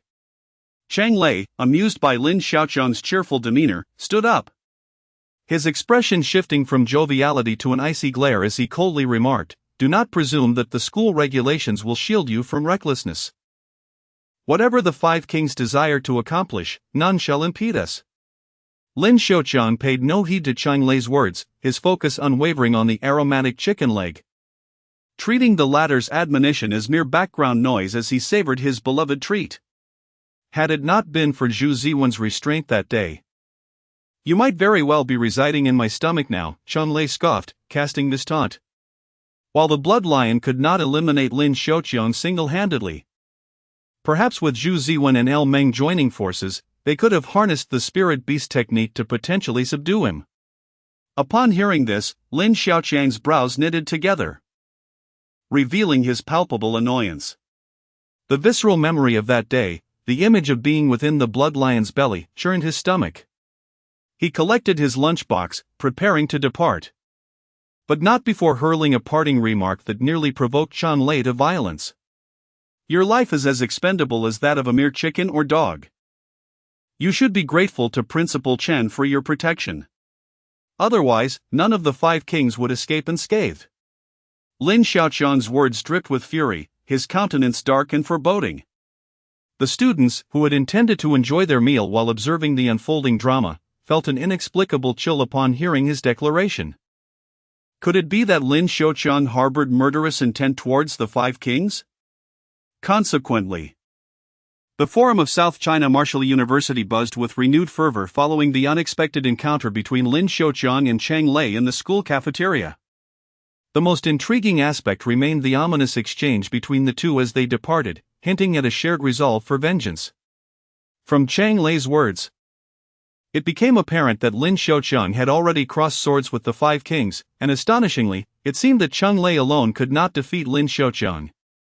A freshman was able to triumph over a senior, and that senior was none other than Chang Lei, one of the five kings. Those who had previously questioned the authenticity of Lin Xiaoqiang's strength, dismissing it as mere hype propagated by his supporters, were now compelled to reconsider their stance, as even some thrill-seeking students began to voluntarily join the ranks of Lin Xiaoqiang's admirers. Meanwhile, the mastermind behind it all, Lin Xiaoqiang, watched the forum posts with a grin that seemed unable to fade, while beside him, Wang Dang wore a look of genuine concern. "Are you not afraid that the five kings might truly become enraged? After all, they earned their titles through benevolence." Chapter 59, The Martial Arts Academy of South China. Wang Dang's concerns proved to be valid. The five kings would forever remain the five kings, regardless of Lin Xiaoqiang's attempts to belittle their prowess. Rest assured, the five kings do not merely rely on their spirit beast techniques to be so audacious. Lin Xiaoqiang's remarks were not mere jests, but rather a reflection of the truth. He had acquired this insight from Su Luan, who revealed that initially, those 5 individuals possessed talents akin to Wang Dang's peers, but they were not distinguished enough to rank among the elite of the South China Martial Arts University. Fortune smiled upon them, for they caught the attention of the esteemed mentor Wan Yuan, who imparted to them the spirit beast techniques, greatly enhancing their abilities and rightfully earning them the title of the 5 Kings. However, their actions have somewhat tarnished the reputation associated with their exalted title. Not only do they ruthlessly suppress other students, but they also conduct themselves in ways that blatantly disregard ethical standards for the sake of monetary gain. Some students, driven by arrogance and a sense of superiority, have committed minor transgressions, which could be dismissed as mere blemishes on the reputation of South China Martial Arts University. Yet, the 5 Kings are akin to 5 rats ensnared in the same pot of soup. Their mentor, Wan Yuan, is renowned for his benevolence, showing considerable affection towards these disciples and inadvertently nurturing their arrogance. This has emboldened them to bully students with notable potential and even interfere with tasks released by the Martial Arts Academy, seeking to profit from them. Chen Juemin had once contemplated imposing severe penalties on these individuals, even preparing to expel them.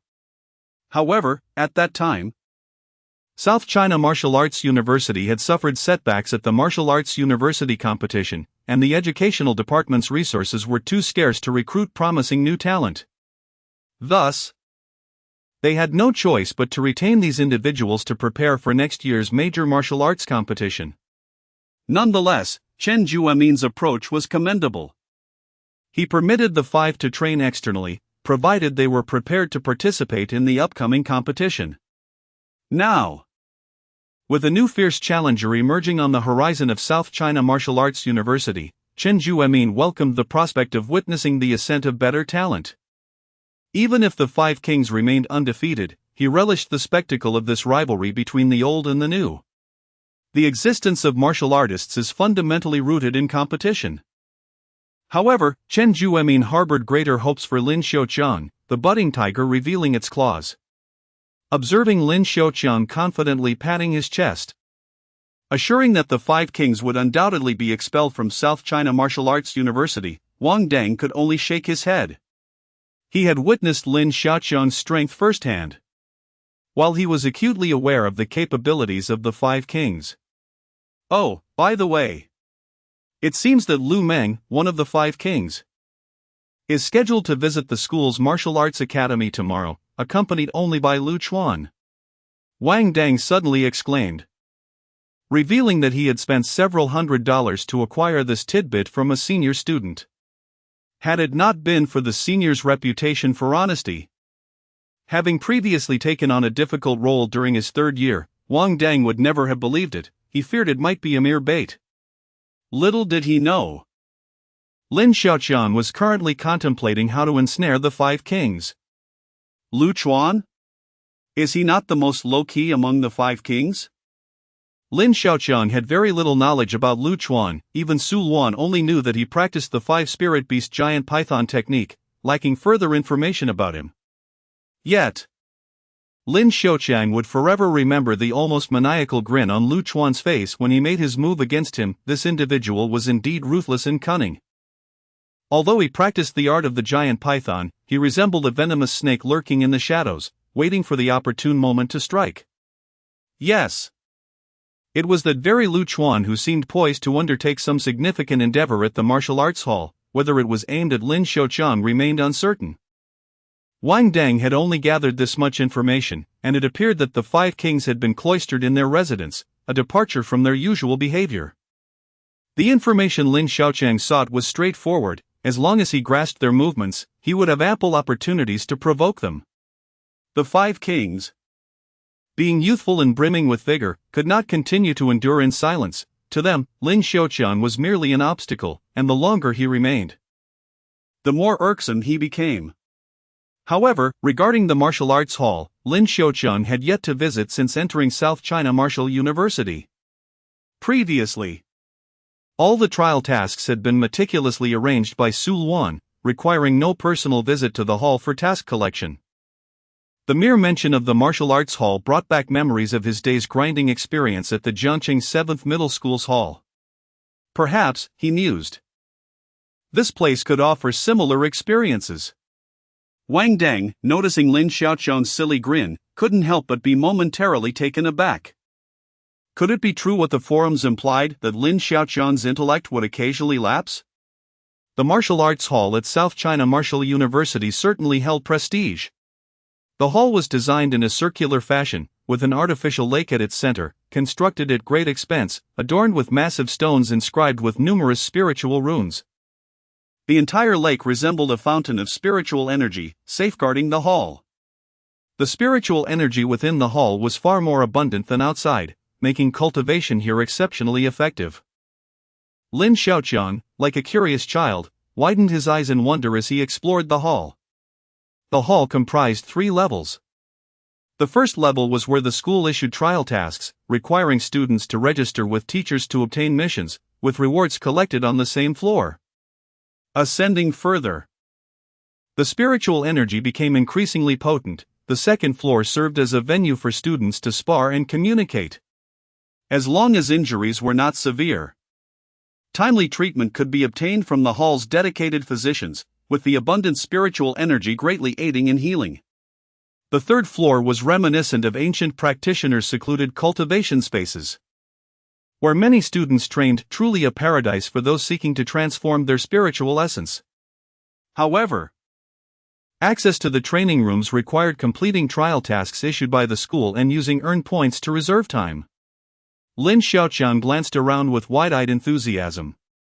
He possessed some points himself, sufficient for a brief stay in one of the spacious training rooms.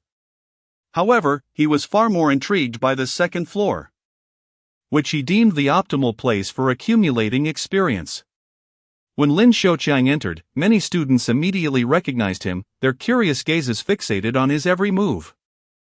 Just as he was about to roll up his sleeves and confront a few individuals, Wang Dang, who was on the first floor ready to casually accept a task, suddenly rushed over, his expression fraught with alarm. Overwhelmed with excitement, he stammered, I can't believe it. The 5 kings have all arrived."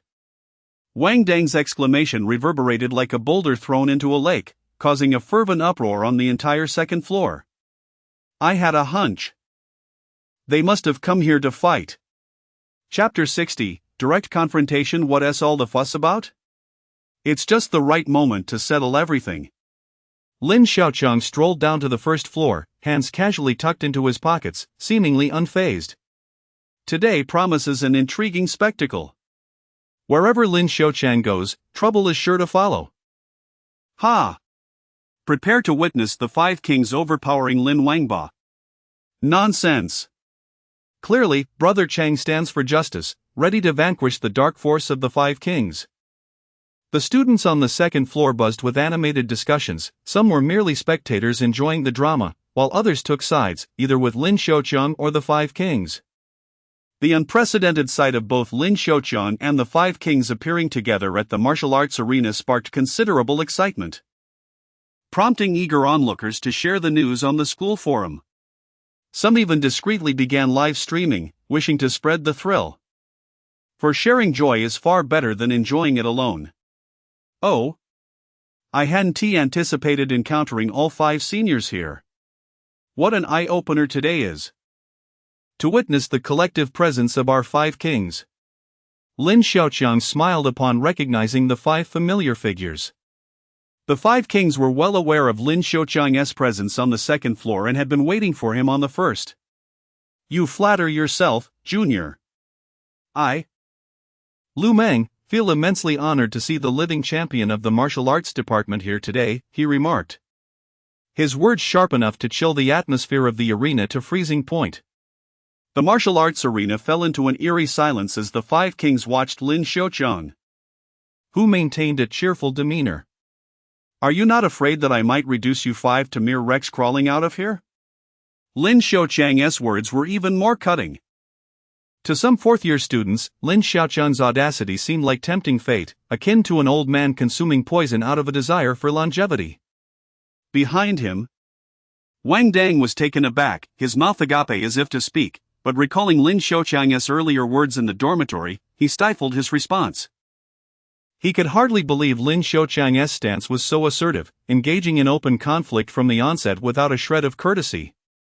Oh, really? Junior. Might I request a demonstration of your prowess for us seniors? Zhu Ziwen sneered, stepping forward. Lin Xiaoqiang was not to be outdone, he too advanced a step. The tension in the martial arts arena thick with anticipation. Should the confrontation escalate, the onlooking students would be the first to flee, fearing the fallout. Do you dare? Gao Zhenghe bellowed. He had hastily abandoned his work upon receiving a call from the martial arts arena and rushed over. With the headmaster Feng Yongmao occupied with other matters. He was the only one capable of mediating between the Five Kings and Lin Xiaoqiang. However, he was profoundly shocked by a phone call from Chen Juemin during his journey. After hanging up, he gazed at the clear blue sky overhead, realizing that change was imminent for South China Martial Arts University. The decision made overnight by Chen Juemin would shape the future trajectory of the institution. Vice President, what brings you here? Lu Meng of the Five Kings expressed surprise at Gao Zhenghe's arrival, a sense of foreboding stirring within him. How dare you still call me vice principal? Gao Zhenghe expressed his dissatisfaction. Although he had participated in the martial arts competition at Wuke University multiple times over the past 5 days, he still harbored little affection for it. Previously, the 5 of them should have been training outside and would only return to school if someone could challenge their prowess. Unexpectedly, this year, a martial arts prodigy named Lin Xiaoqiang emerged, and Chen Juemin insisted on having him participate in the competition, which naturally incited their displeasure, leading to numerous vexations for Gao Zhenghe. This inadvertently strengthened Chen Juemin's resolve to rejuvenate South China Wu University. The one capable of revitalizing South China Wu University was none other than Lin Xiaoqiang. 5 years ago, Su Luan single-handedly upheld half of the university's reputation. And now it was time for her student, Lin Xiaoqiang, to take the mantle. Do you all really want to fight? Gao Zhenghe said sternly. Observing the usually amiable Gao Zhenghe transformed into someone unrecognizable today, the 5 Kings dared not retort, merely casting furious glances at Lin Xiaoqiang. We must fight. Only those with genuine strength deserve to compete in the martial arts competition, not just any weakling can represent South China Wu University. Lin Xiaoqiang exclaimed loudly. He had abandoned any intent to provoke the 5 Kings deliberately. Instead, he sought a fair fight, even if it meant confronting all 5 of them. Oh? Gao Zhenghe was slightly taken aback. Lin Xiaoqiang did not seem as simple and honest as Su Luan had described. Rather, the youthfulness he exhibited was more pronounced than ever. Fight. The martial arts competition requires true skill to participate. What is it worth for the 5 Kings to hide behind and attack Lin Xiaoqiang from the shadows? Wang Dang was the first to voice his support, and students aligned against the 5 Kings quickly rallied behind him. They might not have had the strength to compete in the martial arts competition previously, but that did not mean capable individuals would let the 5 Kings jeopardize their chance to participate in the grand contest. Lin Xiaoqiang had previously leaked information suggesting that 3 of the 5 Kings could not defeat him in direct combat. The significance of this revelation became apparent now. The previously boisterous senior students fell silent, standing obediently behind the 5 Kings, watching. It was known that the 5 Kings had initially feared Lin Xiaoqiang's strength, which prompted them to exert pressure from a public relations standpoint. In a real confrontation, only Bai Huelmeng and Xian Gue Zhu Ziwen among the 5 Kings could stand against him. Very well. Let us see today who truly reigns supreme. Zhu Ziwen accepted Lin Xiaoqiang's challenge. Turning to Gao Zhenghe beside him, Zhu Ziwen clasped his fists and declared, "I kindly ask Vice Principal to witness our duel." Agreed. Gao Zhenghe readily agreed, echoing what Chen Juemin had conveyed over the phone, regardless of the measures the school might implement. They would prove futile unless Lin Xiaoqiang were to shoulder the banner of South China Martial Arts University, thereby gaining the allegiance of the masses and restoring the glory that had graced the institution 5 years prior. for Lin Xiaoqiang to bear such a monumental standard. He could only engage in a solitary confrontation against the 5 kings of South China. Under the watchful gaze of countless onlookers, Lin Xiaoqiang, Gao Zhenghe, and the 5 kings ascended to the second floor of the martial arts hall. The remaining individuals were retained on the first floor by the arriving teachers from the guidance office, as the number of students present was overwhelming, rendering the second floor unable to accommodate them. This arrangement also served to prevent any disruption to their duel. Although the first floor boasted a liquid crystal display, allowing for a view of the proceedings on the second floor, the atmosphere remained charged with anticipation. Chapter 61. The duel commences. The news of Lin Xiaoqiang's impending duel with the 5 kings spread through South China Martial University like wildfire. Almost every student on campus rushed to the martial arts hall upon hearing the announcement, and even numerous intrigued instructors made their way there, with Su Luan boldly ascending to the second floor to witness the event. The martial arts hall was filled to capacity. Those aware of the duel came to witness the confrontation, while others mistakenly believed they were attending a concert. The crowd swelled around the hall, tightly packed and unable to move. Students like Su Qiaoer, who arrived a bit later, found themselves relegated to the outer area, while those less physically imposing, such as Deng Luan and his companions, yearned to catch a glimpse of Lin Xiaoqiang's prowess. However, as they tried to inch closer, they found themselves stuck amidst the throng. Fortunately, a colossal screen outside the hall allowed spectators to view the live proceedings on the second floor. The duel between Lin Xiaoqiang and the 5 kings had long been anticipated, not only due to its implications for South China Martial University's qualifications in the upcoming competition but also as a clash between genius and strength. The headline newcomer martial arts champion Lin Xiaoqiang challenges South China Martial University's 5 kings, appeared in unison on the university forum, destined to be etched in the annals of school history. Lin Xiaoqiang's first opponent was none other than the 5 king Xiangui, Zhu Ziwen. Zhu Ziwen approached the high-grade black giant spirit stone formation with steady steps, his expression calm as he suppressed the rage simmering within him. The giant spirit stone formation was indeed a grand spectacle. Its size could be adjusted, and it served as a spiritual power arena, preventing the energies emitted during the duel from affecting the outside world, as all spiritual energy would be absorbed into the giant stone. More critically, this formation could temporarily suppress the realms of the 2 combatants within it. Thus, Lin Xiaoqiang would naturally find himself competing on equal footing with them. It was a deliberate strategy by the 5 kings to gather at the martial arts hall, awaiting Lin Xiaoqiang's challenge. The strength of an 8th grade warrior was not to be easily dismissed. Individuals like Lu Meng had meticulously considered every aspect of this encounter. Today, they aimed to cast Lin Xiaoqiang down from his pedestal of genius to that of a mere waste. Ding! Suddenly, Lin Xiaoqiang's phone vibrated in his pocket, prompting him to curiously check the message. Be lenient, the 5 kings still have their uses. It was a message from Su Luan. He glanced around and indeed spotted Su Luan, clad in black, seated on a meditation cushion. Upon noticing him, she greeted him with a smile. And faced with the demands of his venerable mentor, Lin Xiaoqiang felt compelled to comply. Initially, he had contemplated the absence of an opportunity to provoke the 5 kings. But now he could seize the moment to decisively incapacitate the likes of Bai Hu, Lu Meng, and Xiangui, Zhu Ziwen. Among them, Lu Meng was the mastermind behind the protests from the senior students, and Lin Xiaoqiang had no intention of easily letting him off the hook.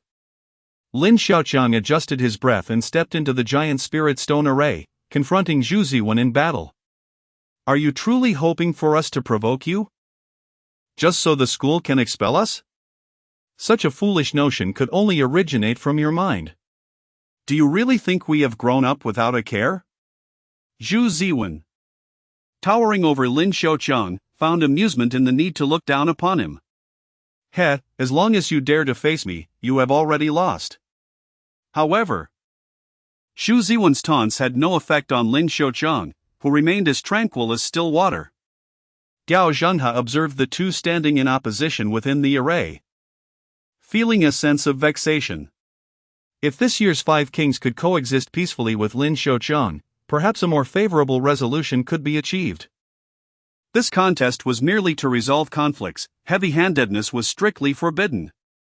Keep it light. Gao Zhenghe commanded, perceiving them as mere children, still students. And he would not allow any bloodshed within the school. Understood. Begin. Lin Xiaoqiang launched the first attack, stepping forward with overwhelming momentum. A golden radiance enveloped his fists, which struck towards Zhu Ziwen like a soaring dragon. Ha! Zhu Ziwen, witnessing Lin Xiaoqiang's approach, suddenly let out a cold laugh. Xian Gui's shield. Just as Lin Xiaoqiang's formidable golden fists were about to shatter his chest, a tortoiseshell-shaped golden shield materialized before him, absorbing the impact of Lin Xiaoqiang's strike. Bang! Bang! Seeing this, Lin Xiaoqiang unleashed 2 more punches in an attempt to break through the shield, only to be astonished that the tortoise shell not only withstood his blows but also rebounded the force back upon him. Sensing the peril, Lin Xiaoqiang hastily withdrew, increasing the distance from Zhu Ziwen. We are both 7th-tier martial artists. Apart from the realm suppression, what else do you possess to defeat me? Zhu Ziwen mocked, believing that with the absolute defense of his Xian Gui, no more than 5 individuals of equivalent rank could breach his defenses. He had concealed his true strength, allowing his shield to crack only in life-threatening situations. In competitions or dire circumstances, he would reveal his true Xian Gui techniques, yet this time was different. He intended not only to vanquish Lin Xiaoqiang but also to humiliate him in front of Gao Zhenghe. Is a body-refining martial artist incapable of presenting any formidable martial techniques? As Lin Xiaoqiang's subsequent attempts proved futile, he was forced to retreat. Zhu Ziwen began to mock him, regarding the mountain-moving technique, which relied solely on one's own strength, as a lowly skill, unworthy of recognition and merely ornamental. Oh! Upon hearing Zhu Ziwen's arrogant words, Lin Xiaoqiang revealed a peculiar smile. Then you shall frequently experience my tortoise battering fist. Breaking mountain. Lin Xiaoqiang's fist surged with power, the golden radiance intertwining with his strikes, resembling 2 arms wielding a colossal golden hammer, bearing down with the weight of Mount Tai. Xian Gui's shield. A more formidable and refined tortoise shield materialized from Zhu Ziwen, as Lin Xiaoqiang unleashed an astonishing display of might. With a resounding crash, Lin Xiaoqiang's fists erupted with terrifying force, striking against the tortoise shield. The collision produced sound waves akin to the reverberation of a colossal drum, unleashing a deafening roar that echoed like thunder, shaking the very core of one's being. Lin Xiaoqiang's fists danced with the grace of a soaring dragon, rapidly targeting Zhu Ziwen's throat after delivering 3 powerful blows to his chest. This left Zhu Ziwen struggling to defend himself, the dual tortoise shields shifting in his hands. With each thunderous punch from Lin Xiaoqiang, Zhu Ziwen could acutely sense the ferocious power behind the strikes. Chapter 62, Breaking the Mysterious Tortoise Within the Confines of the Colossal Stone Formation. Lin Xiaoqiang resembled a famished beast in captivity, fervently lunging towards Zhu Ziwen, who wielded the mysterious tortoise shield. The clash of their forces resonated like thunder. But what was even more astonishing was the indomitable spirit emanating from both combatants, signaling a fight to the bitter end. The students, merely spectators through their screens, gazed in awe at the golden light erupting from Lin Xiaoqiang's powerful strikes. They could only imagine that a single blow from him would be fatal. Zhu Ziwen's exhibit of absolute defensive capability was equally remarkable. Lin Xiaoqiang's terrifying onslaught only served to amplify the perception of Zhu Ziwen's resilience. At that moment, Zhu Ziwen stood unwavering, his composure unshaken, each impact causing him to retreat a step, thereby neutralizing Lin Xiaoqiang's overwhelming force. Lin Xiaoqiang relentlessly unleashed a series of powerful punches upon Zhu Ziwen, the tortoise shield proving to be a source of considerable frustration for him.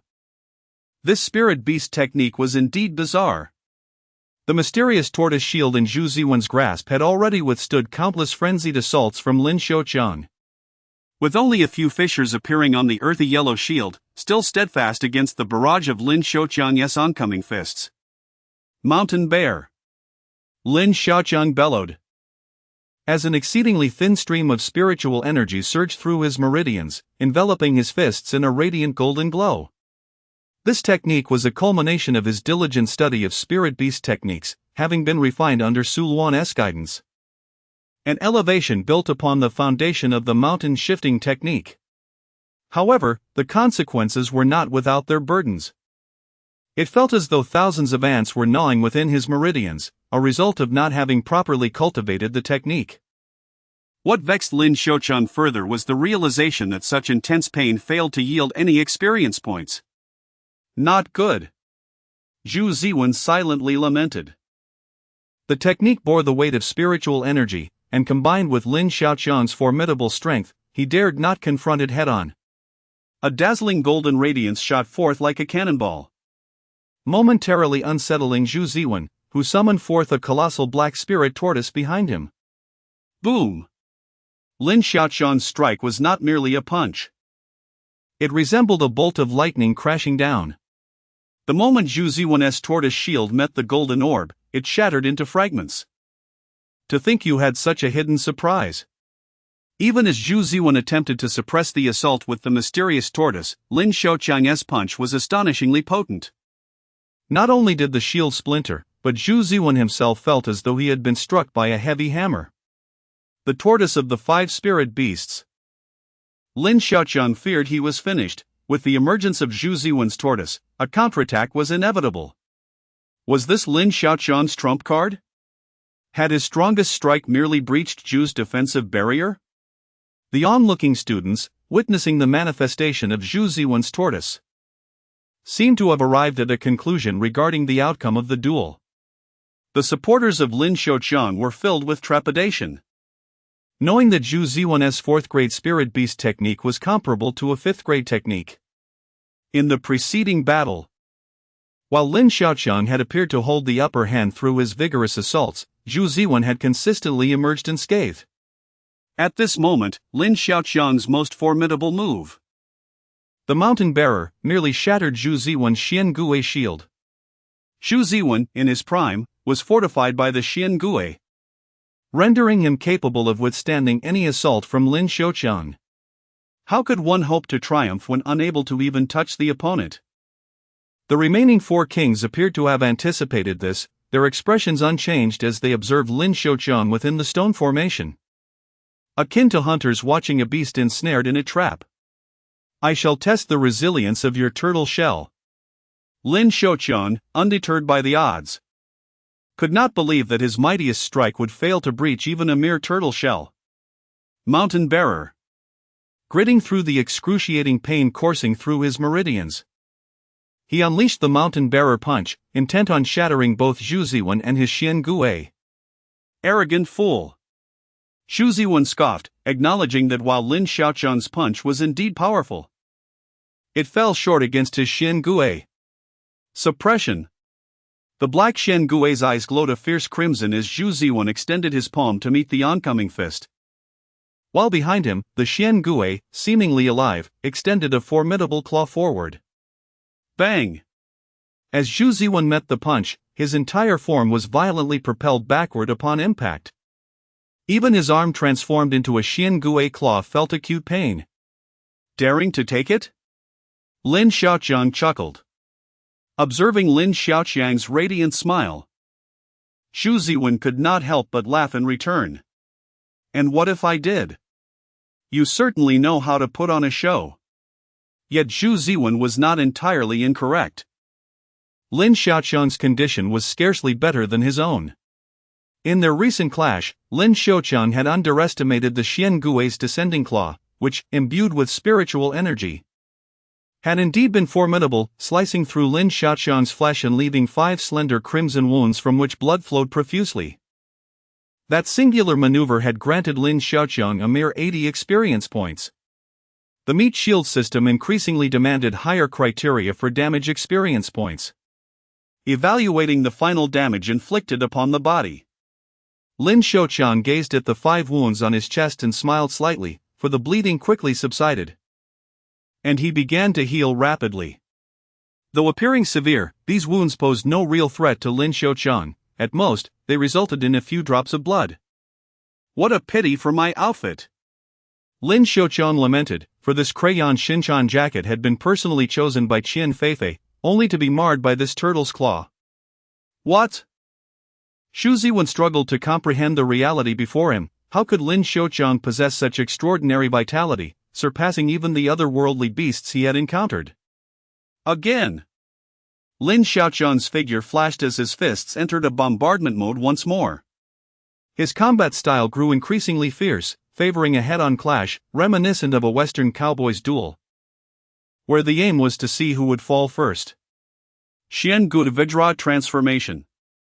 As Lin Xiaoqiang charged with reckless abandon, Xu Ziwen was compelled to unleash the full power of the Xian Gui spiritual beast technique. Stepping forward, the Xian Gui roared, extending another claw that overshadowed half of the formation like a veil blocking out the sun. This scene elicited renewed gasps from the observing students, as the formidable presence of the five kings weighed heavily upon their hearts like a colossal mountain.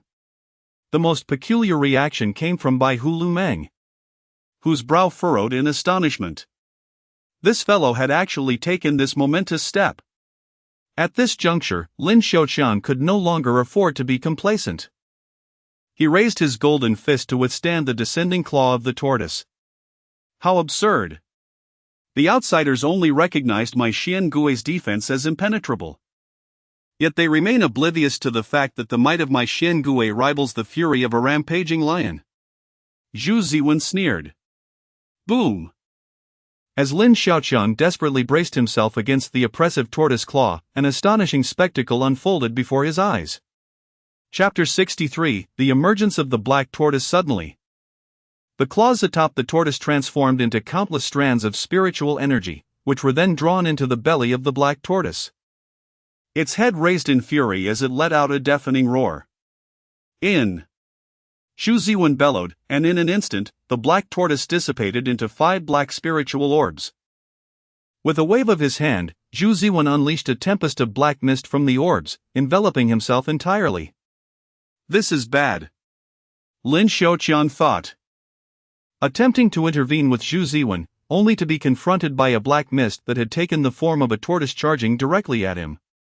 With a resounding impact, the golden radiance emitted from Lin Xiaoqiang's fists was entirely consumed by the black mist tortoise. Reluctantly, he prepared to strike again. But the black mist tortoise vanished on its own. You shall bear witness to the true might of Xu Ziwen. A figure emerged from the swirling black mist. It was indeed Xu Ziwen, but he was now transformed beyond recognition.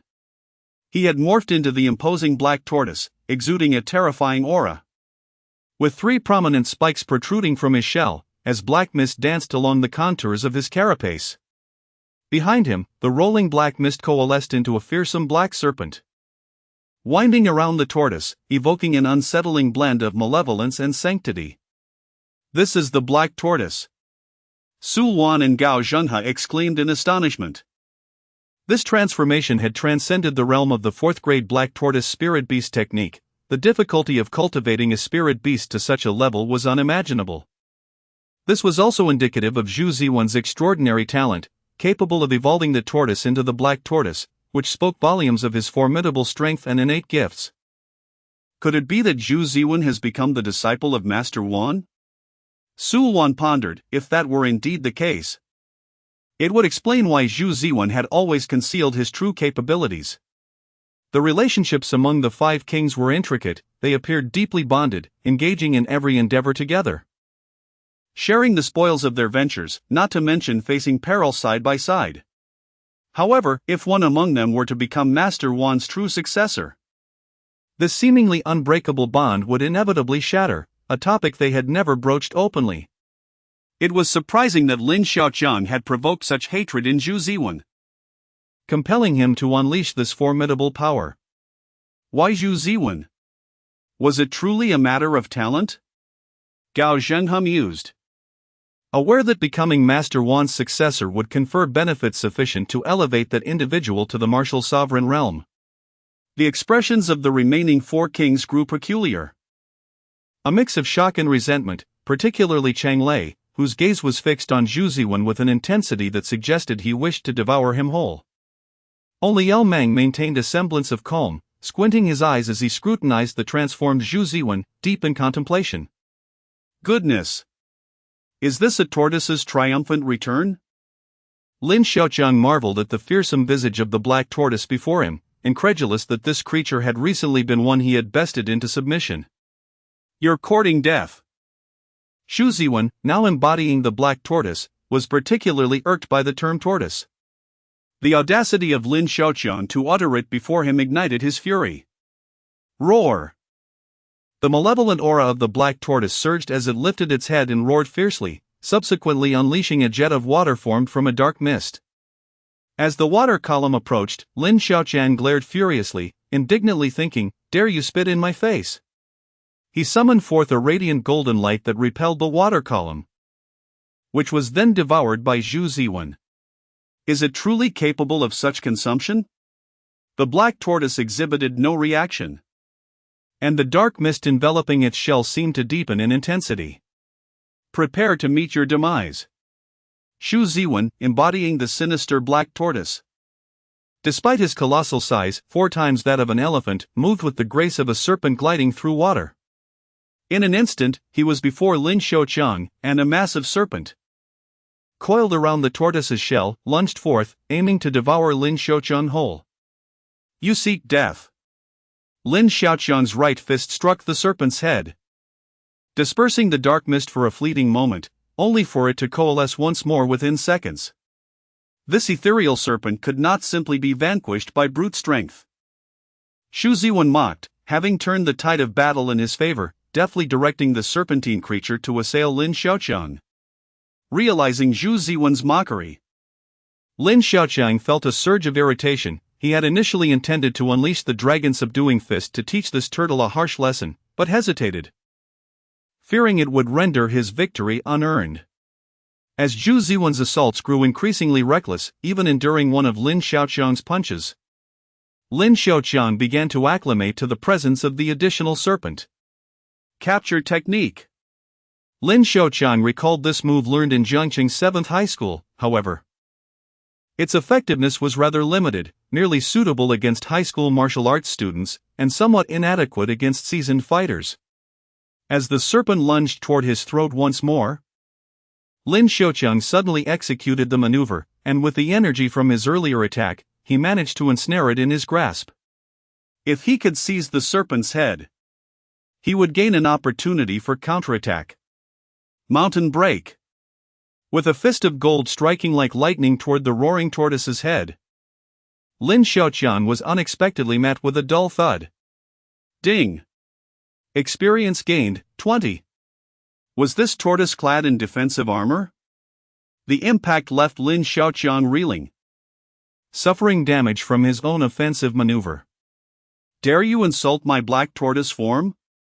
Zhu Ziwen bellowed, lunging with a claw shrouded in dark mist, akin to 5 razor-sharp blades slicing through the air.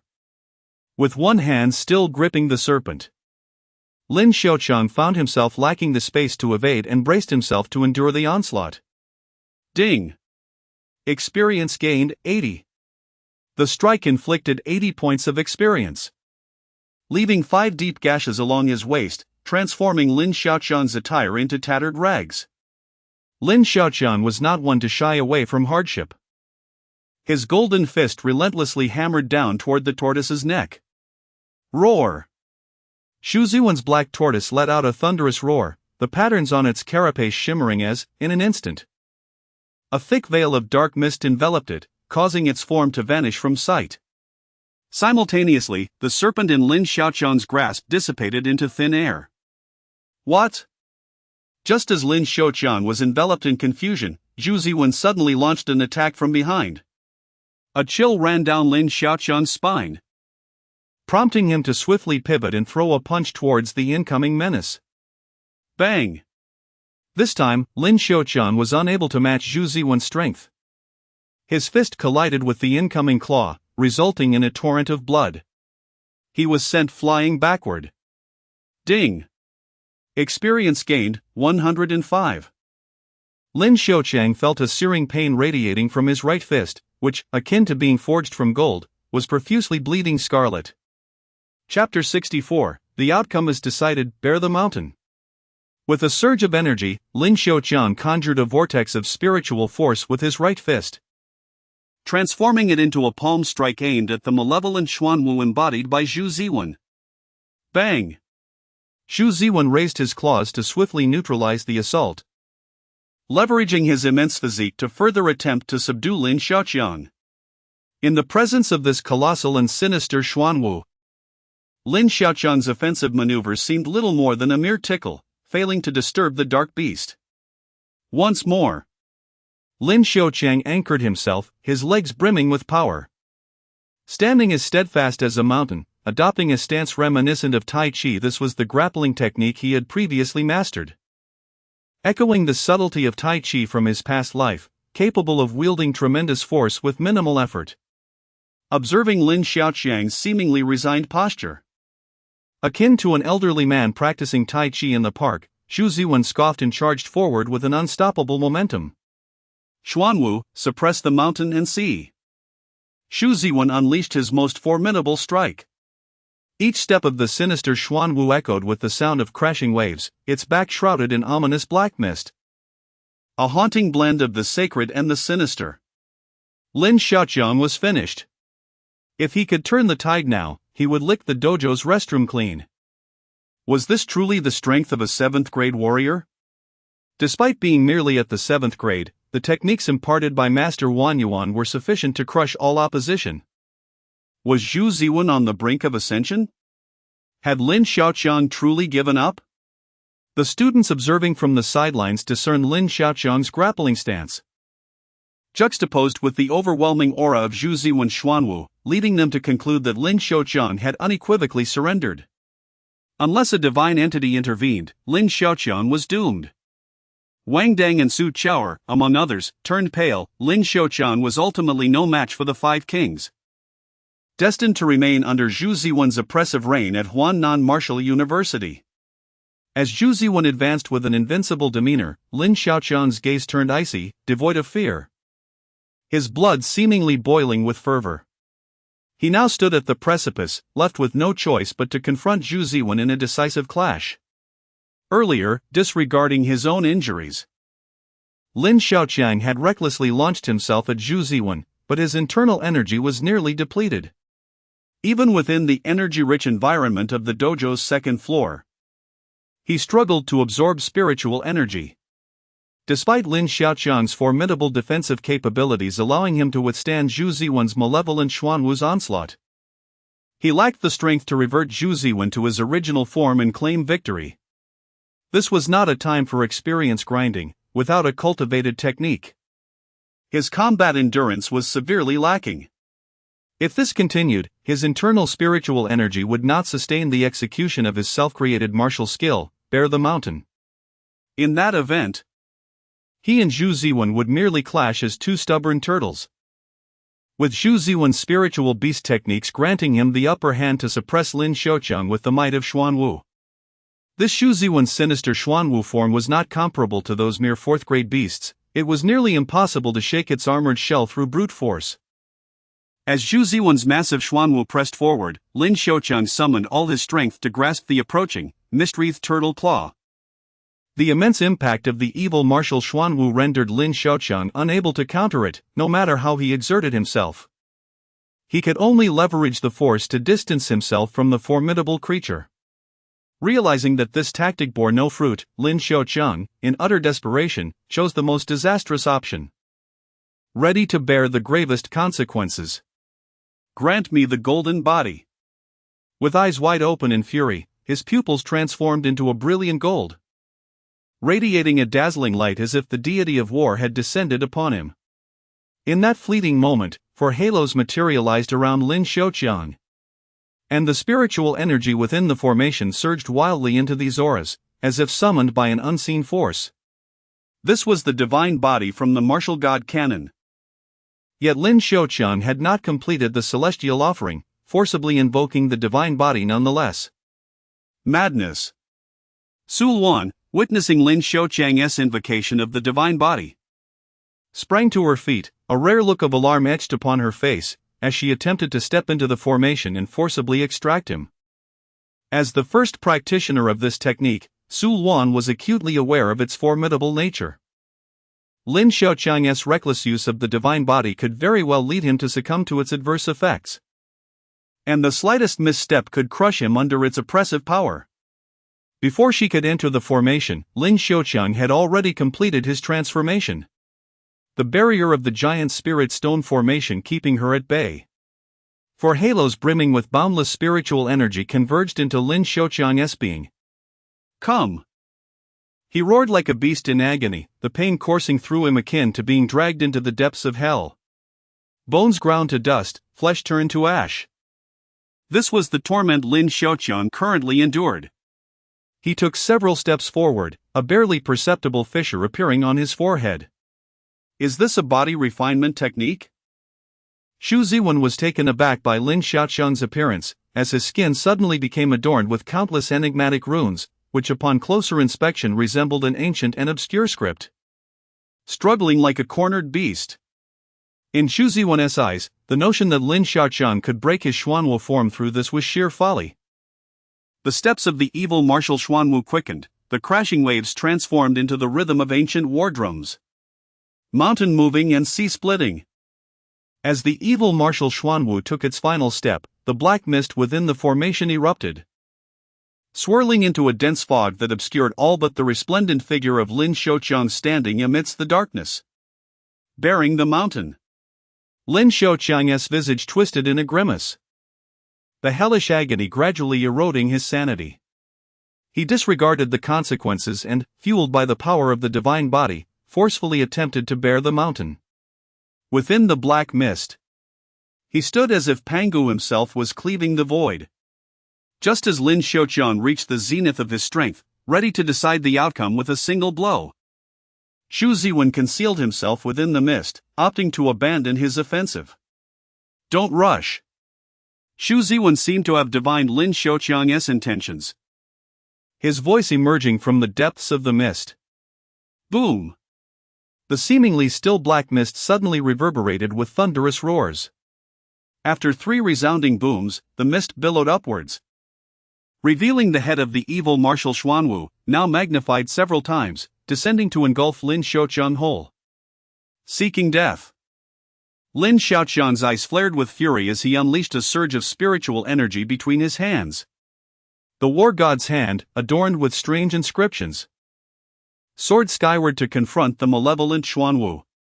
Transforming into a golden spear, Lin Xiaoqiang delivered a divine strike towards the wicked Xuanwu, a golden silhouette piercing through the dark entity. As the black mist reformed around Lin Xiaoqiang, he unleashed a powerful punch that shattered it.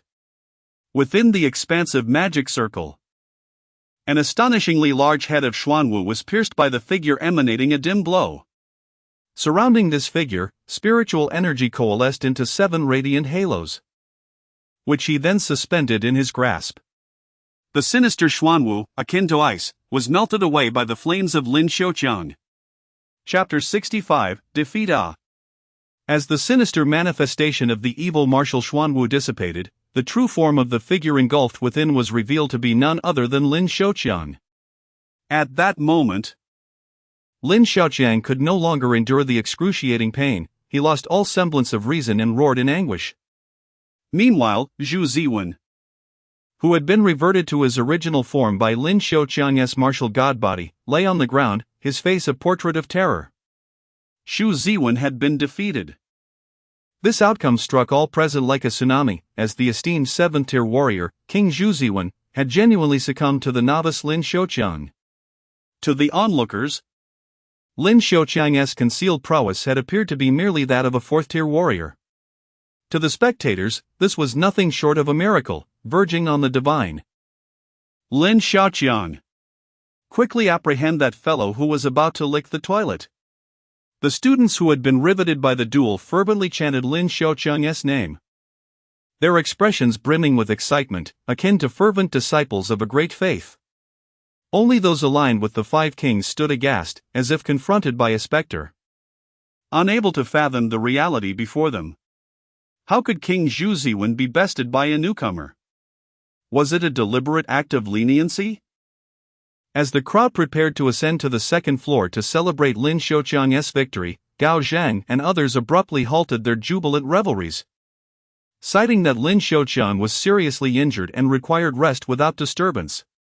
This seemingly feeble justification, however, swiftly quelled the excitement of the elated students, prompting them to reflect on the events that had transpired. That agonized scream had not belonged to Zhu Ziwen, but rather to Lin Xiaoqiang? No, that could not be. I distinctly saw Zhu Ziwen lying motionless on the ground, while Lin Xiaoqiang appeared to be alive and vibrant. Could it have been a draw? Upon hearing the murmurs among the crowd, some audaciously questioned Lin Xiaoqiang's victory. Humph! How could that be? The principal himself declared Lin Xiaoqiang the victor. Su Qiaoer, still struggling through the throng, scoffed defiantly in defense of Lin Xiaoqiang's triumph. In truth, Lin Xiaoqiang's condition was dire.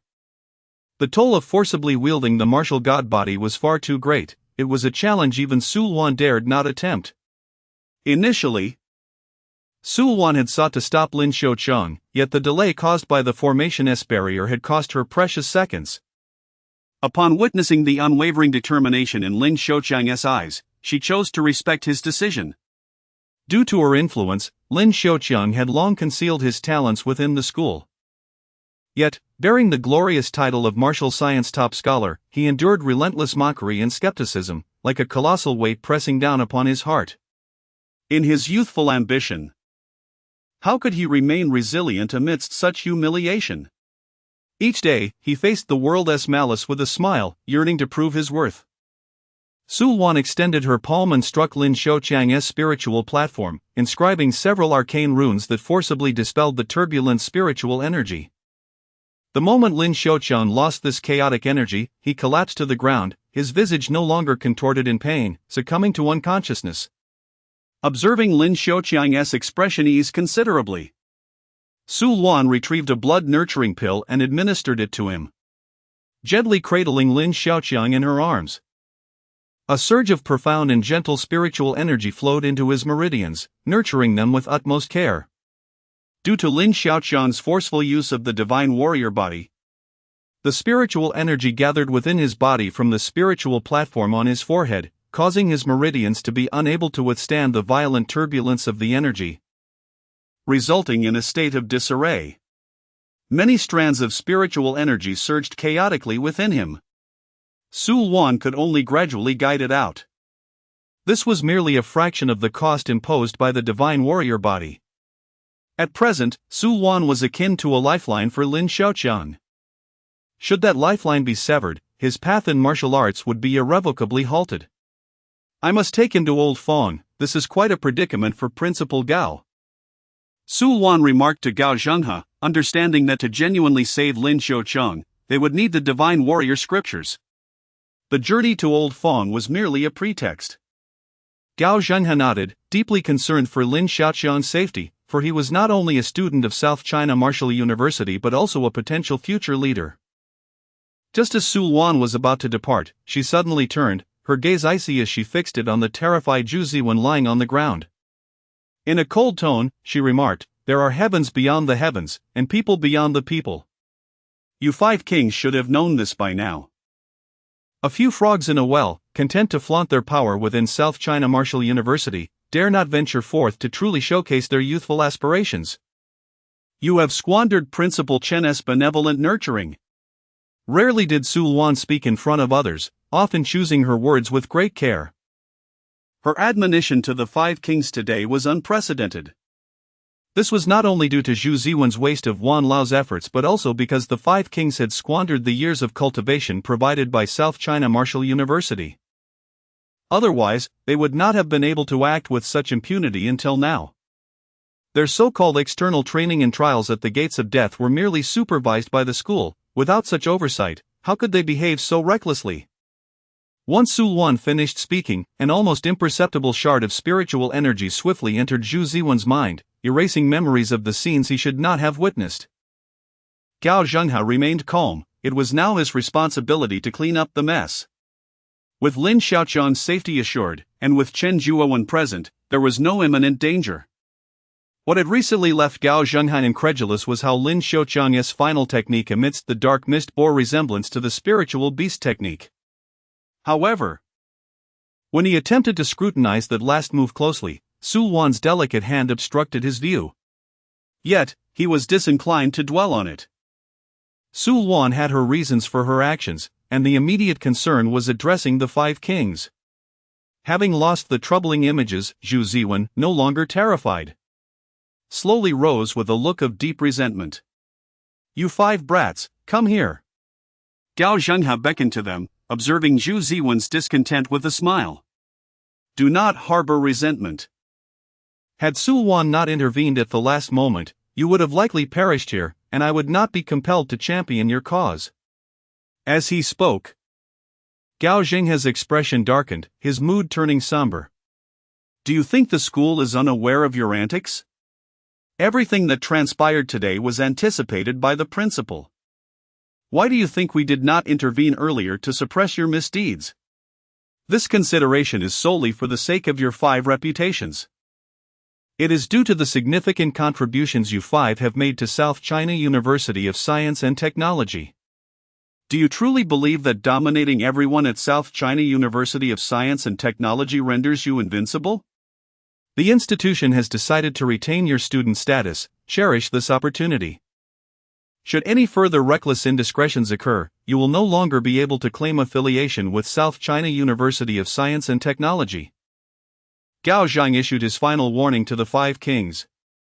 Chapter 66, The Cost of Diminished Boundaries. Gao Zhengha observed the five individuals bowing their heads in silence, instinctively aware that a lingering sense of defiance resided within them.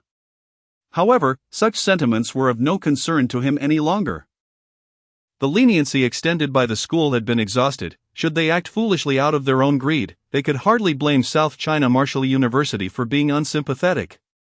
As for Zhu Ziwen, who had become Wan Lao's chosen successor, Gao Zhengha merely offered a gentle warning should a calamity akin to the ancient strife for the imperial throne unfold. It would be a most regrettable affair. Despite the five kings still being mere fourth-year students, their temperaments exceeded those of ordinary individuals. In the upcoming martial arts competition, should Lin Xiaoqiang's name not appear on the list, no one from South China Martial University would be able to participate. The decision of whether these individuals would compete would be made with careful consideration. Gao Zhengha acknowledged their capabilities, yet lamented their dubious intentions. Willing to sacrifice anyone for personal gain. The five kings, while troublesome, were not his greatest concern. Rather, it was the throngs of spectators outside that truly troubled him. The students of South China Martial University were notoriously fond of gossip, and even Gao Zhengha occasionally questioned whether the admissions tutors prioritized those with a penchant for such chatter. Upon descending to the first floor, Gao Zhengha was greeted by a cacophony of voices, students chattering like sparrows. The martial arts hall had transformed into a veritable press conference, with students clamoring to be heard, as if fearing he would go deaf to their inquiries. Observing the raucous crowd, Gao Zhengha sighed in resignation and raised his hand, signaling for silence among the gossiping students. He addressed their concerns one by one, confirming that Lin Xiaoqiang had indeed emerged victorious, albeit sustaining minor injuries that required care from his mentor. Lin Xiaoqiang's name would naturally feature on the competition list, while the remaining 4 slots would proceed as usual, with only the victors gaining entry.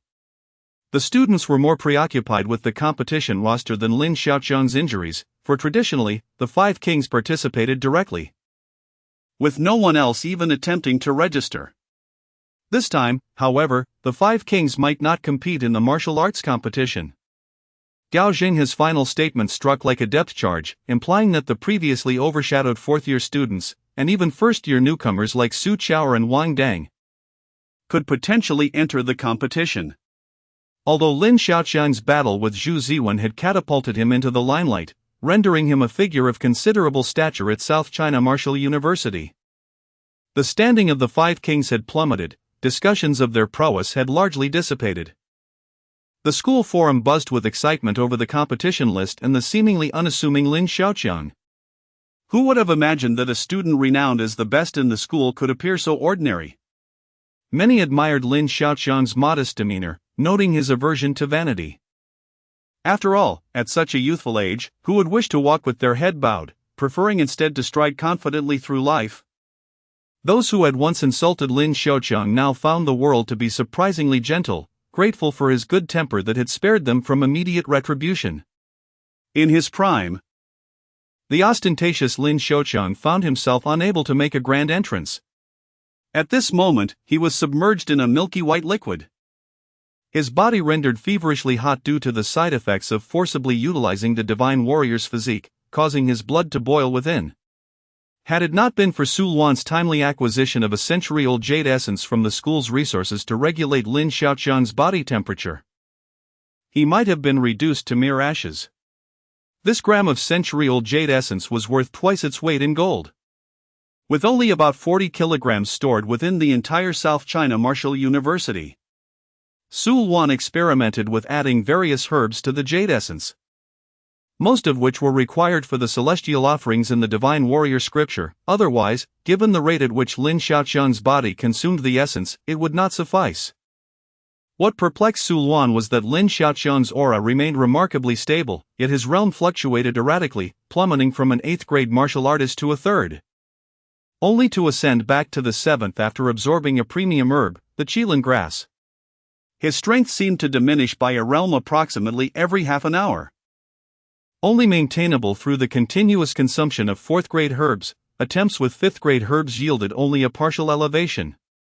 Currently, Lin Xiaoqiang's life was devoid of any immediate danger.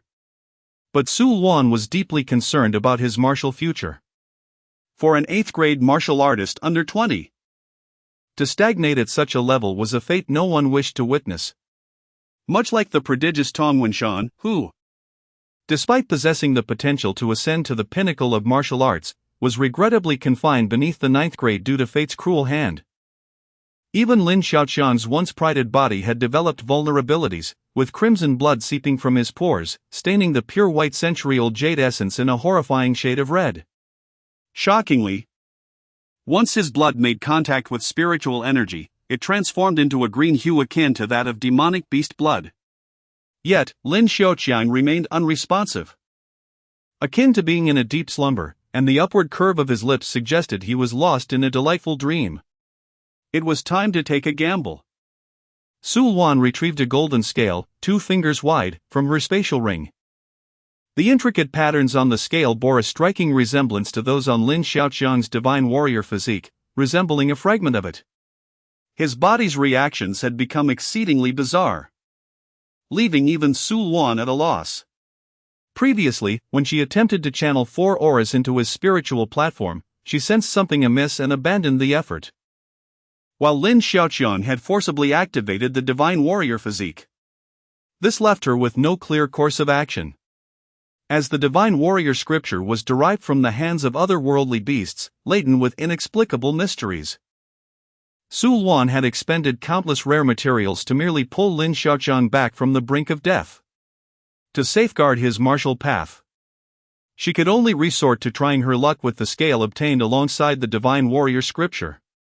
Should all else fail, perhaps Lin Xiaoqiang could adopt a defensive strategy akin to that of a turtle, potentially carving out an alternative path. As Lin Xiaoqiang lay in deep slumber, he found himself enveloped in a warm and comforting dream.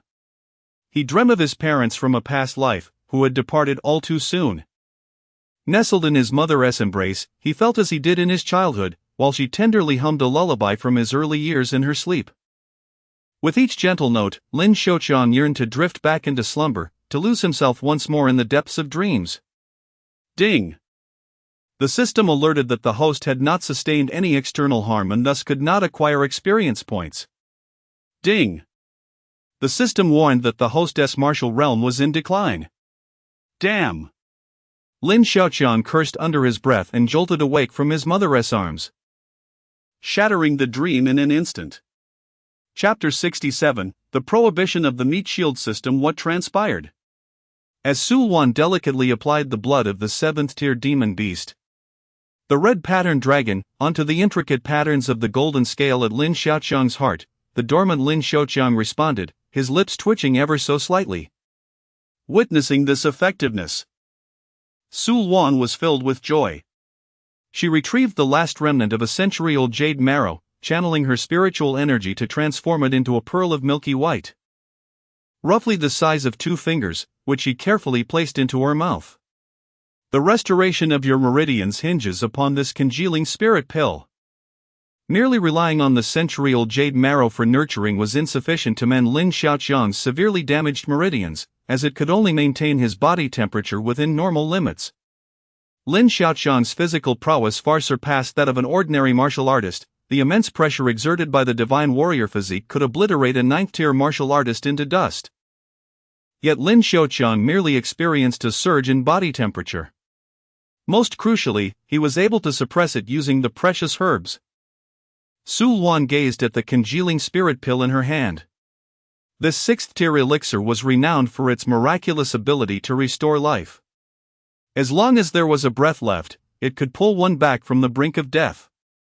If consumed at the 9th-tier martial artist realm, its potency could assist the user in breaking through to the martial sovereign realm, boasting a success rate of over 40%, devoid of any adverse effects. This precious pill had always been in high demand, with no owner willing to part with it. The congealing spirit pill in Su Luan's possession was the last gift left to her by Tong Wenshan, signifying the bond between master and disciple, now intertwined with the legacy of this pill. This invaluable elixir had been safeguarded by Su Luan, even during her own pursuit of the martial sovereign realm. She had refrained from using it. Now, she chose to bestow it upon Lin Xiaoqiang, transferring this cherished congealing spirit pill from her hands to his. Upon consuming the pill, it instantly transformed into countless gentle streams of medicinal energy that coursed through Lin Xiaoqiang's limbs and bones, gradually nurturing and repairing his shattered meridians. However, after half an hour had passed since ingesting the congealing spirit pill, Lin Xiaoqiang remained unresponsive, his delicate features contorted in a semblance of struggle, not from pain, but rather as if he were seething with anger. What is this? Su Luan observed Lin Xiaoqiang's peculiar demeanor with confusion. Though she had also experienced the forceful overextension of the divine warrior physique, that was after the altar had been completed. While she had felt a warm sensation filling her body upon receiving the nurturing power of the elixir, Lin Xiaoqiang's situation appeared entirely different. Unsure of the circumstances, Su Luan could only attribute Lin Xiaoqiang's anomalies to the martial arts of the divine warrior. The origins of this divine warrior scripture were astonishing. Having personally embarked on this path, she had guided her student, Lin Xiaoqiang, to gradually cultivate in its complexities. With the immense power of the divine warrior scripture came greater strangeness and danger, yet so long as Su Luan's instructions were followed, the likelihood of encountering any peril remained minimal. However, she never anticipated that Lin Xiaoqiang would resort to employing his own martial arts techniques to triumph over Zhu Ziwen in pursuit of a fair contest, rather than relying on his extraordinary defensive capabilities to secure victory. In her heart, Su Luan harbored a sense of guilt and regret. She recognized her own naivety in imparting martial knowledge, having failed to adequately safeguard Lin Xiaoqiang. The only course of action available to her now was to exert her utmost effort to draw forth abundant spiritual energy from the grand array of the martial arts hall, facilitating Lin Xiaoqiang's swift recovery. Su Luan occupied nearly half of the 3rd floor of the martial arts hall, channeling half of the spiritual energy from that level to gather around Lin Xiaoqiang. The school, adhering to Su Luan's requests, sealed off the entire 3rd floor of the martial arts hall, prohibiting anyone from stepping further inside. Dao Zhanhe, who wished to ascertain Lin Xiaoqiang's condition, was likewise denied entry by Su Luan. Initially, Gao Zhanhe believed that Lin Xiaoqiang's unconsciousness stemmed from an excessive accumulation of spiritual energy within his body, causing a temporary expansion of his meridians. However, from Su Luan's demeanor, it appeared that the situation was more complex than he had imagined. Yet, he found himself helpless. As Su Luan adamantly refused to allow him even a single step onto the 3rd floor, instead demanding rare herbs and elixirs from him, which were exceedingly difficult to obtain outside. All of this transpired with Chen Jueming's tacit approval, leaving Gao Zhenghe even more perplexed. Was Lin Xiaoqiang striving to break through to the martial sovereign realm to venture into the Taihang Mountains and eradicate the demonic beasts? Gao Zhenghe was filled with inquiries. Yet Su Luan remained tight-lipped about it, compelling him to assume the role of a bodyguard for the two of them. Silently contemplating on the grand staircase of the third floor, Su Luan had exerted all her efforts. Now, she could only await Lin Xiaoqiang's awakening.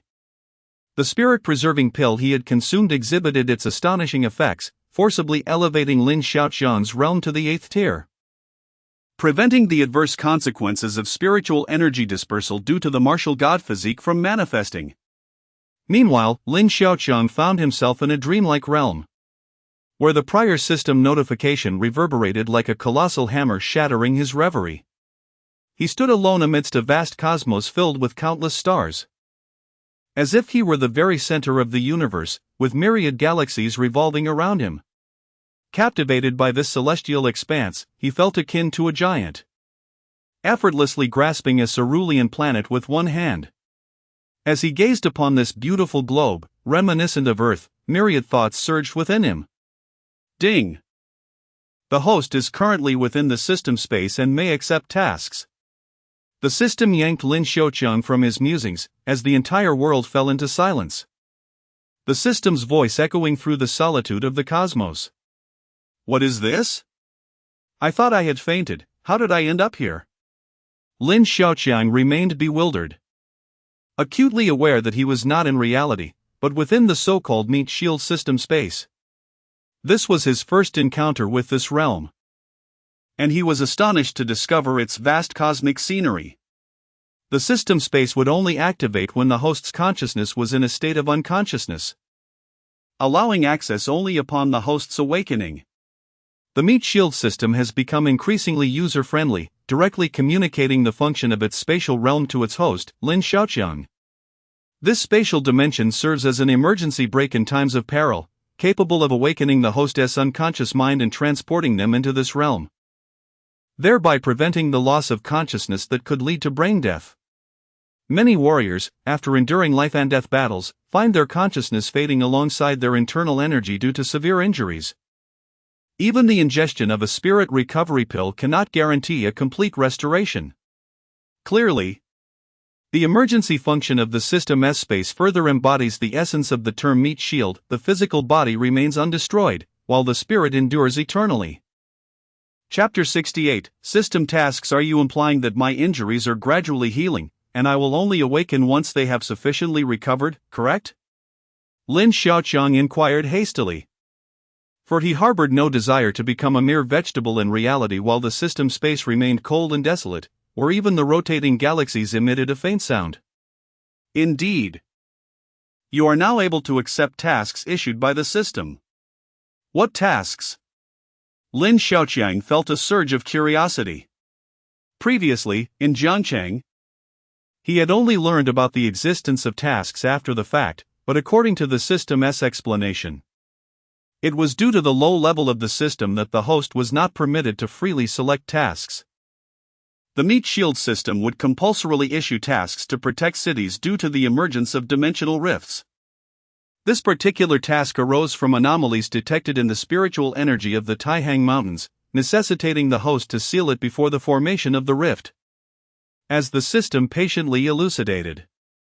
As Lin Xiaoqiang ascended to the rank of an 8th-tier warrior, the system granted him access to a majority of its permissions, including the issuance of tasks. Whenever the system detected abnormal spiritual energy within a 500-kilometer radius of the host, it would assign a task requiring the host's intervention. Should a dimensional rift already manifest, the task would be mandatory. Naturally, this range was confined to the city where the host currently resided, otherwise, the tasks would remain optional. The Taihang Mountains? Lin Xiaoqiang was quite familiar with the Taihang Mountains, for it was there that he first ventured forth to slay a beast. And it was during that mission that he met Su Chao and Wang Dang among others. Will the host accept? Yes. Without hesitation, Lin Xiaoqiang accepted the task. For the rewards it promised were exceedingly generous. The only downside was that he would only discover the rewards after the task's completion. Even in the absence of any rewards, Lin Xiaoqiang, as a martial artist, felt a profound sense of responsibility that he bore.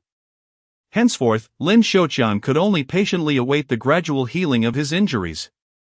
He understood the immense cost of forcibly wielding the divine warrior body, yet he had not succumbed to becoming a vegetable in reality, and astonishingly, his injuries were mending at a remarkable pace.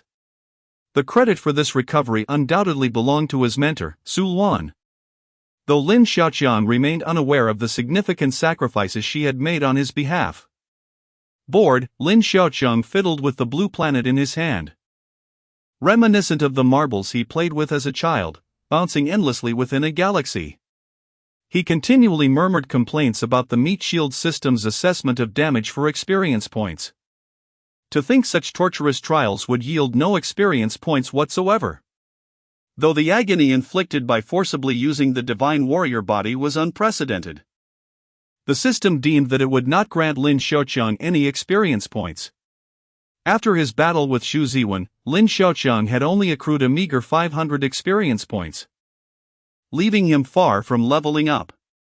He had contemplated the matter of experience points while employing the divine warrior body, only to be unexpectedly disappointed, realizing it did not contribute to his experience at all. Previously, during his training at the martial arts hall of Jiangchang No. 7 Middle School, Lin Xiaoqiang had been ruthless with himself, yet he gained not an ounce of experience. The meat shield system was resolutely determined to steer Lin Xiaoqiang down the path of becoming a frontline tank, compelling him to rely solely on external damage for experience. This made Lin Xiaoqiang feel even more like a fool than Xu Ziwen. Ding! The host's injuries have permitted awakening. Please confirm whether to awaken. Upon hearing the system's prompt, Lin Xiaoqiang swiftly placed the blue orb back in its original position, confirming his awakening. Ding! The host is about to awaken. Specific task requirements will be issued when the host travels to Taihang Mountain. The task duration is 2 months. Suddenly, a blinding light pierced Lin Xiaoqiang's eyes, prompting him to instinctively shut them. After a few breaths, he cautiously reopened his eyes. As the brilliance faded, Lin Xiaoqiang found himself revived. Upon opening his eyes, Lin Xiaoqiang felt as if he were enveloped in a warm, soothing hot spring, though this spring was made of a milky white liquid, with some unknown green substance floating on the surface. Goodness, am I not in Su Luan's bathtub? Realizing this, Lin Xiaoqiang was struck mute, reduced to making only incoherent sounds like an infant. Meanwhile, Su Luan, who was diligently channeling spiritual energy, heard the unusual sounds emanating from Lin Xiaoqiang, who lay upon the spirit stone, and hurried over to investigate. As Lin Xiaoqiang struggled to articulate a few clear words, a face he recognized vividly appeared before him. Ha ha! Little fool, you've awakened so soon. Initially concerned about a potential adverse condition, Su Luan felt a great weight lift from her heart upon seeing Lin Xiaoqiang awake. Your complexion seems quite good, stop with the incoherent sounds, your vocal cords are still recovering. It's fortunate that forcing the use of the divine warrior body did not leave you in a vegetative state. Su Luan chuckled heartily at Lin Xiaoqiang's comical expression as he stared wide-eyed, unable to speak. Now, Lin Xiaoqiang was like an infant, cocooned in a century-old jade essence, merely gazing vacantly above, speech eluding him. Do not fret, as long as your consciousness has returned, your injuries will heal rapidly. Stop staring at me like that, or I might just pluck out your eyeballs, you know? Lin Xiaoqiang, unable to articulate a word, did you transmit the martial god chapter to Lin Xiaoqiang? Chen Juemin's tone was remarkably calm, devoid of any emotional undertones. In response to Chen Juemin's inquiry, Su Luan candidly admitted the truth. The only individuals aware of the existence and origins of the martial god chapter were Chen Juemin and her esteemed mentor, Tong Wenshan. Has the golden armor scales been integrated into your heart? Chen Juemin's demeanor remained tranquil. showing no signs of anger over Su Luan's audacity in imparting the martial god chapter to Lin Xiaoqiang. Chapter 69, the IOU. The golden scaled armor exhibited no response. Yet the patterns upon it did reveal some significance. Su Luan candidly disclosed all circumstances to Chen Juemin, omitting no detail. Understanding Chen Juemin's temperament better than anyone, she recognized that he cherished not flattery but the unvarnished truth. As long as she was forthright, the temperamental yet sage like Chen Juemin would harbor no resentment. Understood. Once he has recovered, I shall send him to the Taihang Mountains. Xu Ziwen and his companions will depart for there in a few days, Chen Juemin instructed before terminating the call. As anticipated by Su Luan, there was no trace of anger from him. Had Tong Wenshan discovered her audacity in transmitting the martial god manuscript to outsiders, he would likely have confronted her directly for a thorough reprimand. Alas! She would never again face Tong Wenshan's reproach in this lifetime. Lin Xiaoqiang had nurtured himself within the century-old jade essence for a full 2 days before he regained the ability to act. Before him lay the central hall of the Martial Arts Academy's 3rd floor, with a cat's eye-sized spirit stone hovering above, forcibly relocating the Academy's spiritual energy array to his previous healing position. What he had initially perceived as a bathtub turned out to be a concave spirit stone, artfully extracted from the central lake of the Academy by Su Luan, perfectly fitting his form. Lin Xiaoqiang couldn't shake the impression that from a distance, it resembled a stone coffin. How startling! When I awoke, I thought I was in your bathroom, Lin Xiaoqiang exclaimed, seated upon the spirit stone, patting his chest in relief at not having compromised his lifelong reputation. Ah! Su Luan, who was attending to him, felt her temper flare upon hearing Lin Xiaoqiang's words, disregarding his injuries as she delivered a swift reprimanding slap. Ding! Experience points 20. Wait. I acknowledge my fault. I spoke carelessly, Lin Xiaoqiang lamented, covering his head in distress, fearing that Su Luan might inadvertently send him back to the system's space. You little rascal! Taking advantage and then pretending to be innocent, truly deserving of a scolding.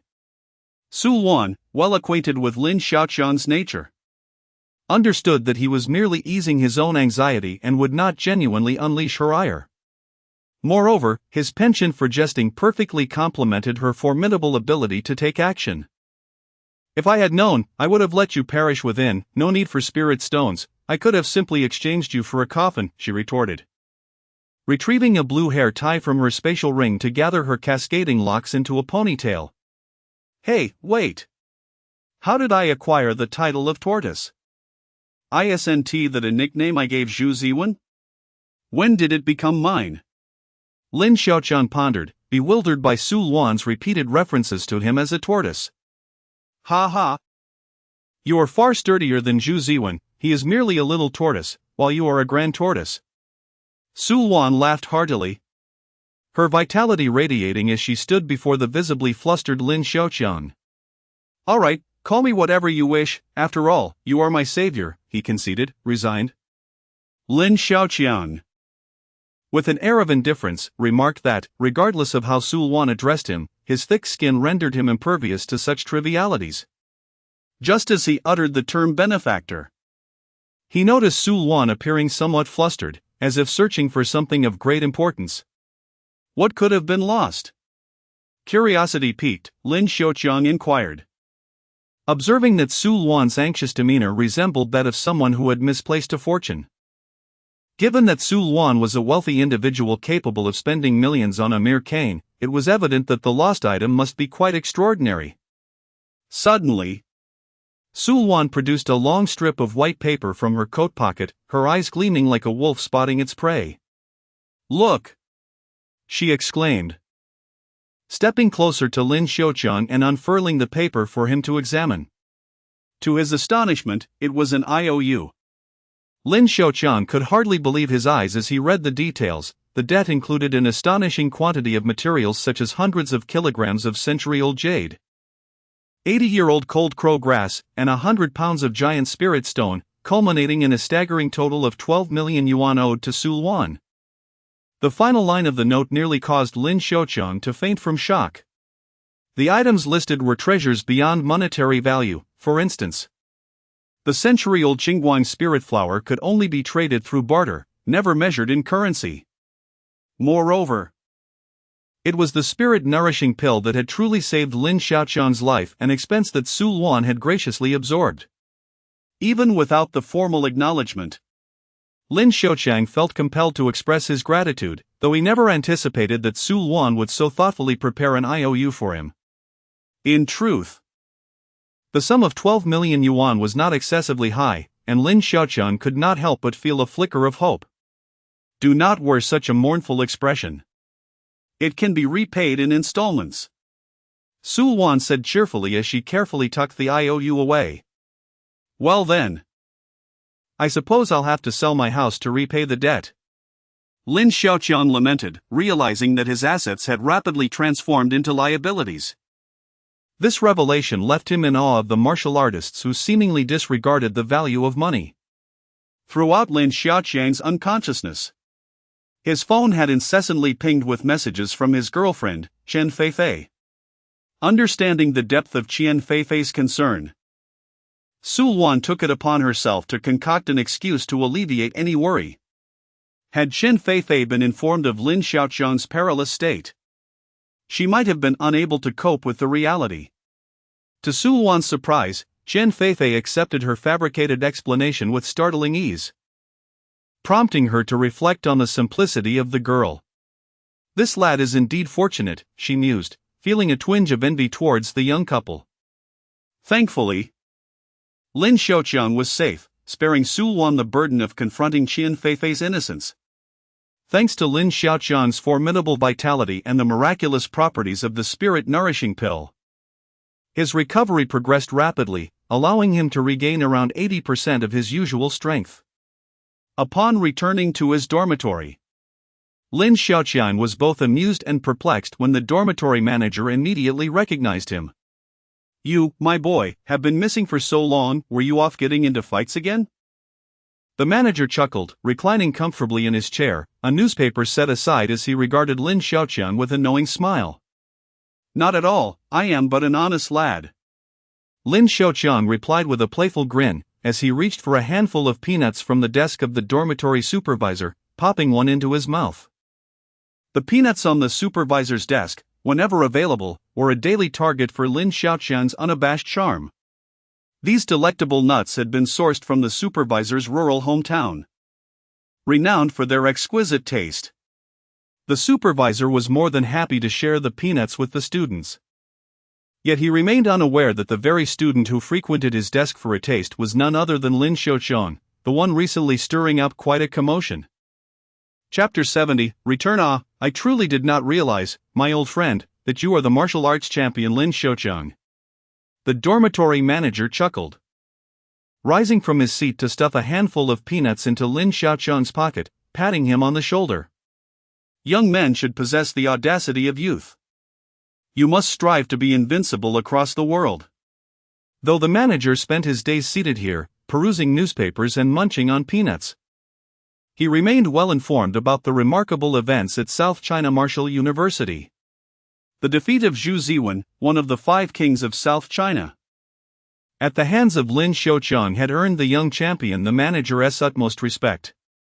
Ha! A man is meant to conquer all. When the time comes, I shall bring you some delectable peanuts from the capital.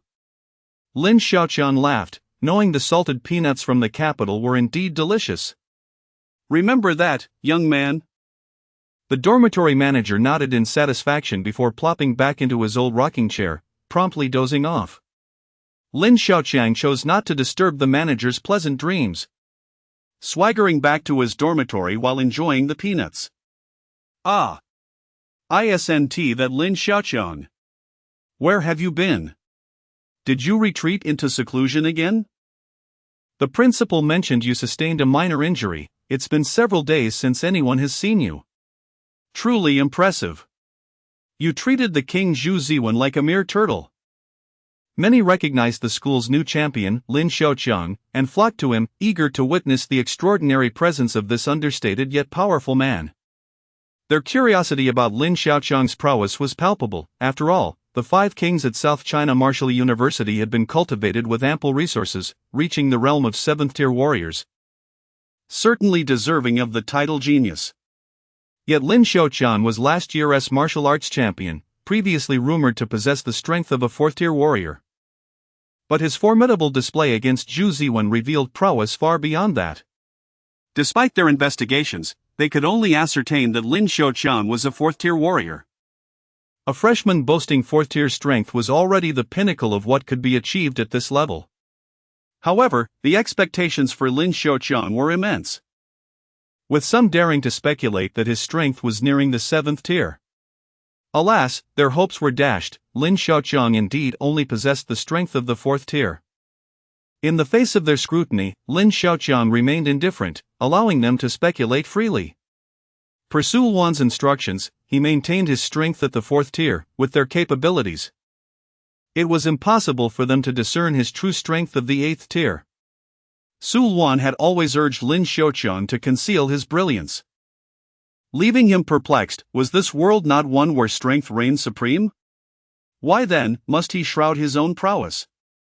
Whenever he inquired about this mystery, a fleeting bitterness would cross Su Luan's face, vanishing just as quickly, leaving only a lingering sense of melancholy in her gaze. It is perhaps better that you remain unaware for now. In time, you will come to understand the helplessness within this situation. Would I lead you astray? That was the first time Lin Xiaoqiang had seen such a serious expression on Su Luan's face, and he refrained from asking further. Are you all foolish? The giant spirit stone possesses the ability to suppress realms, and both he and I exist within the same realm. Our martial arts techniques are simply formidable, Lin Xiaoqiang remarked dismissively. In truth, they had engaged in combat at the 7th tier warrior level, yet their peers had failed to witness the duel on the 2nd floor, and thus remained oblivious. No wonder. If there were truly 7th tier warriors, why would they even attend the martial arts university? They could simply stride directly into the martial god temple. Achieving the 4th tier warrior status is already quite impressive. Brother Chang, do you need a little brother? I can cook, clean, and even warm your bed. These freshmen had developed a rapport with Lin Xiaoqiang, greeting each other and exchanging banter whenever they met. Otherwise, why would they vehemently defend him on certain occasions? No. I can keep myself warm. Lin Xiaoqiang harbored fondness for this group, and they resumed their playful antics as usual. A large crowd gathered in the dormitory, with Wang Dang particularly enthusiastic, contemplating making a banner to hang beneath their dormitory that declared, First Dormitory of South China Martial Arts University. If you disagree, seek the little tyrant Lin Xiaoqiang. Lin Xiaoqiang's fierce demeanor displayed during his battle with Zhu Ziwen, coupled with his reckless fighting style, earned him the moniker of Little Tyrant. Compared to Su Luan's less flattering title, this Little Tyrant was positively melodious. Lin Xiaoqiang relished the idea of nicknames and fancied himself a creator of quirky titles, especially when it came to such an esteemed one. Shall we all come in and sit for a while? Lin Xiaoqiang produced his key and unlocked his dormitory room, inviting everyone inside. Although it was merely a single room, it was spacious enough to accommodate the group of more than 10 men. No. We must hurry to the martial arts pavilion, they insisted. Indeed, the school's unified tasks were about to be assigned, and if they failed, their lives could be at stake. We are not as peculiar as you. We need to intensify our training, or we might lose our eligibility to participate in the unified tasks. The group unanimously declined Lin Xiaoqiang's kind invitation and returned to their own pursuits, for martial arts students often found themselves pressed for time in university. Only Wang Dang remained behind. His current strength was sufficient to place him among the top 100 students in the school, and he was not worried about training resources, as his schedule was relatively flexible. The school's unified tasks? Upon hearing this, Lin Xiaoqiang was utterly bewildered, as Su Luan had not briefed him on such matters. Wang Dang, Peeling peanuts, cast a disbelieving glance at Lin Xiaoqiang and tossed a peanut into his mouth, retorting, "This is the school's unified task, how could you possibly not know?" "I genuinely do not know. The instructors have not informed me," Lin Xiaoqiang replied. All his tasks had been arranged by Su Luan, and the rewards had been entrusted entirely to Wang Dang, leaving Lin Xiaoqiang unaware of these details. Wang Dang scrutinized him carefully. Were it not for Lin Xiaoqiang's exceedingly earnest expression, he might have suspected that this fellow had suffered amnesia from his clash with Zhu Ziwen. The so-called unified task also falls within the responsibilities of South China University of Martial Arts, which is charged with suppressing the monstrous beasts of the Taihang Mountains and addressing the existence of interdimensional rifts. It is revealed that South China University of Martial Arts, along with other prestigious martial arts institutions, is tasked with overseeing the monstrous beasts within their respective provincial jurisdictions, with South China University specifically handling those of the Taihang Mountains. Within these majestic mountains and rivers, not only do remnants of interdimensional beast invasions linger, but countless awakened ferocious and divine beasts also inhabit the area. Recently, South China University has seemingly discovered the presence of an interdimensional rift in the Taihang Mountains, prompting these ferocious beasts to gradually emerge from the depths of the mountains and converge in a certain location. Chapter 71, The Invitation. The current beast tide remains within the manageable confines of the school, prompting the institution to dispatch all students of martial arts ranked second tier and above to exterminate the menace on Mount Taihang. This is truly a test of life and death. In contemplating this, Wang Dang could not help but recall the scene where Lin Xiaoqiang had ruthlessly slain 2 fourth-tier golden horned pythons, an act of unparalleled ferocity. It is no wonder that I am being sent to Mount Taihang, perhaps fortune awaits me once more. Lin Xiaoqiang is filled with anticipation for this endeavor. As the beast tide is set to erupt in the desolate expanse of Mount Taihang, devoid of human presence, thus alleviating concerns of casualties, all that remains is unrestrained slaughter. This group of youthful warriors is already prepared to face the specter of mortality. Every martial arts university has a casualty rate, with South China Martial University bearing the highest due to its responsibility in suppressing the turmoil on Mount Taihang each year. Having chosen the path of martial arts, one must also embrace its brutal realities. The school has already dispatched the 5 kings to Mount Taihang, accompanied by a substantial contingent of instructors.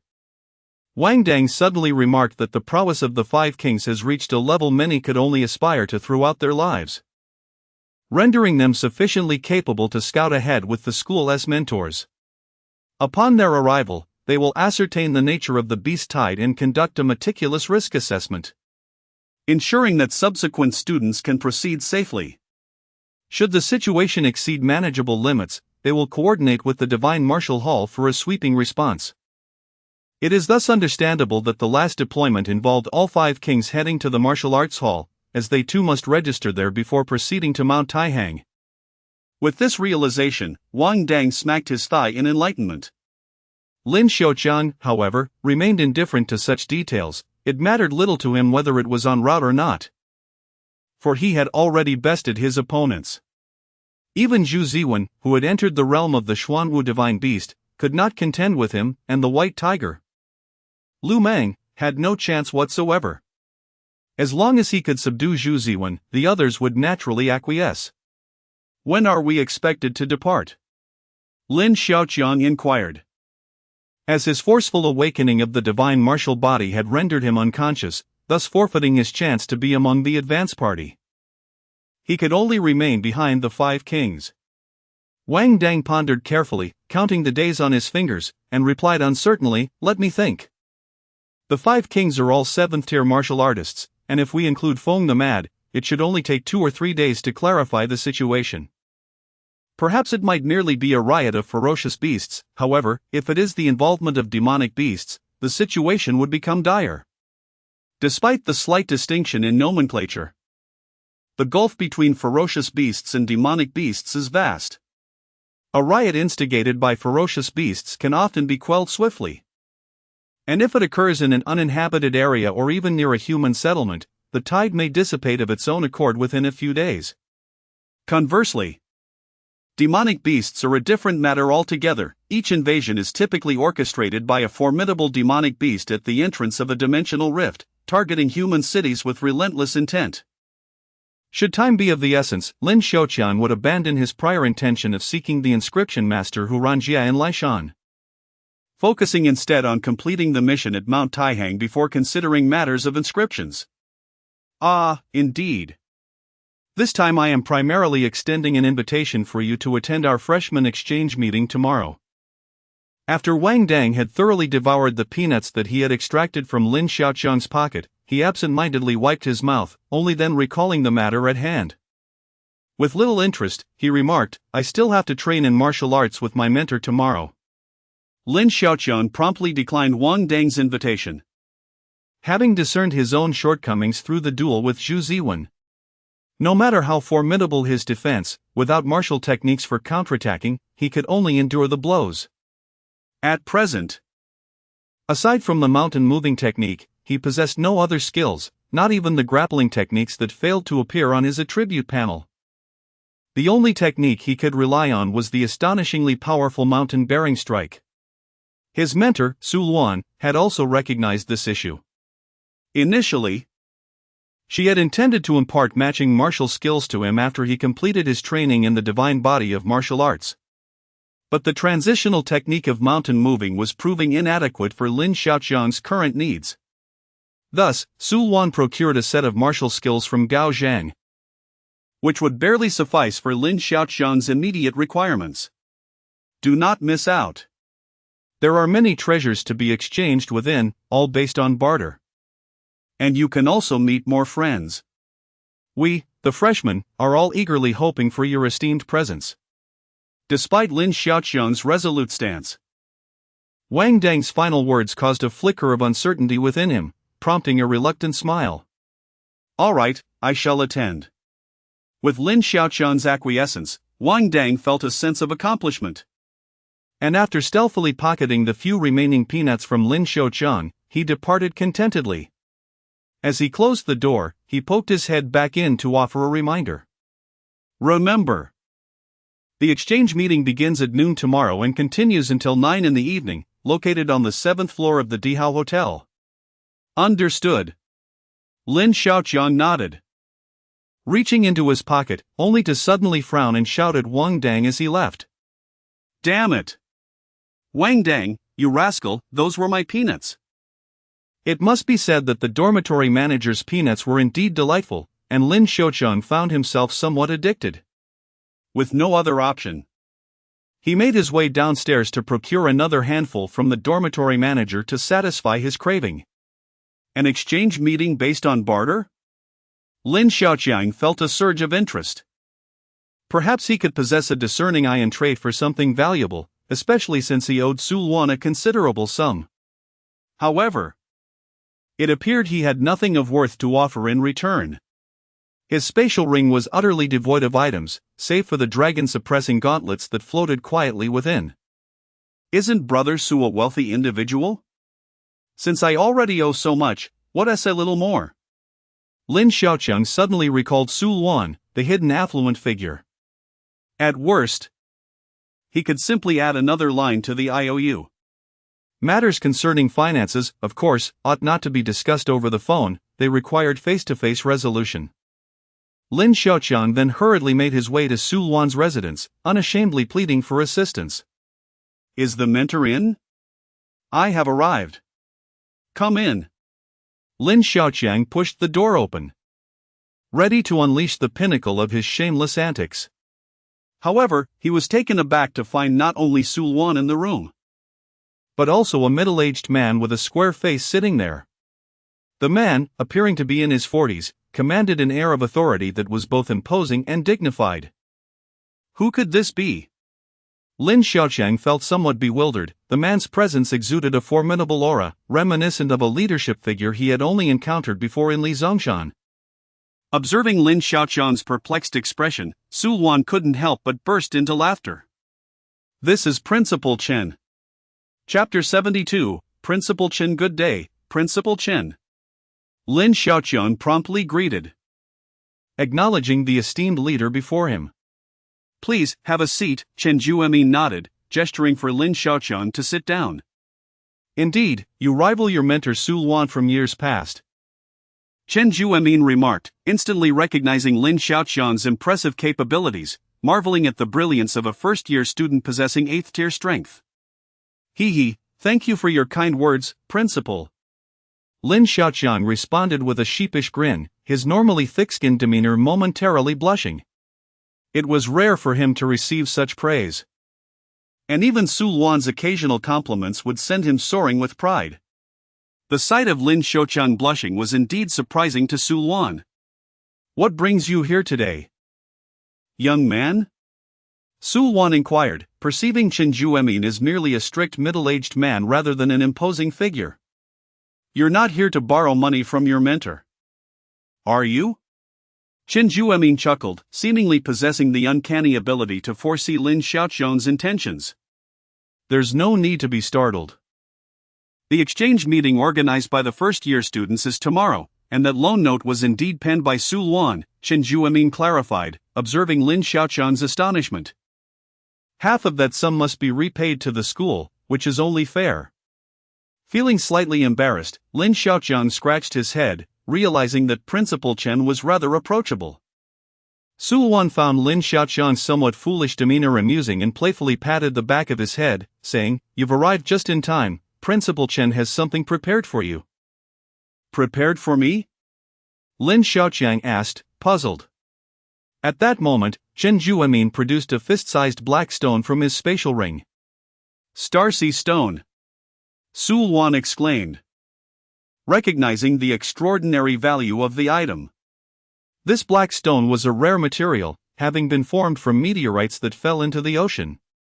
Nurtured by spiritual energy over the years, it was ideal for weapon forging. Despite its modest size, when subjected to high temperatures, it could weigh up to 1,000 pounds.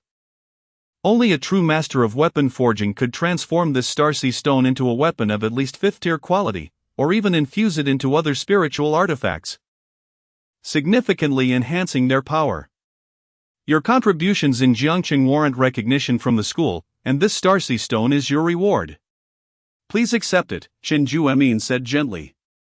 Lin Xiaoqiang, understanding the stone's immense value from Su Luan's expression, felt it would be insincere to refuse such a generous gift from Principal Chen. He respectfully accepted it, saying, "Hee. Thank you for your kindness, Principal." Lin Xiaoqiang accepted the Starcy stone with a beaming smile. As he grasped it, he squeezed the stone with deliberate strength. And an icy chill coursed through his body, causing him to shiver involuntarily. "Don't put it away yet," Su Luan admonished sharply, finding the boy's antics rather ridiculous. "Right away." Lin Xiaoqiang pretended to stow it in his spatial ring, though in truth, he had placed it in the system's space. "You've arrived just in time. It saves me the trouble of seeking you out. The principal has an urgent matter for you," Su Luan remarked lightly, tapping her fingers on the table. Chen Juemin's visit undoubtedly carried significant business. "Is there something you need me to do?" Lin Xiaoqiang inquired, momentarily taken aback. Was there truly a task that even the principal of South China Martial University could not handle? It concerns the recent beast tide in the Taihang Mountains. According to Professor Feng Yangmao's report, an 8th-grade demon beast is lurking within the mountains, and this tide of beasts is a direct result of its presence. Fortunately, this demon beast is unable to open a dimensional rift. It can only induce the gathering of ferocious beasts through its oppressive aura. This creature is exceedingly cunning. Should a powerful martial artist appear, it will retreat deep into the mountains. The 5 kings have been preoccupied with the beast tide, and all. Before Chen Juemin could finish, Lin Xiaoqiang grasped his intent. "You mean you hope for me to carry out an assassination?" Lin Xiaoqiang responded, finding the request quite reasonable. While an 8th-grade demon beast possesses inherent advantages, generally, 8th-grade martial artists find it challenging to contend with such a foe. If a martial artist of 9th grade or above were to confront it, the demon beast would sense the threat and flee, rendering the assassination futile.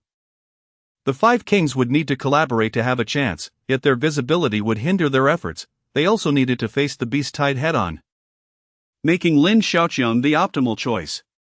Not only did he possess sufficient strength, but he could also conceal his presence to the greatest extent. Even if discovered, the demon beast would not perceive Lin Xiaoqiang as a threat. Choosing Lin Xiaoqiang maximized their assurance of success due to his formidable defense, which could ensure his safety. If he were unable to vanquish the demon beast, he only needed to delay it until Feng Yongmao arrived for the execution. Are you willing? Absolutely. When do we depart for the Taihang Mountains? In 2 days. Chen Juemin's decision to set the departure for 2 days later was also influenced by Lin Xiaoqiang's previous injuries sustained from forcibly utilizing the God of War body. This was the longest time frame he could afford. All martial artists of 2nd grade or above from the school would set off the day after tomorrow. What Chen Juemin was unaware of was the extraordinary recovery ability of Lin Xiaoqiang's body. His wounds had healed significantly, and within a single day, he could restore his strength to its peak condition. Chen Juemin, adhering to a straightforward approach, concluded their discussion and promptly took his leave, offering Lin Xiaoqiang a few encouraging words before departing. The school leadership, after all, were cultured individuals, exhibiting no airs of superiority. Lin Xiaoqiang sighed, reflecting on how he had never sensed an air of superiority from individuals such as Li Guozhong from No. 7 High School to Chen Juemin, the president of South China University of Technology. Upon hearing Lin Xiaoqiang's musings, Su Luan found it somewhat amusing and remarked, "Is it customary to bow 3 times to a president? Nonsense. Forget I mentioned it." Lin Xiaoqiang simply expressed his thoughts. One's dignity is self-bestowed. The esteemed president was ever generous, having laid bare his resources. A smile illuminated Su Luan's face as she praised, "You must not disappoint the president's nurturing." From her spatial ring, Su Luan retrieved an unassuming book, upon which several grand characters were inscribed with a brush and a flowing script. Chapter 73, The 4th Rank Martial Technique, North Martial 7 Stars. Lin Xiaoqiang recited, the 4 characters exuding an aura of righteousness, skillfully penned with a few strokes, revealing the profound artistry of Gao Zhenghe's calligraphy. Lin Xiaoqiang refrained from hastily perusing the manual, instead placing it within the confines of the system space. This 4th rank martial technique was indeed sufficient, just be sure not to trade it away, understood? Su Luan repeatedly admonished. Fearing that Lin Xiaoqiang might impulsively exchange this valuable martial art at the upcoming exchange conference. Am I really that foolish in your eyes? Lin Xiaoqiang retorted indignantly, asserting that the value of martial techniques and methods is perpetually paramount. Many techniques are subject to restrictions by the government and the Martial God Hall, prohibiting indiscriminate transactions. In several developed cities, martial artists establish their own dojos, where they can take disciples and impart martial arts, yet they are strictly forbidden from disseminating any techniques outside. Only those martial artists with the rank of 4 or above who have registered with the local education department are permitted to operate such dojos. This precaution stems from concerns that the indiscriminate sharing of martial techniques could compromise societal safety. However, the regulations surrounding martial skills are comparatively lenient, as the requirements for practitioners are not overly stringent. In contrast, the government exercises stringent control over martial methods, mandating that only practitioners of rank 4 or above may personally instruct and guide others in their cultivation. Unauthorized practice is strictly prohibited, unless one is willing to risk bodily harm or fall into madness. Furthermore, the scarcity of high-grade techniques and martial skills cannot be overstated. A mere first-rank martial technique can fetch a staggering price of 800,000 yuan in the market, not to mention others of higher rank. Gao Zhenghe's willingness to allow Su Luan to benefit without any demands is indeed a significant favor. In the entirety of South China Martial University, aside from the 5 great kings who enjoy the indulgence of the Venerable Wan, only those from affluent backgrounds can access the cultivation of 4th-rank martial techniques. The university's library providing numerous first-rank martial techniques for free is already a considerable gesture, while second-rank techniques can be borrowed with points earned from completing trial tasks. I fear you might be overwhelmed by the allure of such treasures, do you understand? Su Luan stood up, gleefully patting Lin Xiaoqiang's head, feeling that his previous fever had made his mind more buoyant. Treasures? At the mention of this term, Lin Xiaoqiang's eyes sparkled with excitement. Su Luan must be privy to some insider information. My esteemed mentor, do you know of any possessing precious items? Lin Xiaoqiang, shedding his earlier indignation, now resembled an eager puppy, seeking Su Luan's favor with a hopeful demeanor. Get away! Don't touch me! Su Luan exclaimed, unable to contain her disdain for Lin Xiaoqiang's antics, fearing that his demeanor might be contagious. There was a student named Su Qiao who, during the recent gathering at Dawang Mountain, brought back the venomous stinger of a fifth-rank beast, the tiger-headed scorpion. Su Luan pondered. Nearly every student engaged in trial tasks was under her keen observation. She could sense even the slightest stirrings, and was well aware of their gains, particularly when it came to promising first-year students. This was the sole responsibility assigned to her within the school. The tail stinger of the tiger-headed scorpion that Su Qiao had acquired was precisely what Lin Xiaoqiang would require in the future, as he needed a tail stinger from a beast of at least the fourth rank to inscribe his ritualistic runes. This tiger-headed scorpion conveniently met the criteria. Su Luan had initially considered venturing to Mount Wu to procure one herself, only to find that Su Qiao had fortuitously obtained it within the mountain. Since the girl was currently in search of materials for crafting spiritual instruments, there was a possibility for them to exchange, which would also leave Su Qiao indebted to him in a way. Su Luan pointed out that the Star Spirit Stone gifted to Lin Xiaoqiang by Chen Juemin was far more valuable than Su Qiao's fifth-rank beast's poisonous stinger. With the Star Spirit Stone, Lin Xiaoqiang could trade for a high-quality spiritual instrument of around the third rank. Thank you, mentor. Lin Xiaoqiang chuckled. And Su Luan was aware that he already possessed a spiritual instrument of at least the third rank, rendering the Star Spirit Stone of limited utility for him. Following the incident with the golden-horned python, Su Qiao and Lin Xiaoqiang's relationship had blossomed remarkably. Lin Xiaoqiang held great admiration for this courageous woman who had risked her life to save him. Given his nature, even if Su Qiao did not possess the tiger-headed scorpion's tail stinger, he would have willingly given her the Star Spirit Stone, knowing her need for crafting a spiritual instrument. Lin Xiaoqiang had devoted all his funds to Lin Mengxin for procuring materials necessary for the martial god manual, leaving him financially destitute. Furthermore, he was burdened with an outstanding debt of 120 million from Su Luan, which only added to his plight. In desperation, Lin Xiaoqiang resorted to his usual trick of borrowing, acquiring yet another debt of 1 million yuan from Su Luan.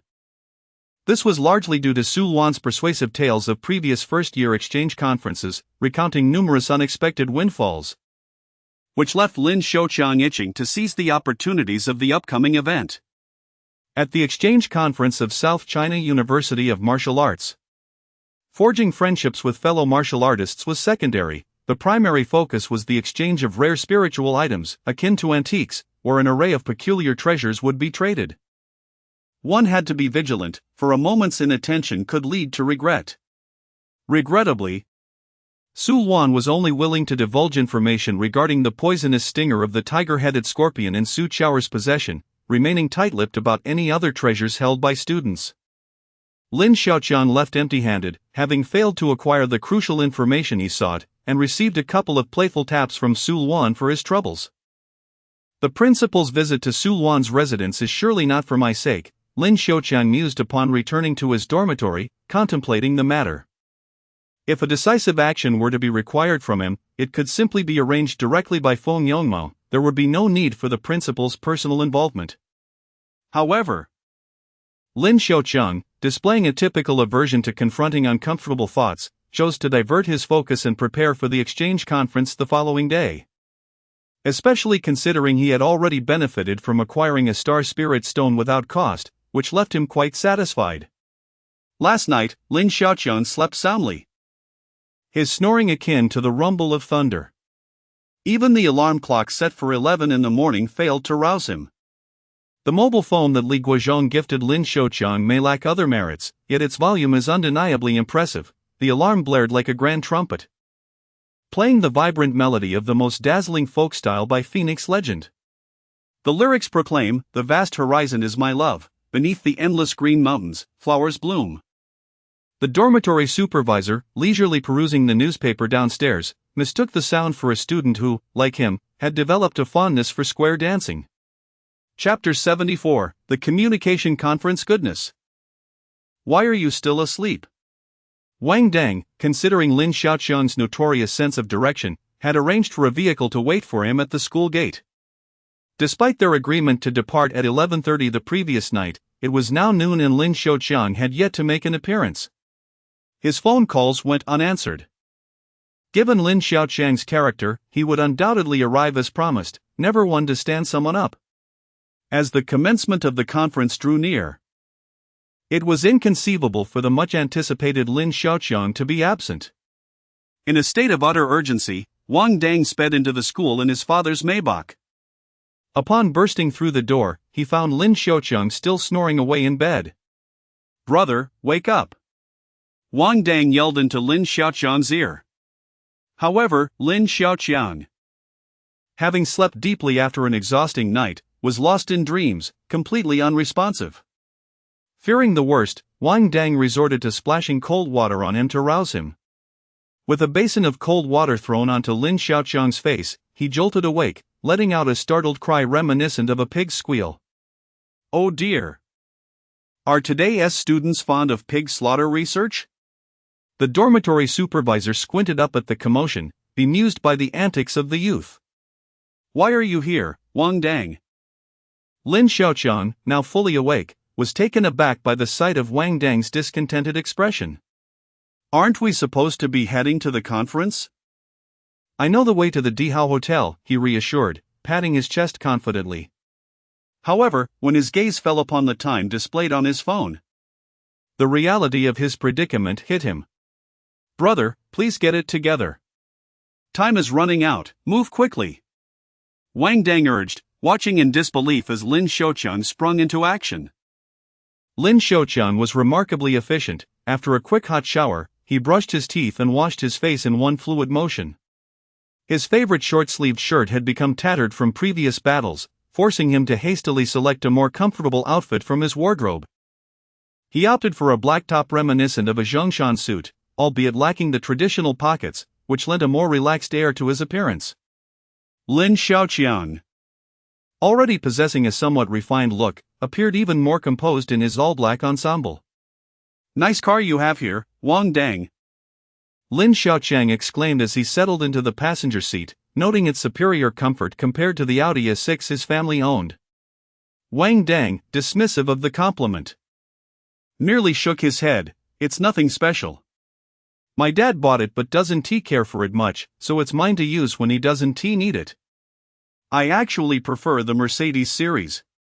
Wang Dang harbors a profound admiration for luxury automobiles, engaging in an enthusiastic discourse about nearly every model of Mercedes-Benz along the way. Observing Wang Dang's articulate expressions, Lin Xiaoqiang appeared rather bewildered, as he harbored little interest in opulent vehicles. The Dihao Hotel stands as a renowned four-star establishment in Woyang City. And upon entering, Lin Xiaoqiang was immediately enveloped by an aura of extravagant wealth. The hotel lobby is adorned with lavish decorations, featuring a 5-clawed golden dragon, crafted from what seemed to be pure gold, coiled around a central bronze pillar, its maw exhaling golden orbs. The pearls from the 4th-tier ferocious beast, the tide clam, serve as mere decorative items, a testament to wealth, Lin Xiaoqiang marveled. Evidently, Wang Dang was a frequent patron, as the lobby manager personally escorted them to the 7th floor for a gathering that had already been entirely reserved by students from South China University of Martial Arts. The manager's evident respect for Wang Dang led Lin Xiaoqiang to ponder whether the entire venue had been sponsored solely by Wang Dang. Upon their entrance, the exchange meeting had already commenced for nearly 10 minutes. "Ha ha! Our protagonists have arrived." Let us warmly welcome our little tyrant Lin Xiaoqiang from South China University of Martial Arts and the affluent Wang Dang. The event was supported by Mao Chengyu, a resident of the same dormitory as Lin Xiaoqiang. Engaging with Lin Xiaoqiang and Wang Dang, Mao Chengyu spoke with a familiar flair. "Whoa! Brother Chang, come sit with me. Why are you so late? Join me. Are you planning to showcase something extraordinary today?" Wang Dang had already communicated with Mao Chengyu the previous night. Although many attendees were eager to cultivate connections with Lin Xiaoqiang, it was unnecessary to divert the entire room's attention to him at that moment.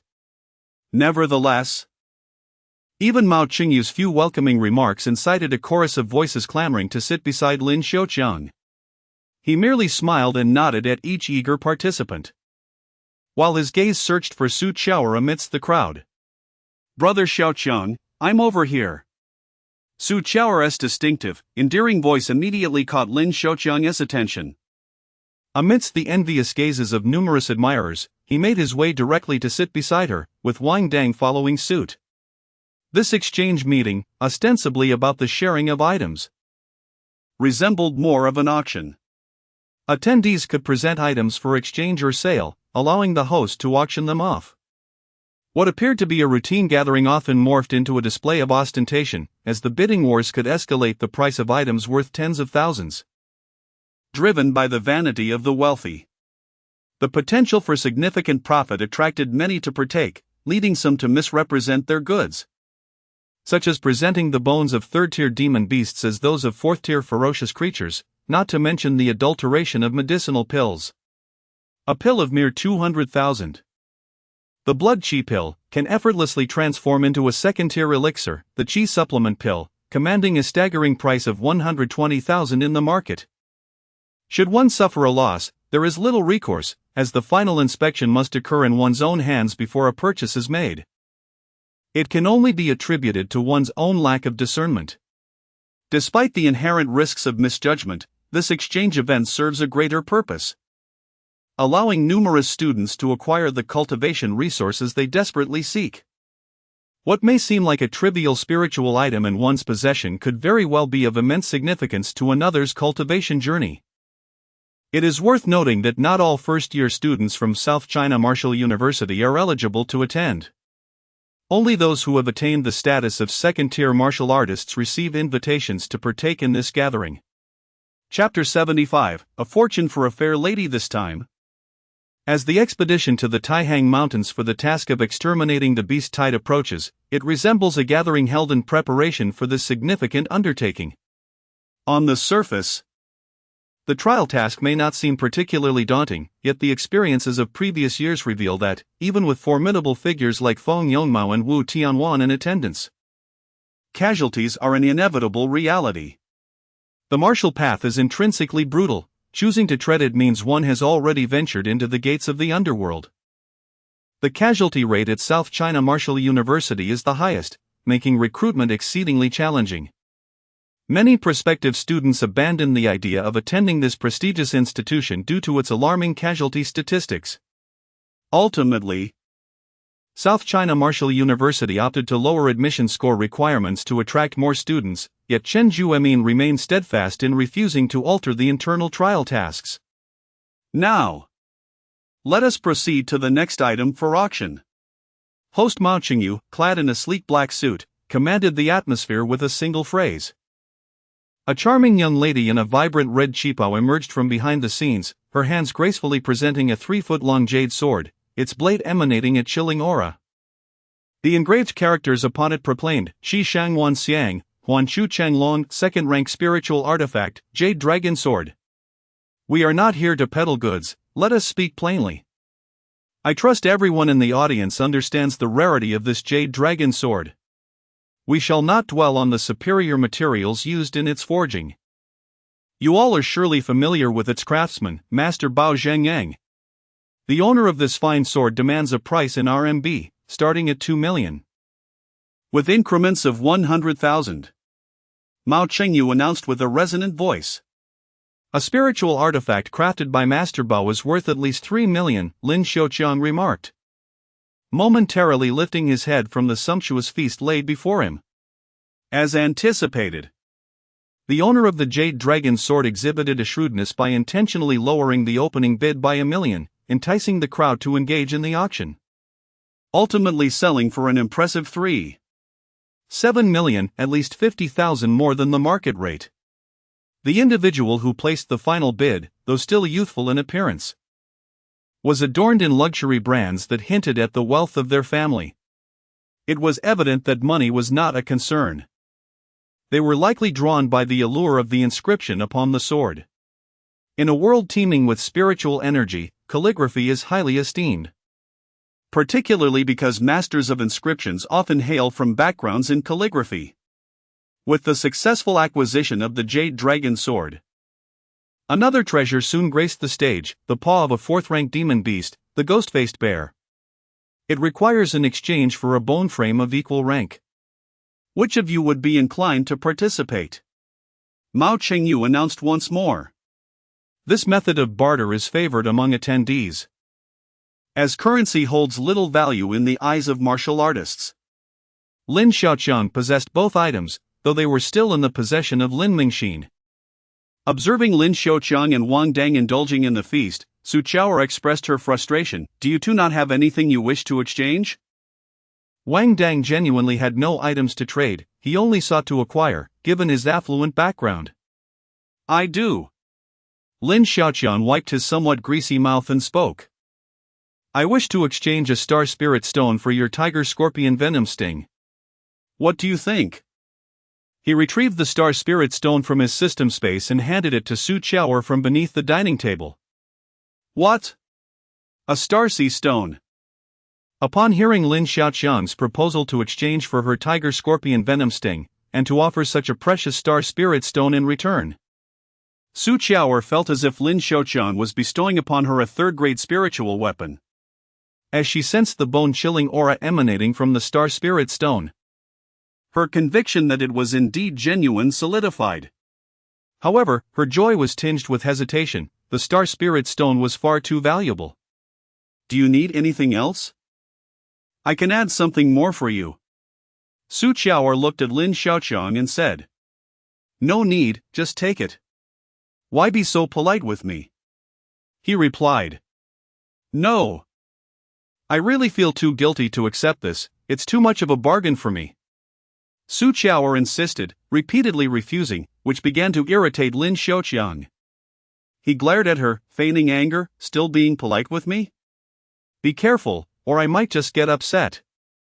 This tactic proved remarkably effective on Su Qiao, who was fearless in all matters except for inciting the displeasure of others. Her nature was quite simple, and she feared losing a good friend.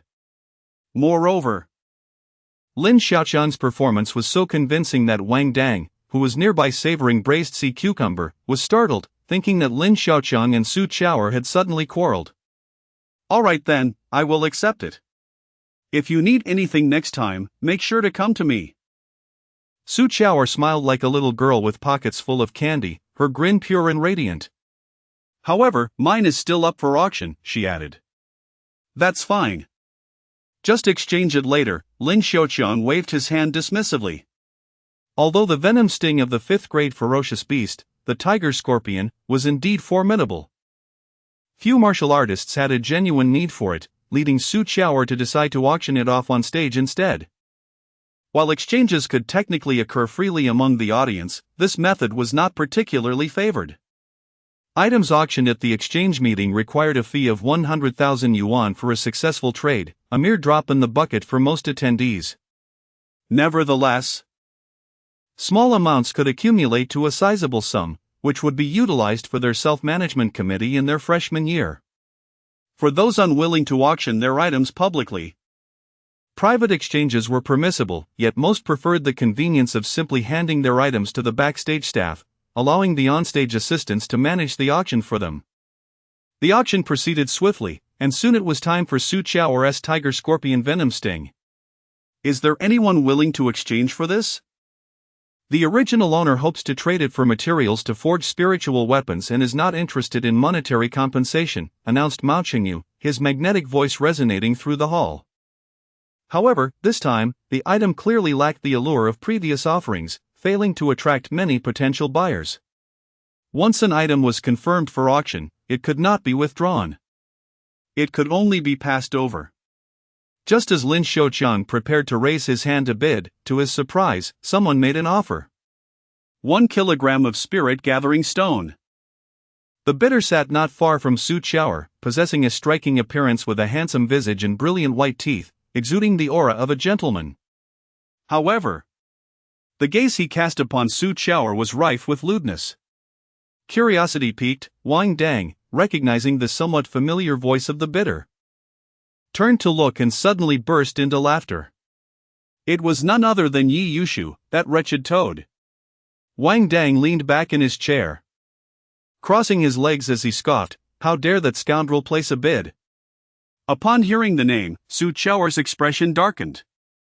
Yi Yushu had the audacity to bid on a poisonous thorn that held no value for him, clearly motivated by the desire to elicit a smile from the fair maiden.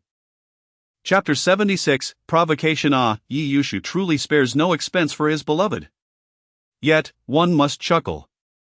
It has long been known that Su Qiaoer harbors a profound disdain for him. She may very well reject his advances outright. After all, that is 1,000 grams of nailing stone, enough to purchase an entire scorpion. Only a fool would turn it down. Su Qiaoer is the belle of our freshman class. A radiant flower. Could it be that Yi Yushu has truly ensnared her heart?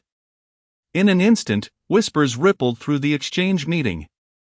Su Qiaoer is indeed renowned as the little phoenix of South China Martial University. Not only is she charming and adorable, but her prowess and talent utterly eclipse those around her.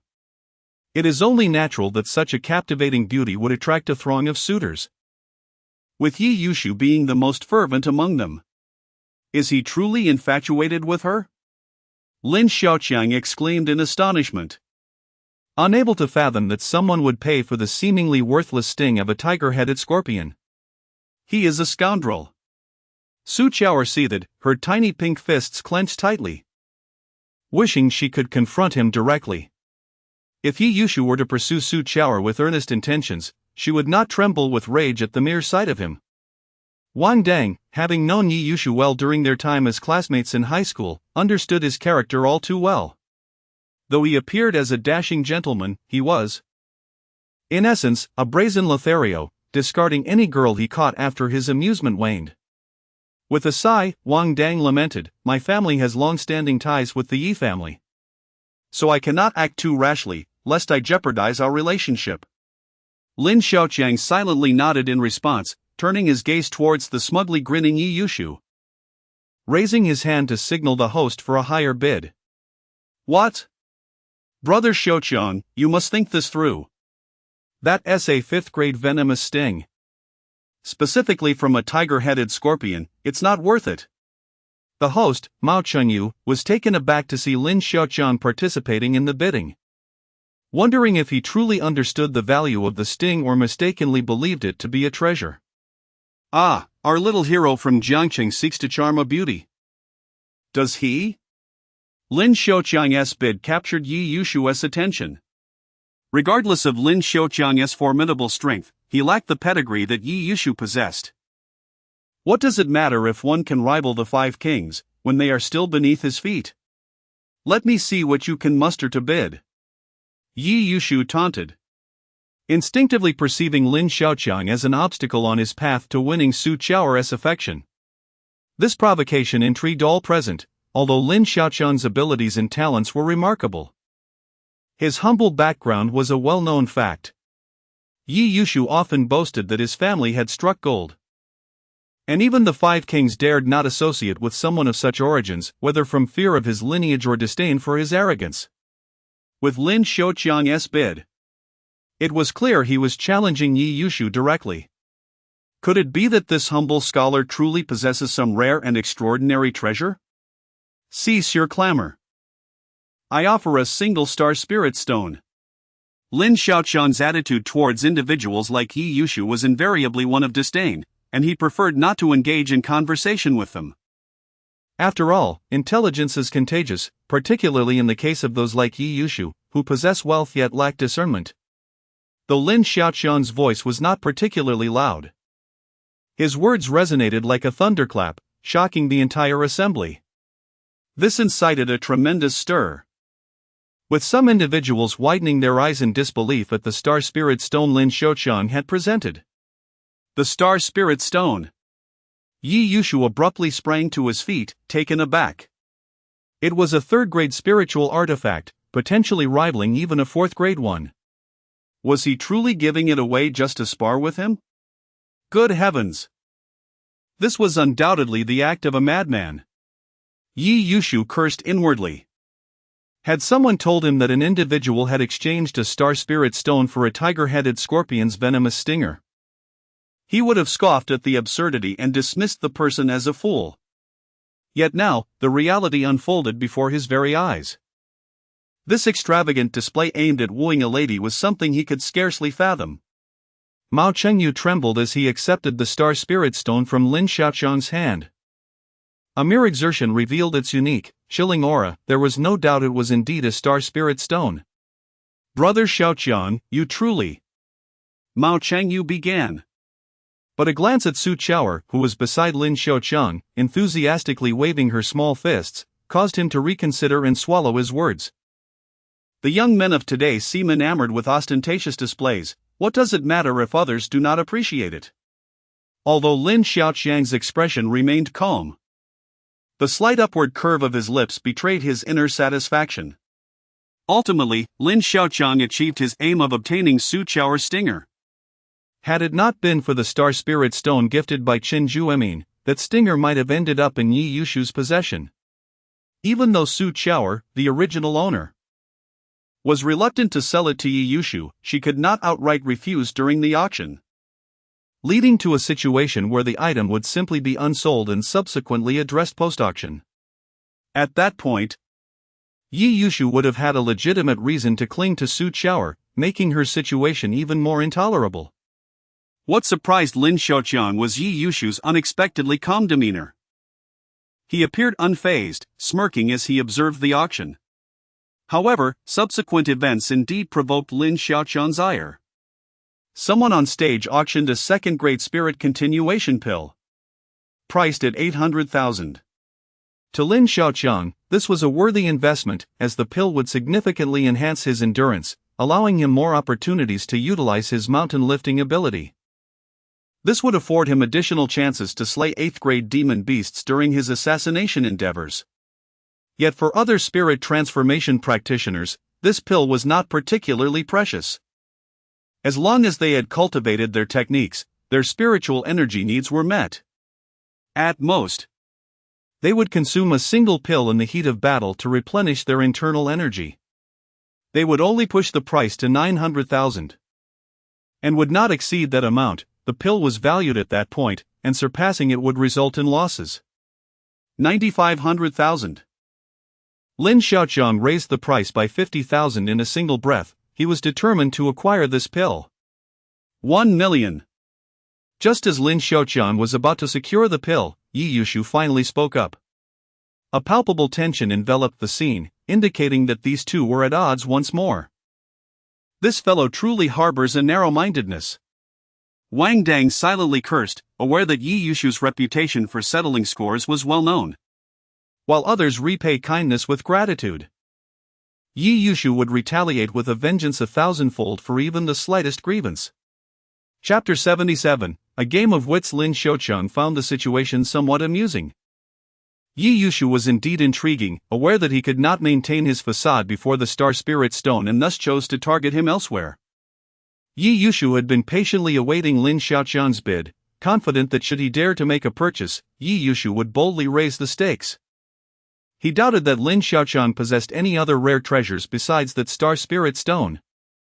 Although Lin Xiaoqiang's eyes gleamed with interest at the sight of numerous high-quality martial techniques and other spiritual instruments, he remained reticent, which caused Yi Yushu to question the origins of the Star Spirit Stone. 1,200,000. Lin Xiaoqiang raised his hand, increasing the bid by an audacious 200,000. The sudden escalation startled Yi Yushu. How dare he compete in wealth? Yi Yushu, taken aback. turned his head to glance at Lin Xiaoqiang. At that moment, Lin Xiaoqiang seemed to sense Yi Yushu's piercing gaze and reciprocated the look. "How dare you look down upon me?" Yi Yushu seethed, though Lin Xiaoqiang merely smiled in response, his lip movements conveying a clear message: if you lack funds, do not meddle with my affairs. 1,500,000. Enraged, Yi Yushu shouted an astonishing price, raising the bid to 1,500,000. A full 300,000 more than Lin Xiaoqiang's offer. Yet, this amount was trivial to Yi Yushu, who sought to dominate Lin Xiaoqiang. 1,800,000. Lin Xiaoqiang calmly raised his hand to call out a price that doubled the original. After placing his bid, he cast a playful glance at Yi Yushu, showcasing a smile designed to provoke him further. Witnessing Lin Xiaoqiang's frenzied bidding, Wang Dang and Su Chao were momentarily dumbfounded, perplexed by Lin Xiaoqiang's audacity. "Hey! You need not spend such a hefty sum just to save face," Wang Dang expressed his concern. Despite knowing Lin Xiaoqiang's assets exceeded 10 million, he felt it unnecessary to expend so much for pride. Wang Dang, though of noble lineage, had earned his wealth through hard work. Lacking the extravagant demeanor of a spoiled rich heir like Yi Yushu. Before Su Chao could voice her objections, Yi Yushu called out another exorbitant price. 2,400,000. This figure not only astonished the audience but also left the host, Mao Chengyu, momentarily bewildered. "Let us remain composed, gentlemen. Please refrain from reckless bidding."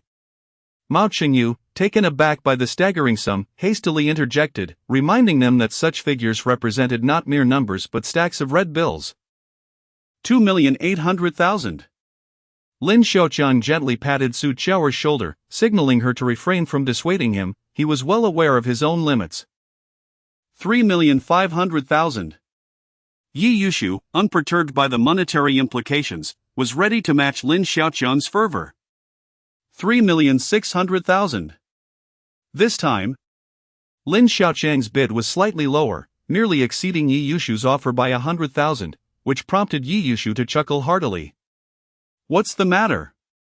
Running low on funds? Shall I lend you some?" Yi Yushu taunted, and once again called out an exorbitant price. 4 million.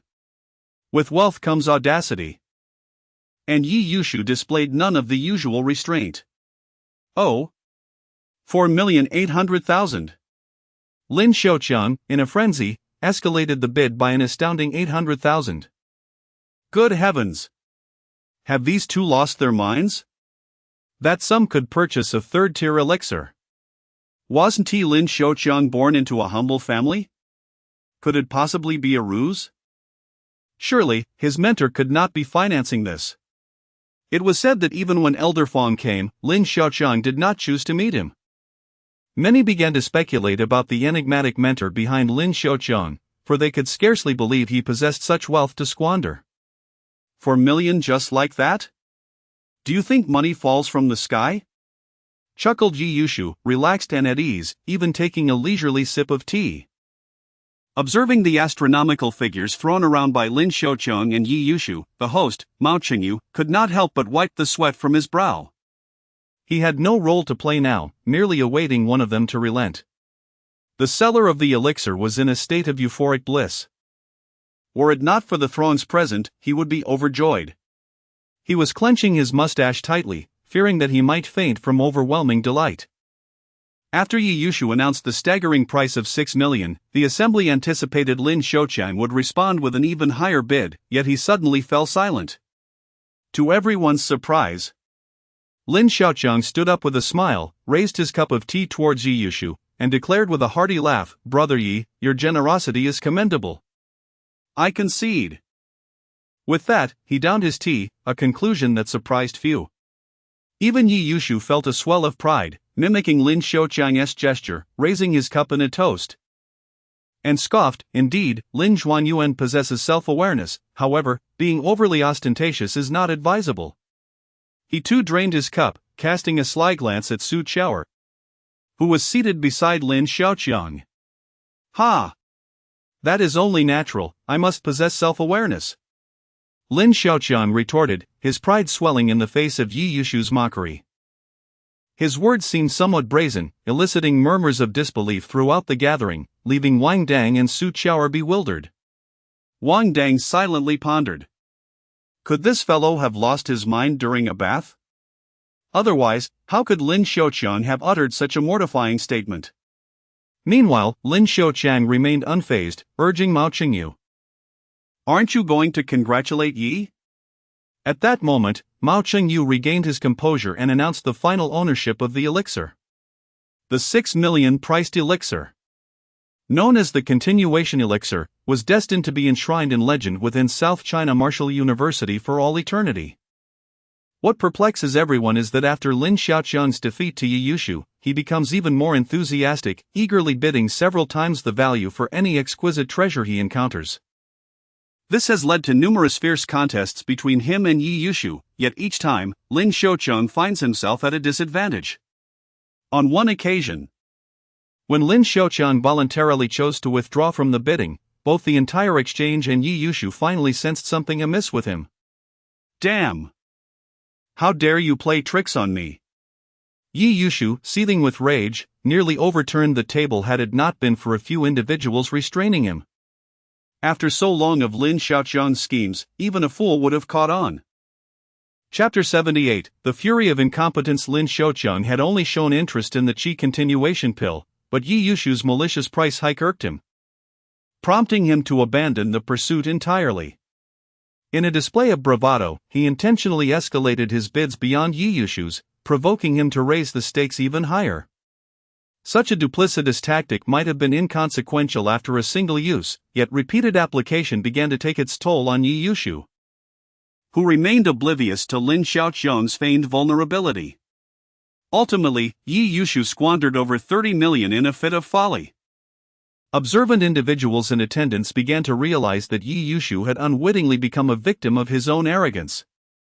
Laughter erupted from Wang Dang and Su Qiao, who could hardly contain their amusement at how Lin Xiaoqiang had ensnared Yi Yushu so effortlessly. With an abundance of wealth at his disposal, did he truly need to spend so recklessly?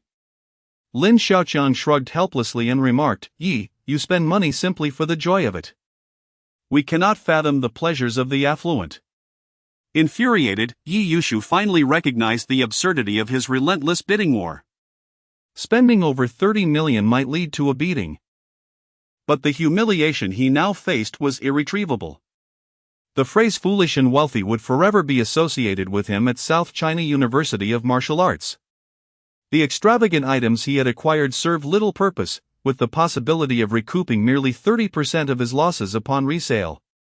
Meanwhile, those who had benefited from Yi Yushu's inflated bids reveled in their unexpected windfall, dreaming of their newfound riches. Suppressing his fury, Yi Yushu slowly took a seat, adopting a facade of composure as he addressed Lin Xiaoqiang in a grim tone. A mere few million is inconsequential, but you ought to tread carefully in the future.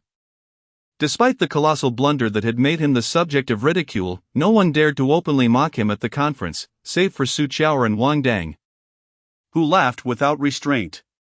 Yi Yushu, known for his vindictive nature and petty grievances, had now forged an enmity with Lin Xiaoqiang. Be wary in the future. And Wang Dang, do not think to intervene.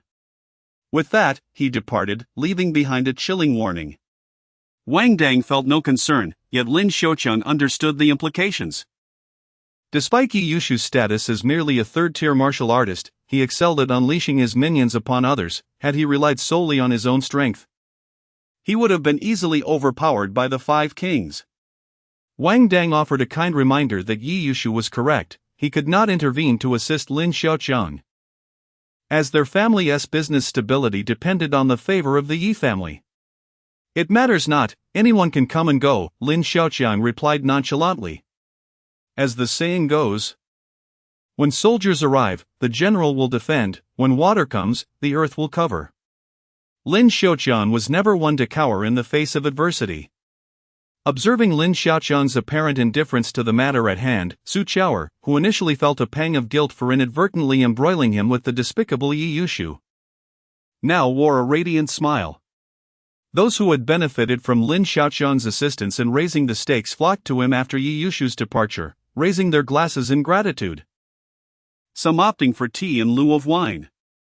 However, what surprised Lin Xiaoqiang the most was that a greater number of individuals approached him with the intent to acquire his precious Star Spirit Stone, with offers reaching exorbitant heights.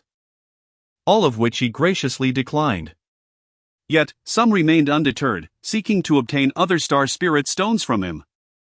Lin Xiaoqiang had to clarify that he possessed only a single piece, refraining from disclosing that it had been bestowed upon him by Principal Chen Juman. Instead, he claimed it was a reward earned through significant contributions during the invasion of demon beasts in Zhangcheng.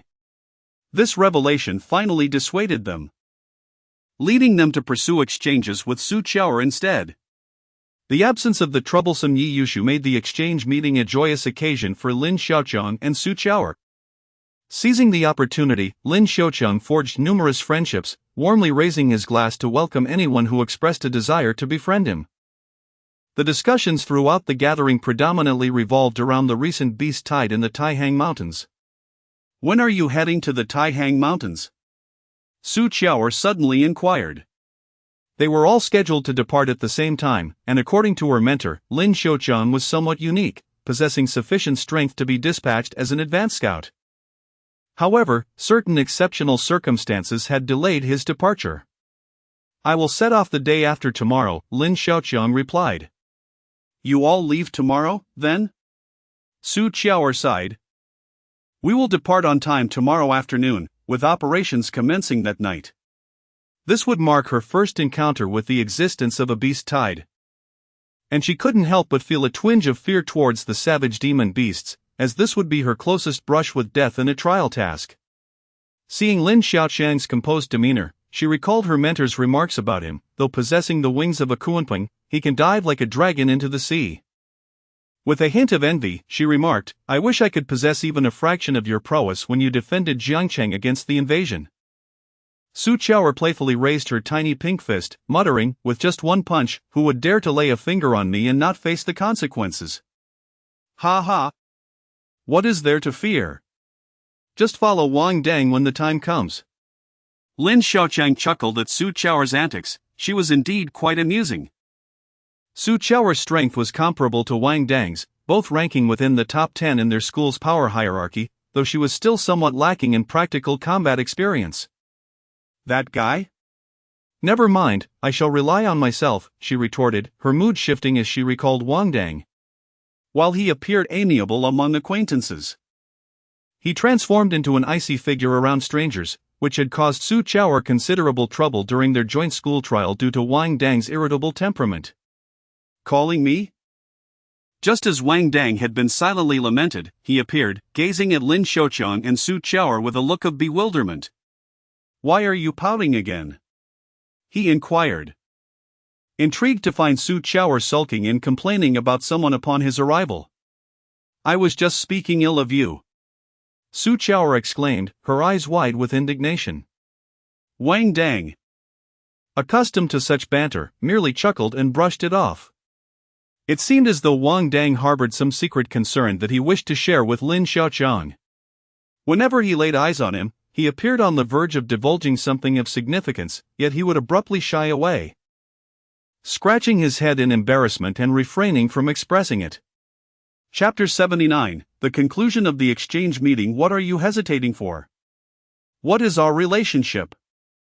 Just speak your mind, Lin Xiaoqiang inquired with a smile, observing Wang Dang's indecisive demeanor resembling that of a student contemplating whether to report to a teacher.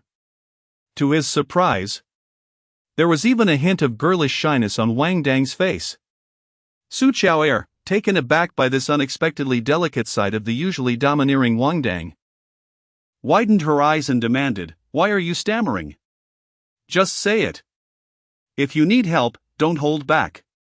Wang Dang's reluctance to ask directly for assistance was palpable. He hoped that Lin Xiaoqiang would offer his help without him having to voice his request. In truth, it was not a major issue. He merely wished to transfer the spoils gained from the beast tide to Lin Xiaoqiang for management. Rest assured, Xiaoqiang, I will ensure the price is fair and you shall not suffer any loss. This matter had occupied Wang Dang's thoughts for several days. He had contemplated it for quite some time but felt too embarrassed to make the request. Yet, Lin Xiaoqiang's remarkable strength meant he had undoubtedly profited the most from this beast tide. The precious materials from those ferocious beasts were precisely what Wang Dang urgently needed. Is that all? Lin Xiaoqiang expressed his surprise, initially assuming it was a matter of great significance. In reality, even if Wang Dang hadn't brought it up, Lin Xiaoqiang would have volunteered to manage the materials himself. With the task of collecting the spiritual items necessary for the martial god manuscript already consuming Lin Mingxin's time and resources, it was far more efficient to delegate the handling of these beast materials to Wang Dang. What a trivial matter! Lin Xiaoqiang nodded in agreement. Though he found himself curious as to why Wang Dang was so eager to manage these beast materials. Given the Wang family's background, unless Lin Xiaoqiang could consume the entirety of the beast tide's bounty, only an extraordinarily large quantity of ferocious beast materials would warrant their attention. How much profit could Lin Xiaoqiang alone provide? Seeing Lin Xiaoqiang's swift agreement, Wang Dang let out a sigh of relief. He noticed the confusion in Lin Xiaoqiang's eyes and, with a wry smile, explained, "My father has already pushed me out, insisting I establish my own household. However, I need significant funds for that.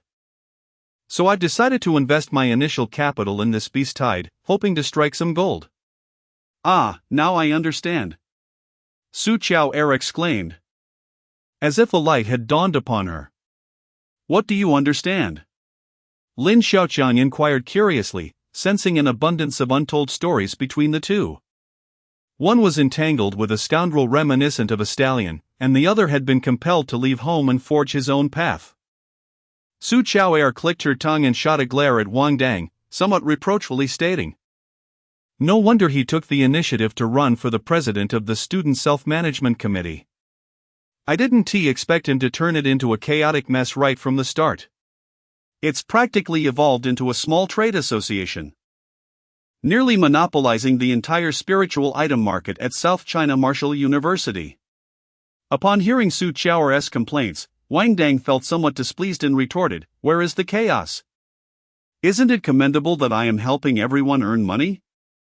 I am not hoarding the profits for myself. This is what you call sharing good fortune, understand? Enough of your nonsense."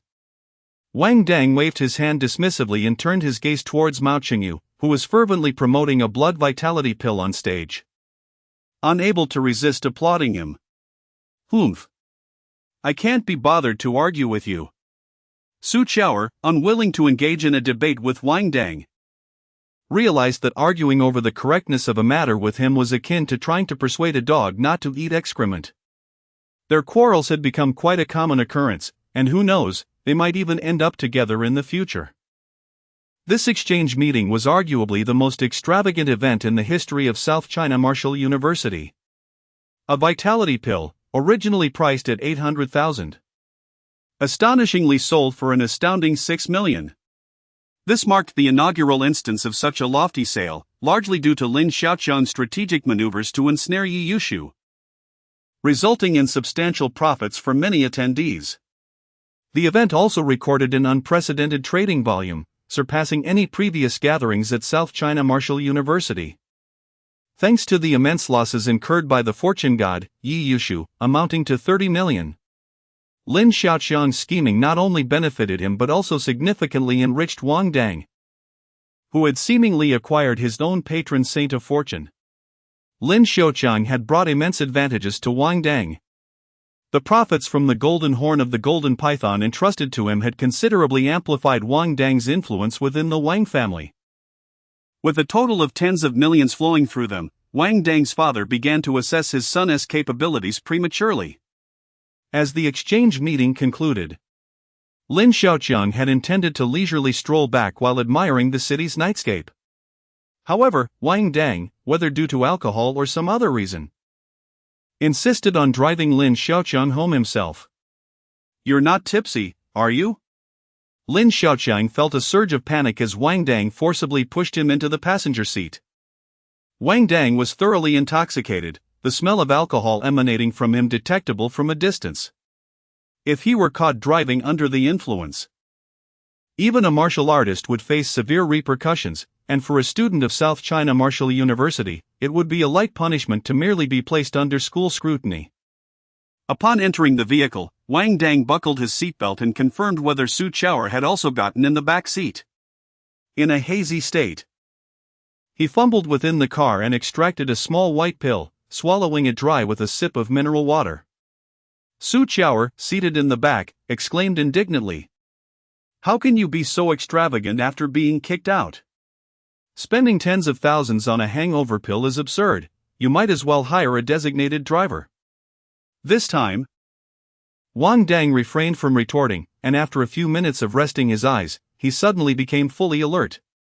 The alcohol in his system, combined with the effects of the pill, began to emanate from his pores like steam. There were too many people there just now, and certain matters were inconvenient to discuss. Only the three of us should be aware of them.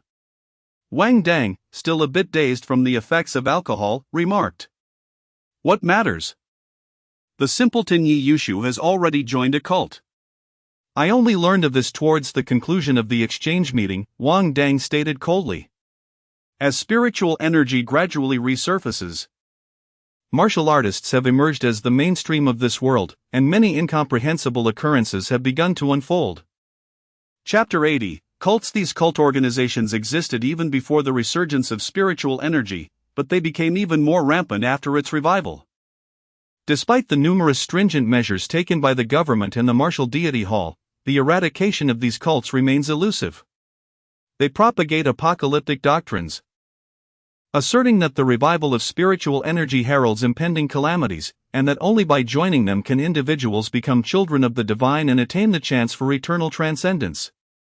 However, to achieve such transcendence, these children of the divine must pay a price. Self-immolation is merely regarded as a means of communication with the divine by these fervent followers. True transcendence is believed to require the offering of flesh and blood from mortals to the monstrous emissaries sent by the gods, thereby securing divine consent for entry into the realm of bliss. Moreover, certain cult organizations have successfully brainwashed martial artists, with the cult leaders exploiting these indoctrinated individuals for their own gain. The revelation that Yi Yushu is affiliated with a cult organization is astonishing to Lin Xiaoqiang. For joining such an organization signifies a choice to stand in opposition to the entirety of the human world.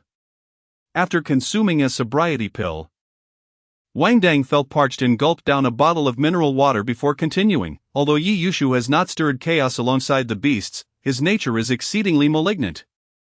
The cult known as the Incompetent God was orchestrated entirely by him. This is a grave matter. Are you certain of the reliability of your source? Lin Xiaoqiang fully comprehended the gravity of the situation. If Yi Yushu's identity as the cult leader were confirmed, it would cast a tremendous negative shadow over the entire South China Martial University, igniting a national uproar. I am fully aware of the severity of this issue, but my source is absolutely reliable. I have dispatched individuals to investigate for months. This cult has been amassing wealth under the guise of the so-called incompetent god. The martial artists brainwashed by Yi Yushu number at least 20, if the information holds true. If he truly is the head of the incompetent god cult, he must bear a blood-red skull tattoo on his left chest.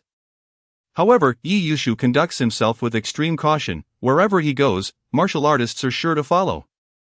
You have provoked him this time, and given his temperament, he will undoubtedly seek revenge against you in the Taihang Mountains.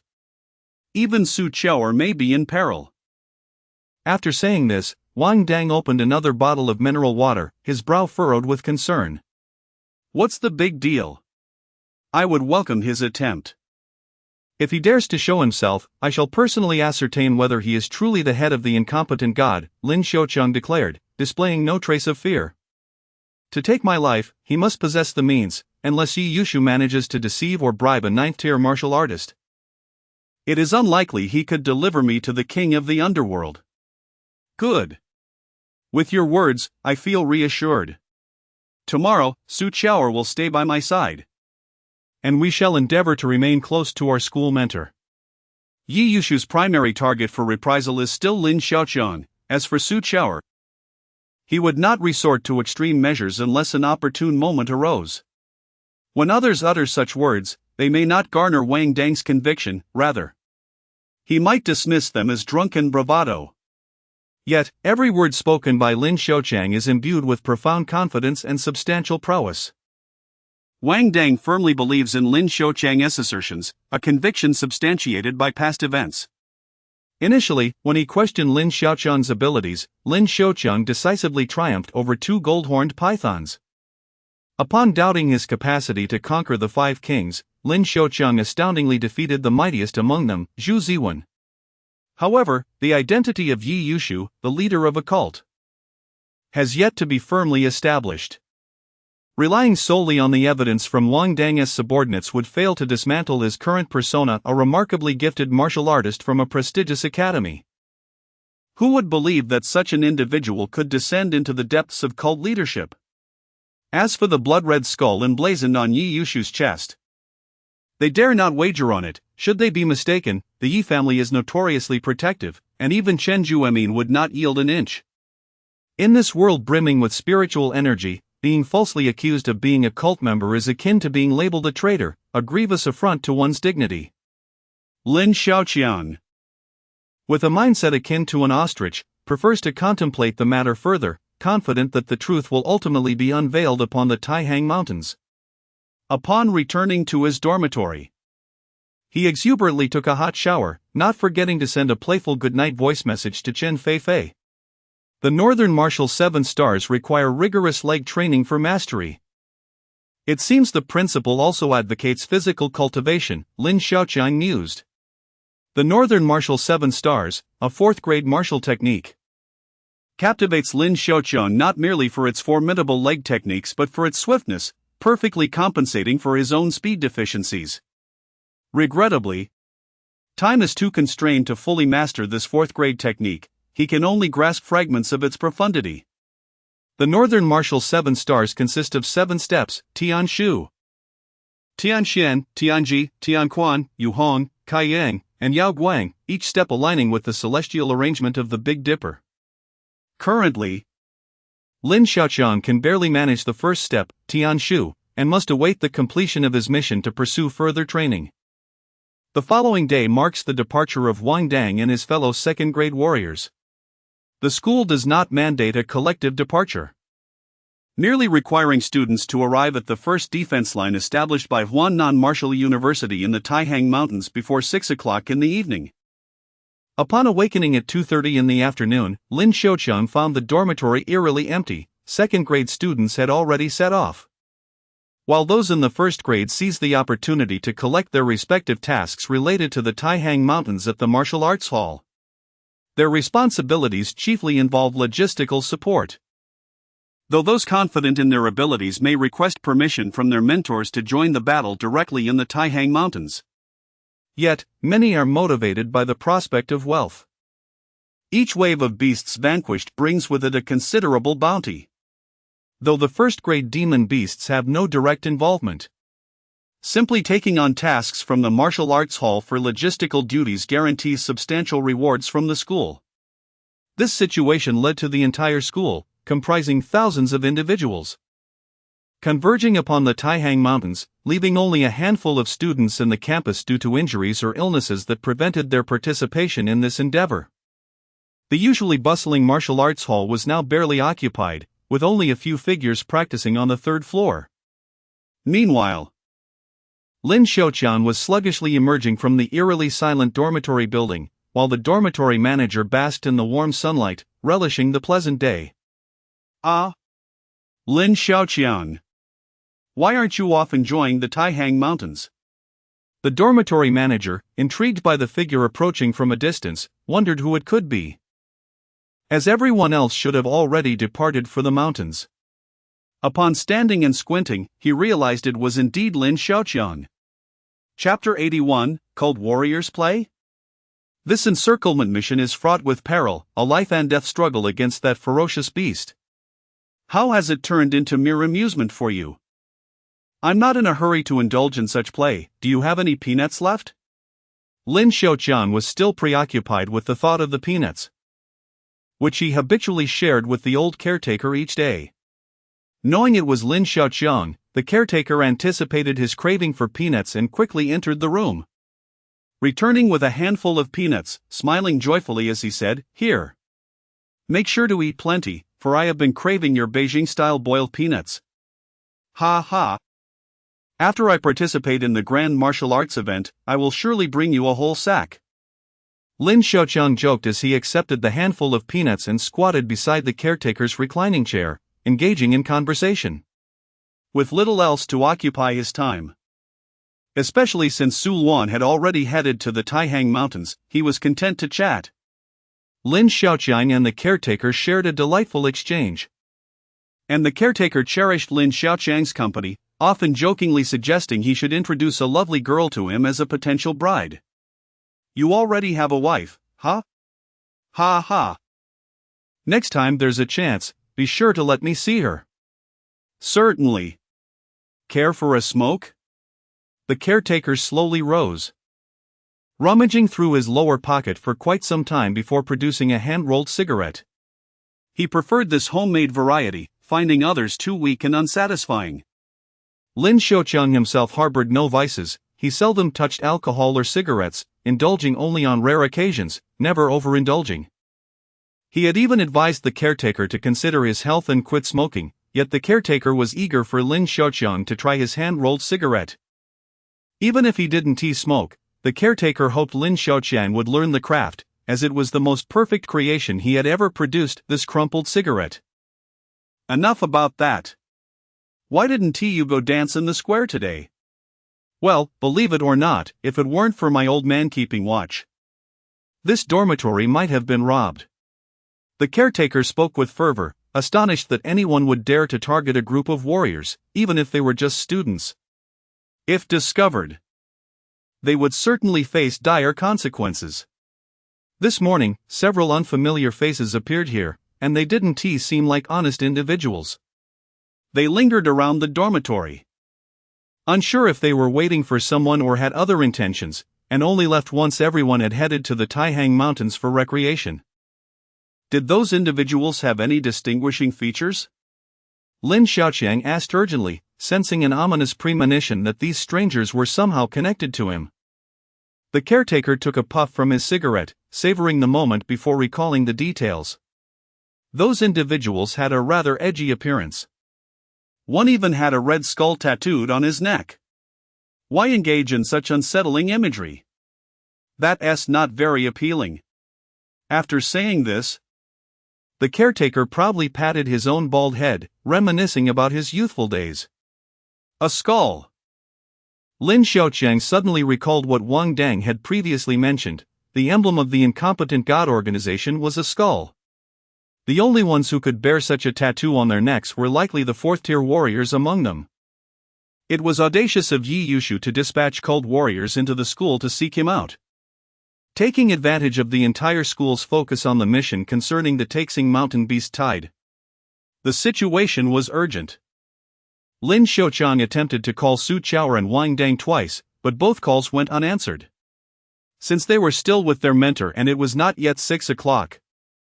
Su Chao should be safe for the time being, and he could only send a message to inform them. Yi Yushu had dispatched cult warriors, they must exercise caution. Just as Lin Xiaoqiang swiftly sent this message, the dormitory manager, as if suddenly recalling something, took another puff of his cigarette, pondered for a moment, and then spoke. "Those individuals even dared to ask me for help in locating someone. With their sneaky demeanor, I wouldn't assist them for any amount of money." Looking for someone? Could it really be me? With this thought, Lin Xiaoqiang hurriedly inquired, "Who are they looking for?" "Someone named Lin Xiaoqiang." "Ah. Aren't you the one they're after?" "What?" Lin Xiaoqiang exclaimed in shock. If that were the case, those individuals knew his whereabouts and would certainly send someone to keep watch on him, meaning that cult warriors had already discovered his location. Having conversed with the dormitory manager for so long without encountering any cult warriors suggested only one possibility: the cult warrior assigned to surveil him had called for reinforcements. Yi Yushu had informed them that Lin Xiaoqiang's strength was roughly equivalent to that of a fifth-tier warrior. It would be impossible for just one person to easily take his life. The fact that this cult warrior could conceal themselves right under his nose was rather intriguing. The group of warriors dispatched by Yi Yushu was evidently specially trained, capable of hiding their aura and concealing their presence, even lowering their strength by 1 or 2 tiers. To the extent that Lin Xiaoqiang was oblivious to any abnormalities. You just relax, old man. I must set off to the Taixing Mountain for a tour. All right. Just don't go swimming on the way. Lin Xiaoqiang strode towards the campus park. The park was vast. Ordinarily, no one strolled there in the afternoon, and now, with all the students and mentors heading to Taixing Mountain, it became an ideal place for a brawl. Along the way, Lin Xiaoqiang sensed several figures trailing behind him. Their strength around the 3rd tier. Such strength was hardly worth his time for experience points. The notion that they could easily execute him was nothing short of a dream. Yi Yushu actually dares to underestimate me. I shall make him pay dearly tomorrow. Lin Xiaoqiang inwardly cursed, feeling a profound curiosity about the individuals following him. What kind of allure could compel these warriors to be so readily manipulated by Yi Yushu, willing to kill on his behalf? If it were not for monetary gain, could it be that Yi Yushu possessed some remarkable brainwashing abilities? Moreover, such abilities could persuade several 4th-tier warriors. Hiding was no longer interesting. Lin Xiaoqiang suddenly halted his steps, surveying his surroundings. This secluded spot proved to be an ideal location for resolving troubles. Truly, he was the foremost figure of South China Martial University. A scarred man of 5th-tier strength emerged, flanked by 4 4th-tier warriors and 2 5th-tier blonde men of equal rank. Clap! Clap! The scarred man clapped his hands in satisfaction, seemingly celebrating the prowess of his prey. I shall see what remarkable capabilities you possess, 4th-tier warrior, that my esteemed leader is so cautious, the scarred man declared sternly. Chapter 82, The Meteorite Staff. While you were preoccupied with the idea of quietly wiping your neck clean, little did you anticipate that you would discover a pristine spot on your own. The scarred man harbored a profound interest in Lin Xiaoqiang. Merely based on Lin Xiaoqiang's remarkable achievement of securing the top rank in last year's martial arts examination with full marks, he was already an extraordinary talent. Not to mention that Zhu Ziwen had fallen to Lin Xiaoqiang's prowess. I wish to test your skills, young man, the scarred man declared in a harsh tone, stepping forward with a swift motion. His palms, akin to swift blades, sliced through the air, unleashing a torrent of silvery brilliance aimed directly at Lin Xiaoqiang. Refining the body? Lin Xiaoqiang mused, astonished to find that this scarred man was indeed a practitioner of the same martial path. He was eager to ascertain the true capabilities of his opponent. Mountain Splitter. Lin Xiaoqiang's right fist radiated a brilliant golden light as he advanced rather than retreating. With an unstoppable force, he disregarded the approaching blade-like palms. The scarred man's chest erupted in a burst of golden light, resonating with a sound akin to a drumbeat. Enough! Lin Xiaoqiang's punch matched the strength of the scarred man's realm, yet it still proved overwhelming, causing a surge of blood to erupt from his throat. Indeed. The body-refining martial artist possessed a defensive capability far superior to that of a spiritual transformation practitioner, Lin Xiaoqiang silently commended. The scarred man clutched his injured chest, hastily swallowing a blood-replenishing pill, and within a few breaths, the chaotic energy within him restored to equilibrium. Is this truly the punch of a 4th-tier martial artist? From the information provided by Yi Yushu, Lin Xiaoqiang's strength was confirmed to be at the 4th-tier level, a realization he had personally verified. Previously, he had pondered why it required the elite forces of their sect to deal with a mere 4th-tier martial artist, but after enduring Lin Xiaoqiang's punch, clarity dawned upon him.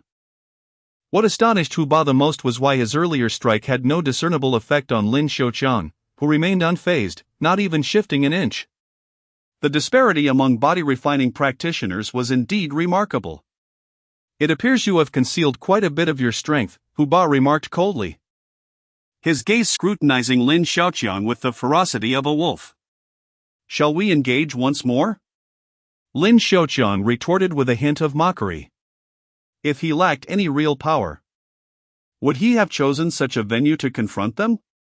The two earlier strikes from Hu Ba had significant force, yet to Lin Xiaoqiang, they merely resonated like a notification from a system. Experience points 18.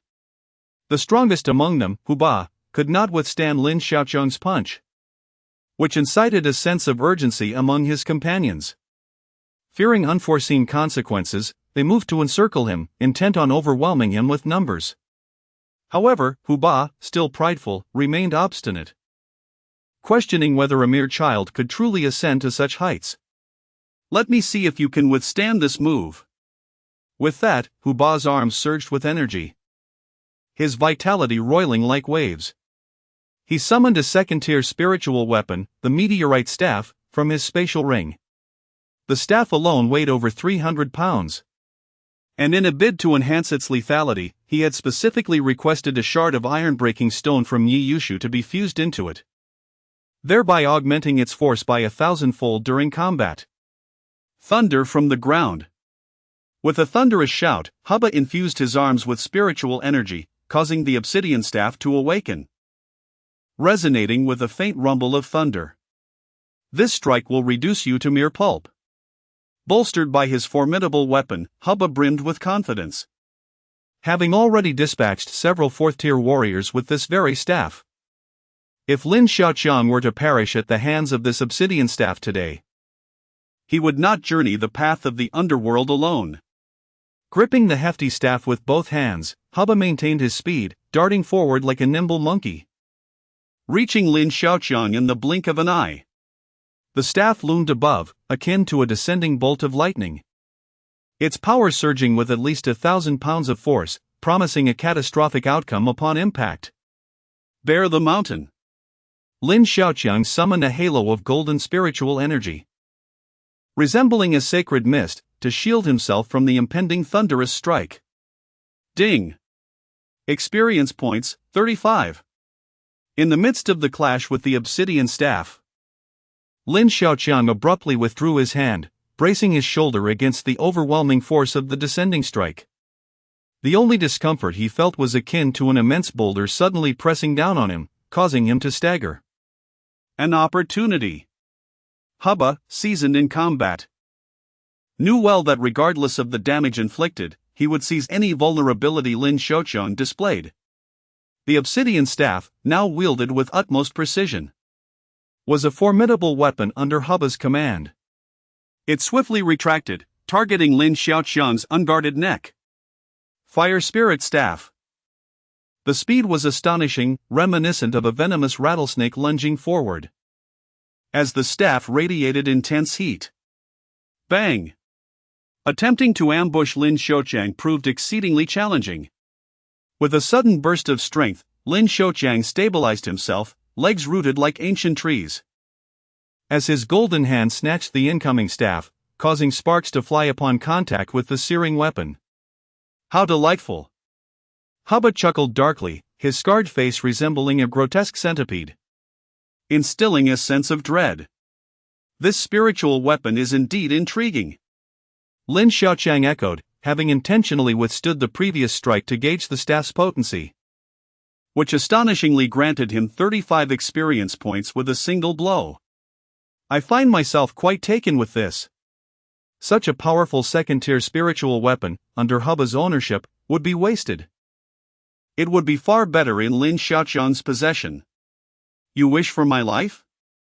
I deem it fair, merely a second-tier spiritual weapon as compensation will suffice. With renewed strength, he grasped the fiery staff firmly, stepping forward to deliver another titanic blow to Hu Ba's chest. How dare you! Hu Ba seethed, outraged that Lin Xiaoqiang would attempt to seize his spiritual weapon. Did he truly believe a fifth-tier warrior could be easily intimidated? With a curse, he evaded Lin Xiaoqiang's incoming punch, retreating to widen the distance between them, as the obsidian staff followed suit. Spin! Hu Ba bellowed, causing the staff in his hands to whirl violently, compelling Lin Xiaoqiang to relinquish his grip. I shall have you grasp my meteorite staff. The only individual capable of withstanding the thunderous crash and the fiery essence of this descent is none other than Lin Xiaoqiang himself. Were it anyone else? Hu Ba might contemplate a collective assault or a tactical retreat, but before him stands a fourth-grade warrior, younger by several years. How could he possibly swallow his pride in such a circumstance? Moreover, he has an insatiable appetite for tackling formidable challenges. As Hu Ba retracted the meteorite staff, his imposing presence surged, and his arms elongated at a visibly rapid pace, finally ceasing only when they reached the height of his knees. Chapter 83, The Physical Treasure of Hu Ba. Is this the treasure of the body itself? Although Lin Xiaoqiang is a body refiner, he merely relies on his meat shield system to recklessly crush his opponents. Before him, Hu Ba has unearthed his own treasure, marking a significant advancement among body refiners. With remarkably elongated arms, Hu Ba appears exceedingly peculiar, resembling a gibbon. His arms are like endless black holes, voraciously consuming spiritual energy. As he continues to absorb this energy, Hu Ba's aura grows increasingly formidable. Weapons, after all, are perilous in proportion to their length, and this long staff, coupled with Hu Ba's fierce arms, becomes a fearsome force. Hu Ba relentlessly attacks the unarmed Lin Xiaoqiang from a distance, his strength having reached its zenith. The meteorite staff in his hands moves with a vigorous momentum. Bang! Bang! Bang! Each strike of the meteorite staff surges towards Lin Xiaoqiang, carrying a whistling force. The weighty staff acts as an extension of his arms. The moment Lin Xiaoqiang reveals a flaw, Hu Ba lunges forward like a dragonfly skimming the water. Bang! Ding! Experience points, 48. Lin Xiaoqiang, having received this strike, is somewhat astonished. Is this the power of unlocking one's bodily treasure? Ding! Experience points, 50. Seizing upon Lin Xiaoqiang's momentary distraction, Hu Ba follows up with another sweeping blow, cutting through the air and leaving a dark red phantom in its wake, a testament to its might. At this moment, Hu Ba pays no heed to the severity of the impact on Lin Xiaoqiang. His extraordinary defensive capabilities are well known throughout South China Martial University. Hu Ba's offensive style emphasizes three attributes: speed, precision, and ferocity. Even the toughest shell cannot withstand the ravages of a tempest. Lin Xiaoqiang, continuously on the defensive, remains unhurried to counterattack. His focus is entirely on Hu Ba's arms. As the first developed treasure of Hu Ba's physique, they flicker with a faint flame, akin to a blazing furnace, incessantly refining external spiritual energy as fuel, causing this furnace to burn and boil vigorously. Regardless of how ferociously Hu Ba charges, he meets every assault with his arms as shields, or directly withstands the thunderous strikes with his body. Ding! Experience points, 51. Ding! Experience points, 52. Ding! Experience points, 53. To Lin Xiaoqiang's bemusement, there seems to be a pattern to Hu Ba's assaults. Observing Lin Xiaoqiang momentarily on the defensive, Hu Ba's subordinates, fearing that Lin might escape, form a large circle to encircle him. As the furnace of Hu Ba's arms continues to blaze, he only grows fiercer with each battle. As long as his vitality remains abundant, he could contend with Lin Xiaoqiang for 3 days and nights without issue, and his physical treasure furnace would become even more potent. Ding! Experience points, 60. After enduring Hu Ba's strike with resilience, Lin Xiaoqiang decides it is time to take action. It is not due to Hu Ba becoming a greater threat, but rather the playful glint in Hu Ba's eyes, as if observing a hapless turtle awaiting a beating, which he finds most unsettling. Who would wish to be like Xu Zaiwen, a mere turtle? Now, it is my turn. Lin Xiaoqiang bellowed, his fists once more radiating a brilliant golden light. Intent on seizing the meteorite staff that slithered like a spirit serpent. I too possess the skill of body refinement. 9 thunderous strikes. Sensing the surge of energy emanating from Lin Xiaoqiang's fists, Hu Ba's onslaught intensified, conjuring 9 ethereal shadows in the air, akin to bolts of lightning erupting from the meteorite staff. Fierce and unyielding, all rushing towards Lin Xiaoqiang's face. Mountain Bearer. Observing the 9 incoming shadows with a force akin to a tempest, Lin Xiaoqiang remained undaunted. His fists roaring like a fierce tiger as they surged towards the approaching phantoms, eager to ascertain who possessed greater fortitude. Boom! Lin Xiaoqiang unleashed 9 punches at an unfathomable speed, each collision reminiscent of a stampede of rhinoceroses. Yet, the 9 shadows could not overpower Lin Xiaoqiang's fists, which shattered them into nothingness. Thunder descends. Hubba's meteorite staff plummeted from the heavens, transforming into a celestial bolt of judgment, lightning coiling around it like a silver serpent. As it became a true embodiment of thunder. No matter how formidable the 9 shadows appeared, they remained mere illusions. The genuine lethal move was the final strike of the second-tier martial technique, Thunder Staff, Thunder Descends. Delusional. As the thunderous roar echoed in his ears, Lin Xiaoqiang instinctively raised his hand to shield himself, golden spiritual energy coalescing upon it, attempting to mitigate some of the thunder's ferocity. Ding! Experience gained, 100. As the system notification resonated, a sharp pain radiated through his arm, and the scent of singed hair wafted into his nostrils. Is this the terror of spiritual artifacts? Lin Xiaoqiang was somewhat astonished. He discerned that Hubba's final move belonged to a second-tier martial technique. The combination of this second-tier technique with a second-tier spiritual artifact could yield 100 experience points, which took Lin Xiaoqiang by surprise. Despite Hubba's achievement being derived from the treasure furnace developed through his own arms, it was still quite unexpected. From his prior conversations with Su Luan, Lin Xiaoqiang had learned that the human body housed no fewer than 100 treasure furnaces, with higher-tier techniques capable of unlocking an increasing number of these furnaces. From Lin Xiaoqiang's earlier observations, it appeared that Hubba's body refinement technique was likely below the second tier, as the activation of any one treasure furnace would cause a surge of vitality and the manifestation of colorful auroras from other locations. Evidently, only the treasure furnace within Hubba's arms was ablaze, while no auroras emanated from any other part of his body. This fueled Lin Xiaoqiang's anticipation that the remnants of the martial god could unlock the treasure furnaces of the physical body. One hand managed to block it. Hubba exclaimed in astonishment upon witnessing Lin Xiaoqiang fend off his Thunder Descends. How is this possible? That is Hubba's Thunder Descends. How can it be? That kid cannot possibly be a 4th-tier martial artist. It is unfathomable for a body refinement practitioner to possess such might. No one could withstand Thunder Descends. Can such a feat be accomplished by someone of 18 or 19 years? Having witnessed Hubba's formidable Thunder Descends being countered by such a young lad, one could not help but question whether this was indeed the same Lin Xiaoqiang who had previously appeared to be at a disadvantage, seemingly unable to retaliate. Damn it! It seems I have encountered a formidable opponent. Hubba's initial panic was swiftly quelled. After all, he had encountered even more terrifying scenes before.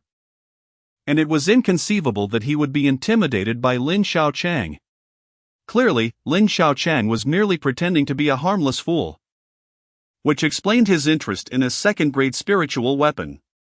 Hubba had ventured out to take lives, only to find himself robbed instead. Now, he was eager to witness just how formidable this body-refining warrior, who had yet to unlock his physical treasures, truly was. Those whom the unworthy god cult sought to eliminate had never managed to evade the merciless blade of Hubba. Chapter 84, The Twin Poison Frogs. Let them all come at me. I refuse to believe that this turtle in the water can bite. Hubba's eyes glinted with madness as he shouted at the other martial artists of the useless divine sect. The sect had dispatched not only 4 4th-tier warriors but also, alongside him, 3 5th-tier warriors, mobilizing a significant portion of their elite forces. Together, these 7 had already woven a great net, and in Hubba's eyes, Lin Xiaoqiang, akin to a turtle, was doomed to be ensnared. At the tender age of 17 or 18, Lin Xiaoqiang, despite his remarkable talent, could at most possess the prowess of a 6th-tier warrior, and that was a generous estimation. Should Lin Xiaoqiang indeed be a concealed 6th-tier warrior? These 7 would need to adopt a serious stance and exert their full strength to contend with him. However, it was unfortunate that Lin Xiaoqiang had yet to unlock the physical treasure furnace. A martial artist who had not developed this furnace was akin to a tiger stripped of its claws, no matter how strong his physique. He would only be left to endure punishment. The exceedingly foolish and fervent followers of the useless divine sect relished the thought of using the bones of such a physical martial artist to brew soup. A prospect that could yield millions in profit. Hu Ba had lost the earlier amusement in toying with his prey and was now consumed by greed. Those followers, having been brainwashed by Yi Yushu, believed that the skeletons of martial artists could pave their path to martial cultivation and even cure their ailments. A delusion instilled in them under Yi Yushu's frenzied indoctrination. As Yi Yushu eliminated rivals, he could also amass considerable wealth through this scheme. Those interested in martial artist skeletons were unlikely to be short of funds. The useless divine sect, functioning not only as an assassination organization but also as a cult for profit, posed a significant threat to their surroundings. Such a colossal entity was perhaps beyond Yi Yushu's control. He might merely be one pawn among many. Perhaps it is worth testing, Lin Xiaoqiang declared resolutely. Many martial artists had met their tragic ends at the hands of cult organizations, and it was not uncommon for these groups to profit from the trafficking of corpses. Lin Xiaoqiang had already heard tales of this from Li Guozhong. Seizing this opportunity, he was eager to experiment with the first step of the Northern Martial 7 Stars, the Tianshu step. In order to extricate himself from the precarious situation of being besieged, Lin Xiaoqiang chose a 4th-tier warrior as his point of attack and charged forward. The 4th-tier warrior, upon seeing Lin Xiaoqiang approach, displayed no hint of fear, rather, he appeared increasingly exhilarated. Viper Strike. A black viper, stretching several yards, manifested behind him.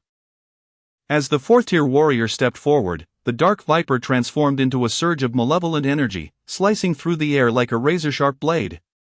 Spirit Transformation Warrior?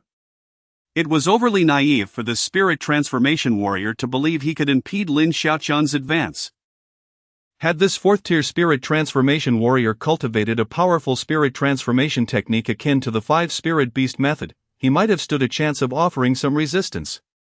However, the viper conjured by this useless divine sect warrior was evidently incapable of manifesting even a 1st-tier spirit, relying solely on spiritual energy to maintain its ethereal form. A far cry from the prowess of Zhuzi's transformed Xuanwu. Mountain Break. Lin Xiaoqiang unleashed a powerful punch, causing the dark malevolent energy to dissipate like ice meeting the fiery embrace of exquisite iron, instantly transforming into pure black spiritual power, devoid of any threat. Brother, allow me to demonstrate this invigorating celestial pivot step. With a peculiar cry, Lin Xiaoqiang executed the celestial pivot step, releasing a wave of warmth from the Tianshu acupuncture point located just 2 inches beside his navel, bringing an unparalleled sense of comfort and enhancing his ethereal presence. In the blink of an eye, he found himself before the 4th-grade spiritual transformation warrior. The Tianshu point within Lin Xiaoqiang erupted, channeling an exceptionally pure surge of spiritual energy into his legs, and with a sudden, forceful kick, a brilliant light akin to a starburst radiated forth, reminiscent of celestial bodies plummeting to earth, creating a tremendous gust of air. Ah! The 4th-grade spiritual transformation warrior cried out in anguish, his body arching as he was sent flying several yards, crashing heavily to the ground, rendered unconscious. As Lin Xiaoqiang capitalized on the moment, 2 5th-grade warriors stealthily approached from behind. These 2 resembled bloated toads, their cheeks swollen to an astonishing size, and soon, waves of foul, dark mist erupted from their mouths. Reacting just a moment too late, Lin Xiaoqiang attempted to retaliate with a punch, only to be met with the nauseating black mist that forced him to retreat repeatedly. Ding! Experience points, 40. The skin on Lin Xiaoqiang's hands only lightly grazed the black mist, resulting in minor cracks revealing traces of flesh, nearly transforming his handsome visage into that of a ghastly skeleton. However, this slight corrosive effect was insufficient to deter Lin Xiaoqiang, whose robust vitality swiftly mended the damage. Seeing Lin Xiaoqiang evade their attack with only a slight touch, the two assailants were left feeling disgruntled, knowing that other warriors would have suffered far more severe injuries, likely losing layers of flesh. Twin poison frogs. From the swirling, putrid green mist behind them, two identical massive poison frogs emerged. Their emerald skin dripped with lethal venom. Resembling ink drops, and as a few drops fell upon the rocky ground, they instantly sizzled, corroding the sturdy surface. Swift resolution. Lin Xiaoqiang realized he could no longer afford to waste time. Yi Yushu's identity had been confirmed, and the matter was of grave significance, involving a sinister cult trafficking in the bodies of warriors. This predicament was beyond his capacity to resolve alone. He needed to inform Su Luan without delay so she could take appropriate action. Furthermore, he had to personally confront Yi Yushu at Taihang Mountain before 6 o'clock. Delivering a severe beating before anything else. Mounting the mountain. Lin Xiaoqiang held his breath, knowing that as long as the approaching poison mist did not enter his mouth or nose, he would be relatively safe. The two fifth-grade warriors recognized their inability to confront Lin Xiaoqiang directly, seeing that their greatest asset, the green source poison mist, failed to harm him. Their composure faltered. Charge! Bang! Lin Xiaoqiang's punch was unexpectedly intercepted by a meteorite staff wielded by the creature behind the two warriors. The immense force transmitted from the staff caused even the fifth-grade body-refining warriors to stumble backward, just as Lin Xiaoqiang prepared to strike again. A group of fourth-grade warriors dared to advance in an attempt to obstruct him, a move akin to a mantis attempting to stop a chariot. Celestial pivot step. Lin Xiaoqiang once again executed the Tianshu step from the Northern Martial Seven Stars. This strike, akin to a comet colliding with the earth, sent the four adversaries flying, leaving them sprawled on the ground, wailing in agony, stripped of their combat capabilities. The deathly poison fog. At the behest of Haba, the two fifth-grade martial artists each ingested a verdant pill, unleashing an unrelenting wave of green toxic mist that surged forth like a sandstorm. The unfortunate flora caught in the noxious gas withered and perished in an instant. Lin Xiaoqiang was compelled to swiftly employ the Tianshu step, harnessing the power of the Northern Martial Seven Stars to isolate the toxic mist, and upon witnessing the flowers and plants wither instantaneously, he was determined not to risk even a trace of contamination.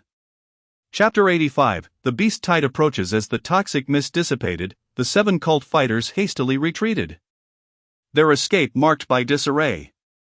Lin Xiaoqiang had intended to detain at least one for questioning, hoping to extract some useful information. Although the two fifth-grade spirit transformation warriors lacked the destructive power of the body-refining Huba, in their frantic flight, they managed to flee faster than rabbits, pulling their companions along with them. A monk may run, but the temple remains, Lin Xiaoqiang mused, convinced that once he captured Yi Yushu, the truth would unfold. Yi Yushu's audacity was remarkable. He dared to strike against him within the confines of South China Martial University, seemingly unafraid of exposure. As the clock approached 6 o'clock, the designated hour set by the university, neither Wang Dang nor Su Qiaoer had responded to Lin Xiaoqiang's messages. Meanwhile, atop the Taihang Mountains, Yi Yushu received word of Huba and the others' failed mission. Yi, that Lin Xiaoqiang is at least a sixth-grade warrior. We seven cannot withstand a confrontation with him. My meteorite staff is ineffective against him. Huba's voice trembled with fear. Sixth-grade warrior? How can someone so young possess such prowess? Yi Yushu, already on the Taihang Mountain, stood upon a small hill, gazing at the distant majestic peaks. Huba's panic struck him with surprise. Though Huba often appeared as a mere slacker, when it came to taking a life, he transformed into a ferocious beast. And Lin Xiaoqiang was the first to instill fear in him. Are you certain, Huba? Yi Yushu's indifference towards the mission's failure was overshadowed by Huba's alarming revelation about Lin Xiaoqiang's abilities. Such a genius, a sixth-grade warrior at his age, was unprecedented even for Yi Yushu. Absolutely.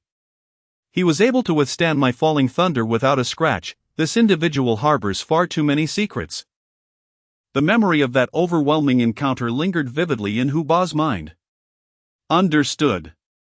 Yi Yushu's gaze turned icy as he hung up the phone, his murderous intent towards Lin Xiaoqiang intensifying. Yi Yushu relished in extinguishing the flames of potential, crushing any who dared to rise above him. Hu Ba has failed. A raspy voice echoed, reminiscent of a crow's mournful call. Indeed, he is quite a figure, a 6th grade warrior under 20, Yi Yushu affirmed, nodding. If I am not mistaken, he will soon be on his way to find me. At that time, I shall rely on you, Crow. With Lin Xiaoqiang's 6th grade strength, Yi Yushu knew he was no match. To subdue Lin Xiaoqiang, he would need the might of his strongest subordinate, Crow. Rest assured, I will handle it.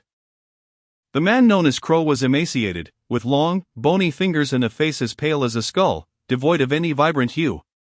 Meanwhile, Wang Dang and Su Chaoer had already positioned themselves within the first line of defense set up by South China Martial University.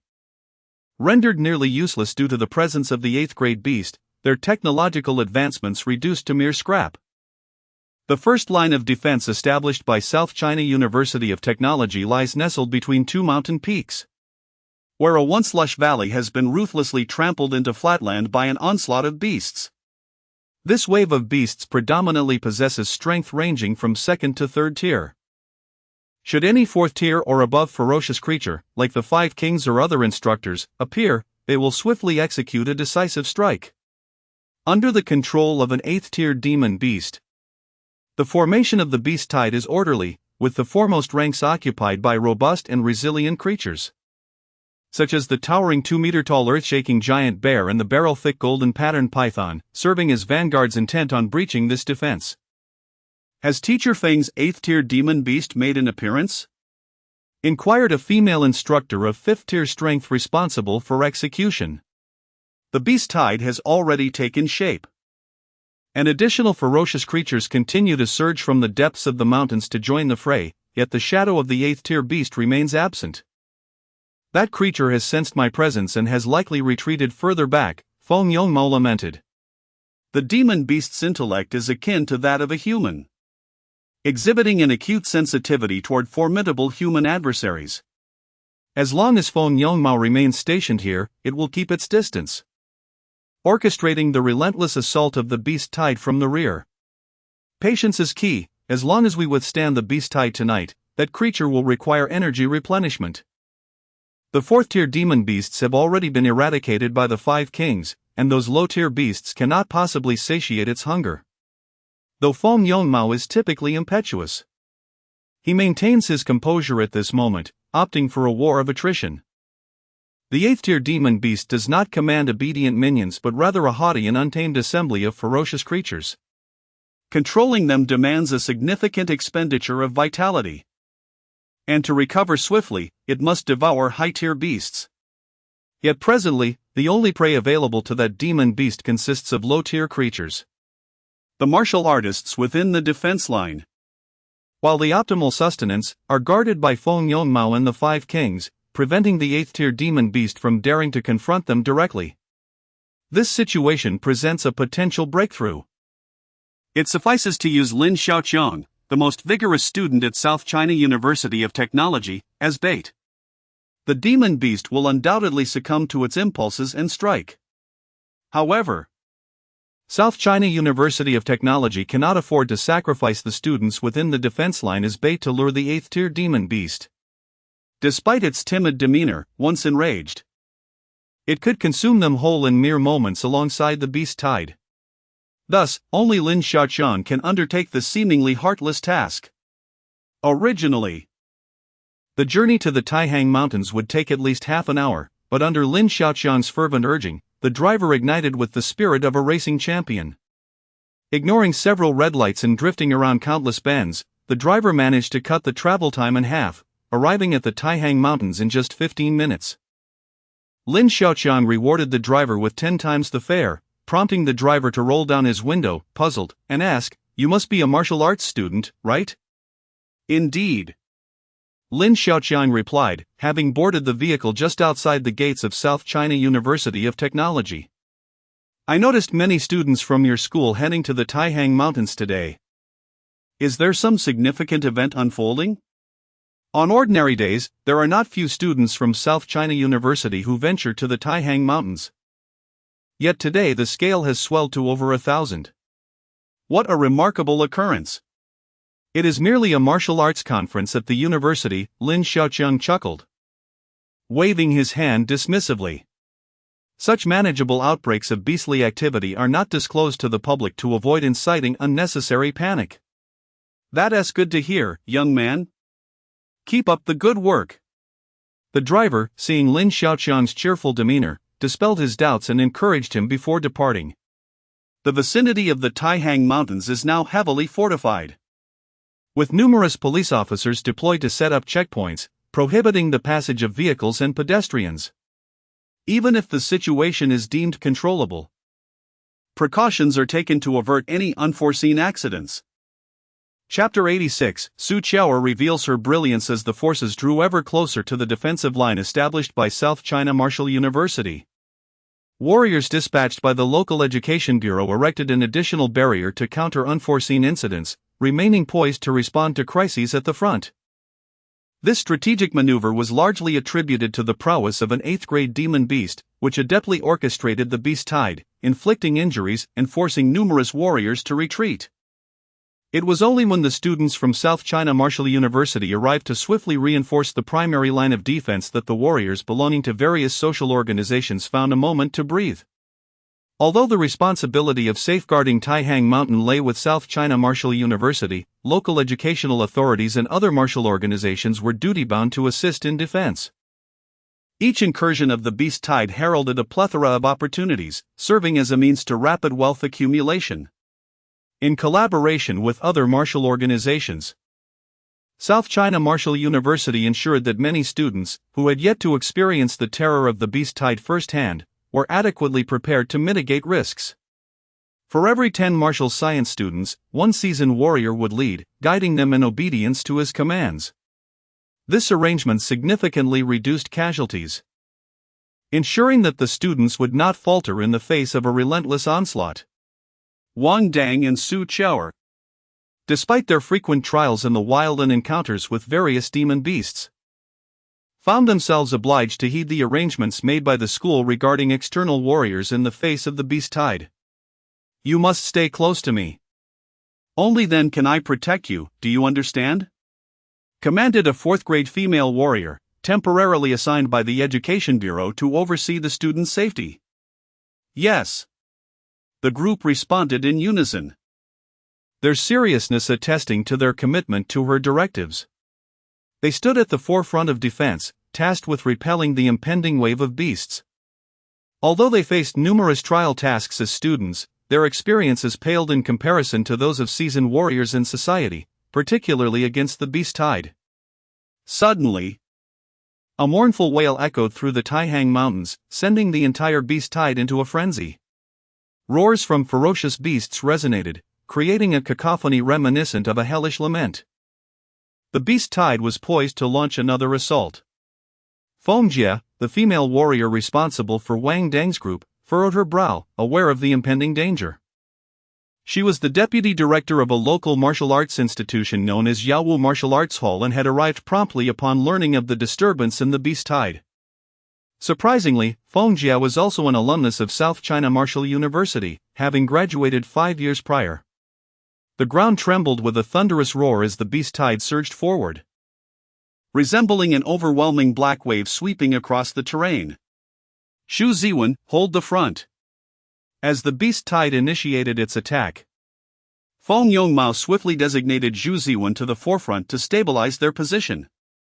With a whoosh, Xu Ziwen leaped forward, his entire form enveloped in swirling black mist, emerging as a malevolent black tortoise. As the evil tortoise advanced, a 4th-grade demon beast, the golden horn python, attempted to ascend and sink its fangs into the tortoise's formidable head. As the golden-horned python coiled upwards, Xu Ziwen merely cast a slow glance before disregarding it entirely. Just as the python prepared to unleash its gaping maw, a colossal spirit snake, exuding a dark aura, abruptly emerged. Hiss! The golden-horned python emitted a sound that seemed menacing, yet before the spirit snake, it resembled the whimper of an infant. Swiftly meeting its demise at the jaws of the latter. With the malevolent Xuanwu embodied in Xu Ziwen, he charged through the beast tide. With only a handful of ferocious beasts managing to escape its formidable grasp.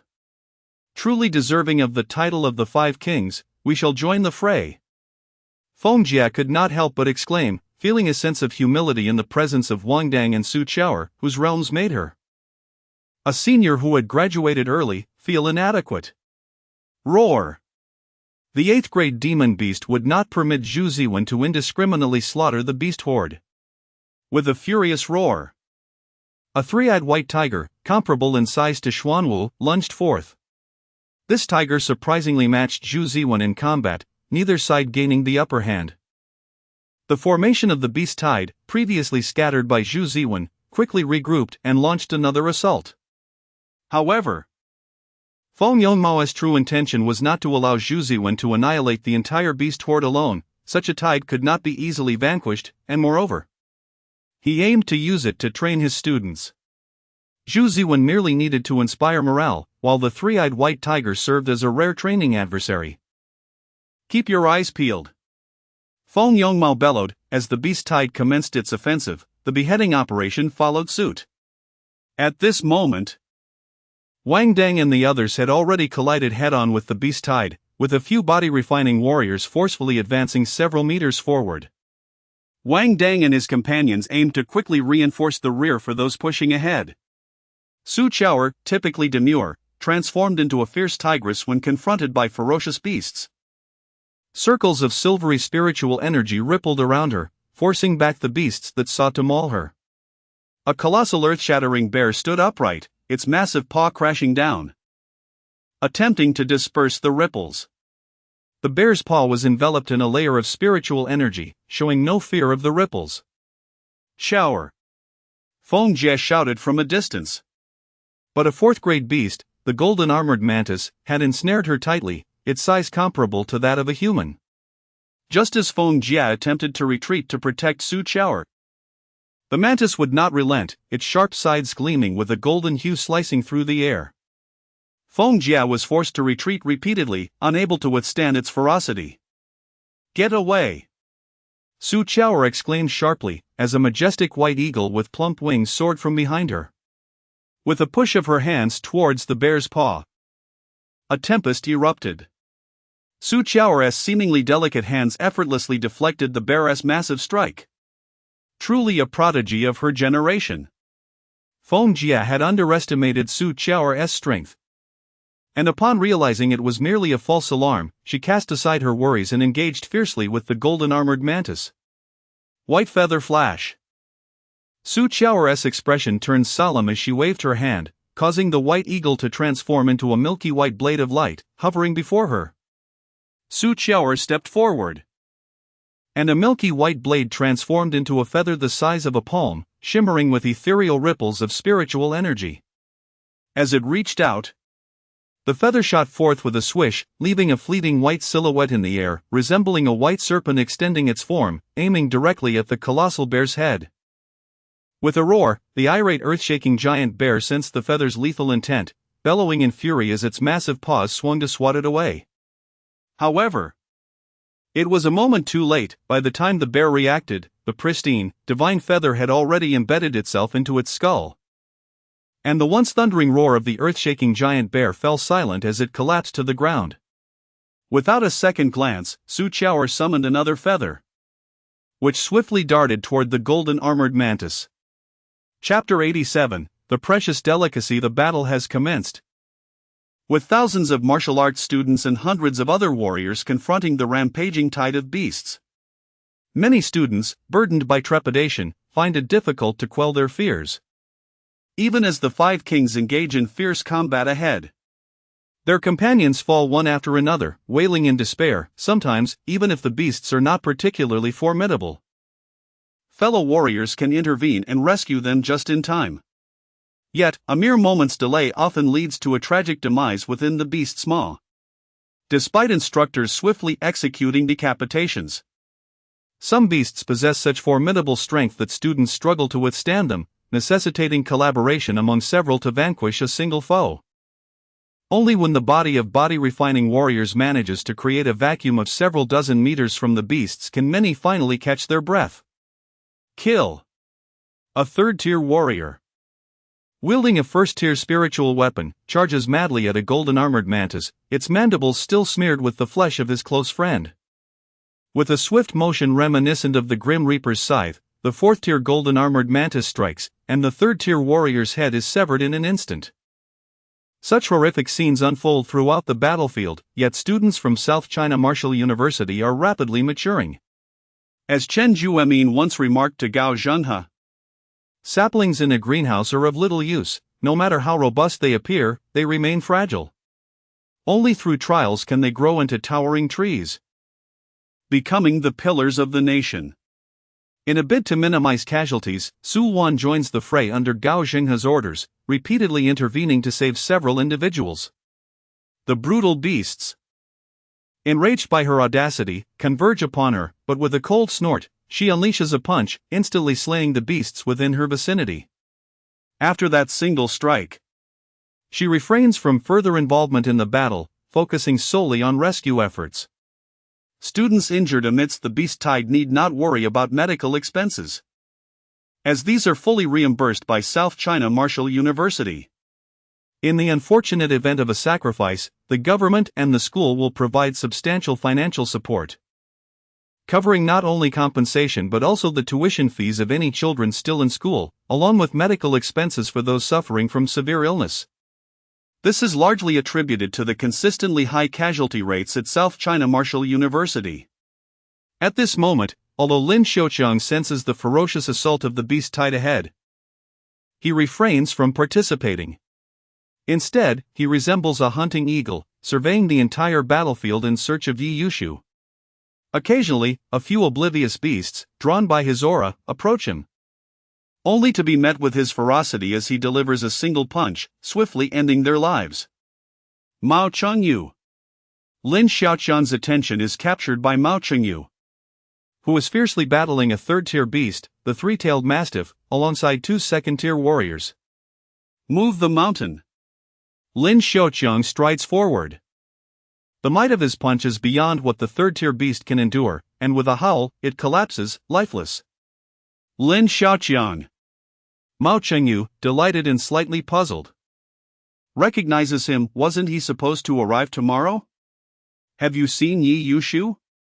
Lin Xiaoqiang hurriedly inquired, realizing that such a chaotic search was futile. Although Yi Yushu possessed significantly greater strength than Mao Chengyu, both were under the tutelage of the same mentor and should not be too far apart. He was at the forefront, nearest to the Five Kings. Mao Chengyu replied that their current location was still minimally affected by the beast tide. Only the ferocious beasts that the warriors ahead could not fend off would charge into their midst. As they advanced, the ferocity and strength of the beasts intensified, and those without third-tier strength had no business moving forward, forced to linger behind and cautiously push ahead. Be careful, Lin Xiaoqiang admonished before swiftly making his way to the front. Although Yi Yushu would not resort to underhanded tactics against Su Qiaoer during the beast tide, Lin Xiaoqiang was unwilling to allow him a moment of arrogance, yearning to see Yi Yushu face justice immediately. Lin Xiaoqiang's abundant vitality surged forth like a colossal force, inciting the beasts ahead to grow increasingly feral. Some beasts suddenly abandoned their immediate prey and turned to pounce on Lin Xiaoqiang. In the blink of an eye, several beasts with blood-red eyes, all at the fourth tier, charged towards him. These beasts, united in their assault, disregarded the other warriors attempting to intercept them, their crimson eyes fixated on Lin Xiaoqiang's alluring form. The sudden movement of the beasts drew the attention of the mentors in the vicinity, as it was rare for multiple beasts to coordinate an attack on a single target. Feng Yongmao, who had been locked in a standoff with an 8th-tier monster, also noticed the disturbance and looked down to see that the beasts were clearly drawn to a singular figure. It was Lin Xiaoqiang. Feng Yongmao exclaimed in astonishment. This young man's vitality was astonishingly potent. Su Luan had indeed nurtured an exceptional student. When Lin Xiaoqiang first entered South China Martial University, Feng Yongmao immediately extended an invitation, only for Elder Feng to personally intervene, seeking to take Lin Xiaoqiang as a closed-door disciple. Ultimately, it was Su Luan who became Lin Xiaoqiang's mentor. Feng Yongmao had previously thought this to be a waste of a martial arts prodigy.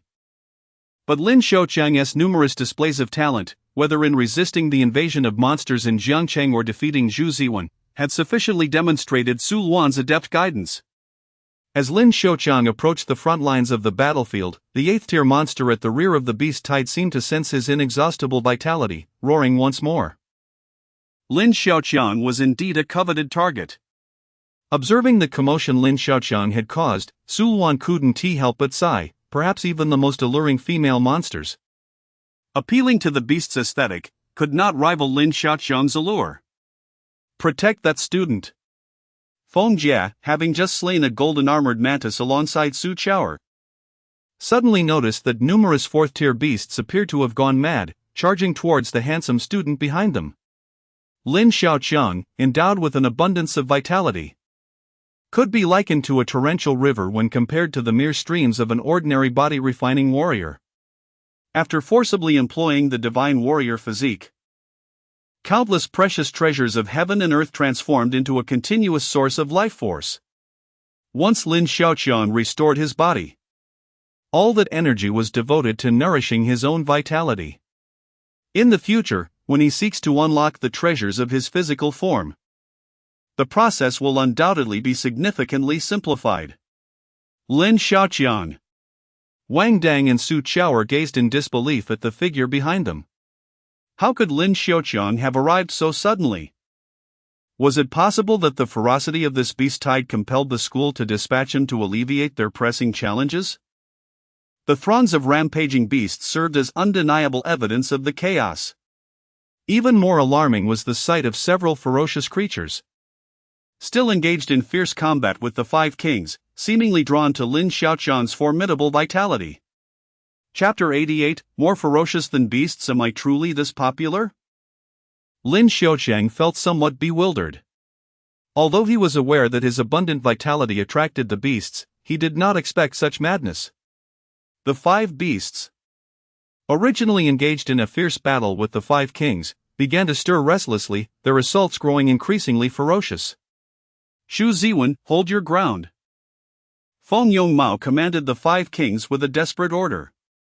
Should the 5 6th-grade beasts, specifically brought from the depths of Taihang Mountain by the 8th-grade beast, break through, their strength would be perilously close to that of a 7th-grade beast. The 5 6th-grade ferocious beasts, utilizing their innate abilities, could initially match the 5 kings evenly. A clear victor was hard to discern until the immensely alluring Lin Xiaoqiang appeared. The overwhelming desire to devour surged within them. For consuming Lin Xiaoqiang's flesh and blood would enable them to ascend to the 7th grade. To them, Lin Xiaoqiang resembled a millennia-old ginseng, promising immortality upon consumption. If those 5 6th-grade beasts managed to invade Lin Xiaoqiang's vicinity, the martial artists within that area would merely serve as seasoning for their feast. Feng Yongmao, overseeing the situation, felt a throbbing headache. The previously balanced situation was shattered by Lin Xiaoqiang's emergence. If he attempted to strike down the 5 6th-grade beasts, the 8th-grade beast would undoubtedly retaliate fiercely. The cost of such an exchange was utterly unacceptable. Damn it! Lin Xiaoqiang again. The 5 kings shared a thought with Feng Yongmao. This Lin Xiaoqiang epitomized misfortune, bringing calamity wherever he went. The 5, transformed into spiritual beasts, formed a defensive perimeter, forcibly containing the rampaging beasts, enduring their frenzied counterattacks. Clear the way! Lin Xiaoqiang bellowed. The martial artists who intended to halt the charging beasts were taken aback and instinctively parted to grant him passage.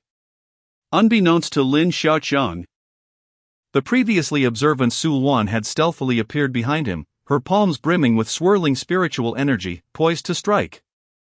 Approximately 7 ferocious beasts charged towards Lin Xiaoqiang in a frenzied onslaught.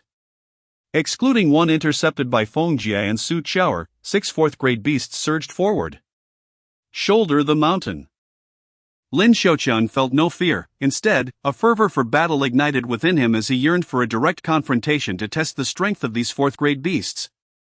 One fire-armored rhinoceros, clad in magma armor, advanced, shaking the ground with each step, its crimson horn erupting with flames. Come! Lin Xiaoqiang stepped forward. His right fist concealed at his abdomen, a brilliant and fierce radiance flickering from within. From a distance, it appeared as if a divine being was descending to deliver a crushing blow to the ferocious beast. Boom! The fire-armored rhinoceros collided with Lin Xiaoqiang's formidable punch, which struck like a fist against an indestructible steel plate. The impact left his palms tingling, and he was forced back several steps by the rhinoceros's overwhelming force. Moo! The fire-armored rhinoceros halted abruptly, its second-grade horn shattering with a resounding crack, dark, magma-like blood gushing forth. The anger of the fire-armored rhinoceros surged like a raging inferno, propelling itself forward with immense force. Ding! Experience gained, 40.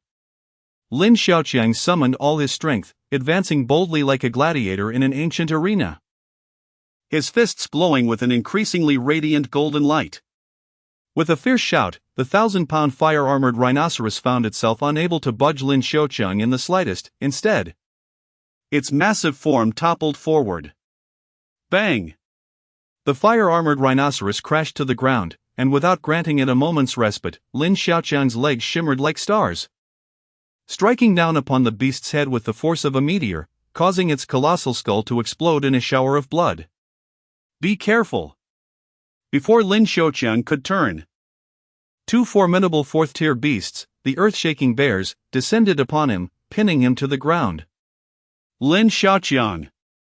Su Qiao, still engaged in combat with another fourth-tier monster, realized that Lin Xiaoqiang being overwhelmed by those 2 bears likely meant he would suffer severe injury, if not death. Yet, not far behind Lin Xiaoqiang, Su Luan remained a passive observer, showing no intention of intervening. Get away!